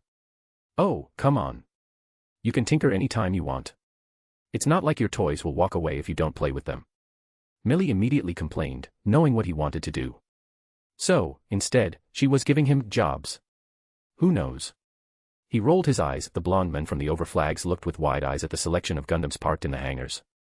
They were impressive, but his eyes were on the walls and the banners. This was, well, something he didn't expect to see in modern barracks. But murals, paintings, carvings, all of that is quite common here. He can see paintings of a Gundam with a cape facing a green mobile suit with one eye, wielding a glowing axe. War of World Conquests before Byzantine Cosmic Era Year 1. Before? So what year is this? Welcome to G-Force, Graham Acre. A noble and proud voice spread through the hangar. A man emerged from the shadows, and behind him stood a red Gundam. This is the one I saw in the battlefield, so it was them. The blonde realized. I am Duke Jeremiah Gottwald, the commander of the Gundam Force and the Anaheim Secret Police. Secret Police? Like the Secret Bureau. Secret Bureau? I do not know what this is, I am responsible for preventing disruptive elements from becoming full-blown rebellions. His Majesty is far too lenient, allowing people to have such rebellious thoughts. Right, he is one of those. I guess, such a position fits for someone so driven. Graham's sweat dropped, realizing how hardcore this guy was. I see. Indeed. Regardless, His Majesty told me that you are one of the best pilots in your world. I don't question his judgment, but you see, my G-Force usually runs combat tests to figure out where you stand and what kind of position suits you in combat. As the Special Forces of the Empire, we are the best in the world. Jeremiah's words were already music to Graham's ears. Ready when you are, sir. Jeremiah smirked a bit. It's usually, Lord or Duke, you are new here, we can let it slide. The Duke flicked his coat as he motioned to follow him. The pair walked deeper into the hangar. Those are paintings of the wars? Graham asked, looking at the dramatic, classic paintings on the walls. Indeed. What you are looking at is the history of G-Force. In a sense, we are the round table of His Majesty. Round table? Like King Arthur myths. The blonde pilot looked baffled. Holy Britannia Empire, which inherited British culture and myths glorification, His Majesty was the prince of that empire. That is why we inherited many of their traditions. Though we don't use round table terminology, we are still considered knights, and from what I read about you, you do possess the traits of a knight. I know, it may sound strange to you, coming from a world where chivalry is all but dead. In this world, it is still alive and well. Jeremiah proudly declared. So, what do you want me to do? Graham was a bit confused. You will understand, well enough. The Duke smirked a bit at him. The pair arrived at a location where several spheres were lined up. These are simulation spheres. His Majesty insisted that you wanted a Graham Gundam. Such a mobile suit doesn't exist. So, we are going to design it. Design. Graham perked up. This sounds very nice. Precisely, Gundam Thrones, our most powerful suits, wielded by the Imperial family, they use this specific technology to develop Gundams to their specifications. The commander explained the perk he got from this. My lord, that is quite the perk His Majesty gave to the new guy. Another male voice said from the side as it revealed itself to be another knight dressed in a similar G-Force uniform. Cool. You are here. Jeremiah nodded at the arrival of another knight. He will assist you, just like the rest of the G-Force, to develop your Graham Gundam. As he said that, Graham noticed more people dressed as the G-Force, among them were even a pair of women. I see. To answer your question, Kuel. I am not the one who is deciding these things, His Majesty does. The Duke said with an eye roll. I know, it's just my opinion. The brown-haired man walked over, and there was a confident smirk on his lips. I am Viscount Kuel Sorisi, pilot of Gundam Buster, the artillery specialist of the G-Force. The man pointed at the mobile suit behind him. Graham could see several massive guns that this machine was holding. Why are all of the machines gray? Last time I remember, they were quite colorful. Phase shift armor. This technology is specifically meant to block any physical rounds a machine could dish out. One of the latest upgrades can even tank railgun shots. We are already working on the GN equivalent once the technology is integrated into the Force. Jeremiah explained before looking at them. You two get into the simulation sphere, let's see what you can do, Graham Aker. The commander instructed them. Sure. The blonde smirked as he walked over to the sphere. The Buster's pilot walked to his. Let's see what the other world has to offer. More chapters, Book 2, Chapter 72 is up, and other stories on my PAT. Chapter 188, Book 2, Chapter 63, Graham Gundam. In simulated space, a stock model of a Gundam appeared. The one who was piloting it was Graham Aker, who was marveling at the neural interface technology. He moved his head and the Gundam moved his, the same applied to the limbs, though for stronger actions he would need to use the sticks and the pedals, which were made from solid holograms. What you are using is a basic setup of a Byzantine cataphract, a stock model of a mass-produced unit. As you train with us, the AI that is collecting the data will determine what kind of systems suit you the best. Jeremiah explained that his face was on the screen. I see. This was similar to the neural interface system I assisted in developing for the Overflag. Precisely, Legion is learning about you and determining how to utilize your gifts in the best possible way. So give your best and don't dare to hold back. I wouldn't want any other way. Graham grinned as he was getting goosebumps. Good, then Kuel, you know what to do. With that said, tens of rockets began to fly towards him. The blonde recruit pointed his rifle and blasted one rocket with impressive accuracy. That shot caused a chain reaction, setting others off and ending the attack, but next came a blue and yellow beam and several bolts of yellow lightning rushing towards him. It was a literal artillery strike. That's some serious destructive power. Graham activated the thrusters and gravity resonance, causing the mech to dodge the barrage rapidly. This is their mass production suit's maneuverability. For a second, he was surprised, but there was no time as his opponent moved the same way, if not better, as more literal cannon fire was rushing towards him. Beams, railguns, positron cannon, all sorts of destruction flying towards him. Are you serious? You want me to fight this with a stock model? Graham was sweating buckets as his machine tried to move closer for a decent shot, but it was tragically hard. Eventually, his machine got clipped, and he lost balance before the beams consumed him, and the simulation ended. Not bad, you lasted against a G-Force Gundam for over 5 minutes with a basic cataphract-level Gundam. Jeremiah was pleased at what he saw. Now the data will be analyzed and applied for the next engagement. Already got it. I have Graham Aker's Overflag data, and I have been comparing them. All of a sudden, another voice joined. It was a synthetic male. With cross-referencing, I can determine that you prefer more of a speed option than armor. That is true. I prefer dishing out than taking damage. Graham nodded as the next moment, he saw a Gundam form on his monitor. It looked a bit similar to a Xia of celestial being, but it was Anaheim's design. Slender frame, and several beam sabers. I am leaning more towards a sword gun design, from what I saw. Oh, that is cool. Graham looked giddy seeing this machine.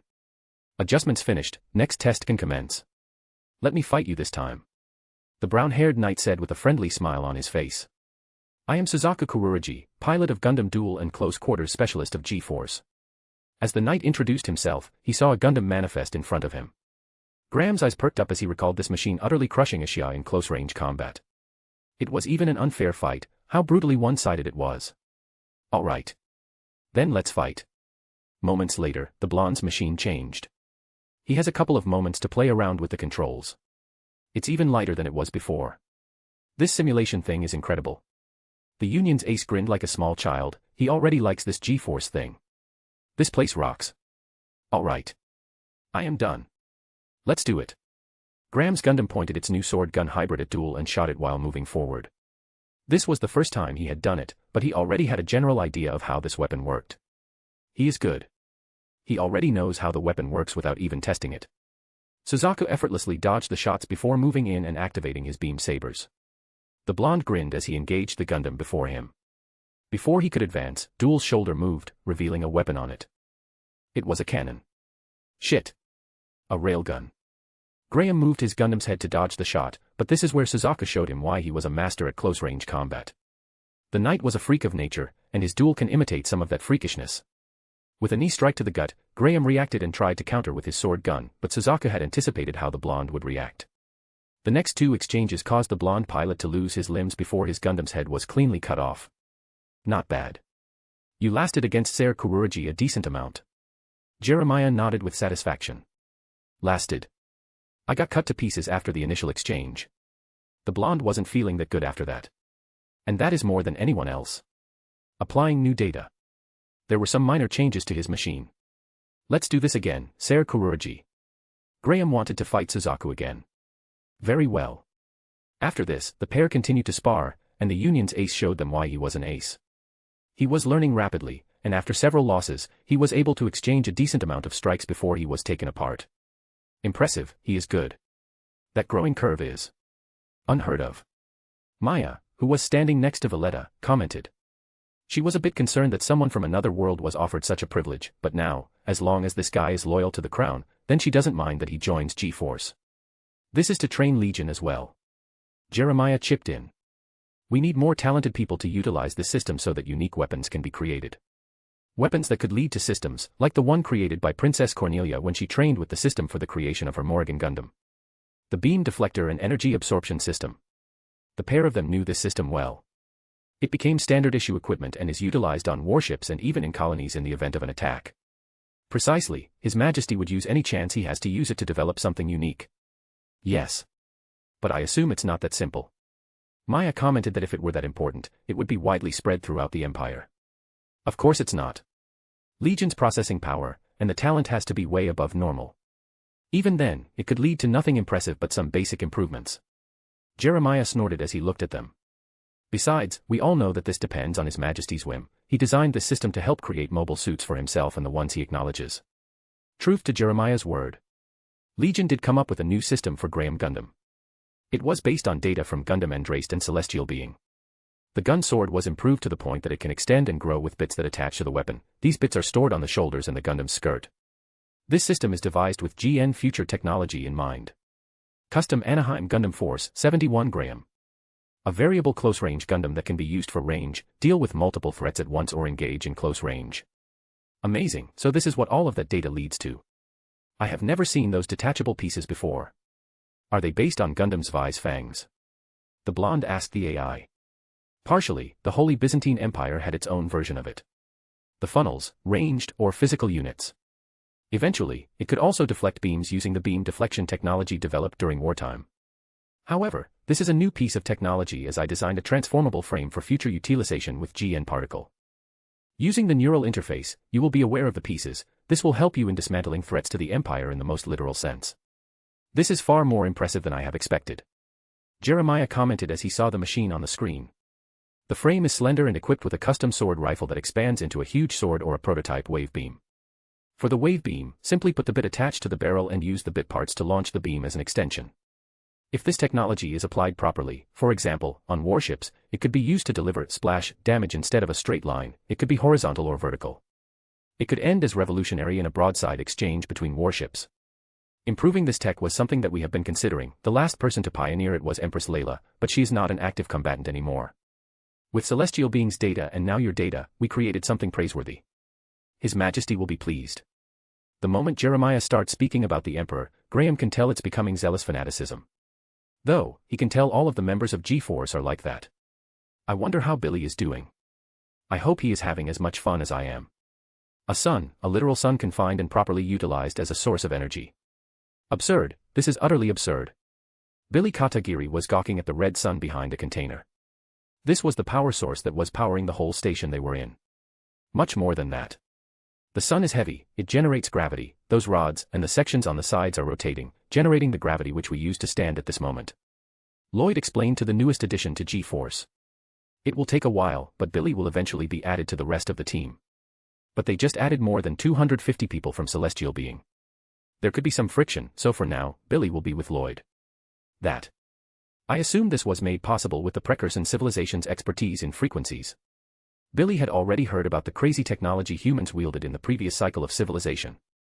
He wouldn't mind researching that, but it belongs to an even more secretive branch of the government. Not quite, His Majesty discovered that on his own.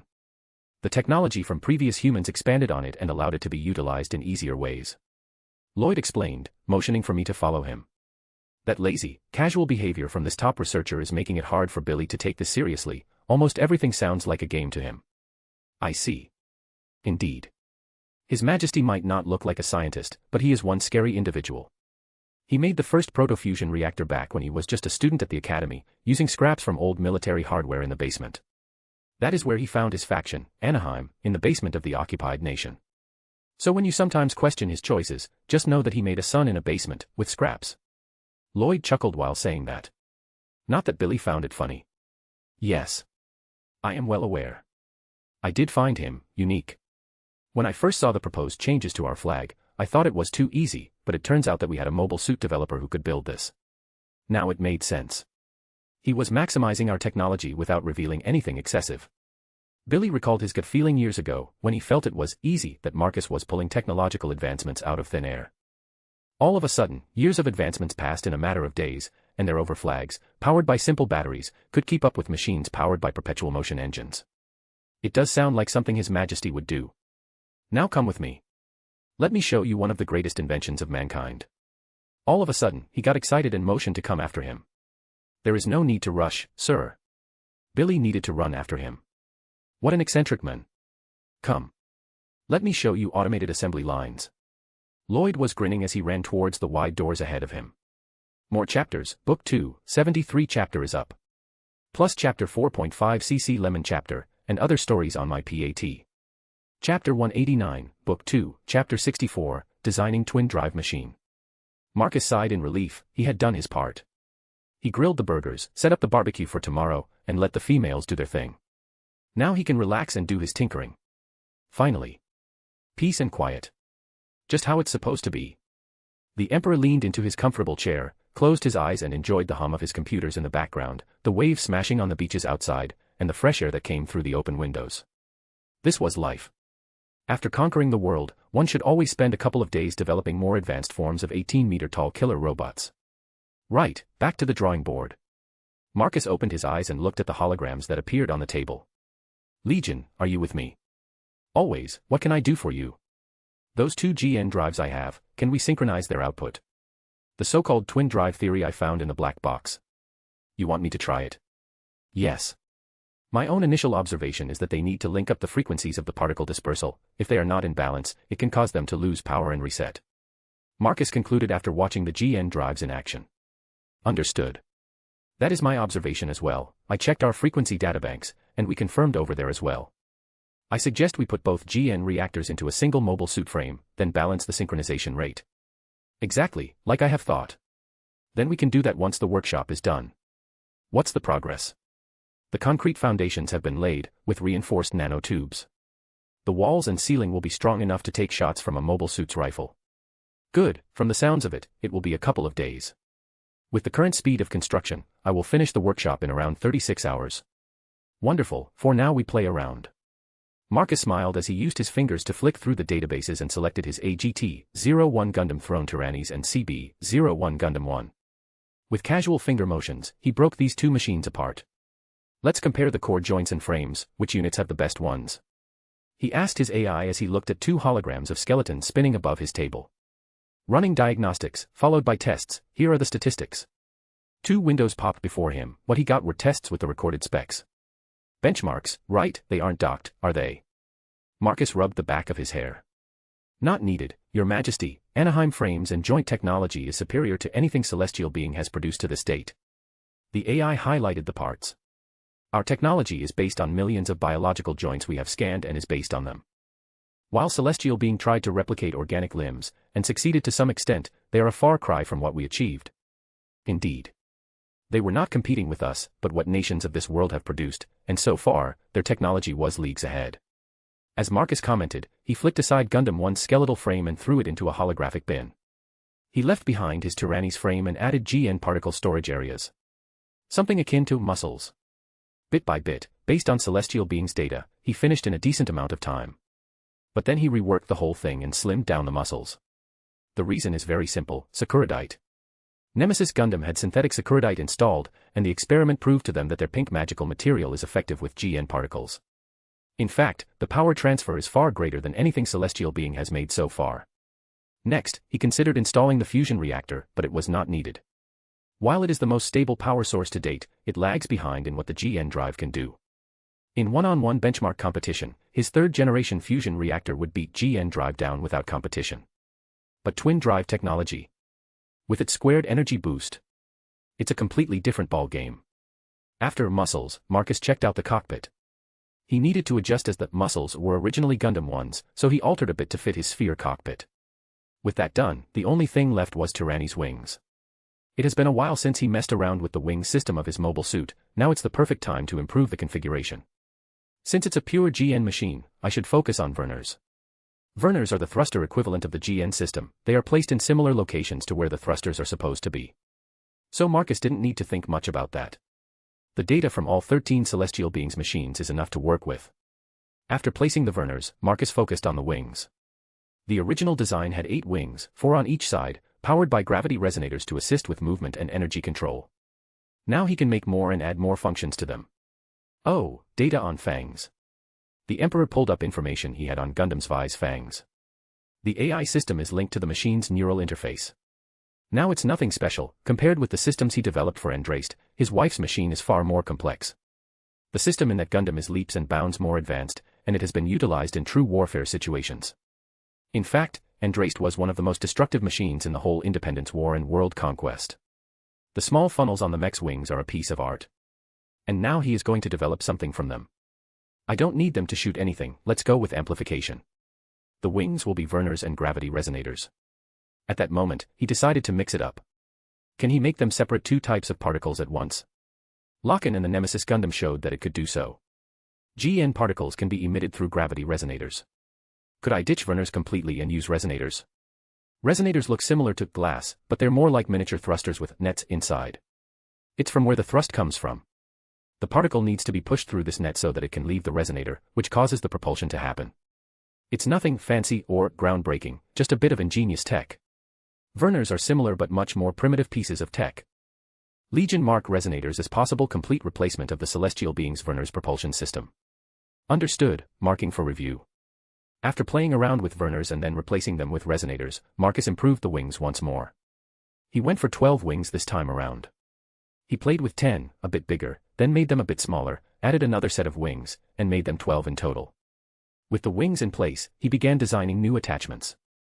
The fangs were not good, and Andraste's models didn't fit GN tech, so he went with something new and fresh instead. Funnels and fangs exist, so let's make bits. He went with a triangular shape, and one side had GN sharpened edges that could cut through most known materials, and on top of that, they had particle storage inside. The best part is that these bits can operate inside the atmosphere even if their size is bigger than Andraste's funnels. 6 per wing, so in total 72 bits, with AI and Veda, with my spatial awareness, this shouldn't be hard to work with. Not to mention there is Andraste's combat data. Marcus decided to push his latest mobile suit to the limit. After the wings were done, the last piece was the twin drive system. 2 cone-shaped reactors, he went with the most typical choice and added them to the shoulders. These drives will rotate from back to the front, and could generate a field of particles that could deflect incoming beams. But there is another option he decided to try to see if it could work. The GN drives slide into the wings to directly power them, increasing speed. Legion, show me how the frame would fold into cruising mode. I need to generate a transformable frame, Your Majesty. Do it. Marcus nodded as he saw the AI building up a transformable frame. As it was happening, he did a couple of spins in his comfortable office chair, and he was considering possible weaponry for his next mobile suit. Since he was switching to a completely new platform, he might as well create new rifles and weapons. With that in mind, he checked the weapons created by Celestial Being and Alejandro Corner's Gundam Thrones. More precisely, the Innovators faction. Most of the weapons they created are particle compression and discharge. Some forms of acceleration are there as well. Regardless, before he can make any changes, Legion is done with the rendering of his new mobile suit. There are several options available for him. Since the cones can rotate, we can make something out of them. Marcus recalled that one of the first Ribbon's machines could transform into an artillery unit and even a tank. But he was never purely a tank type of guy. Planes were always something he preferred over tanks. So he went with a plane, if he could copy what he did to Aldrin's Gundam and have a flying tank. Yeah. He checked the frames, realizing that one had legs that bend forward and fold into a more aggressive plane frame. Why don't we add a bit more mass and allow the legs to transform into forward-facing cannons? copying Aegis leg model for that. With a decent selection of samples, he could easily apply another Gundam's parts. This is, after all, a designing part. He pasted over Aegis legs and altered them to be legs that transform into cannons.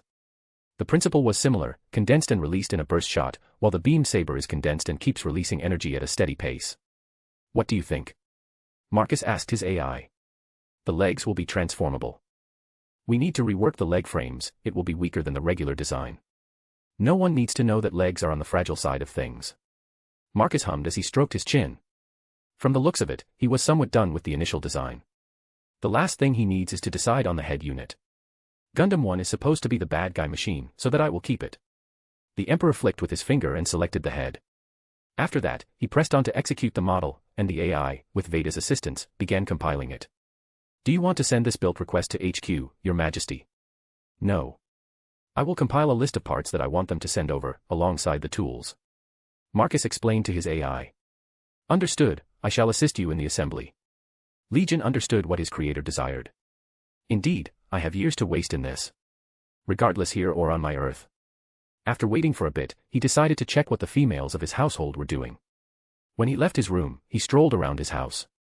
He then deadpanned upon seeing them sleeping all over the living room. The smell of alcohol made him realize that one of them had sneaked in the booze. Last time I checked, I forbade them. That is true, you forbid drink to Millie. A familiar voice of Euphemia made him turn around. He saw the pinkette with flushed cheeks and glassy eyes look at him. So you sneaked it in. Marcus stared at her. Maybe Euphemia tried to pretend to be innocent. Ugh, you do know that I don't like this and, it's time for you to sleep. He got a bit commanding. I don't wanna. The pinkette burped while complaining. The Emperor rolled his eyes as he walked over. At that moment, the drunk girl jumped on him. But he already expected this. This was one of the girl's plans to have an upseat moment. Not the first time, so when she was in his hands, they made eye contact, and Marcus's eyes glowed. A set of sleeping desire memories was added, making her wish to sleep. Sleep, silly girl, Marcus whispered into her ear, and the girl ended up dozing off in his hands. More chapters, Book 2, Chapter 74 is up, and other stories on my PAT. Chapter 190, Book 2, Chapter 65, The Next Major Scheme. After laying Euphemia in her bed, Marcus went to do the same with the rest of the females. Damn you, Euphy, you unleashed a beast. Once Millie got wasted, she was able to persuade Jean and Aldrin to get drunk as well. His two knights, who are prim and proper soldiers, even Felt and Christina, who most likely had no choice. Thankfully, this was a living room with cameras installed, so he could check what happened later. Sebastian, send the cleaning bots, Marcus instructed his butler AI. Certainly, sir. Starting cleaning protocols. Before long, vacuuming drones left their posts, and the same went for human-sized bots that could clean up in an emergency. Even Kinyu got wasted. He found her drunk and asleep in the corner.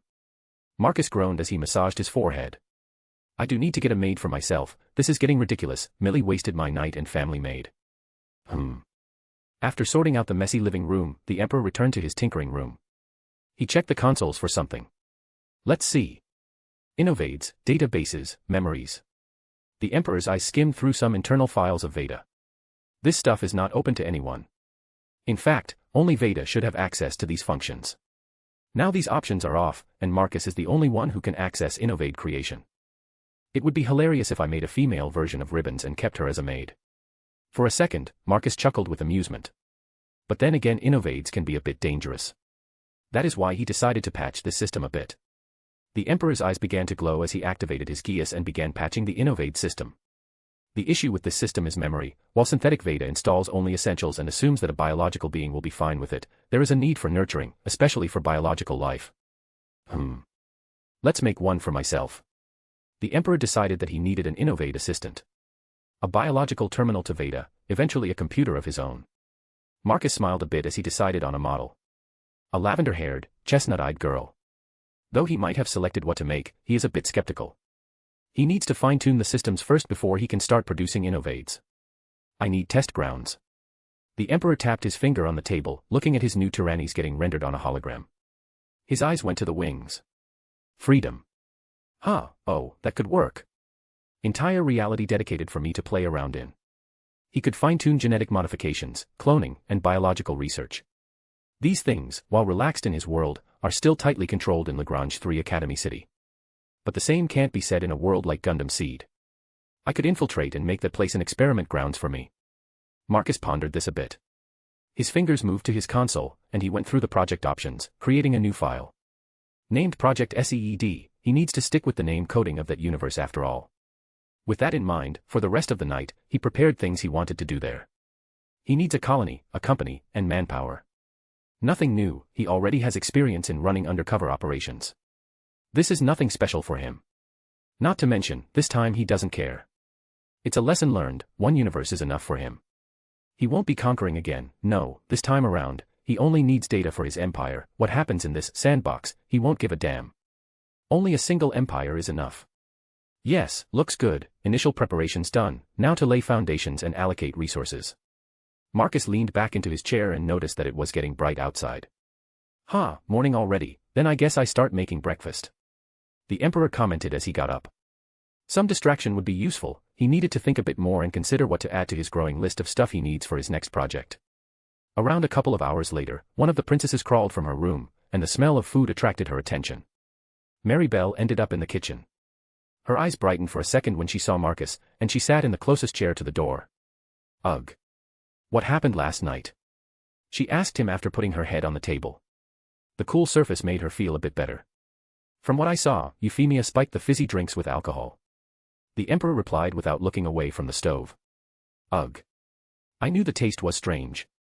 But I had no idea why. She complained for a second. You should already marry her, at least she would stop these silly antics, Mary Belle said without even looking his way. The table is just too cool, too good to be moved. Marcus turned his gaze and looked at her. As if knowing that he was looking, she continued to speak. I know that we are supposed to be siblings, but you are well aware that such things could only be achieved when people spend time together while growing up. Mary Belle is not wrong. Marcus's first crush was Euphemia. He met her before he was told she was his sister, but when they said, "Oh, she is your sister," there wasn't much that changed. Let me guess, you want me to marry you as well. The Emperor rolled his eyes at her. The princess, sitting at the table, blushed as she didn't show her face. I wouldn't mind. Besides, I could add Aldrin as a bonus. Gah. Princess, don't offer me like a gift package. Aldrin appeared from somewhere, but she didn't stick around for long as she left the kitchen and rushed towards the bathroom, holding her mouth. I think she mixed her drinks last night. The brown-haired princess commented, trying to change the conversation's direction. Yeah, anyway. If you feel that strongly about it, then you should have said it. Marcus sighed. You know that I am busy, aliens, extinct aliens, possible war with them, other world, and all that stuff, plus running the empire and day-to-day stuff. And of course, I still have my hobbies. He said with a sigh. And you think we can just say something like that? Especially, not knowing what you will say. Mary Belle finally lifted her head and looked at him. I suppose, anyway, if you want, we can do what you want. Because I know that you and Euphemia won't stop. Marcus rolled his eyes at her. He is well aware that these two are getting politically strong here and in his world. Removing them, or they're rebelling because their crush is ignoring them, could destabilize the empire. Why you would accept it? The brown-haired girl scrambled to her feet. She was about to rush to his side, but he stopped. First shower, brush your teeth, fix yourself up. He sharply pointed out that she was basically smelling of booze. All right. Not long after, the rest of them finally woke, among them was the Pinkett princess, who had just heard the news from the fresh-looking brown-haired princess. And no way. Euphemia was speechless. Marcus accepted. And Mary Belle was the one who persuaded him. Yep. The girl scrambled, wanting to speak with him. First wash up, freshen up, he doesn't like this. Mary Belle motioned towards how Euphemia looked. All right. You mean? You are thinking of marrying your half-sisters. Wong Lu May was speechless as she massaged her head and took aspirin. She got tricked into drinking, thankfully, she didn't jump on Marcus, and he was not even in the room. The heiress didn't want her first time to be when she is drunk. Calling us siblings is a bit of a stretch. I do have someone I consider my sister, but these two, as someone who has over 100 siblings. Well, we never had a chance to develop actual sibling bonds. More like a stranger who actually developed different types of feelings. He said with a shrug before offering her some soup. As long as I get my chance, I don't care. She raised her eyebrow at him. Hey, quite the selfish one, aren't you? He chuckled as she saw her scoop closer and accept the offered spoon. What do you expect? I basically gave my world to you for my selfish ambitions. Wong Lu May ended up on his lap as she opened her mouth. Marcus smiled as he began to feed her. A couple of minutes later, a happy Euphemia appeared as she looked at Marcus, ignoring the heiress in his hands. Lulu. I heard from Mary Bell. You said that you don't mind marrying me. The pinkette was almost jumping up and down from that happiness. Yeah, though, we should do it here. It could be a bit complex in our world. Of course. I don't care where. Euphemia declared without thinking. You could do so in HRL, traditional style, with red clothes. You could marry all of us at once. Wong Lu May, with a small grin, suggested, making Euphemia smirk even more. She liked that. Sure, she would love one-on-one, but she will take any victory in this situation. That is interesting, I did traditional and Middle Eastern ones before. Marcus replied with a pondering expression, making Wong Lu May speechless. The guy sounded like a marriage expert. Oh, and Japanese as well. I see. The heiress could only nod at this situation. But then she realized that he made sense, the guy has a harem and each time he marries someone. Yep. Then let's do it. Euphemia ended up hugging him from behind. Yuffie, we can cuddle later, let me finish this first. The Emperor sighed as he was surrounded from the front and the back. Oh, okay. She pulled back, but her eyes were telling something else.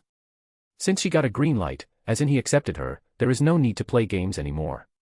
The pinkette will do what needs to be done. Moments later, Mary Bell walked as well.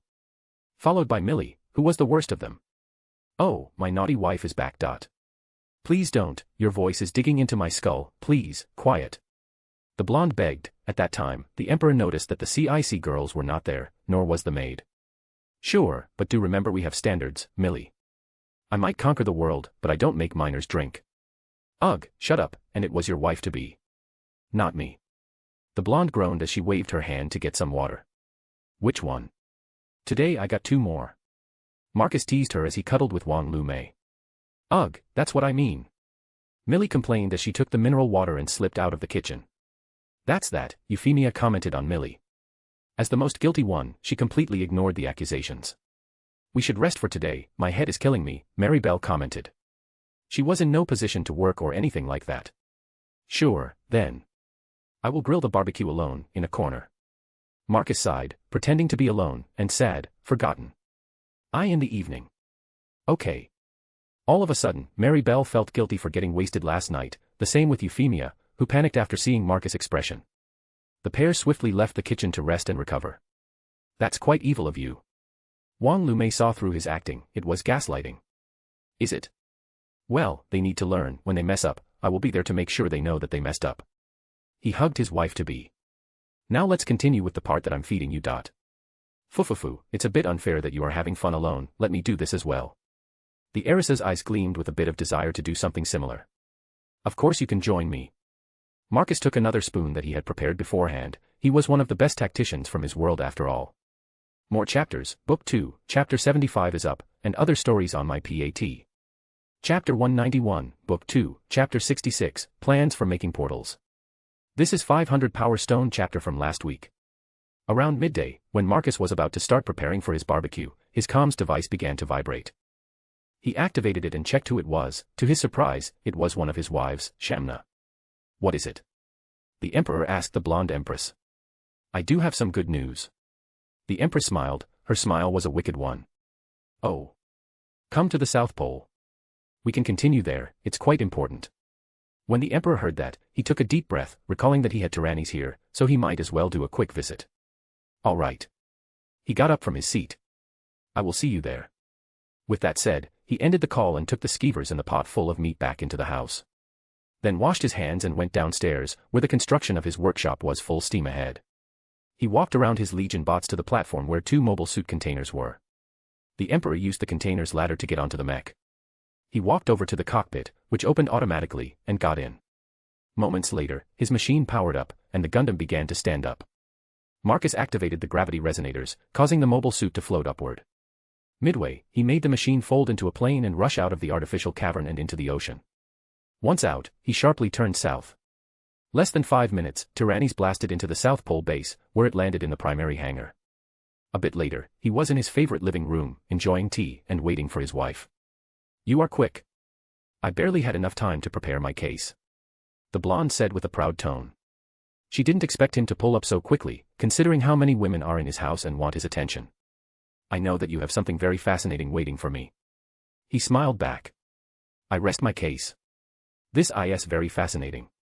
She smirked before using her hand to summon holograms. I was able to test all of the materials used by the previous civilization in this world. They are identical and do identical things. She showed him stones and their frequencies. I already heard that you tested the command tablet with Thought Accelerator. Now, if you built a limestone arch and put a cosmic map, you could build a portal. She said with a suggestive tone. And what about power source? Marcus perked up. If this does work, he can have portals anywhere he wants. That is the thing. Their power source is electromagnetism. You could technically build a massive fusion reactor underneath and charge the portal. We still don't know how the cosmic map works. The Emperor frowned. He has a specific world in mind for his next key objective. To fight the Reapers, he needs a massive amount of cannon fodder. For those, he has expendable robots in mind. But for more competent ones, he is thinking of mass-producing innovators, though innovators are still a wild card. To test it out, he needs a playground that, if something goes wrong, he can easily pull out and leave. That is why I suggest building a testing site for portals. Shamna smiled as she volunteered. Why don't we build one in Geass Order's research facility?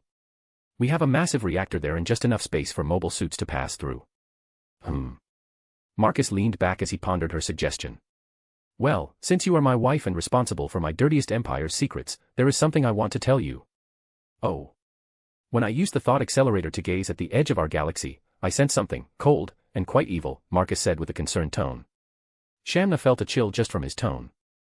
Whatever is at the corners of our galaxy is most likely caused by our ancestors to colonize other realities. It's some sort of sapient race of machines that harvest life. My guess is that our galaxy is being kept like a cattle farm. I can't tell more about the details, since I don't quite understand myself. He frowned as he pondered the methods of combat. What are your plans? I don't question this, since our ancestors' technology is something else. Even the always confident beauty was feeling spooked by what she had just learned. I am thinking of mass-producing troops. Our Gundams are on a league of their own, but they are few in between since ace pilots are limited. What we need is foot soldiers once these machines land and use their troops. That is why I am thinking of cloning and mass-producing fighting robots to counter the odds. Cloning. I know that you weakened regulations on cloning and genetics, but... Her eyes widened as she realized where he was going. You want to use one of the realities as testing grounds? The blonde woman suggested. Indeed. That is why your proposal came right on time. I will allocate a larger budget to your projects. You can begin building a portal in your HQ, while I will make a cosmic map. Understood. I won't fail you. The beauty nodded seriously. After learning the dark truth about their galaxy, she got motivated to work harder. Marcus returned to his house and continued with barbecue prep work. He was gone for less than an hour, so no one even noticed. Before long, he started the fire. Oh, the smell of burning wood, Euphemia got out. She looked much better. The beauty ended up leaning into his shoulder. Yeah, one of the best parts. I am pretty sure the law in this place is that you need to use coal, and not firewood. The Pinkett joked as she walked to the table after cuddling and sat down. She teased him about breaking the law. Oh, is that right? Then they can arrest me. I still use wood to cook my barbecue. He dramatically replied. Fufufu, I doubt home defense protocol will allow that to happen. Their house might don't look much, but they do have self-defense capabilities that can take out mobile suits. True. The pair continued their banter for a while, but soon enough, more people came out. Among them was Felt, who made Marcus realize something amusing. Felt was the Pinkett of 00, while she had Lakis Klein's voice, she didn't have Lakis nature. That goes to Euphemia, who has the disposition of Lakis but a different voice. I want all three of them to meet each other. 3 realities, 3 Pinketts. Is there something wrong? Felt asked him as she saw him stare at her. Nothing, you two look extremely similar. I wonder if it's some sort of mirror effect from 2 different realities. I do not doubt that you two could pass as siblings. He said with a confident tone. Oh, you are right. You look way more like me than Cornelia does. Euphemia, all of a sudden, got closer and inspected Felt, who felt nervous from all the attention she was getting. I am pretty sure siblings do not always look the same. Look at Nunnally and me, she has Oldman hair, while I have my mother's hair. He shrugged at her. I know, but this is fascinating. Euphemia inspected the girl. I guess. Relax, we're just curious how realities and things like that work. Marcus saw the girl nervous from all the inspections from Euphemia. I see. I am interested as well. The girl slowly nodded as she looked back at Euphemia. The pair, while having different eye colors, had quite similar-ish pink hair. The obvious age difference and background aside, they could pose as siblings very easily. Honestly, I do believe that mobile suits have a part to play in this. Marcus casually commented as he checked how the fire was burning. Big mechs are not the most common choice in military advancement, I can tell you that from the perspective of a big nation's leader. The most common sense is the advancement of long-range weaponry, allowing targets to be taken out before they can move. But us and you guys, you instead have chosen the protection of a massive robot. So, maybe that's what played the part in connecting these two realities, or it's our common ancestry. Both of these realities turned away from spiritualism and pursued material technology advancement. Marcus tried to guess how the cosmic map, the tablet that is inserted at the top of the pyramid, allowed the portals to connect. The issue is that the mobile suit could not even be the link, as the worlds were connected before modern tech was even a thought. Can we not think about your big robots for a day? Euphemia complained as she puffed her cheeks. You are right, why don't you help me with rice and salads? He grinned from ear to ear, making Euphemia tremble, and her eyes darted from side to side. What? You were living in Japan for a while. I thought you learned how to cook by now. Marcus shook his head as he pretended to be disappointed. Don't mention that. Anyway, I will help out. The pinkette scrambled to her feet as she rushed back into the house. After she left, it was only Felt, who was sitting awkwardly, thinking where Christina and the other girls were. How did this happen? There are so many of them, and yet she is here, alone. What? Just tell me what's on your mind. Marcus commented, hearing the awkwardness in her voice. I know, a thing or two about mobile suits and the OS they run on. So. I don't want to look like I am freeloading. I can help with your mobile suit development. There was a bit of confidence in her voice the moment the mobile suits were mentioned. I see. So you want to help? Me too. Sorry for being late. Christina walked over as she heard what Felt said. Well, we can arrange something, you do know that you can do whatever you want in Academy City. Yes, well, it sounds fun, and maybe at some point. But I do want to see what you're going to do to this world. The brown-haired girl strolled over and sat down next to Felt. Is there anything that you want us to help you with? The girl realized that this was well awkward. The Conqueror is cooking for them. If you want, you can help Euphemia. I am certain that she is close to tearing up by this point. The pair nodded and got up, walking to the kitchen. Soon. I will have 9 wives, and none of them can cook. Marcus sighed. It was one of those moments when he was considering his life choices. Out of all of the girls, only Millie can cook, and even then, it's when she is feeling like cooking. Sigh. After food, the girls went to sleep. They were still feeling like shit, and all of them pretended to be fine, thanks to Millie's beach party idea. Now, they had to suffer, and Marcus was not holding back, he was rubbing salt into the wound, as they say. Regardless, after food, he retreated to his tinkering room to continue plotting his future, adventure, and mobile suit. Genetic manipulations, Veda software, and even check out the nanotech the quantum computer had. First, I need to visit the world to decide on a course of action. It's pointless to plan something without even knowing if it will work. Marcus frowned as he leaned back and pondered. For now, I will shelve this and focus on ELS. The Emperor pulled out the designs he had for a massive cannon. Not the orbital cannons, but the ones he has concept art for the interstellar cannons that he is planning to nuke Reapers with. This experiment will be just right to see if he can nuke enemies from a massive distance away.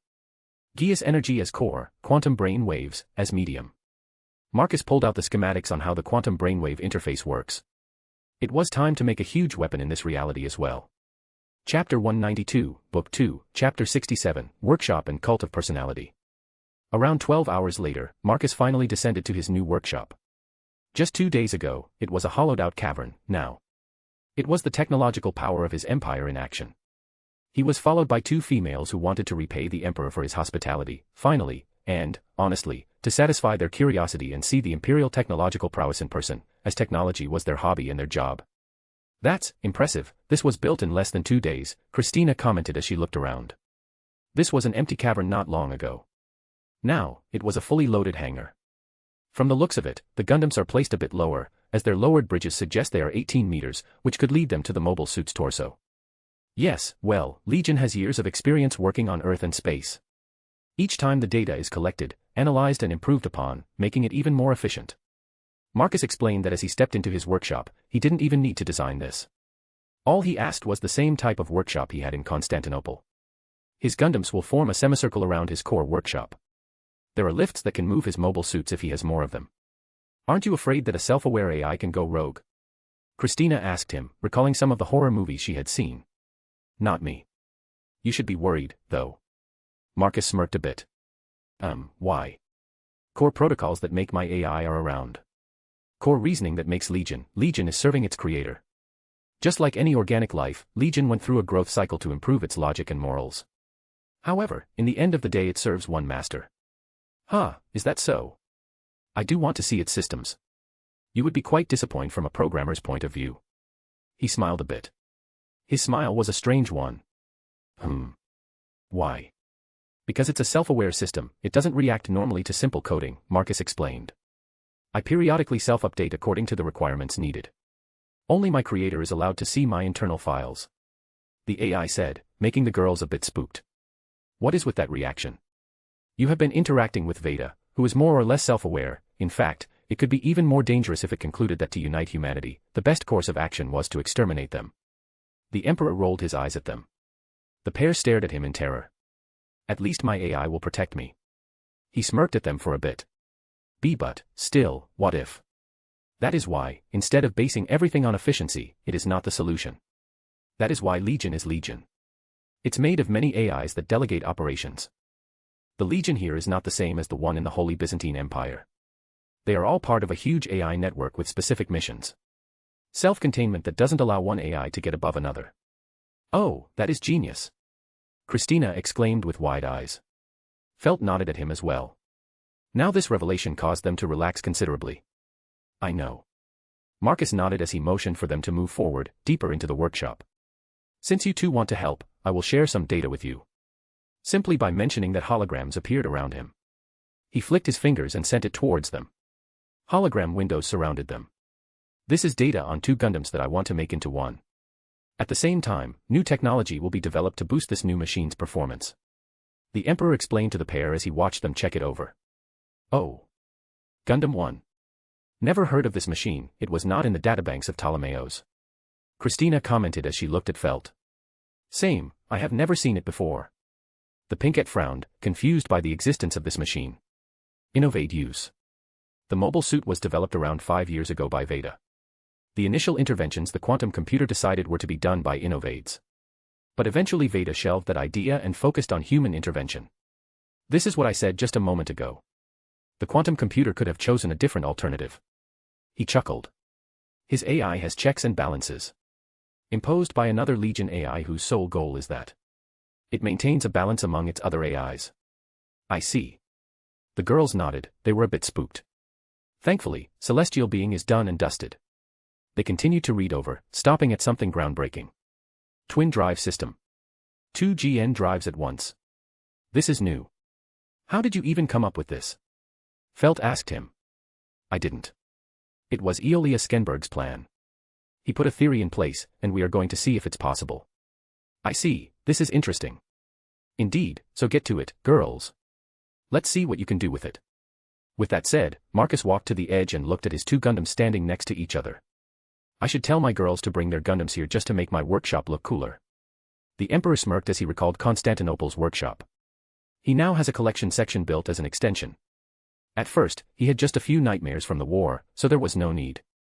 But now he has a bunch of Gundams from this timeline. He needs to install GN drives into them to finalize the collection. Sadly, he won't have the 4th generation as Celestial Being ceased to exist. After pondering, he activated the assembly hands that emerged from the walls and the ground and began disassembling the mobile suits. As this was happening, Marcus found a spot to sit as he summoned holograms and began tinkering with GN drives and the platform the 2 drives would run on. The key piece is that the dispersal ratio needs to balance it out. Setsuna used Trans-AM and his neural link to force the 2 drives to balance out. However, it was not perfect as they needed Zero Razor to finish the job. I won't be adding a plane to the back of my Tyrannis. That is why he spent several hours designing a balancer platform and ordered its construction. After that, he went to make the weapon. While he sounded easy in his mind, he had never done anything like this. A weapon that shoots quantum brainwaves charged with Geass energy. Yeah, never done that before. First, he needed to enter several passwords to access Gundam Throne ECNI data. From there, he copied the Geass Energy Engine, a platform that converts power into Geass energy. He needed to transform it into a rifle shape.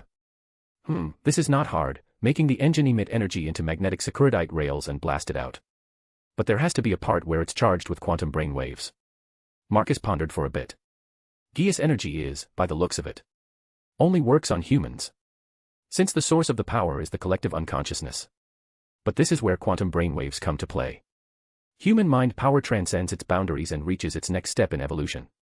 For now, Marcus summoned the data he had on quantum brainwaves. The only thing he has is Veda and its bio-terminals innovates.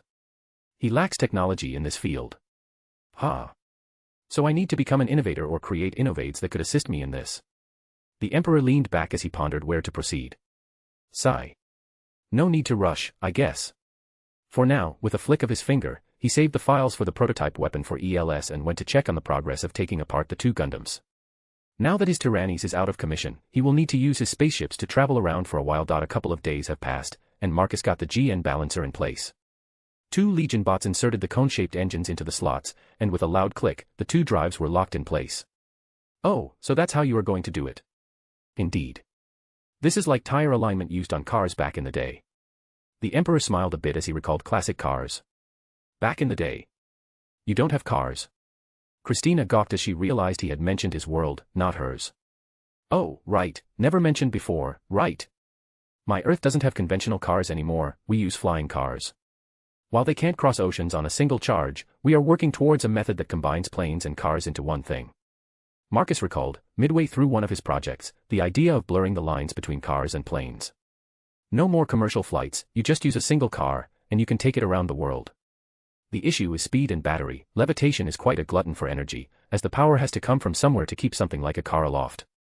Yeah, floating cars aside, this is quite a genius method to balance the particle dispersion. The brown-haired girl nodded as they watched rings rotate in the cone engine and begin to disperse the particles. Marcus smirked as this was where he would begin his ascension to the realms of innovators. After several failed tests, it was time to call it a day, as they had been tinkering for most of the day. The Emperor still needed to play his role in the government. While the 3 blocks were united, there were a bunch of countries that were not part of his rule. Almost all of Africa opposed him, as did the Middle Eastern countries. Well, among them is Azerbaijan, which is neutral in all of this. The Emperor could easily use his overwhelming military power to conquer them. But this time around, he decided to conquer differently. If this were a CIV gaming session, he had already conquered once in domination. Now it was time for a different set of victory conditions, economic and cultural. Thankfully, he has Anaheim that can help him push through technological advancements at a rapid pace. He made sure he kept a bunch of loopholes in his deals with the United Nations. That is why he can swiftly improve his empire while ignoring countless regulations. New federal laws take precedence over the laws of individual nations. Simple as that. One of the first things that he made sure to pass were laws regulating food, medicine, and medical treatments. This is where individual companies tried to complain and delay these changes as their profits would suffer, but Marcus already had things in place. All that was left was theatrics for the masses of the world to see on live television how Marcus Anaheim, after gaining world peace, stepped into politics to fight poverty and evil corporations. As someone who fought all types of governments in his world, he showed them why imperialism is the best when the leader is competent and doesn't back down from baseless criticism. Some of the opposition complained that he was with the military and that he should stay. In response, he deployed his peacekeeping force there and used the soldiers to build roads and water channels.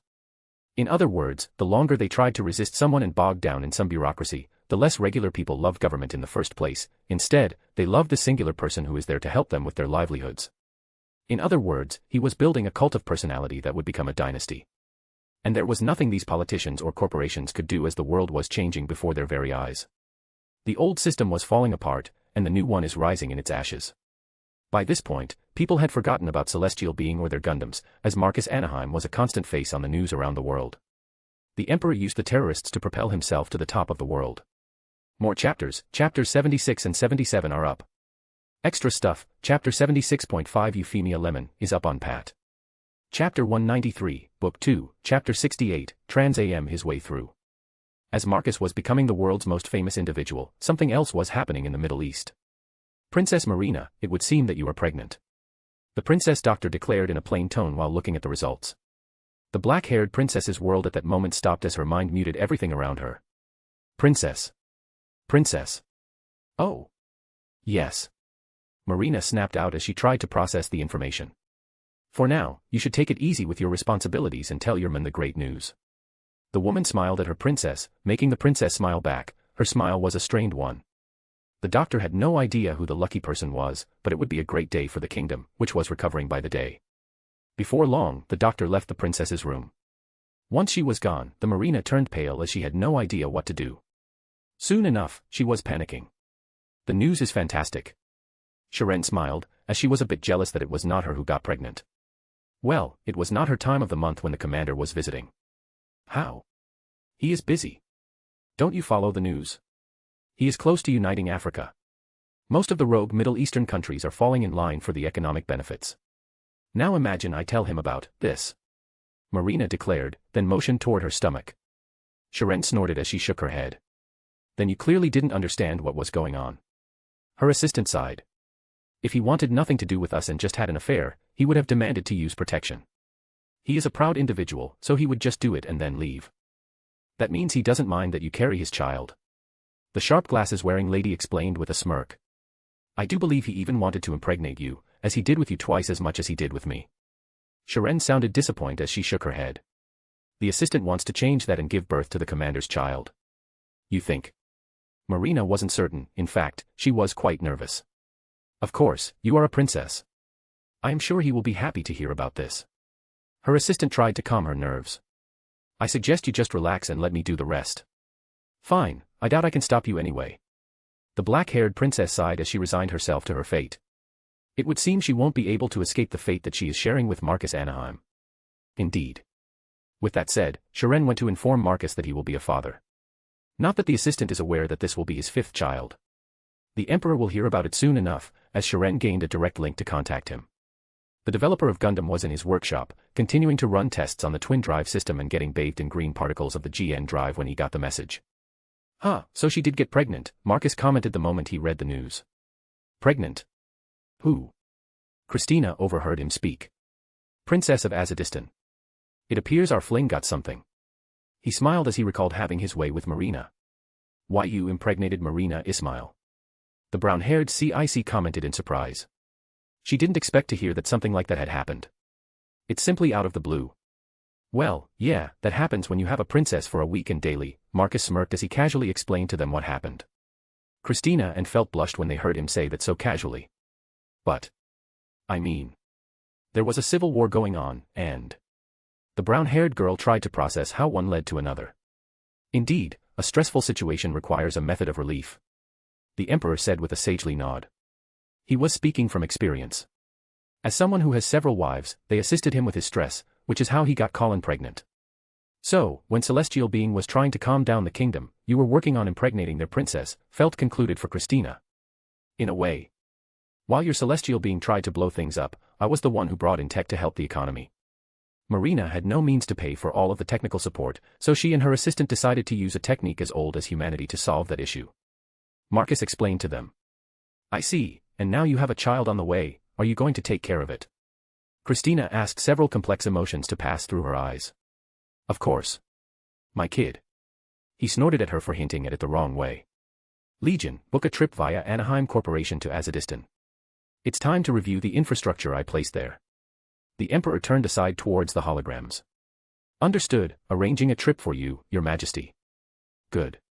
Marcus nodded. He then pondered on what kind of gifts to prepare for his wife-to-be. Make it a couple of days from now. I still need to finish this. He looked at the test before him. Thanks to his political stuff, he never had a chance to finish particle dispersion balancing, but now he has a couple of days off, and it's time to finish this annoying part. Since the design phase for his twin drive system is complete, he finally needs to balance the GN drive so he can move on to working on the Gundam. So, you want to balance the GN drives before you leave?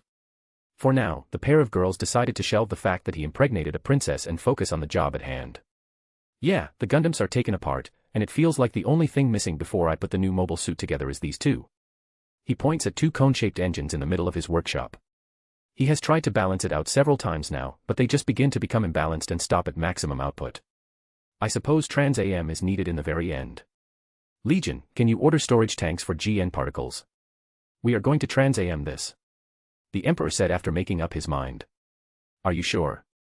The GN drives could blow up from something like that. Christina said with a worried tone. They won't, because Trans-AM is a dispersal method of the particles, all it does is release the particles. Especially when 2 drives are so close to balancing each other, we need to overcloak them to establish a synchronized link. I guess you are right, I never thought about it this way. The CIC girl commented as she pondered on his words. I issued manufacturing orders, Your Majesty, they should arrive tomorrow. Nice. Since we're talking about manufacturing, issue orders for parts needed to put Tyrannis back together. Understood, sir. I am a bit interested. What is the serial model of this machine? It's no longer AGT-01. Legion brought up a good point as the Emperor pulled out a hologram and checked the databanks.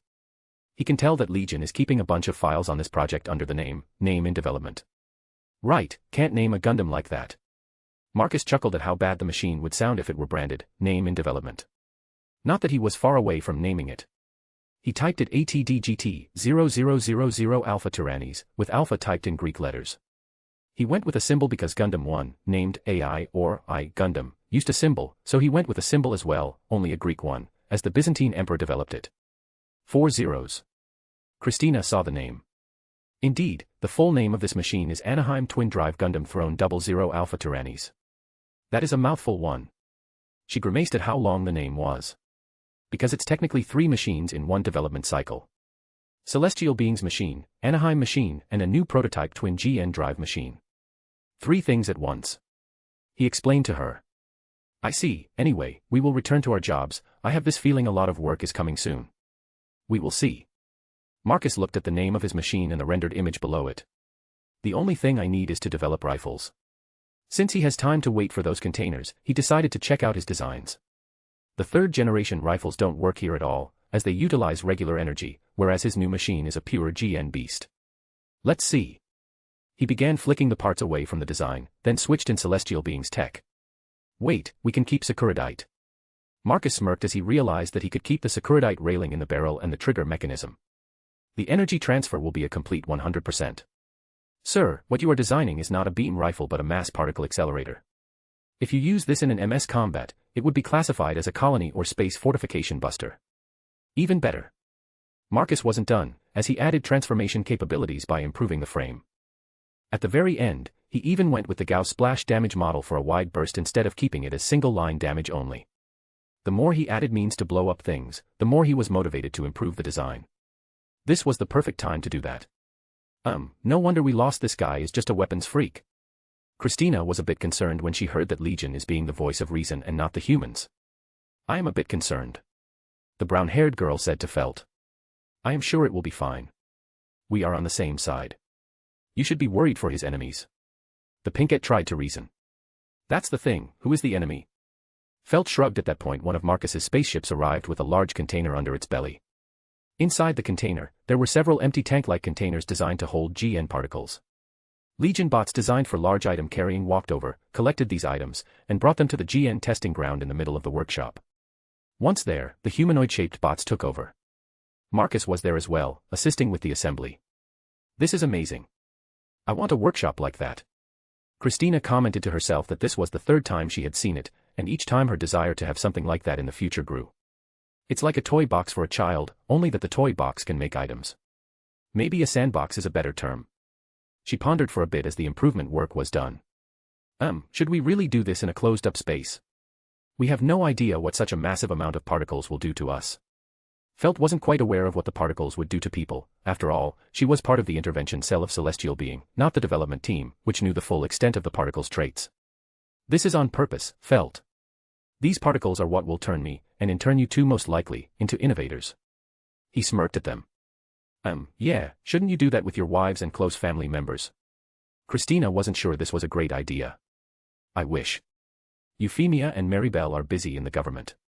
Millie is back in our reality. She said she was bored with this place. Well, Jean could be here, but I told her to watch over Euphemia as she needs more security now that she is in a government job. He explained to them. These two should be aware that Wong Lu May is doing her thing as well, and that the heiress told them she will be busy with her asset management, which will be transferred to him. So it leaves you two. The Emperor smirked a bit, making them nervous. Fellow Ginia pigs, fantastic. Anyway. Legion, wrapped it up. Activate the GN reactors and fill them up with the particles. Marcus motioned with his hand, and the drives roared to life, and the rings inside of them began to rotate and generate green particles. The containers began to fill with compressed GN particles. They were designed using data from Veda and the Gundams. They were like Gundam muscles. About 10 minutes later, the containers were filled up. Since the synchro rate is not perfect, the engines operate at less than 60% of their rated output.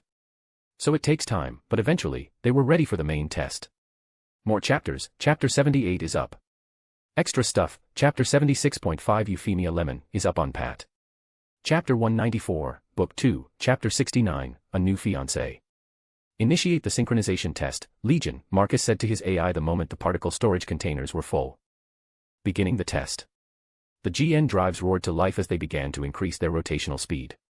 Activate Trans-AM at 50% mark. The Emperor issued the next order as he watched the cone engines spin faster and faster. Understood.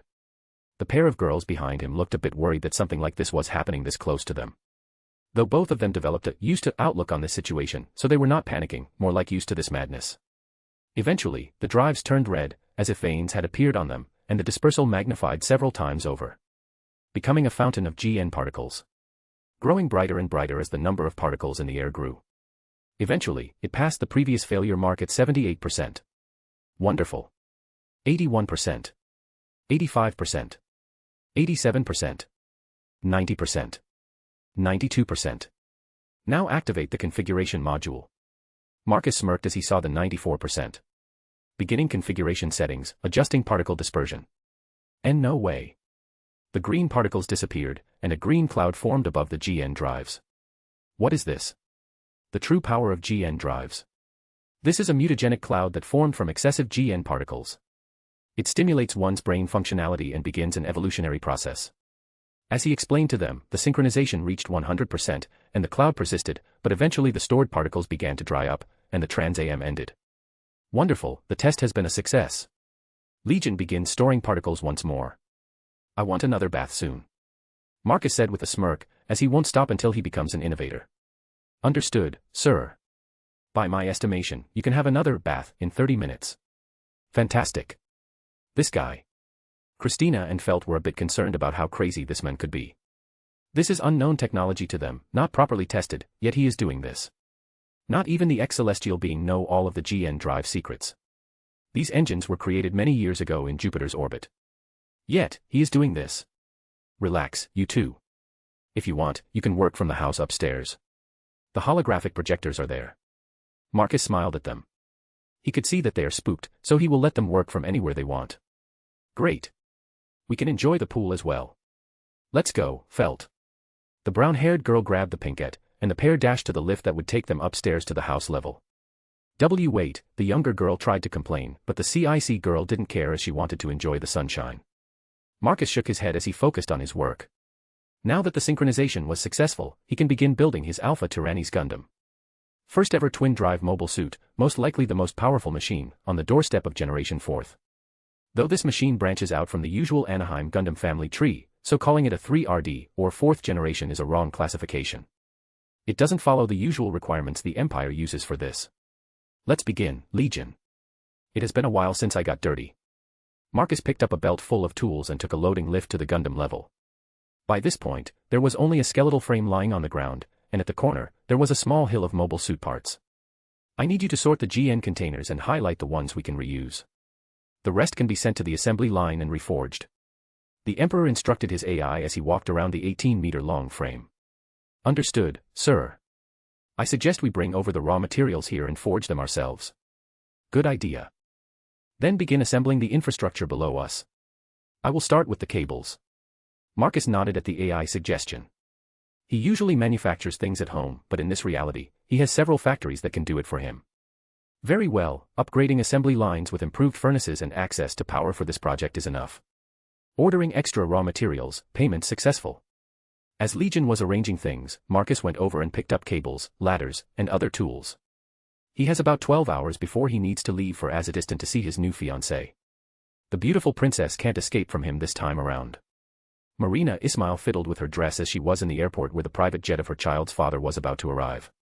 The princess wasn't sure how to call him. They did the deed many times, and yet they were not lovers. Well, it was her duty, on her part, but Shiren already told her that Marcus most likely used this position to get her into his bed. Now she has to deal with the consequences of those actions. Eventually, they went to the runway where a red carpet had been rolled out. Moments later, a fancy private jet with Anaheim, a letter on the hull landed. A few moments later, more planes arrived bearing UN symbolism. These were his peacekeeping forces carrying literal mobile suits. Quite the force he is bringing with him. Sharon adjusted her glasses as she saw the mobile arrive. They had those red glowing particles emitting from cone-shaped engines. These are the new GNX mobile suits, the standard edition mobile suits for the UN military. This is his escort. As the custodian on duty or off duty, he has military protection all the time, regardless of where he is going. The commander of the princess's royal guards explained to them. However, the explanation caused Marina to massage her forehead. This is how he is coming to see her. In a military fanfare. Though it does make sense. If anything happens to him, well. Sharon saw how much of an important figure he became after dealing with Celestial being. As the group waited for the plane to arrive, they didn't need to wait for long, as this plane rolled over and soon the doors opened, and black-suited bodyguards poured out. Followed by Marcus, who was dressed in a quite simple suit. Behind him was a quite tall, brown-haired man, a new face in Marcus' entourage. Last time, they recalled that he had a beautiful, red-haired girl who worked as his bodyguard. You still didn't tell me why I enrolled in the literal military? Locken asked, dressed in a UN military uniform. He was Marcus's bodyguard. Jean is Euphemia's bodyguard. I don't want her to abuse her Geass, and I need a bodyguard of my own. Marcus explained as he walked to the plane doors that had opened, and the heat of the Middle East poured in. This time around, he was dressed in a lighter-colored suit. So this is where you come in. You know that my talents lie in MS piloting and snipping, as a bodyguard. I have no idea how well I will do it. Locken explained with a frown. Relax. I am not useless either. When I was in school, I slaughtered my way through a hotel full of terrorists. A sword against rifles, it was quite an experience. You are not making this up, are you? Locken was a bit spooked by how plainly he said that. Why should I? I told you about my power before. I use it in a fight, with a sword in hand. I can cut anything I want. Even guns become useless because I know when they are going to shoot and where. I can deflect bullets because of it. He explained to the baffled Gundam pilot. I see, that is cool power. Is it possible for others to gain it? Geass energy works differently depending on people when it comes to granting Geass power. One of my wives who is studying this phenomenon concluded that this power is like the first step towards spiritual ascension. He explained what Shamna told him, and he made the same conclusion himself. Spiritual ascension. Like Buddha or something, the ex-Gundam Meister was confused to say the least. Indeed. This is a spiritual civilization we are talking about. They might have lived in pyramids, but they could live for thousands of years. Marcus chuckled as they began to go down the stairs. I see. Locken nodded, but then he needed to cover from the sun. It was damn hot here. And why are we here? To see my future wife, of course. The Emperor declared with an assured tone. Ha. The sniper nearly stumbled from hearing that. The princess is with my child, so I will make her my wife. Simple, yes. When did that happen? But then the ex-celestial being pilot recalled something. Wait, when this country was plunged into civil war. You were with the princess, damn. I don't know if I should be impressed or terrified. The guy shook his head. Here he was, trying to calm down the civil war and get back a kidnapped spiritual leader, but this guy was banging the princess while trying to keep the peace in her unstable country. Doing two things at once. Not that Locken realized, but Marcus was doing more than just two things in this country. Marcus walked over, and before Marina could say anything, the Emperor was the first one to start the conversation. Princess, it's good to see you. He smiled as he looked at her, it caused her a bit of a blush. Her mind immediately recalled that week she spent with him. Commander. It's good to see you as well. The black-haired princess tried to sound as normal as possible. But it was awkward for her. Especially with what is happening between her and him. Likewise, shall we proceed? The Emperor motioned for her to start walking. Yes. Marina nodded as a group started to walk towards the waiting limos. Once they got inside. It was only 3 of them. Marcus, Marina, and Sharon. It was a bit awkward for the princess, so Marcus decided to extend an olive branch. How is it going? The economy should be stabilized now. He asked her as he looked over the window. The city looks far better, with shops open, and there are more people with cars now. People's in the streets with shopping bags. There was a 180-degree change from what he recalled. Yes, it does, the currency has stabilized, prices have dropped, and people can afford things once more. It's all thanks to your continuous support. The princess smiled, but then, midway, she realized that this was most likely him already knowing a few things. And all you needed to do was become mine, princess. He chuckled as he looked at her. There was a small blush. The way he said it. Can't he word it better? There is no need for you to say it like that. She commented while looking away. Well, if you say so. Sharon already told me what is happening. There is something that you should know. He looked at her for a second before looking back at the city. The United Nations want me to become the ruler of this world. There is already legislation in place. HRL and Union are behind it, and while AEU might not want it, there will be a democratic vote. And soon enough, we will transition from a federal republic to an empire, just like how it was with Rome. Impossible. The governing bodies agreed to that. Sharon looked baffled. They want to make an empire. With him as the emperor. Marcus shrugged at her.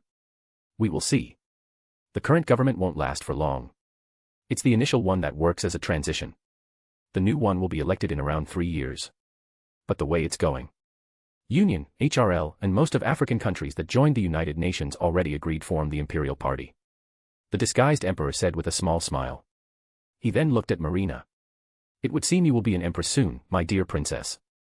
Her eyes widened as she realized what he was hinting at. Why are you saying that?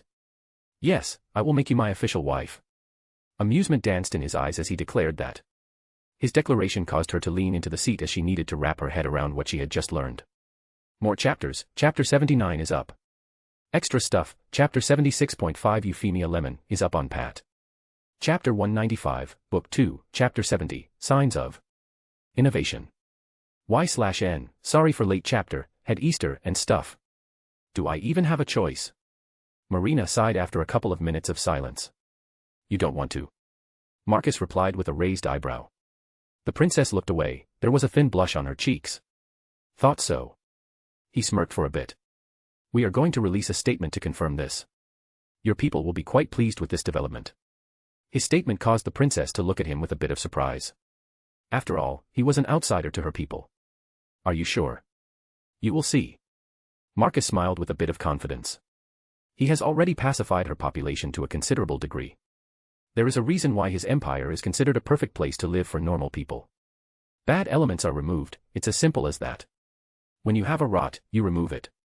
If you think it will work, then it's fine by me. Marina nodded at the end. The black-haired princess in the end accepted what was coming her way. She, after all, did it with him, so she needs to accept the consequences of her actions. Like always, so self-sacrificing, aren't you afraid I will do things to you because of it? Marcus moved over and sat down between her and Sharon. He immediately pulled her onto his lap and hugged her from behind. The princess's eyes widened as she felt like a maiden who would be attacked by a big, bad wolf. Do things? The things have already been done. She exclaimed with a flushed expression. True. But I can keep on doing things to you for years. He chuckled, trying to get more reaction from her. Marina had no idea how to reply to that. It's like he is messing with her on purpose. Though all he did was hug her, then make her face him, then kiss her in a slow but passionate motion. The princess responded with a kiss. It was telling him that she had some built-up desires. It made sense, after all, he made her experience something she won't forget, ever. After a short kissing session, she pulled back and then looked away.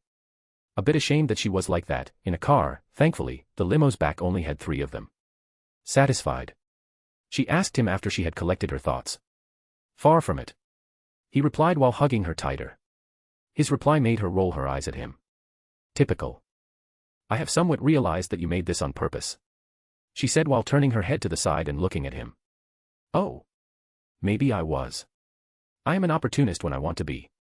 He said with a shrug. Most men are. We see what we like, and we try to acquire it. The disguised emperor explained to her. His explanation was not rocket science or MS science. It was men's nature. I see, then it explains quite a bit. She sighed, feeling a bit annoyed that Sharon realized that early on and said nothing. No, she was made to fall into this trap. Well, her assistant, who was supposed to help Marina, helped the men she was sitting on the lap of. It does. Do explain more, what my future wife thinks. He chuckled, trying to understand the situation from a woman's point of view. Well. I tried to get assistance for my nation, and then you agreed, and Sharon suggested that. We try. At that moment Marina stopped as she realized that if she tried to explain it like that, it would be her who did the whole thing. What? Go on, I am listening. Marcus motioned for her to continue, he was listening to her very patiently.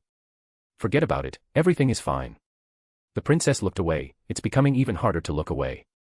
In the end of the day, my Marina needs to be a big girl and accept the fact that I am taking the responsibility of your naughty actions. he said with a heavy teasing voice as his finger was poking her cheek. Yes, yes. I accept. She sighed, finally giving up. There is no escape from the big bad wolf. Sharon, next to them, shook her head. Marina and her naivete finally caught up to her. Thankfully, she was able to get a good man for the princess, not some scum who would abuse the situation. But the emperor of the world? How is this even possible? Union. Wasn't it the pillar of liberty and freedom? Now they are accepting an emperor. It makes no sense whatsoever. The glasses-wearing assistant was perplexed by this information. Marcus crawled out of the bed. He tried not to wake up the gorgeous ladies who were sharing the bed with him. What is going on? The emperor stumbled, feeling extremely weak. He activated his code to regenerate his health, but it did not work. Something was off. He walked to the bathroom, where he washed his face and looked at his eyes. For a second, he saw flashes of lightning around his pupils. Is that the fault? Innovator transitioning. He frowned for a second before washing his face. After recovering somewhat, he walked into the shower and got himself some cool water. Minutes later, he dressed a bit and walked to the living room. Can you bring me my bodyguard? I need to talk to him. Yes, sir. The guard nodded as he left the room and went to fetch Lachlan. As this was happening, some of the maids brought him a cup of tea and some fresh snacks. A couple of moments later, the ex-Gundam Meister arrived to see him. You wanted to see me? The brown-haired man walked over. Yeah, I need you to return to the plane and bring me an Anaheim first aid kit. First aid? Did something happen? The man looked somewhat concerned. Yes. It would seem playing with GN drives has caused me to start evolving into an innovator. I need to record this and find out more. Marcus explained to the Gundam pilot. The reply left Lachlan speechless. Innovator? Now. Understood. You want me to pick it up? Yes. The pilots will know what I mean. The Emperor took a seat as he took a deep breath. He is feeling like an old man. Very well, I will return as soon as I can. With that said, his new bodyguard left the room and rushed towards the exit. Marcus leaned into the seat as he closed his eyes. At that moment, he activated his Geass, trying to dig for more information, but his eyes showed the same thing, those eyes with lightning around his pupils. Innovator. But why am I this weak? I suppose I need to stick around a GN reactor until the process ends. Around 40 minutes later, there was a considerable-sized briefcase on the table. There were the usual bandages in the set, but what Marcus needed was the computer gear that came with it. He pulled a strand of his hair and a drop of his blood before placing them in a specific console in the briefcase. You have a damn science kit in this thing, Lachlan commented with a baffled look. Indeed. This way, you can figure out what is wrong with you. Especially with the internet in every corner of the world, thanks to the orbital system. I can access Legion anywhere now. Marcus commented as he checked the laptop. There were a couple of loading screens. He then saw 2 DNA strands being compared. His AI highlighted the new strand, several, very obvious changes. Holy, a third sequence is emerging, no wonder I am feeling like shit. My sensory abilities are mutating. He said while massaging his forehead. No wonder Setsuna was fine, he evolved mid-war while piloting 000. The guy had a bath of GN particles daily. Is that good? Or bad? I am not good at this. Lachlan looked confused. My body is literally at 50% or so because the rest of the energy is working on evolving the body. Marcus turned off the laptop and put it away, then he cleaned up the kit and put the samples away. He will check in more detail later. So we will be going home soon? Lachlan asked, a bit hopeful. He is not built for the Middle East heat. Not today. I still need to do a couple of things. Like, check the infrastructure and announce engagement with Marina. Marcus said while sighing. Damn, does heat work the same way to you? I mean, you have last civilization powers, and now you have innovator stuff. To his question, Marcus simply shrugged. He had no idea. No idea. This is new stuff to me, just like it's to you. After checking and doing his tests, he waited for the females to wake up. He made sure they caught up last night. So they didn't leave the bedroom until past midday. By that point, Marcus had had breakfast and been briefed by his employees on the state of the assets in this kingdom. Good morning, ladies, take your seats, your breakfast will be here shortly. The disguised emperor commented as he checked the paperwork he got from the staff. He didn't care about income or net loss, he could get here. In fact, he was willing to have this nation in red. But turns out people only needed a chance, and he gave them one. Now he is getting a considerable amount of money back. It's not morning. There is no need to say that. Marina sighed as he sat down opposite him. But Marcus patted next to him and looked at her with a raised eyebrow. Sigh. She got up, walked over and sat down next to him. It is morning for you, so treat it like that. He rolled his eyes as he offered her some pastries he got from his favorite bakery. He made Locken bring some for him. Beyond that, I have some good news. He showed her the income statements. I earned a considerable amount of money in the second month, Marcus said to the princess. That is good news. The black-haired girl slowly nodded. She was happy to hear that he was earning back from his investments. Indeed. I will be reinvesting all of this money in your nation, by the way. Her eyes widened. I never cared if it would be income or loss. This was more or less to get you. He chuckled with a smirk, making her blush. Not even trying to hide your intentions. She commented with embarrassment. You should be happy that the money your people generated will be staying in your kingdom. I already have some ideas where it will go. As someone who got a decent pull on UN, your country will get fast-tracked into the solar energy scheme. Do we even need that anymore? She asked, a bit confused. They are self-reliant with power now. Why do they need solar energy from the orbital system? Yes, you do. We can use the extra energy for factories and manufacturing. To keep power cheap, we need extra power. Marcus explained to the princess. Manufacturing is essential for your country to become prosperous. Apart from that, we need water. So I will be investing in desanitation plants and manufacturing all of that money we have earned. I see. She was a bit baffled by how much he is investing in her nation. He was doing far more than she is. What do you think, Marina, do I fit to be the king of your nation? He winked at her after seeing the multitude of expressions on her face. The black-haired beauty was a bit taken aback. Do you even need to? Soon you will rule everything. She sighed. What was the point of all of this teasing? You are not fun. The disguised emperor sighed as he then moved to the next subject. Regardless, there is one thing that we will have to do. He pulled her closer to himself. What? We will go on a date, Marcus whispered into her ear. More chapters, chapter 80 is up. Extra stuff, chapter 76.5 Euphemia Lemon, is up on Pat. Chapter 196, Book 2, Chapter 71, Date with Princess. D-Date. Marina looked surprised for a second. That came out of nowhere. Indeed. First, we will go on a date, then we will announce our engagement. Let the world see that their golden boy is getting pinned down by a princess. Pinned down. What are you saying? Everyone already knows that you have a literal harem. But then she realized something. Do you have more children? She asked him, getting a bit nervous. Indeed, this one is going to be my fifth one. Both Sharon and Marina were speechless. This guy works quite fast. My oldest two are 7. The youngest is only 2. He shrugged at her. But they are not here. At some point, I will explain to you what is going on. But for now, you should only focus on your date with me. I expect you to surprise me. He winked at his newest fiancée. Yes. She needed a second to wrap her head around his situation. But in the end of the day, she could only sigh. Yes, it was time for her people to see her with Marcus in public. Good, then eat your breakfast and dress up. We will spend the day together, checking the company sites, and then we can explore the city. He winked at her. He will get 2 birds with 1 stone. Tomorrow, he can then return to his workshop. Because he is feeling like a drug addict who hasn't had one for a while. As you wish. Marina nodded as she began to eat. Though after last night, she is not 100%, while he took it easy on her, it was still a bit too much. It was even worse for Sharon, who was pretending to be good, but she was slightly leaning into the couch.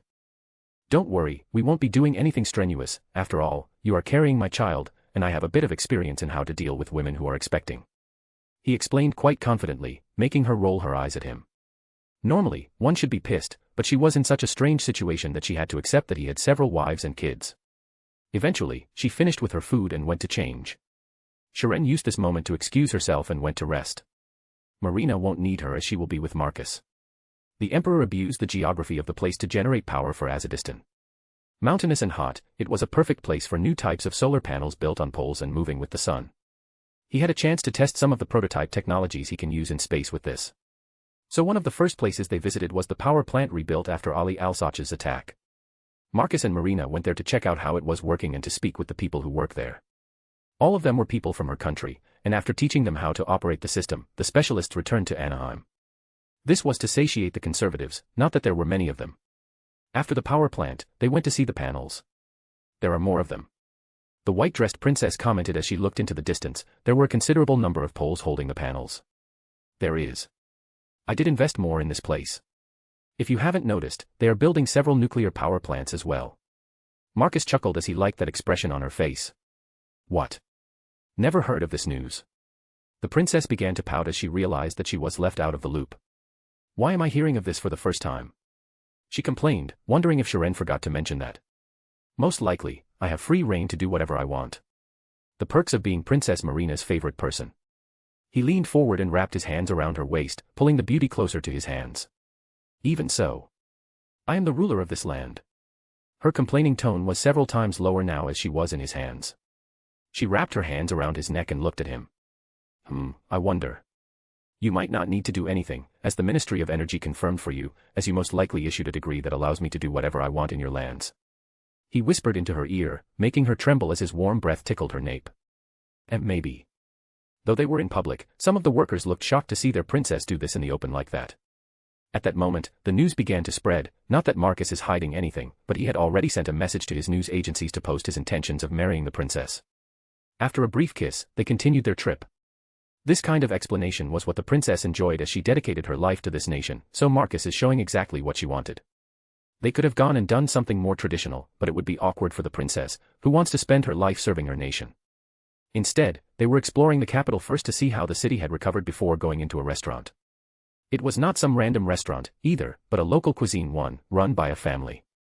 I am impressed. Marina commented as she was pleasantly surprised by his choices. I make big machines as a hobby, planning out a date is not hard for me. He chuckled, making her shake her head. I suppose there is some truth in that. She said with a sigh. So, what will happen if I am to marry you and then you become the ruler of the world? How will that translate to my responsibilities? She asked him, not sure how her life would change. Don't worry. I will let you do what you like the most. He winked at her. And that is culture, entertainment, events, you will be responsible for that, while I, or more precisely by selected officials, will run the rest. Oh, so it's like that. Indeed, you will be able to select your own people to assist you. I don't want you to die from exhaustion. The princess nodded, she realized that he already had everything sorted out. It was a bit freaky, it's like he was ready for this long ago. That should not be the case, right? After a dinner that was informal at first but then turned romantic, the pair returned to the palace, where a bunch of fans were waiting to see Marina and Marcus. Thankfully, they were in a motorcade, and there were a bunch of security personnel that are assisting them. Oh God, these people are so quick. The princess paled at the sight of a bunch of people who wanted to see them together. Relax, the windows of these limos are tinted, they won't see a thing, Marcus commented, making her snap out of her worry. I know, but shouldn't we do something about it? She asked him, worried about this situation and what this could mean. Don't worry, I already informed the news agencies. I have a script prepared. Marina looked at him with a deadpanned look. I am starting to feel that this is all a setup. She commented as she watched the limo drive into the palace yard. Because it is. I have an artificial intelligence that assists me. The moment I knew that you would have my child, I simply activated one of the plans I have in store in the central AI computer. He explained in a casual tone. Right. I am an inventor, you know. These kinds of things come naturally. He tried to explain, but all she did was roll her eyes even more. No, it's fine. It's just, well, for some reason I expected a bit of normalcy, but it's stupid to believe that someone who will be emperor of the whole world will be normal. Oh, is that right? So you're saying the date was bad? He was back to his teasing, making her look away with a small blush. No, it was perfect. I guess. One can't have without the other. You are just like my other girls. Wanting one thing but can't easily accept what comes with it. Marcus shook his head, complaining about his life. That's what women are. Deal with it. The princess tried to sound annoyed, but there was a small smile on her lips. I did. I simply complain about it from time to time. He chuckled at her outburst, making her puff even more. She wanted someone who could fix her nation, but at the same time, she wants that guy to be normal. Yeah, that stuff doesn't exist. Anyway, we are back in the palace, let me organize a state press or something like that. Marina swiftly left the limo once it arrived at the main entrance. Sure, do your thing. I will do mine. Marcus followed after her. He still needs to check the paperwork before he can leave. Euphemia stared with wide eyes at the news she was looking at. It was from Azadistan of all places. Marcus was there, and he is going to marry their princess. Damn that fox. How did she get into this? The princess bit her thumbnail as she pondered. She heard the rumors. But why marriage all of a sudden? She looked at Jean, who was looking everywhere but not Euphemia. You know something, don't you? Yes, well. As a distant princess and her assistant were common people in His Majesty's bedroom when he was stationed in that country. My wild guess is that she is pregnant and His Majesty is just making it official. The bodyguard explained with a pondering look. Humph, is that so? Well, I will make sure this is not a one-time thing. The Pinkett seriously declared, she can't be behind in this. Not when his other wives are not even in this reality. Now that the world is stable and under their control, his wives and children can visit and stay in this reality, and that is not good for Maribel or her. They need him for themselves. For at least several years. One-time thing, what does that even mean? Jean was confused by Euphemia's wording. It's like she is speaking in a language only she understands. You will understand what I mean at some point. Euphemia declared as she returned to her work with increased motivation. The Pinkett is responsible for foreign affairs. Soon, there won't be any foreign countries. Once that is done, she can focus on her real mission, the reason why she was in this reality in the first place. Maribel was just like Euphemia, she was speechless at the sight of this development. It was sudden, and they didn't see it coming. She heard from Euphemia about the potential eighth. But he went straight to wife up this princess. At the very least, with Wong Lu May, they meet with her, and Marcus even took her to see his world. But this princess. Far too sudden, there has to be a catch. The brown-haired princess frowned as she watched the live television. What is going on? Princess, isn't it normal, our emperor just loves collecting women. Aldrin rolled her eyes as she was the only other person in the office. Don't be ridiculous, he is not collecting waste. All of his wives are talented individuals. He might not like to admit it, but he does follow Britannia and Darwinism quite a bit. This princess is no different. She has something he wants. There is some sort of talent he wants his child. At that moment, Maribel realized what his game was and got annoyed. Of course she is, he was deployed in Azadistan before. He had that princess to keep him company. Aldrin looked at her princess with a bit of worry. Now she wants his child, they are not even married yet, ugh. The blonde massaged her head. Here comes another episode of migraine. That's it. You are going to help me, Aldrin. Ha. More chapters, chapter 81 is up. Extra stuff, chapter 76.5 Euphemia Lemon is up on Pat. Chapter 197, Book 2, Chapter 72 The First Innovator. This is Monday's chapter. Help you were. Aldrin panicked, she had a bad feeling about this. To seduce Lulu, of course. If some random princess of a poor country could do it, then it would be a piece of cake for us. Maribel declared in a confident tone. But you are already engaged to him. There is no need for that extra effort. The blonde knight tried to reason with her princess. Nonsense. This is where the real battle begins. Have you seen his other wives compete? There is a reason why the empire is so prosperous. Anna, Layla, and even Colin are pushing to the very limits of their capabilities. There is no way I will hold back. The brown-haired girl declared with fire in her eyes. I think you are seeing things, Mary. Aldrin deadpanned as she wondered how to wiggle out of this situation. She has nothing against her emperor, but she prefers that her first time is when she is alone with him and not in a threesome. Then, we should just wait for the return. The knight sighed as she suggested, pretending to plot with her princess. Marcus spent the remainder of the day with Marina as he was preparing to leave the next day. The pair were in the bedroom, on the balcony overlooking the city below. So when? The princess wanted to know the details. Now that they are officially engaged, Marcus even pulled out a ring from somewhere. The guy was prepared. I leave that to you, Marina. Decide on the day and venue, whatever you want. I will fund everything, so don't worry. He smiled at his new fiancée. The black-haired beauty slightly blushed. This was quite a proposal. Are you sure? I could spend quite a bit. All of a sudden, she teased him back, but the poor girl had forgotten with whom she was dealing. Are you suggesting that I don't know how to make money? He teased back as he wrapped his hands around her waist and pulled her closer. Like I said, I will fund everything, he whispered in her ear. Oh okay, Marina blushed this time as she needed to pull her head away, it tickled. Wonderful, now it's time to relax. I am tired. He pulled her into the bedroom. She thought he would be naughty with her again, but he had fallen asleep the moment he got into bed. The black-haired princess was shocked to see that he was in clothes. At the moment, she realized that he was most likely extremely tired as she realized that he was quite lazy the whole day they were in the city. In the end, she moved slightly, hugged him, and closed her eyes. The next day, it wasn't even better as Marcus left the country after leaving behind more communication methods for his new fiancée to contact him. In a few short hours, he was already back in his manor and rushed to the workshop. Ha! The Emperor sighed in relief as he entered the workshop that was full of GN particles. As a perpetual engine, the two GN drives are constantly making particles. That means that while the particles are not everywhere, they are present in the air to some degree. Legion, use Trans-AM for me. Using Trans-AM. A green cloud appeared above the GN drives, making Marcus close his eyes and enjoy the soothing feeling that washed over him. He could feel fresh. I wonder how long this whole nonsense will last. I feel like an addict.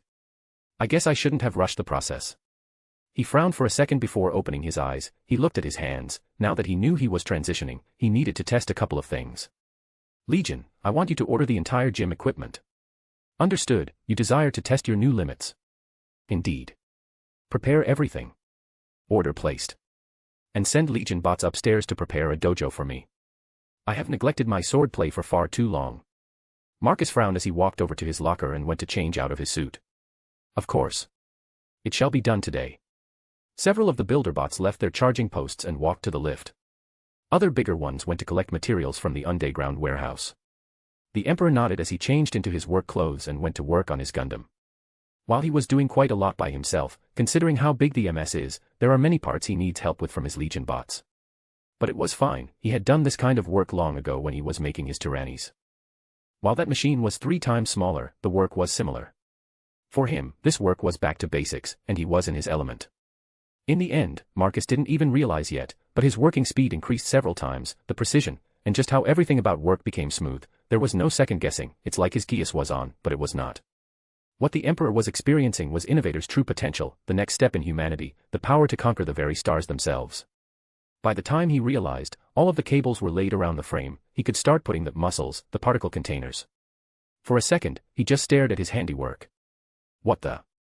Marcus was perplexed. He shouldn't be done for at least 3 days. Laying down several sets of cables for an 18-meter-long machine is not the easiest thing, given the sheer size of the job. But here he was done. Ugh.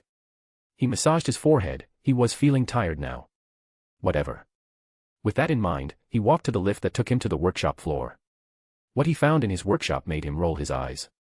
Euphemia and Maribel were sleeping in the office chairs. The pair were most likely waiting for him, but he was in a working trance. To check out something, he walked over and checked himself in the mirror. Damn. His eyes widened as he saw that his purple eyes were gone. His pupils turned black as golden lightning rushed towards them. He has done it. Innovator. Legion, how long has it been? How long did I work without a break? Approximately 8 hours and 42 minutes. Physically, this should not be possible for a regular human. I see. Moments later, Marcus activated his code, and his tired body immediately recovered. It would seem the mutation was complete, his code was working normally. So it's done. I have fully transitioned. How many Trans-AM bursts did you do? The Emperor asked his AI. 17 times. From my observations, these particles could have played a part in recovering your strength. I do believe this is why you could work without breaks or nourishment. The Emperor stroked his chin at this observation. So a form of synthesis as well. I guess it does make sense. After all, these particles are a form of energy, we use them to make beams. So it makes sense that it can recover me if I am close to becoming a higher form of life. Marcus commented as he looked at his hands. He was feeling free. Like he weighs nothing, his muscles feel light yet ready for action. Whatever this is, he knows that innovators are made for space and space exploration, far more resilient, smarter, and most likely immune to muscle atrophy in space where gravity doesn't exist. Well, he can test that theory later, for now. He looked at 2 girls sleeping in his workshop. Sigh. The Emperor walked over, slowly picking both of them up. They weighed nothing for him as he took them to the lift, which took them to the house level. Once there, he first went to Euphemia's room. He was about to lay her there, but the girl, like a snake, coiled around him. Lulu, you are not going anywhere. The princess declared. Is that so? He laid Maribel on the bed, as she was out, sleeping. Only the Pinkette was not asleep. Yes, you will stay here, she declared. He rolled his eyes as he ended up with her in the bed. At least let me take off my working clothes, Marcus commented, making her immediately nod. Okay. With that said, he took off his top and trousers with his tool belt. Euphemia moved in the very next second. She was ready to pounce. The Pinkette ended up kissing him, and Marcus kissed her back as the pair exchanged a sloppy kiss. After a while, the Pinkette princess pulled back and looked him in the eyes. At that moment, she realized something. What happened to your eyes? She asked him, looking mesmerized by those eyes, which were nothing like Geass, whose eyes are red with a bird symbol. No, this was different. His purple eyes were replaced by golden lightning rushing towards the black pupil. Most importantly, they were glowing in the darkness. Innovator, it would seem, doing my thing while bathing in GN particles has fast-tracked me into becoming one. He explained to her as his hand snuck around her waist and pulled her a bit closer. Besides, you are midway there as well. He chuckled as he saw her light purple eyes fading and the golden lightning bursts appear from time to time. It's especially visible in the darkness of the night. Oh. That is fantastic. Euphemia didn't care for the details, all she wanted was what came next. Ahem. At that moment, the pinkette stopped as she heard a voice behind her. Have some decency, sister. At least try to do this when you are alone with Lulu, not when there is an extra. Mary Bell commented as she woke up. Marcus noticed that she had those eyes as well. From the looks of it, a higher emotional state makes those eyes more prevalent, at least in those who are transitioning. Because for him, he will have them like that the whole time. He, Euphemia giggled nervously. She looked like the desperate one. Lulu, can you get in the middle this way? It will be better. Mary Bell then decided that she needed to get some of it as well. The Emperor rolled his eyes as he moved over the pinkette and got in the middle. Mary Bell immediately hugged his hand, making herself comfortable. Are you going to be in clothes the whole time? This time, he complained, making the pair of princesses realize that they are the only ones dressed. Right. The pair swiftly got out of their office suits, leaving only in their panties and bra. The pair immediately returned to him after undressing. What do you think? Both of us only in thin pieces of material. Euphemia teased as she got closer. Zip it, sister, we are not doing anything like that. Mary Bell almost growled in annoyance. She wants her first time to be special. She hasn't degenerated to that kind of level. Humph, does it matter? Lulu already has experience in that kind of thing. Layla and Anna, and that princess and her assistant. He is quite experienced. Euphemia commented as if she knew everything that was going on. That's them. Not us. The brown-haired princess rolled her eyes as she snuggled into Marcus's shoulder. Besides, what Mary Bell wants is very specific. She wants him to dominate Aldrin. Her knight, she wants to see her lewd expression when the Emperor dominated her. It's as simple as that. Maybe that is why her Geass power is so twisted, maybe it is. But that's just her deepest and darkest desires. Humph, whatever, I will have my chance. Euphemia copied Mary Bell as she cuddled into his other shoulder. The Emperor simply ignored their weird competition, his mind was elsewhere. He just realized that his recall ability got boosted to Kingdom Come and beyond. Now it's like visions. He can see and recall everything from this life and previous. Though, he is still human, to some extent. Well, calling himself human is a stretch, no human can do what he can do.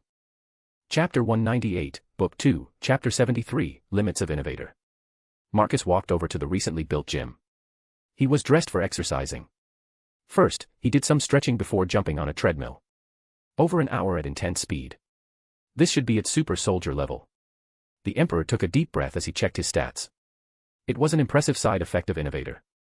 Next were weights.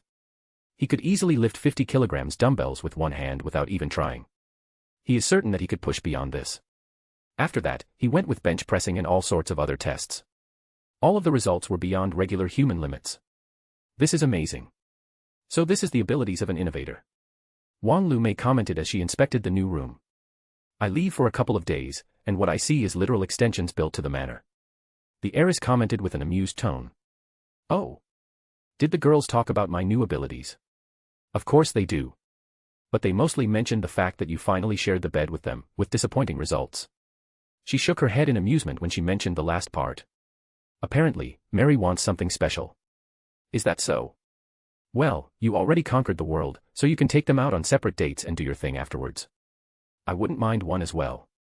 Since I heard you took Marina Ismail on a date.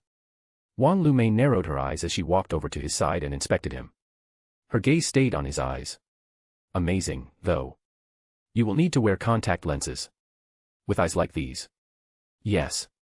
Well, this is something I can't turn off. He looked at the mirrors in the gym room. Wei were everywhere.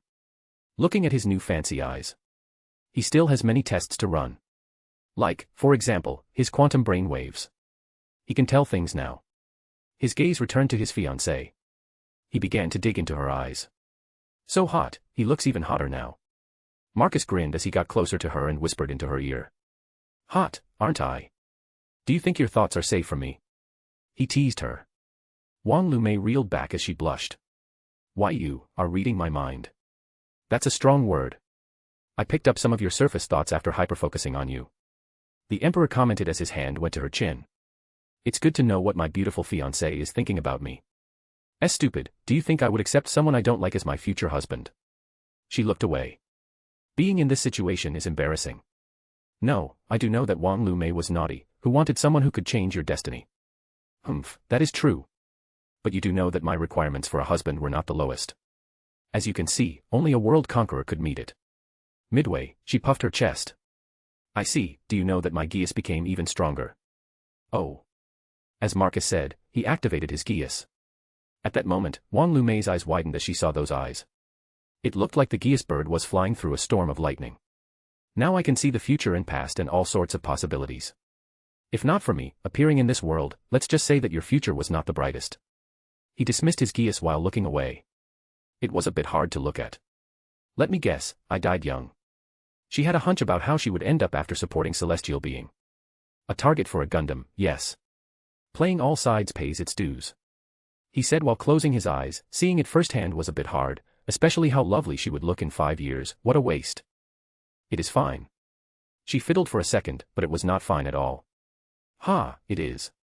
He grabbed her by her bum, picking her up and then walking over and pinning her against the wall. Exclamation point.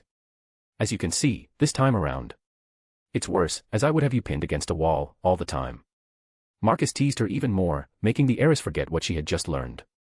Fufufu, turns out that I prefer this much more. Her hands sneaked in and wrapped around his neck as she moved in and began to kiss him. In Wong Lu May's opinion, he can pin her anytime he wants. After a sloppy kiss, he did let her go, though there was disappointment in her eyes, as she wanted him to continue. Anyway. The heiress puffed for a second. She realized that he was messing with her. She expected him to take her right here, just like Euphemia, didn't care much, only that he would do what needed to be done. But it's fine, she will get her chance, especially now that he is a proper innovator. I have liquidated all of my assets. You can have them and use them however you want. All I want in turn is to get to your reality. Do you have any ideas what you want to do? He asked for specifics. How about working for ASP? I am good at gathering intelligence. The girl suggested, but she didn't have any specific idea in mind. Her goal was to leave this world, her family, and be Marcus's wife. Her goals were simple. To move as far as possible from her roots, which she hated with every fiber of her being. Consider it done. Though, you do know that I will be in this reality, for at least 18 to 20 years. He dropped that detail with a shrug. Wong Lu May deadpanned at him. What? You do know that in a sense I am eternally young, my plans span decades. If not centuries. He said that part to himself. I see, then I will need compensation. She puffed her cheeks. But then Marcus brought his face closer as he whispered into her ear. Or you can be a stay-at-home mom. He teased once more. This specific tease caused her cheeks to heat up as she looked away. Trying to think of a comeback. Fine, that is good. I can live here for a while, though I do expect some means of prolonged youth as well. I don't want to die of old age while my husband remains hot and dashing. Wong Lu May complained to him. You expect me to allow my wives to die of old age? That is just cruel. As someone who wants to rule the whole galaxy, living for centuries is a must. He shook his head, disappointed that his fiancée could think of such a thing. Good. I like that. I like that my darling husband is thinking about little ol' me. The beauty, still pinned against the wall, began to use this position to stimulate her future husband. Marcus frowned as he realized that this heiress is starting to become naughty with him. Though, now that you gave me more years. She stopped rubbing herself and pondered what to do. That means that I can help you out with the government nonsense, and then get to be a housewife. That is an interesting development. The Emperor has finally let her go, making her look at him with disappointment. You will adjust at some point. The funniest part of all this was that Marcus never considered having a human-like lifespan. Maybe it was confidence in his own abilities, or sheer belief in his own goals, that led him to the delusion that he would be around for thousands of years. Well, he did achieve that power, to be eternally young. He can now achieve that in several ways. When one has a massive goal, smaller goals like immortality, eternal youth are simply pit stops or stepping stones to the glory that is the conquest of stars. Adjust. Indeed. My goal was always domination and conquest, that is our destiny, as simple as that. Immortality, eternal youth are nothing more than side quests. He shrugged as he looked away and looked at the mirror, checking out his fancy new eyes. Innovators by themselves can live double, if not triple, the age of a regular human, and that is just their regular lifespan. I have access to nanomachines that Veda can make, they can be used to keep one eternally young. Then there is my Imperial Academy, which has several medical methods that can rejuvenate one's age. Marcus mentioned from the top of his head. There is another form of immortality, Geass. He can literally transfer his soul to a new body. Simply put, living for long is not an issue for someone like him, he has far more important goals. Side quests like these are achievements along the way. Oh. I guess I should leave these to you. Wong Lu May sagely nodded, as expected from her future husband. Marcus can tell what she was thinking without even trying to read her surface thoughts. I told you, when we first met. I will give whatever you want. The Emperor replied before changing his expression into a smirk. Though. Celestial being is gone. I don't need a spy anymore. He once more got close to her. The heiress's eyes widened as she became somewhat panicked. So what does Wong Lu May have to offer to me? He teased her. She looked around, panicking even more. Seeing that she could pass out, he pulled back and sighed. At least Cece would say something silly like, I will give you a conqueror son. Or something like that. She is quite old school. He chuckled as he recalled his witch. Oh. That is perfect. I can do that. The girl got motivated all of a sudden. What? I can give you a bunch of sons. You could have an army of talented children. She said with a gleam in her eyes. Right. He deadpanned for a second. Maybe when I have several planets under my control. Then we can think of colonial rule and stuff. For now, a few I have are enough. The Inventor Emperor tried to put some moderation in spreading his genes. Considering he will be around for many years. Well, we will be around for many years. So it's fine, I guess. The heiress was a bit disappointed, but it was understandable. Indeed. For now, I shall return to my tests. With that said, Marcus was back at his tests. Wong Lu May stayed behind. Now that she had no assets but money, she had nothing but time to do whatever she wanted. She can live off the interest rates alone. What is with your eyes? Christina finally saw Marcus, and the first thing she noticed was those eyes. Innovator, you could have had those as well if you stayed in the workshop. He replied to her as he went to cook. The girls looked at him with wide eyes as they saw him literally dance in the kitchen. He was like a maestro moving around with absurd precision. He is like superhuman, Christina said to Felt. Kinda hot. Not again. Felt facepalmed. Christina has those moments when she is terrified of him, then the next moment she is smitten, it's like a cycle. Oh, come on. This is the first ever innovator. There is no one else like that in the whole world.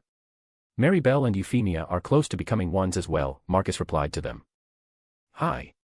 Christina squeaked as she realized that Marcus could hear them. From that distance. When they are whispering. I do have superior hearing now as well. He said to them as he turned around and looked at them, there was a smug grin on his lips. Great. What else can you do? Felt asked, her curiosity piqued. I am figuring that stuff out. He replied, his facial expression morphing into a pondering one. I will have a full profile in a couple of days. Legion is closely monitoring me as well. Marcus said while looking at one of the cameras in the kitchen. More chapters, chapters 82 and 83 are up. Extra stuff, chapter 76.5 Euphemia Lemon, is up on Pat. Chapter 199, Book 2, Chapter 74, meanwhile. Last week's 500 Stones chapter. The Emperor has returned to his workshop to compile the results of his physical tests and compare them with his pre-evolution results. Physically, I am already far superior to any regular man. From hearing to my muscles. It would seem that my weight went up as a side effect. Marcus stroked his chin as he looked at the holograms before him. It would seem that the evolution to an innovator had several side effects. Well, these side effects are positive. All over the board, he can see improvements. Even genetically, I am still considered human, though there is close to 2% difference between me and a regular man. All this means is that he would have a harder time impregnating women. Though, once they turn into innovators, the percentage should balance out. Not that this was an important metric. He already has enough offsprings as it is. Yet, the females keep on multiplying. I think they are attracted to the fact that I already have kids. Marcus pondered. In this situation, he should focus on biology rather than women's preferences. Whatever, I have far more interesting things to look at. A smirk appeared on his lips as he looked at the mobile suit schematics that appeared before him. One of his most important tests is to see how much he can improve his twin drive-powered Gundam. For a second, Marcus frowned. It's like before this, he was working half asleep, and now he finally got a good night's rest, and now he can see things differently. Better, sharper, and in more detail. With that said, he began to flicker away some of the design choices. He improved the armor, and the muscles and reworked the cockpit integration into the frame. This looks much better. Wonderfully done, Your Majesty, you have improved the performance by around 3.2%. Marcus snorted. It was an initial observation on his part. Now that he was on a different level, he will use his innovator abilities to make this machine as good as possible with the current technology he has. Good. Now we shall check piece by piece. The Emperor flicked over the data designed by the two girls who were his assistants in making the twin drive suit. They were responsible for blending Celestial Being's software with Anaheim's. And now he will double-check it. His eyes slightly glowed as he began to read through numbers and paragraphs in the console windows. He would alter a couple of things before scrolling down. Bit by bit, he oversaw several days of work in a matter of minutes. Done. Try executing the commands, Legion. Running diagnostics. GN particle dispersion stable, the particle flow and condensation are stable. Good, since simulations are good, we can continue working on the frame. Understood, Your Majesty. Some of the legislation is getting passed today. The peacekeeping force is getting its space fleet approved. About bloody time. It takes ages for them to do anything. For a second, he scoffed, but then he remembered that this was good. It means that the Emperor has more time to play around and develop his alpha Tyrannis. With that said, he went to the lift that took him down to the mobile suit level. Over there, he had a selection of circuit boards that needed to be altered. The best part of this mashup is that he doesn't need to make anything from scrap. That would be fun, and he might do that in the future, but now he wants to make a twin-drive Gundam, not something brand new. So without further delay, he went back to work. He needed to alter some of the functions, since this was no longer a fusion-powered machine, so he went with Gundam 1 circuit boards. But the thing with that machine is that the frame was a bit different, so he needed to rework and reapply everything. Most of this work was to double-check and ensure it fits what he wants. While he was doing that, the females in the house were thinking about the greater picture, the innovator stuff. So, all we need to do is stay in the workshop.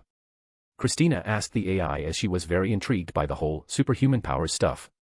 Yes, more precisely, you need to be in a place where particles are active. That is where Trans-AM comes into play.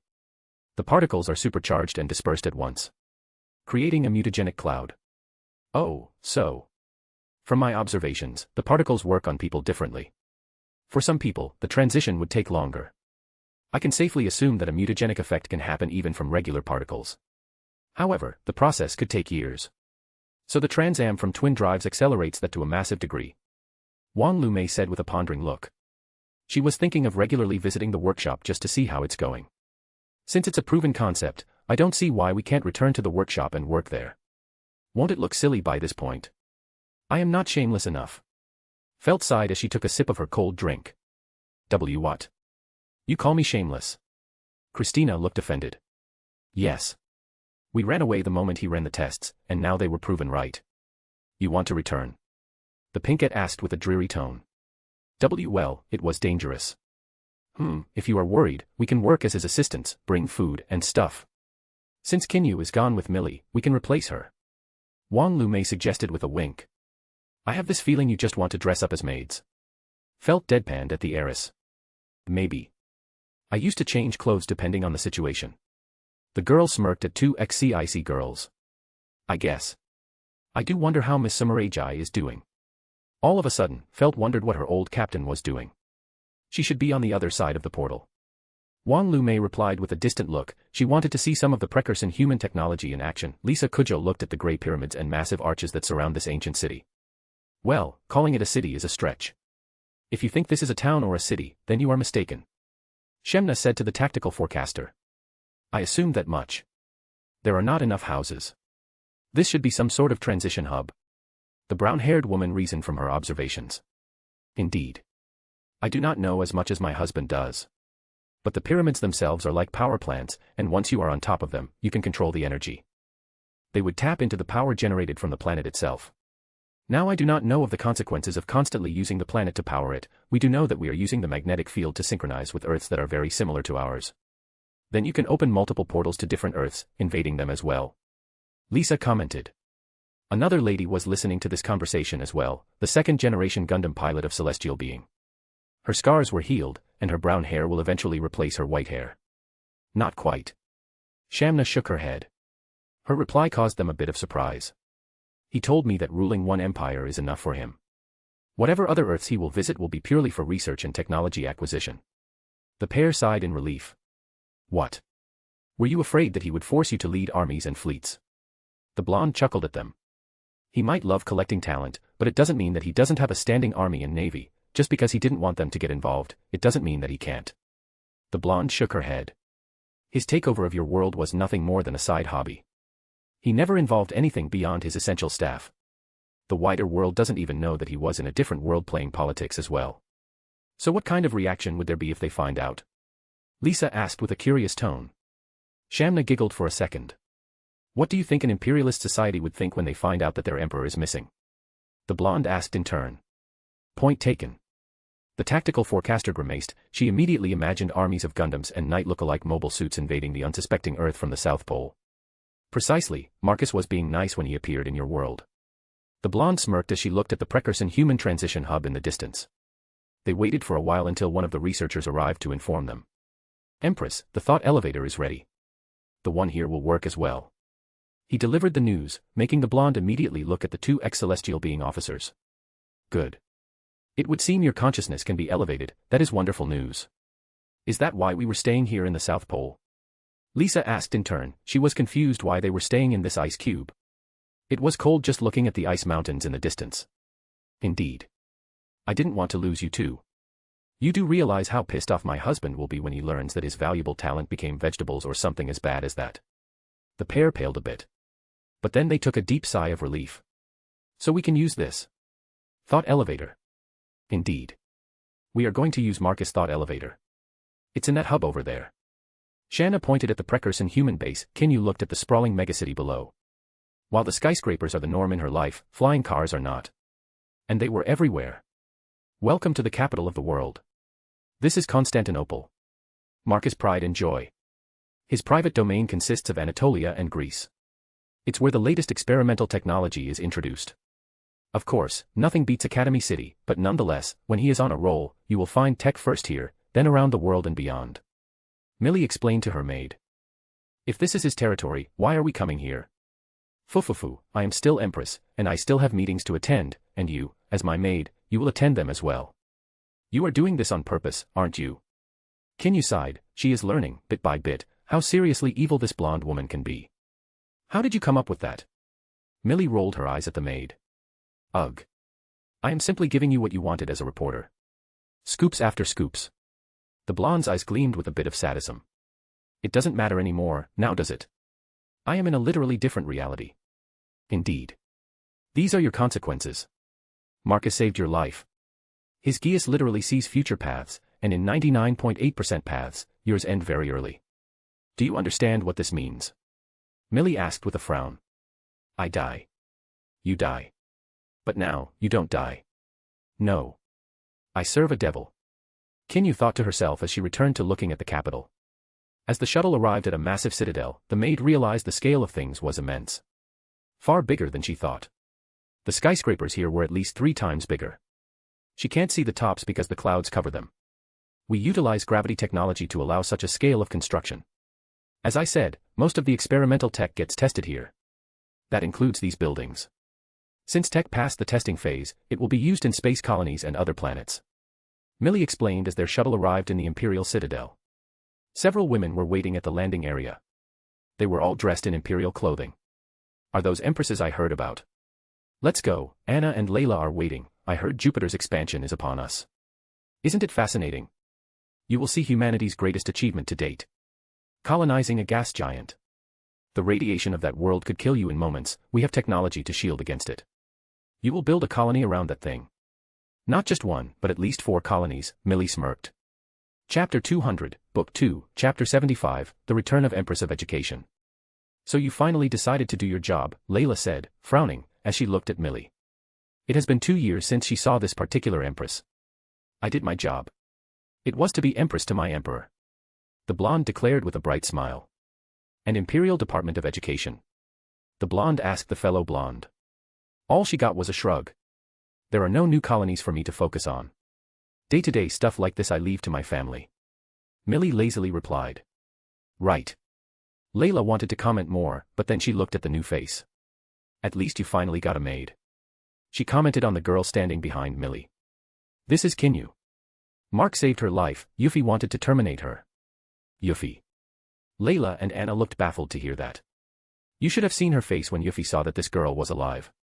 I can imagine. Why did Yuffie, of all people, want her dead? Layla asked a much more important question. I questioned the Emperor, Kinyu explained her actions. Oh, that is a valid reason to crash out. Layla looked surprised for a second. Quite a treasonous perspective on things. Anna chipped in. Not in my world, Kinyu commented. Heh, still has a bite.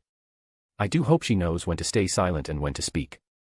Layla commented as she motioned towards the citadel. Don't worry, I trained her well.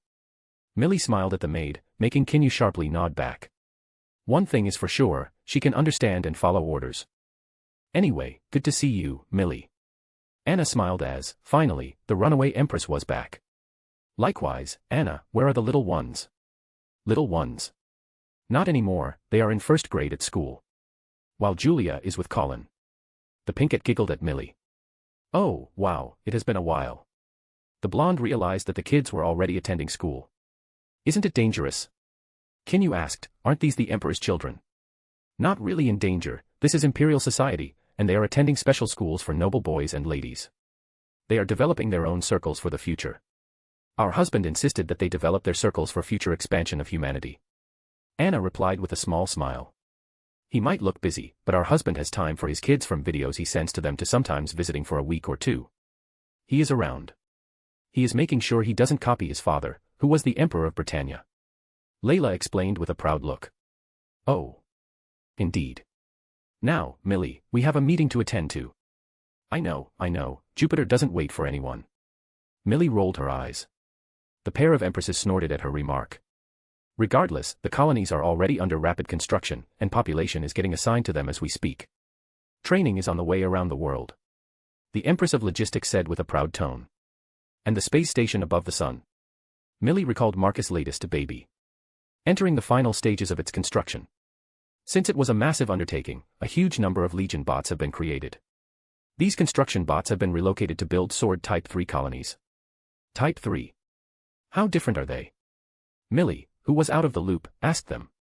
They have a secondary fusion reactor and GN reactor creation chambers. In a sense, they don't look that different. Extra shielding from radiation and radiation manipulators for GN reactor construction. Anna explained as they began to walk towards the citadel's interior. Kinyu, who was behind, looked at the interior of this place. Her eyes widened as she saw what looked like a Victorian palace mixed with a literal castle and modern technology. This was more intense than the research facility at the South Pole. She has seen both of them, and they lacked what this place had, but it makes sense, this was the Imperial Palace. The ceiling was tall, with chandeliers and paintings on the walls. Gundams, and paintings of battles, damn they are hardcore. The maid didn't realize yet, but mobile suits, specifically Gundams in this world, are literally named after gods and piloting one is the greatest honor one could get. But it was just that Marcus had drawn considerable inspiration from Victorian Britain and Renaissance Italy. So, statues, the glorification of art, war, conquest, humanity, and, of course, space in general are everywhere. This is the core piece of most ancient forms of propaganda. One can speak about news, media, and whatever they say. But the form he is using is far more impressive and ancient. He is simply influencing culture itself. This kind of art is inspiring people, and one's surroundings are a core part of one's upbringing. When one sees the conquest of space in one's house, it becomes part of that person's identity. That's how Britannia survived as Britannia for so long, and that is how the Holy Byzantine Empire will as well, only as a galactic power and not a mere country on a small blue marble in space. So a customized colony for a gas giant. I assume this is what we will use as we go deeper into space and further away from the sun. Millie reasoned. She is quite good with space stuff now that she has been in all of the colonies to date, and the seat of power is literally a chain of colonies in Lagrange 3. Yes. However, we could alter it further once we go to Saturn. As you might know, we have massive plans for that particular planet. Ah, yes. Mark's favorite. Millie recalled Marcus bragging for 3 times as long about Saturn as about any other world. Shipyards around the gas giant. Titan, for colonization, is the most ambitious project to date. The distance from the sun makes it incredibly difficult to make it hospitable. All in all, this place will be the biggest construction site in the history of humanity. We talk about that once Jupiter is part of the Empire. Layla rolled her eyes, just imagining the undertaking of that causes a migraine in the blonde. You are right, so how many colonies for Jupiter? Millie returned to the matter at hand. 4, 1 for radiation studies, 1 for GN particle studies, 1 for logistics and 1 for food. The usual, Millie concluded. This was the same with Mars and Venus. Usually, it means that most of the time, there is a colony for a single subject, like Mars or Venus terraforming, and then another for food and logistics. By logistics, it's where most essential stuff is produced, meaning they only need raw materials, and the colonies themselves can produce the most essential goods. But because it's Jupiter, and it has 2 important things, like GN particles and radiation, it will have 2 colonies just for research. Indeed. We are working towards establishing a directive on how we will expand the Empire's borders and how we will integrate new territories. Marcus has already proposed something similar to Britannia colonial doctrine. First, it will be a colony. As it grows, it develops infrastructure, and as it does, it becomes a satellite world. Eventually, as it grows, it will become a core world. Layla explained to Millie. When did he have time to do that? The education empress was confused. She was certain that he didn't do any of that when he was here. We do exchange information each time the portal opens. The blonde commented to the fellow blonde. I am pretty sure it was only you who skipped this stuff. The logistics empress smirked at the fellow empress. I was taking care of my husband. Millie snorted back as they arrived at the part where the corridor splits up. I will be going to my room. I need to change. The blonde waved her hand as she took a turn. Don't forget the meeting, Layla's amused voice reached Millie, who rolled her eyes in annoyance. Always the smartass. The blonde swore under her breath. At this moment, Kinyu realized something strange. She finally met the other of his wives, and it was strange to someone used to one-on-one. How do you deal with someone who is married to your husband?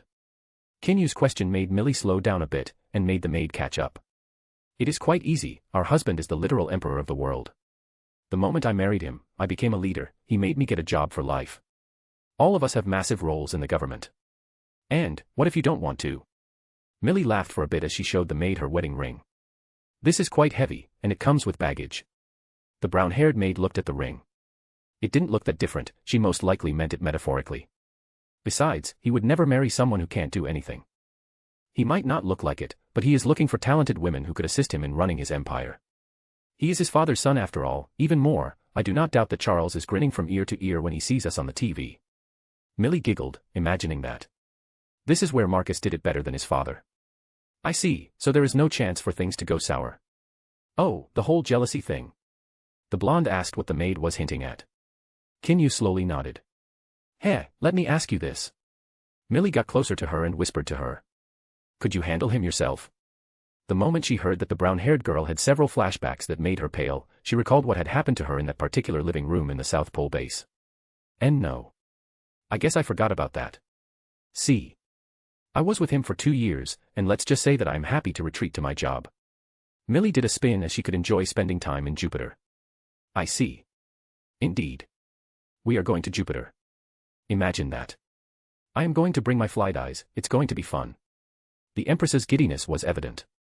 Kinyu had no idea what was going to be fun, but she couldn't deny that giddiness was infectious. A bit later, more maids appeared behind Millie, and Kinyu didn't even notice they were like ninjas or something. Truth to be told, they were trained as ninjas, that's their secondary job, but at the moment they are here to assist the blonde Empress. They are here to help me with makeup and clothes. These are palace maids. As you might have heard, we are an absolute neo-imperialist nation. Truth to be said, it's more of an absolute authoritarian monarchy. That means that there are nobles and such. That includes my family. When I married Marcus, my family immediately got a fiefdom. Well, it was more than that, we had an entire colony as my family served him from the very beginning. Though, while I could have retinue, I rarely have something like, well, you are my first proper follower. Wait, so. I am like, in those knight stories. Who has squares and foot soldiers? The girl's modern view needed time to catch up. Fufufu, I guess they are stories to you, but it's true here. Let's just say when Marcus goes somewhere officially, more than several hundred people are affected. No doubt, I assume entire barracks are up and running, no. Barracks. You sweet summer child, he has an entire personal fleet that only responds to him, and that is made up of thousands of soldiers, marines, and knights, and, of course, his G-force. If not for the portal's size limitations, he would have invaded directly if he were not in the mood to play, and your Earth would have been under his control for years now. I guess, that is the power of an empire, following one's whims, Kinyu mumbled under her breath. She was not surprised anymore. Now let's go, it's time for me to dress up. It has been ages since I did anything official. Millie winked at his maid as they finally entered her room. Well, it was a suite rather than a room. It was an enormous complex of rooms and massive windows that overlooked the capital. It was like a palace with couches, chandeliers, and there was even a painting of the blonde on the wall dressed in black, gold and purple imperial robes. Whoa. Is that a crown? There was a crown on a pedestal as well. Close that chin, this is just my private quarters, not as fancy as Marcus's room. He installed his holograms everywhere, so it gives more of a sci-fi vibe. I think this place is decent. Millie shrugged as she walked deeper towards her bedrooms, where her clothing closet is. This is what you call decent. More chapters, chapters 84 and 85 are up. Extra stuff, chapter 76.5 Euphemia Lemon, is up on Pat. Chapter 201, Book 2, Chapter 76, Freedom for Pink Princess. What do you think? Millie did a spin, dressed in black, gold and purple imperial dress. It is empressish. Kinyu tried to find a word. Apart from that, she could tell it was a very expensive-looking piece of clothing. Well, that is what it is supposed to be. The blonde rolled her eyes at such a silly reply. Empress, your hair. One of the serious maids reminded her that there was one thing they needed to do. Oh, and the boring part. She commented specifically to Kinyu, who could only stare back. What could she possibly say? Keep going. Stay strong. The ex-reporter could only sigh at this strange situation. Sometimes she believes that Millie is keeping her just so that she can speak with her. Because, from the looks of it, these maids don't do casual chat. Regardless, Millie ended up sitting at the vanity table where the maids fixed her hair and placed a crown on her head. That is something else. Doesn't look bad, does it? This is basically Mark's achievements in physical form. He did all of that, and now I can wear this. The blonde explained the way she was seeing this. Anyways, let's go, though we do have time. I do want to see Kaguya. The Empress commented, but then she looked at the serious maids. She is still the Prime Minister, right? The maids simply nodded at her question. Good, then let's go. The Empress left with her 3 maids towards the Senate. Are we going to some sort of separate building? Kinyu asked, wanting to see more of the capital. No, it's in the Citadel for Mark's convenience sake. The entire first 2 floors of this building are purely for the government. Millie explained as they walked towards one of the many lifts. It doesn't sound like a lot. Believe me, this is one of the biggest buildings in the whole empire. It has a separate power source and its own air control. Oh, and course canteen and shopping center. She added that offhandedly. Almost forgetting that it exists, as she rarely goes there. This type of building is an experiment towards land appropriation. With fusion technology, we can expand the building size without worry. Gravity resonance allows us to ignore some of the Earth's gravity shenanigans. I see. I suppose when it's so big it can affect the planet. In a way. Now Earth thinks that it's just a regular building and not the world's biggest citadel. Millie smirked a bit. She loves technology. Especially with how much excitement it gives her. Kinyu nodded. It appears this world truly has some crazy technology. As Millie settled into her throne, before her stood the Senate. On one side were the military representatives, on the other, the civilians. There were no political parties or any of that stuff left. In truth, Millie doesn't even quite understand how one gets selected into this system. Some form of voting is done, but she is not privy to it. She leaves that to the Prime Minister, who proposes a system, and Marcus can accept or veto it. Speaking of Prime Minister. The blonde smirked as she saw Kaguya Sumeragi stroll in, followed by members of her cabinet. She was dressed in a gorgeous black and red kimono. Black is Marcus's color, so everyone wears it. Black suits, black office dresses, of course, secondary colors are free to pick whichever one wants. As the black-haired Prime Minister walked over, she noticed someone quite rare. Empress Millie. Kaguya looked surprised to see this peculiar empress on her throne. Kaguya. Millie jumped off her throne and pulled the girl into a hug. Her boobs squashed into the smaller girl's face. This kind of behavior was quite common from Millie. So the gathered people either kept their poker faces, shook their heads at how common this is when the blonde is here, or simply ignored it and didn't see it, and the new people to the Senate looked speechless. Millie not in front of the Senate. Kaguya blushed from the embarrassment Millie was causing her. Still as huggable as ever. The blonde commented as she finally let her go. The black-haired girl sighed with relief. If you are here, is His Majesty back? The Prime Minister asked with a hopeful tone. No, he is quite busy with a new mobile suit he is developing, but he will arrive for the expansion. Millie winked at her. But you should hurry, his official wife count is about to hit 2 digits. The blonde winked with a teasing smile. Excuse me. Why am I hearing this only now? Layla commented from the side. Teehee, he didn't tell you. Millie winked at the fellow blonde as well. That man, complaining that he has too many, yet he is getting new ones, Layla complained under her breath. Well, it can't be helped, you know the likes of Euphemia and Maribel. The fellow blonde empress groaned, while Anna nervously chuckled, and further away, Colin simply sighed. His fellow wives knew that this would lead to an upset one day, as Euphemia is quite attached to him, and so is Maribel. Now their volunteering to travel with him makes so much sense. You went there with him. Why didn't you keep those at bay? Layla complained. Well, I did, but then he was all over the place. Ruling the world and stuff. Millie shrugged at the complaint. We can talk about this later. Anna chipped in. This is not the place. Thankfully, the hall is decently sized, Colin commented, as few were paying attention to them. And they are seated a distance away. Indeed. Layla commented. She decided that it was enough games, she is about to organize a schedule for the empresses. Since Millie ran away, she will rotate it between herself, Anna and Colin. They will all be visiting Marcus to make sure he doesn't go overboard and take even more wives. Euphemia smiled as her long wait was finally coming to an end. Millie was gone, Maribel has a far busier role than she does, the only ones that get in the way are Wong Lu May and those CIC girls. But, thankfully, they are not around him all the time. They respect his personal space, and that is more than enough for her. The Pinkette ended up finishing early, so when she arrived back in the manor, it was getting late. That's the thing. The Parliament is not on the West Coast, so Maribel can't be there all the time, same with Euphemia, but she has a private jet, she was prepared. And so when she arrived home, the trio of girls were in the back enjoying the last bits of sun of the day. The princess looked at them for a bit before walking to her room, where she took a shower and changed her clothes. She then went to Marcus' workshop. A quick lift ride to the basement made her take a deep breath, the particles in the air made her feel relaxed, it was like her tired body got a second breath. Not that she stayed like that for long, she went to look for him.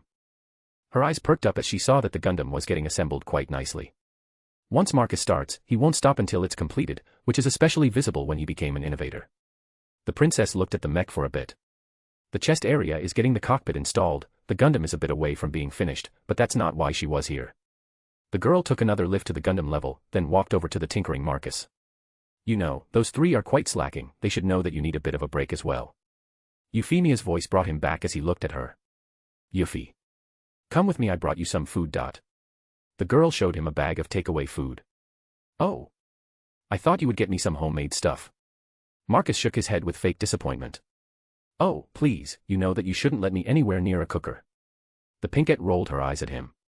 I do believe I could teach you. As he said that, he motioned for his bots to cease their work. The cockpit lowering part can wait until tomorrow. He just finished making a spot for the cockpit. He wanted to install it early so that he could adjust the electronics, but it seems that part can wait. So the Inventor Emperor got down and walked over to him. What do you say spend the evening with me, instead of toying in your workshop? The girl winked at him. It depends on what you are offering. Marcus wasn't that easily bought over. I can think of something. She smiled even more at him. The girl wanted to snuggle, but he was oily, and she just had a chance of clothes and a shower. I suppose I have to trust you on this, he said with a sigh. The Inventor Emperor knew where this was going, and he was a bit surprised by how long this girl was able to wait. The pair walked back to the lift that would take them to the workshop floor. As they did that, the Legion bots began cleaning up the workspace. You should take a shower while I prepare the table, Euphemia suggested while looking at the mech. I guess I will do that. He smiled thinly at her. Once the lift arrived, the Pinkette went to the relaxation area at the corner of the workshop, while Marcus went to the bathroom not far from there. About 10 minutes later, he returned dressed in fresh clothes. What he saw was Euphemia waiting for him with 2 plates. Honestly, I have no idea how good these kebabs are, this is not Constantinople, she said with a sigh. The girl recalled how often the Emperor himself would visit one of the local kebab stores in incognito. It's fine, I have tasted quite a bit in LA. But, yes, it can't beat what we eat in the capital, he commented as he sat down, and the girl immediately got into his lap. There was a smirk on her face. The Emperor saw her purple eyes dance with a bit of lightning in those pupils. You know, I waited for years for this. She said with a husky voice as she brought her face close to his. Oh. And who stopped you before? He teased her back as his hands went to her waist, and he got her comfortable on his lap. You know well enough.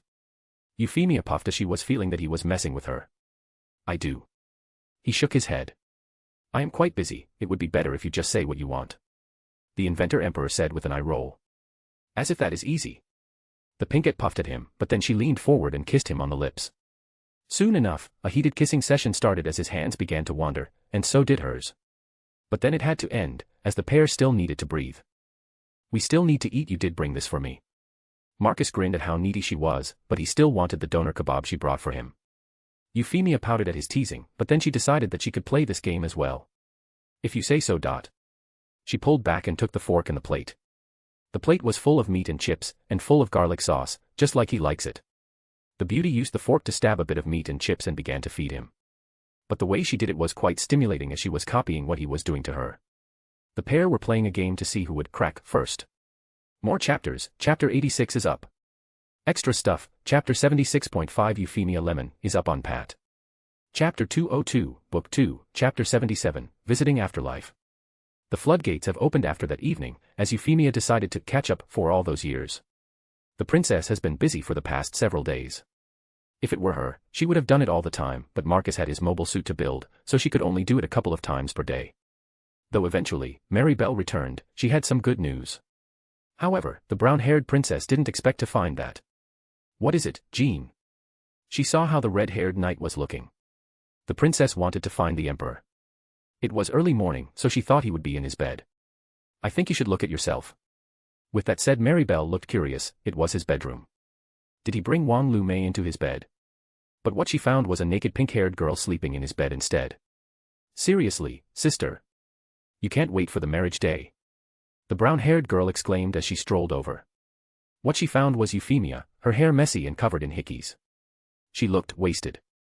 HNNNO, Mary, welcome back. The Pinkette opened her eyes, and the fellow princess looked shocked. It was Innovator's eyes. You stayed all of the days here. Mary Belle commented, realizing that this girl most likely skipped her work. I did my work from home. Besides, my department is foreign affairs. There are literally a couple of countries left in the world. Euphemia replied as she rose and sat down, then spread her hands and stretched. The brown-haired girl sighed as she realized something. I see, now it makes sense. You just wanted to be with him, the rest doesn't matter. Wasn't it the same for you? The Pinkette asked with a small frown. In a way. I wanted him to know that I can handle hard tasks, but you just pushed everything aside and did this. She motioned at Euphemia. That is all I ever wanted, after our world's conquest. That's right. Euphemia is not a complex girl. She is more of an idealist, worse than Layla. Her Geass power after all is absolute happiness control. When she was a Britannian princess, all she ever wanted was to bring peace to the whole world, and then Marcus did it like a knight on a white steed. Well, a black and purple mobile suit. But that's beside the point. He did it, what was left afterwards was her own happiness, so she pursued it, even if it was controversial and all that. The rest didn't matter. I see, well, get up, we're going to have breakfast. With that said, she left Euphemia. The blonde knight who was at the back was speechless after what she saw. Princess, you won't just jump on him, right? Aldrin asked her princess.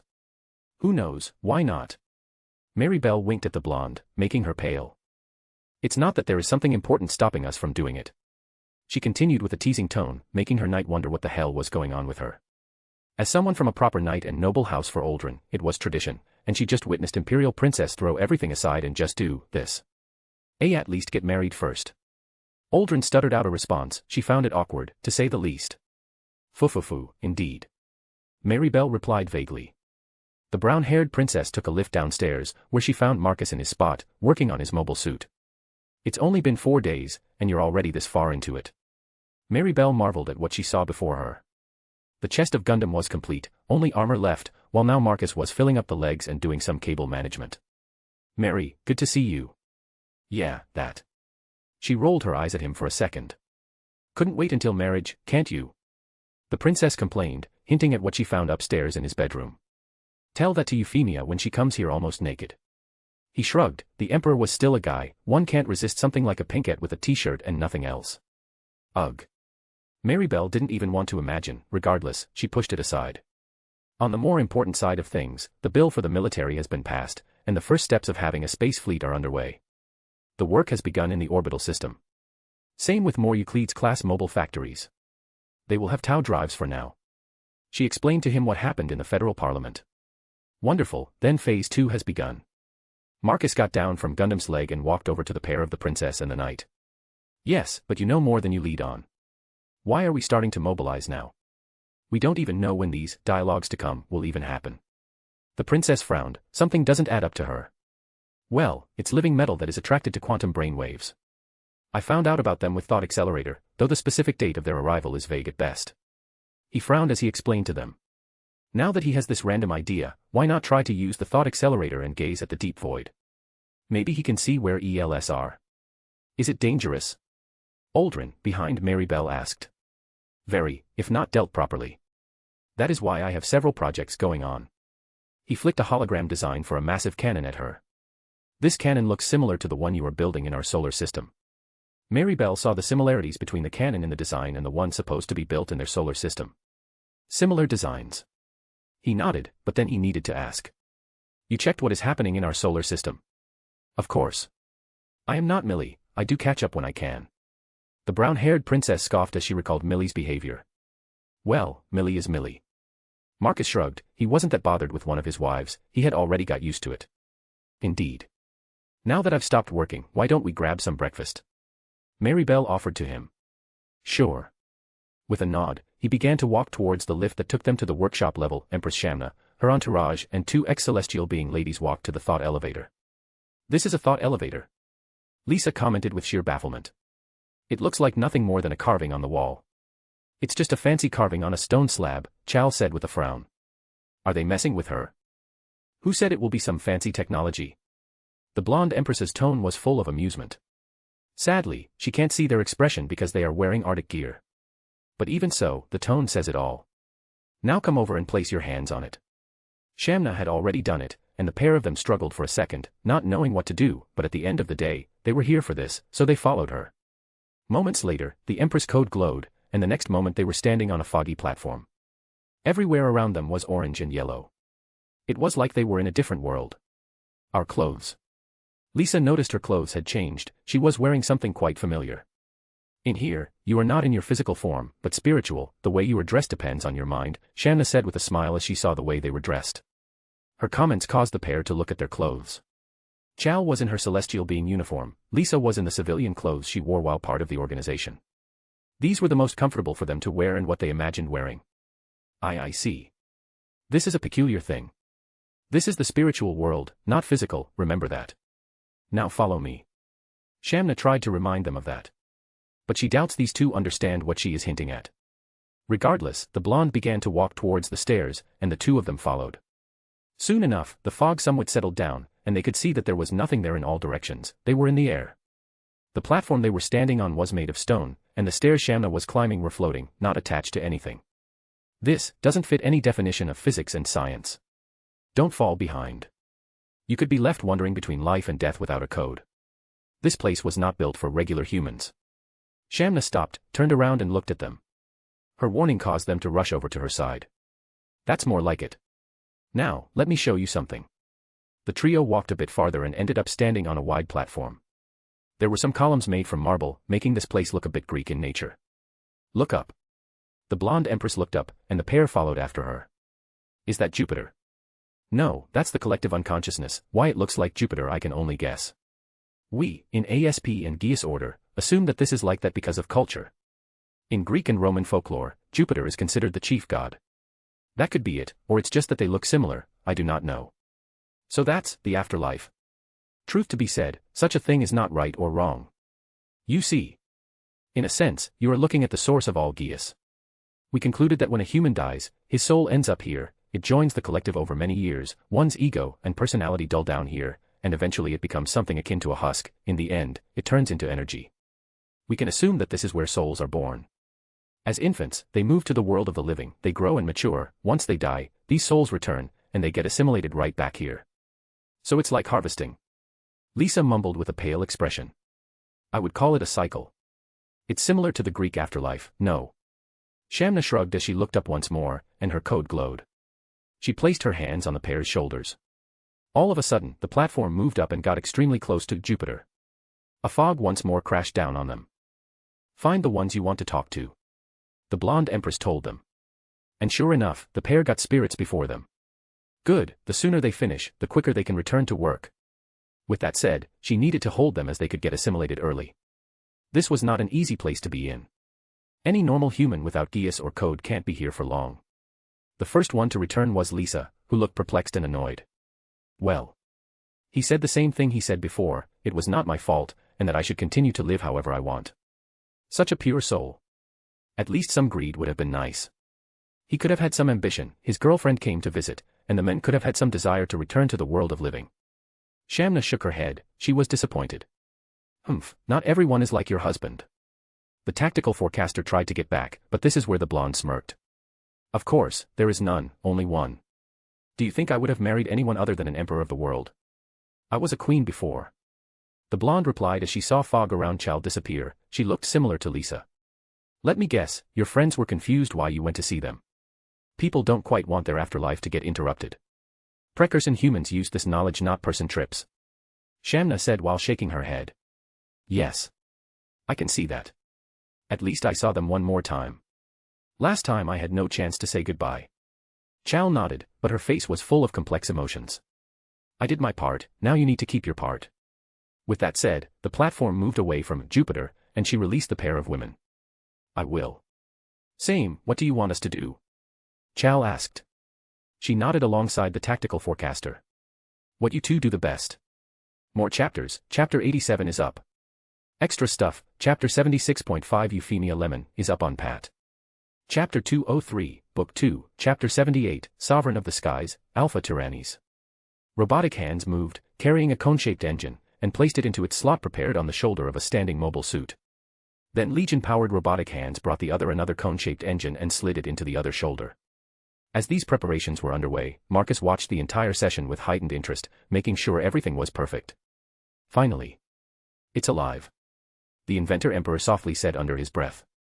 There was a glint in his eyes as before him stood his newest machine, ATDGT 0000 Alpha Tyrannis, which he just finished putting together. He walked over, and a bridge lowered, allowing him to approach the cockpit. The cockpit opened on its own as he jumped into a familiar seat. At that moment, the machine began to power up. The Imperial crest appeared on the screen as the booting up sequences followed. Before long, several pop-ups appeared. Let's start with synchronization. Beginning to synchronize the twin drives in a new platform. The two engine icons appeared on the screen, with their percentages next to them. It took a while because the machine was filling up with particles. Around 5 minutes later, the drives began to spin faster. Moments later, the percentage breached 50% and continued to climb steadily. Good, it was worth the synchronization before, Marcus commented, seeing it pass the dreaded 75%. Eventually, it reached 100%, and the machine was ready for its first flight. Shall we go? As he said, the holographic handles manifested around the seat as the Emperor grabbed them. You do know Imperial protocol, Your Majesty, there are close to 35,000 diagnostics we need to run. These are untested technologies and a platform. The inventor and the maker of this machine simply grinned. Indeed, you can do that when I fly. His hand went to the booster lever as he pushed to the maximum allowed in the atmosphere. The twin drives slide into the wings as the 12 wings began to emit blue and green particles. Alpha Tyrannis began to walk towards the platform that opens up into the artificial cavern. Understood, starting background diagnostics.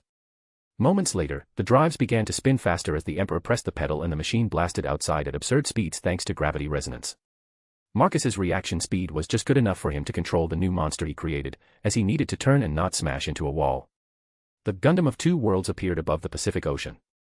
That was a close call, Your Majesty, a suggestion, at least turn on phase shift armor. Good suggestion. Marcus chuckled as he mentally selected the option that turned the armor on. At that moment, the gray machine turned black, purple, and gold. Only the eyes and several sections remained green because of the twin drive system his machine had. Let's go to space. Is Alpha Tyrannis AI functional, Legion? Still developing him, you will have to deal with me, for now, Your Majesty. The Gundam maker chuckled at the sassiness of his AI. Good enough. As he said that, he switched his control to plane mode as the Gundam shifted into Panzer plane mode, then pressed the metal, sending the machine blasting into orbit in a few moments. Seconds later, he was already in a void of space. Switching into interstellar travel mode. Do you know the position of Alpha Centauri? The Emperor was hinting at a location he had in mind. I recommend not playing with that particular option until we are certain that the frame won't fall apart mid-flight. Fine, let's do a planet parade. Marcus rolled his eyes at being denied interstellar flight. That is acceptable. With that said, the Gundam's twin engines roared to life as blue and green particle dispersal increased, and it left the Earth's sphere of influence. Moments later, it reached Mercury, did a flyby before slingshotting towards Venus, skipping Earth and flying over Mars. Let's check the South Pole. The Emperor grinned as he made his machine enter Mars' atmosphere and land around the area where protein ruins should be. Well, this is boring and a good thing at the same time. He commented that there was nothing there. This universe doesn't have civilizations harvesting sentient machines from the looks of it. After looking around and using Alpha Tyrannis sensors for a short while, the Emperor left the planet and set course for Jupiter. It didn't take him long to reach that world. In fact, he went to find where the expedition took place. As the Gundam slowly floated over to the large space explorer, he activated his mech sensors and began scanning. Your Majesty, I doubt I can locate anything of value without proper equipment. I suggest drones or exploration in person. Legion commented after scanning for a bit. A fair point, Marcus replied as he gazed at the human construct floating in Jupiter's atmosphere. He pondered for a bit before pulling back and flying away towards the gas giant's moons. He continued with his planet parade, visiting all the planets and their moons. About an hour later, the mech stood on Pluto, gazing at the very distant sun. He was very far away from Earth, but not far enough in his opinion. Well, that settles it. We saw all the moons and planets, nothing of visible difference between our celestial objects and these. The Emperor commented as he leaned in his seat, his hands behind his back. He was lazing around while the Legion processed the data. In-depth scans are recommended. So far, these worlds are identical to what I have in my databanks. Then, are we ready for Alpha Centauri? Marcus asked with a giddy look. The tests on the armor and engines are complete. You might try to jump space. Though I do have to warn you, if anything happens, it's not my fault. I do not have the desire to explain myself to your wives, Your Majesty. Legion sounded resigned. Even the artificial intelligence knows how women, females in general, can be. Don't worry, you are just following your protocols and programming. Marcus smiled, tried to convince his creation. It would work if I were not self-aware. But that is a different beast, as you call it. True. Well, anyway. The Emperor's hands moved, and the controls reappeared. He moved his Gundam once more. The mech left the planet, transformed into panzer plane mode, and then began to position itself for interstellar flight. He needed to use the star chart to look for the trinary sun system of Alpha Centauri. Well, Alpha Centauri has two suns, and then there is Proxima Centauri, a red dwarf, the same type of sun as most of its fusion reactors are. In a sense, humans simply call these three stars Alpha Centauri, the closest stars to our solar system and the first destination for humans outside the Sol system. After reorienting and finding his destination, Marcus got comfortable in his seat before he said the magic words. Trans. AM. The machine erupted in red light as the cone engines roared to life. The wings began to disperse a massive amount of GN and gravity particles with forward motion. The mech rippled through space and disappeared from Pluto. It looked like it kicked off by using reality itself. The Gundam maker looked with wide eyes as he watched three stars getting closer and closer to him by the second. A small smirk slowly began to creep on his face. It was working. He just did an interstellar jump to another solar system. Alpha Centauri, more specifically Proxima Centauri, is 4.25 light-years away from Sol. That sounds a little, but with conventional methods, it would take them a lot of time to travel. Thus making an interstellar empire extremely hard. But now. Exiting the jump sequence in 3, 2, 1. With a burst, the bubble of Transam shattered, and the mech tumbled from interstellar travel and began to spin out of control. Oh crap. Marcus grabbed the control and got the machine back under control. Phew. The Inventor Emperor sighed in relief. His heart was pounding loudly, and he was in alien space, very far away from any civilization to speak of. If anything happens, he is toast, but thankfully, the machine he built with his new innovator upgrades is on a different level. But then, all of a sudden, he got extremely giddy. There were two suns in front of him. One is larger than Sol, and the other one is around the same size, and of course, there is a red dwarf a bit of distance away. Hell yeah. We are here, Legion. The Gundam maker giddily exclaimed that he is the first human to do this with a Gundam, no less. Congratulations, Your Majesty, but I recommend we wait for a bit until the machine's particle storage tanks fill up. With no particles in storage, the Gundam behaves like old-school mobile suits, sluggish, with no gravity-defying feats. We should keep the GN drives connected to the wings and power them up directly, while a decent portion of the energy will fill up the tanks. As he said that, he flew towards Alpha Centauri A, also known as Ptolemy, the brightest of the three, which should have several rocky planets and gas or ice giants. Now, if it's true or not, he will find out for himself. Understood, the tanks will fill up in 14 minutes. With that said, he began to cruise towards the middle star.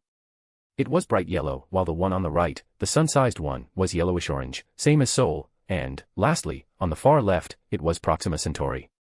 One of the first things Marcus noticed in this Ptolemon system was that the outermost world was a whitish dark gray gas giant, and he could see strong storms raging on it. But after it, there were rocky worlds, a toxic-looking world for the fourth world. What the? His eyes widened as he saw a greenish world for the third one. He immediately set course for the third world as his Gundam entered the atmosphere. The Inventor Emperor did a fly-through. It looks like a world in the early stages of habitability. He commented as he switched the 360-degree cockpit into immersion mode, meaning that the HUD is completely gone. Instead, he focused on looking around as his Gundam cruised around this world at a decent speed. What he found were signs of liquids and some greenery. Pity that this machine has no damn tech to figure out the composition of the air. The Emperor complained. Well, Marcus did not design this Gundam for exploration or anything like that. Hell, it was a new prototype machine made from two machines and an idea. I do have some readings. But they are not as helpful. All Legion had were pressure readings from outside, which were not bad. It can tell him that this planet had an atmosphere, but he already knew that upon entry and had seen it from space. After flying around for a bit more, he left and checked the other two remaining worlds. The second planet of Ptolemon was a large volcanic world, a decent size for a rocky world, and it had a volcanic moon as well. The one closest to the star was another volcanic world, with yet another volcanic moon. So 4 volcanic worlds, a good colonizable world in Green Belt, a toxic world like Venus, and a blackish-white gas giant for the last one. The Emperor commented as if he was taking notes before leaving the middle solar system and flew to the right one. This star system was named Rigel Kentaurus. Will he keep that name? Well, who knows, he has not decided on such things yet.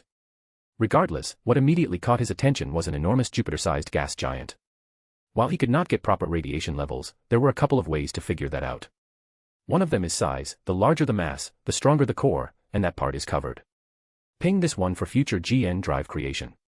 No wasted resources, Legion. Marcus commented, as he did a fly-through before flying deeper into the solar system. But this is where he discovered the gas giant's cruel power. The remaining worlds of Rigel Kentaurus were barren wastelands. The magnetic fields of those 2 barren worlds were most likely shredded apart by the gas giant that was quite close to them.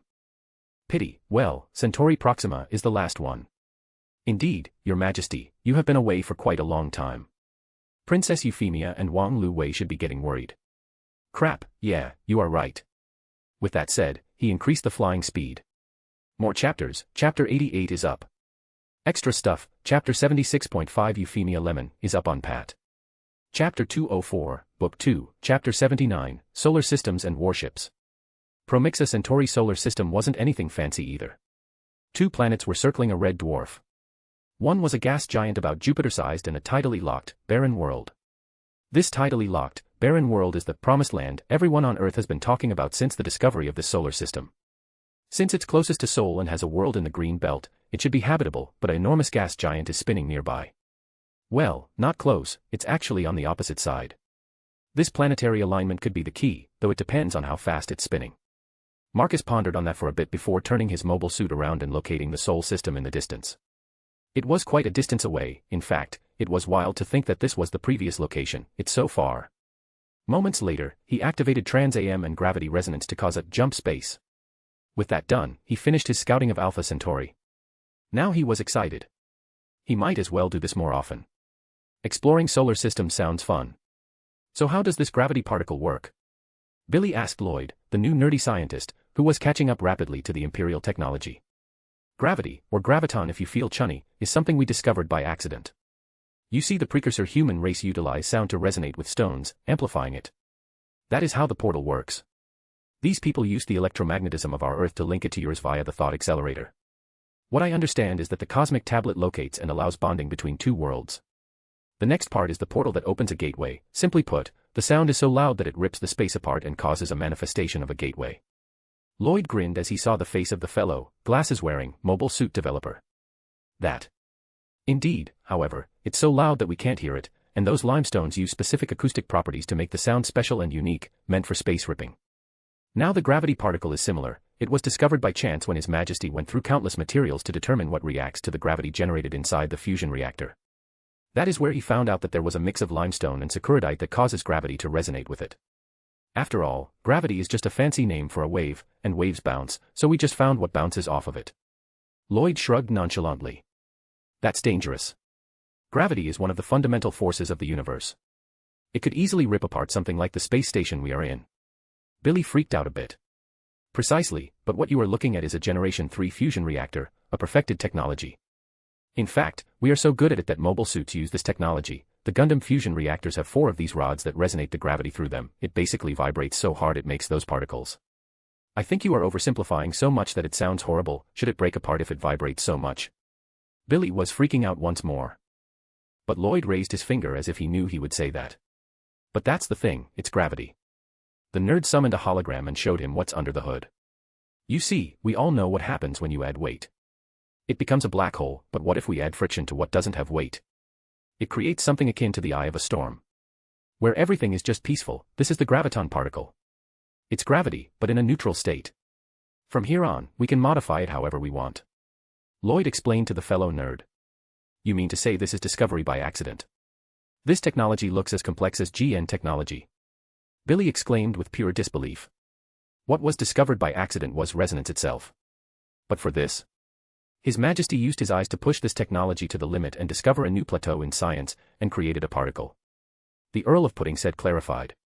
It's not true creation. It's like the tech beat up gravity so bad it regressed to this state, the glasses guy replied with a strained smile. In a way, it is. But it's more like an abuse of fundamental forces of the universe. That sounds even crazier, abusing the fabric of reality. Billy shook his head. To come up with something like this, what is this power of Geass? A bit later, a couple of days after satiating Euphemia, Marcus went to see the first 5 warships that his military was building. It's still in its very early stages, but he is utilizing a bit of his robotic forces, as Anaheim is a major contractor in that regard. He went with the same design that he saw in the anime. The designs were similar to the old triremes. It has 6 mobile suits that the military can store underneath it. What do you think, General Brigadier? The Emperor said to Katie Mannequin, who came to see the ships. Not bad. She replied, her gaze was on him for a bit more. Something was strange about him. I do have something extra, actual capital ships. He motioned for her to follow. They were high in the sky pillar, which was an HRL tower used for space operations. The military converted the place into shipyards where work is progressing rapidly towards space exploration. Among them, they are building a space fleet. The Iron Lady followed as he took her to one of the offices, and he pulled up a carrier design capable of carrying close to 15 mobile suits. Actual Union carriers inspired this particular design. The design is similar, but instead of the sea, it will be in space. So it's a long vessel and much wider than the trireme-like ship they are already building. Why the need for more ships? Are there enemies that we need to fight? Are you preparing for something like aliens? She asked with a confused tone. The mobilization he is doing is not making any sense to her. You are right. His agreeing to her wild speculation is baffling her. Let me share something about celestial being. He summoned his holographic console while at the office table. He went through several things before he showed it to the general. The tactical forecaster read through the files. It took a while, but Marcus waited for her, for precisely, he found her seriousness and sharpness were quite beautiful. Sadly, she is far too smart and not quite imperialistic like he is. So, and you believe this will happen? She asked with an even deeper frown. 4 dialogues to come. And the whole innovator thing. Honestly, she won't believe until. Her train of thought stopped when she saw Marcus remove his contact lenses. I tested it out. And what you see is me being an innovator. He crossed his arms and leaned into his chair. Thankfully, in this part of the pillar, they have gravity thanks to a moving module. And I confirmed the upcoming threat. They are attracted to the quantum brainwaves that I produce now. As the GN technology will continue to spread, they will get attracted and will move her. She looked at him, still with a bit of surprise in her eyes. Those eyes were something else. Though for some reason, she is having this feeling that she has already seen something like that before. Well, there is more than I want to reveal to you. But alas, one thing at a time, General. Marcus smiled at her, prompting the woman to adjust her glasses and offer him a strained smile. She never had such an annoying boss before. He is clearly not a proper military man. I will eagerly await for them. In the meantime, can you forward these files to me? I wish to study them. Katie asked with a polite tone. Consider it done. He flicked the files on the console and emailed them to her. They are in your inbox, have fun reading them. In the meantime, I will play around with the capital ships. The disguised emperor smiled brightly at her, making the general frown for a second before she saluted him and then left the office. So uptight. Though that is her charm. Marcus shook his head for a second before returning to check out the proposed designs for the capital ships.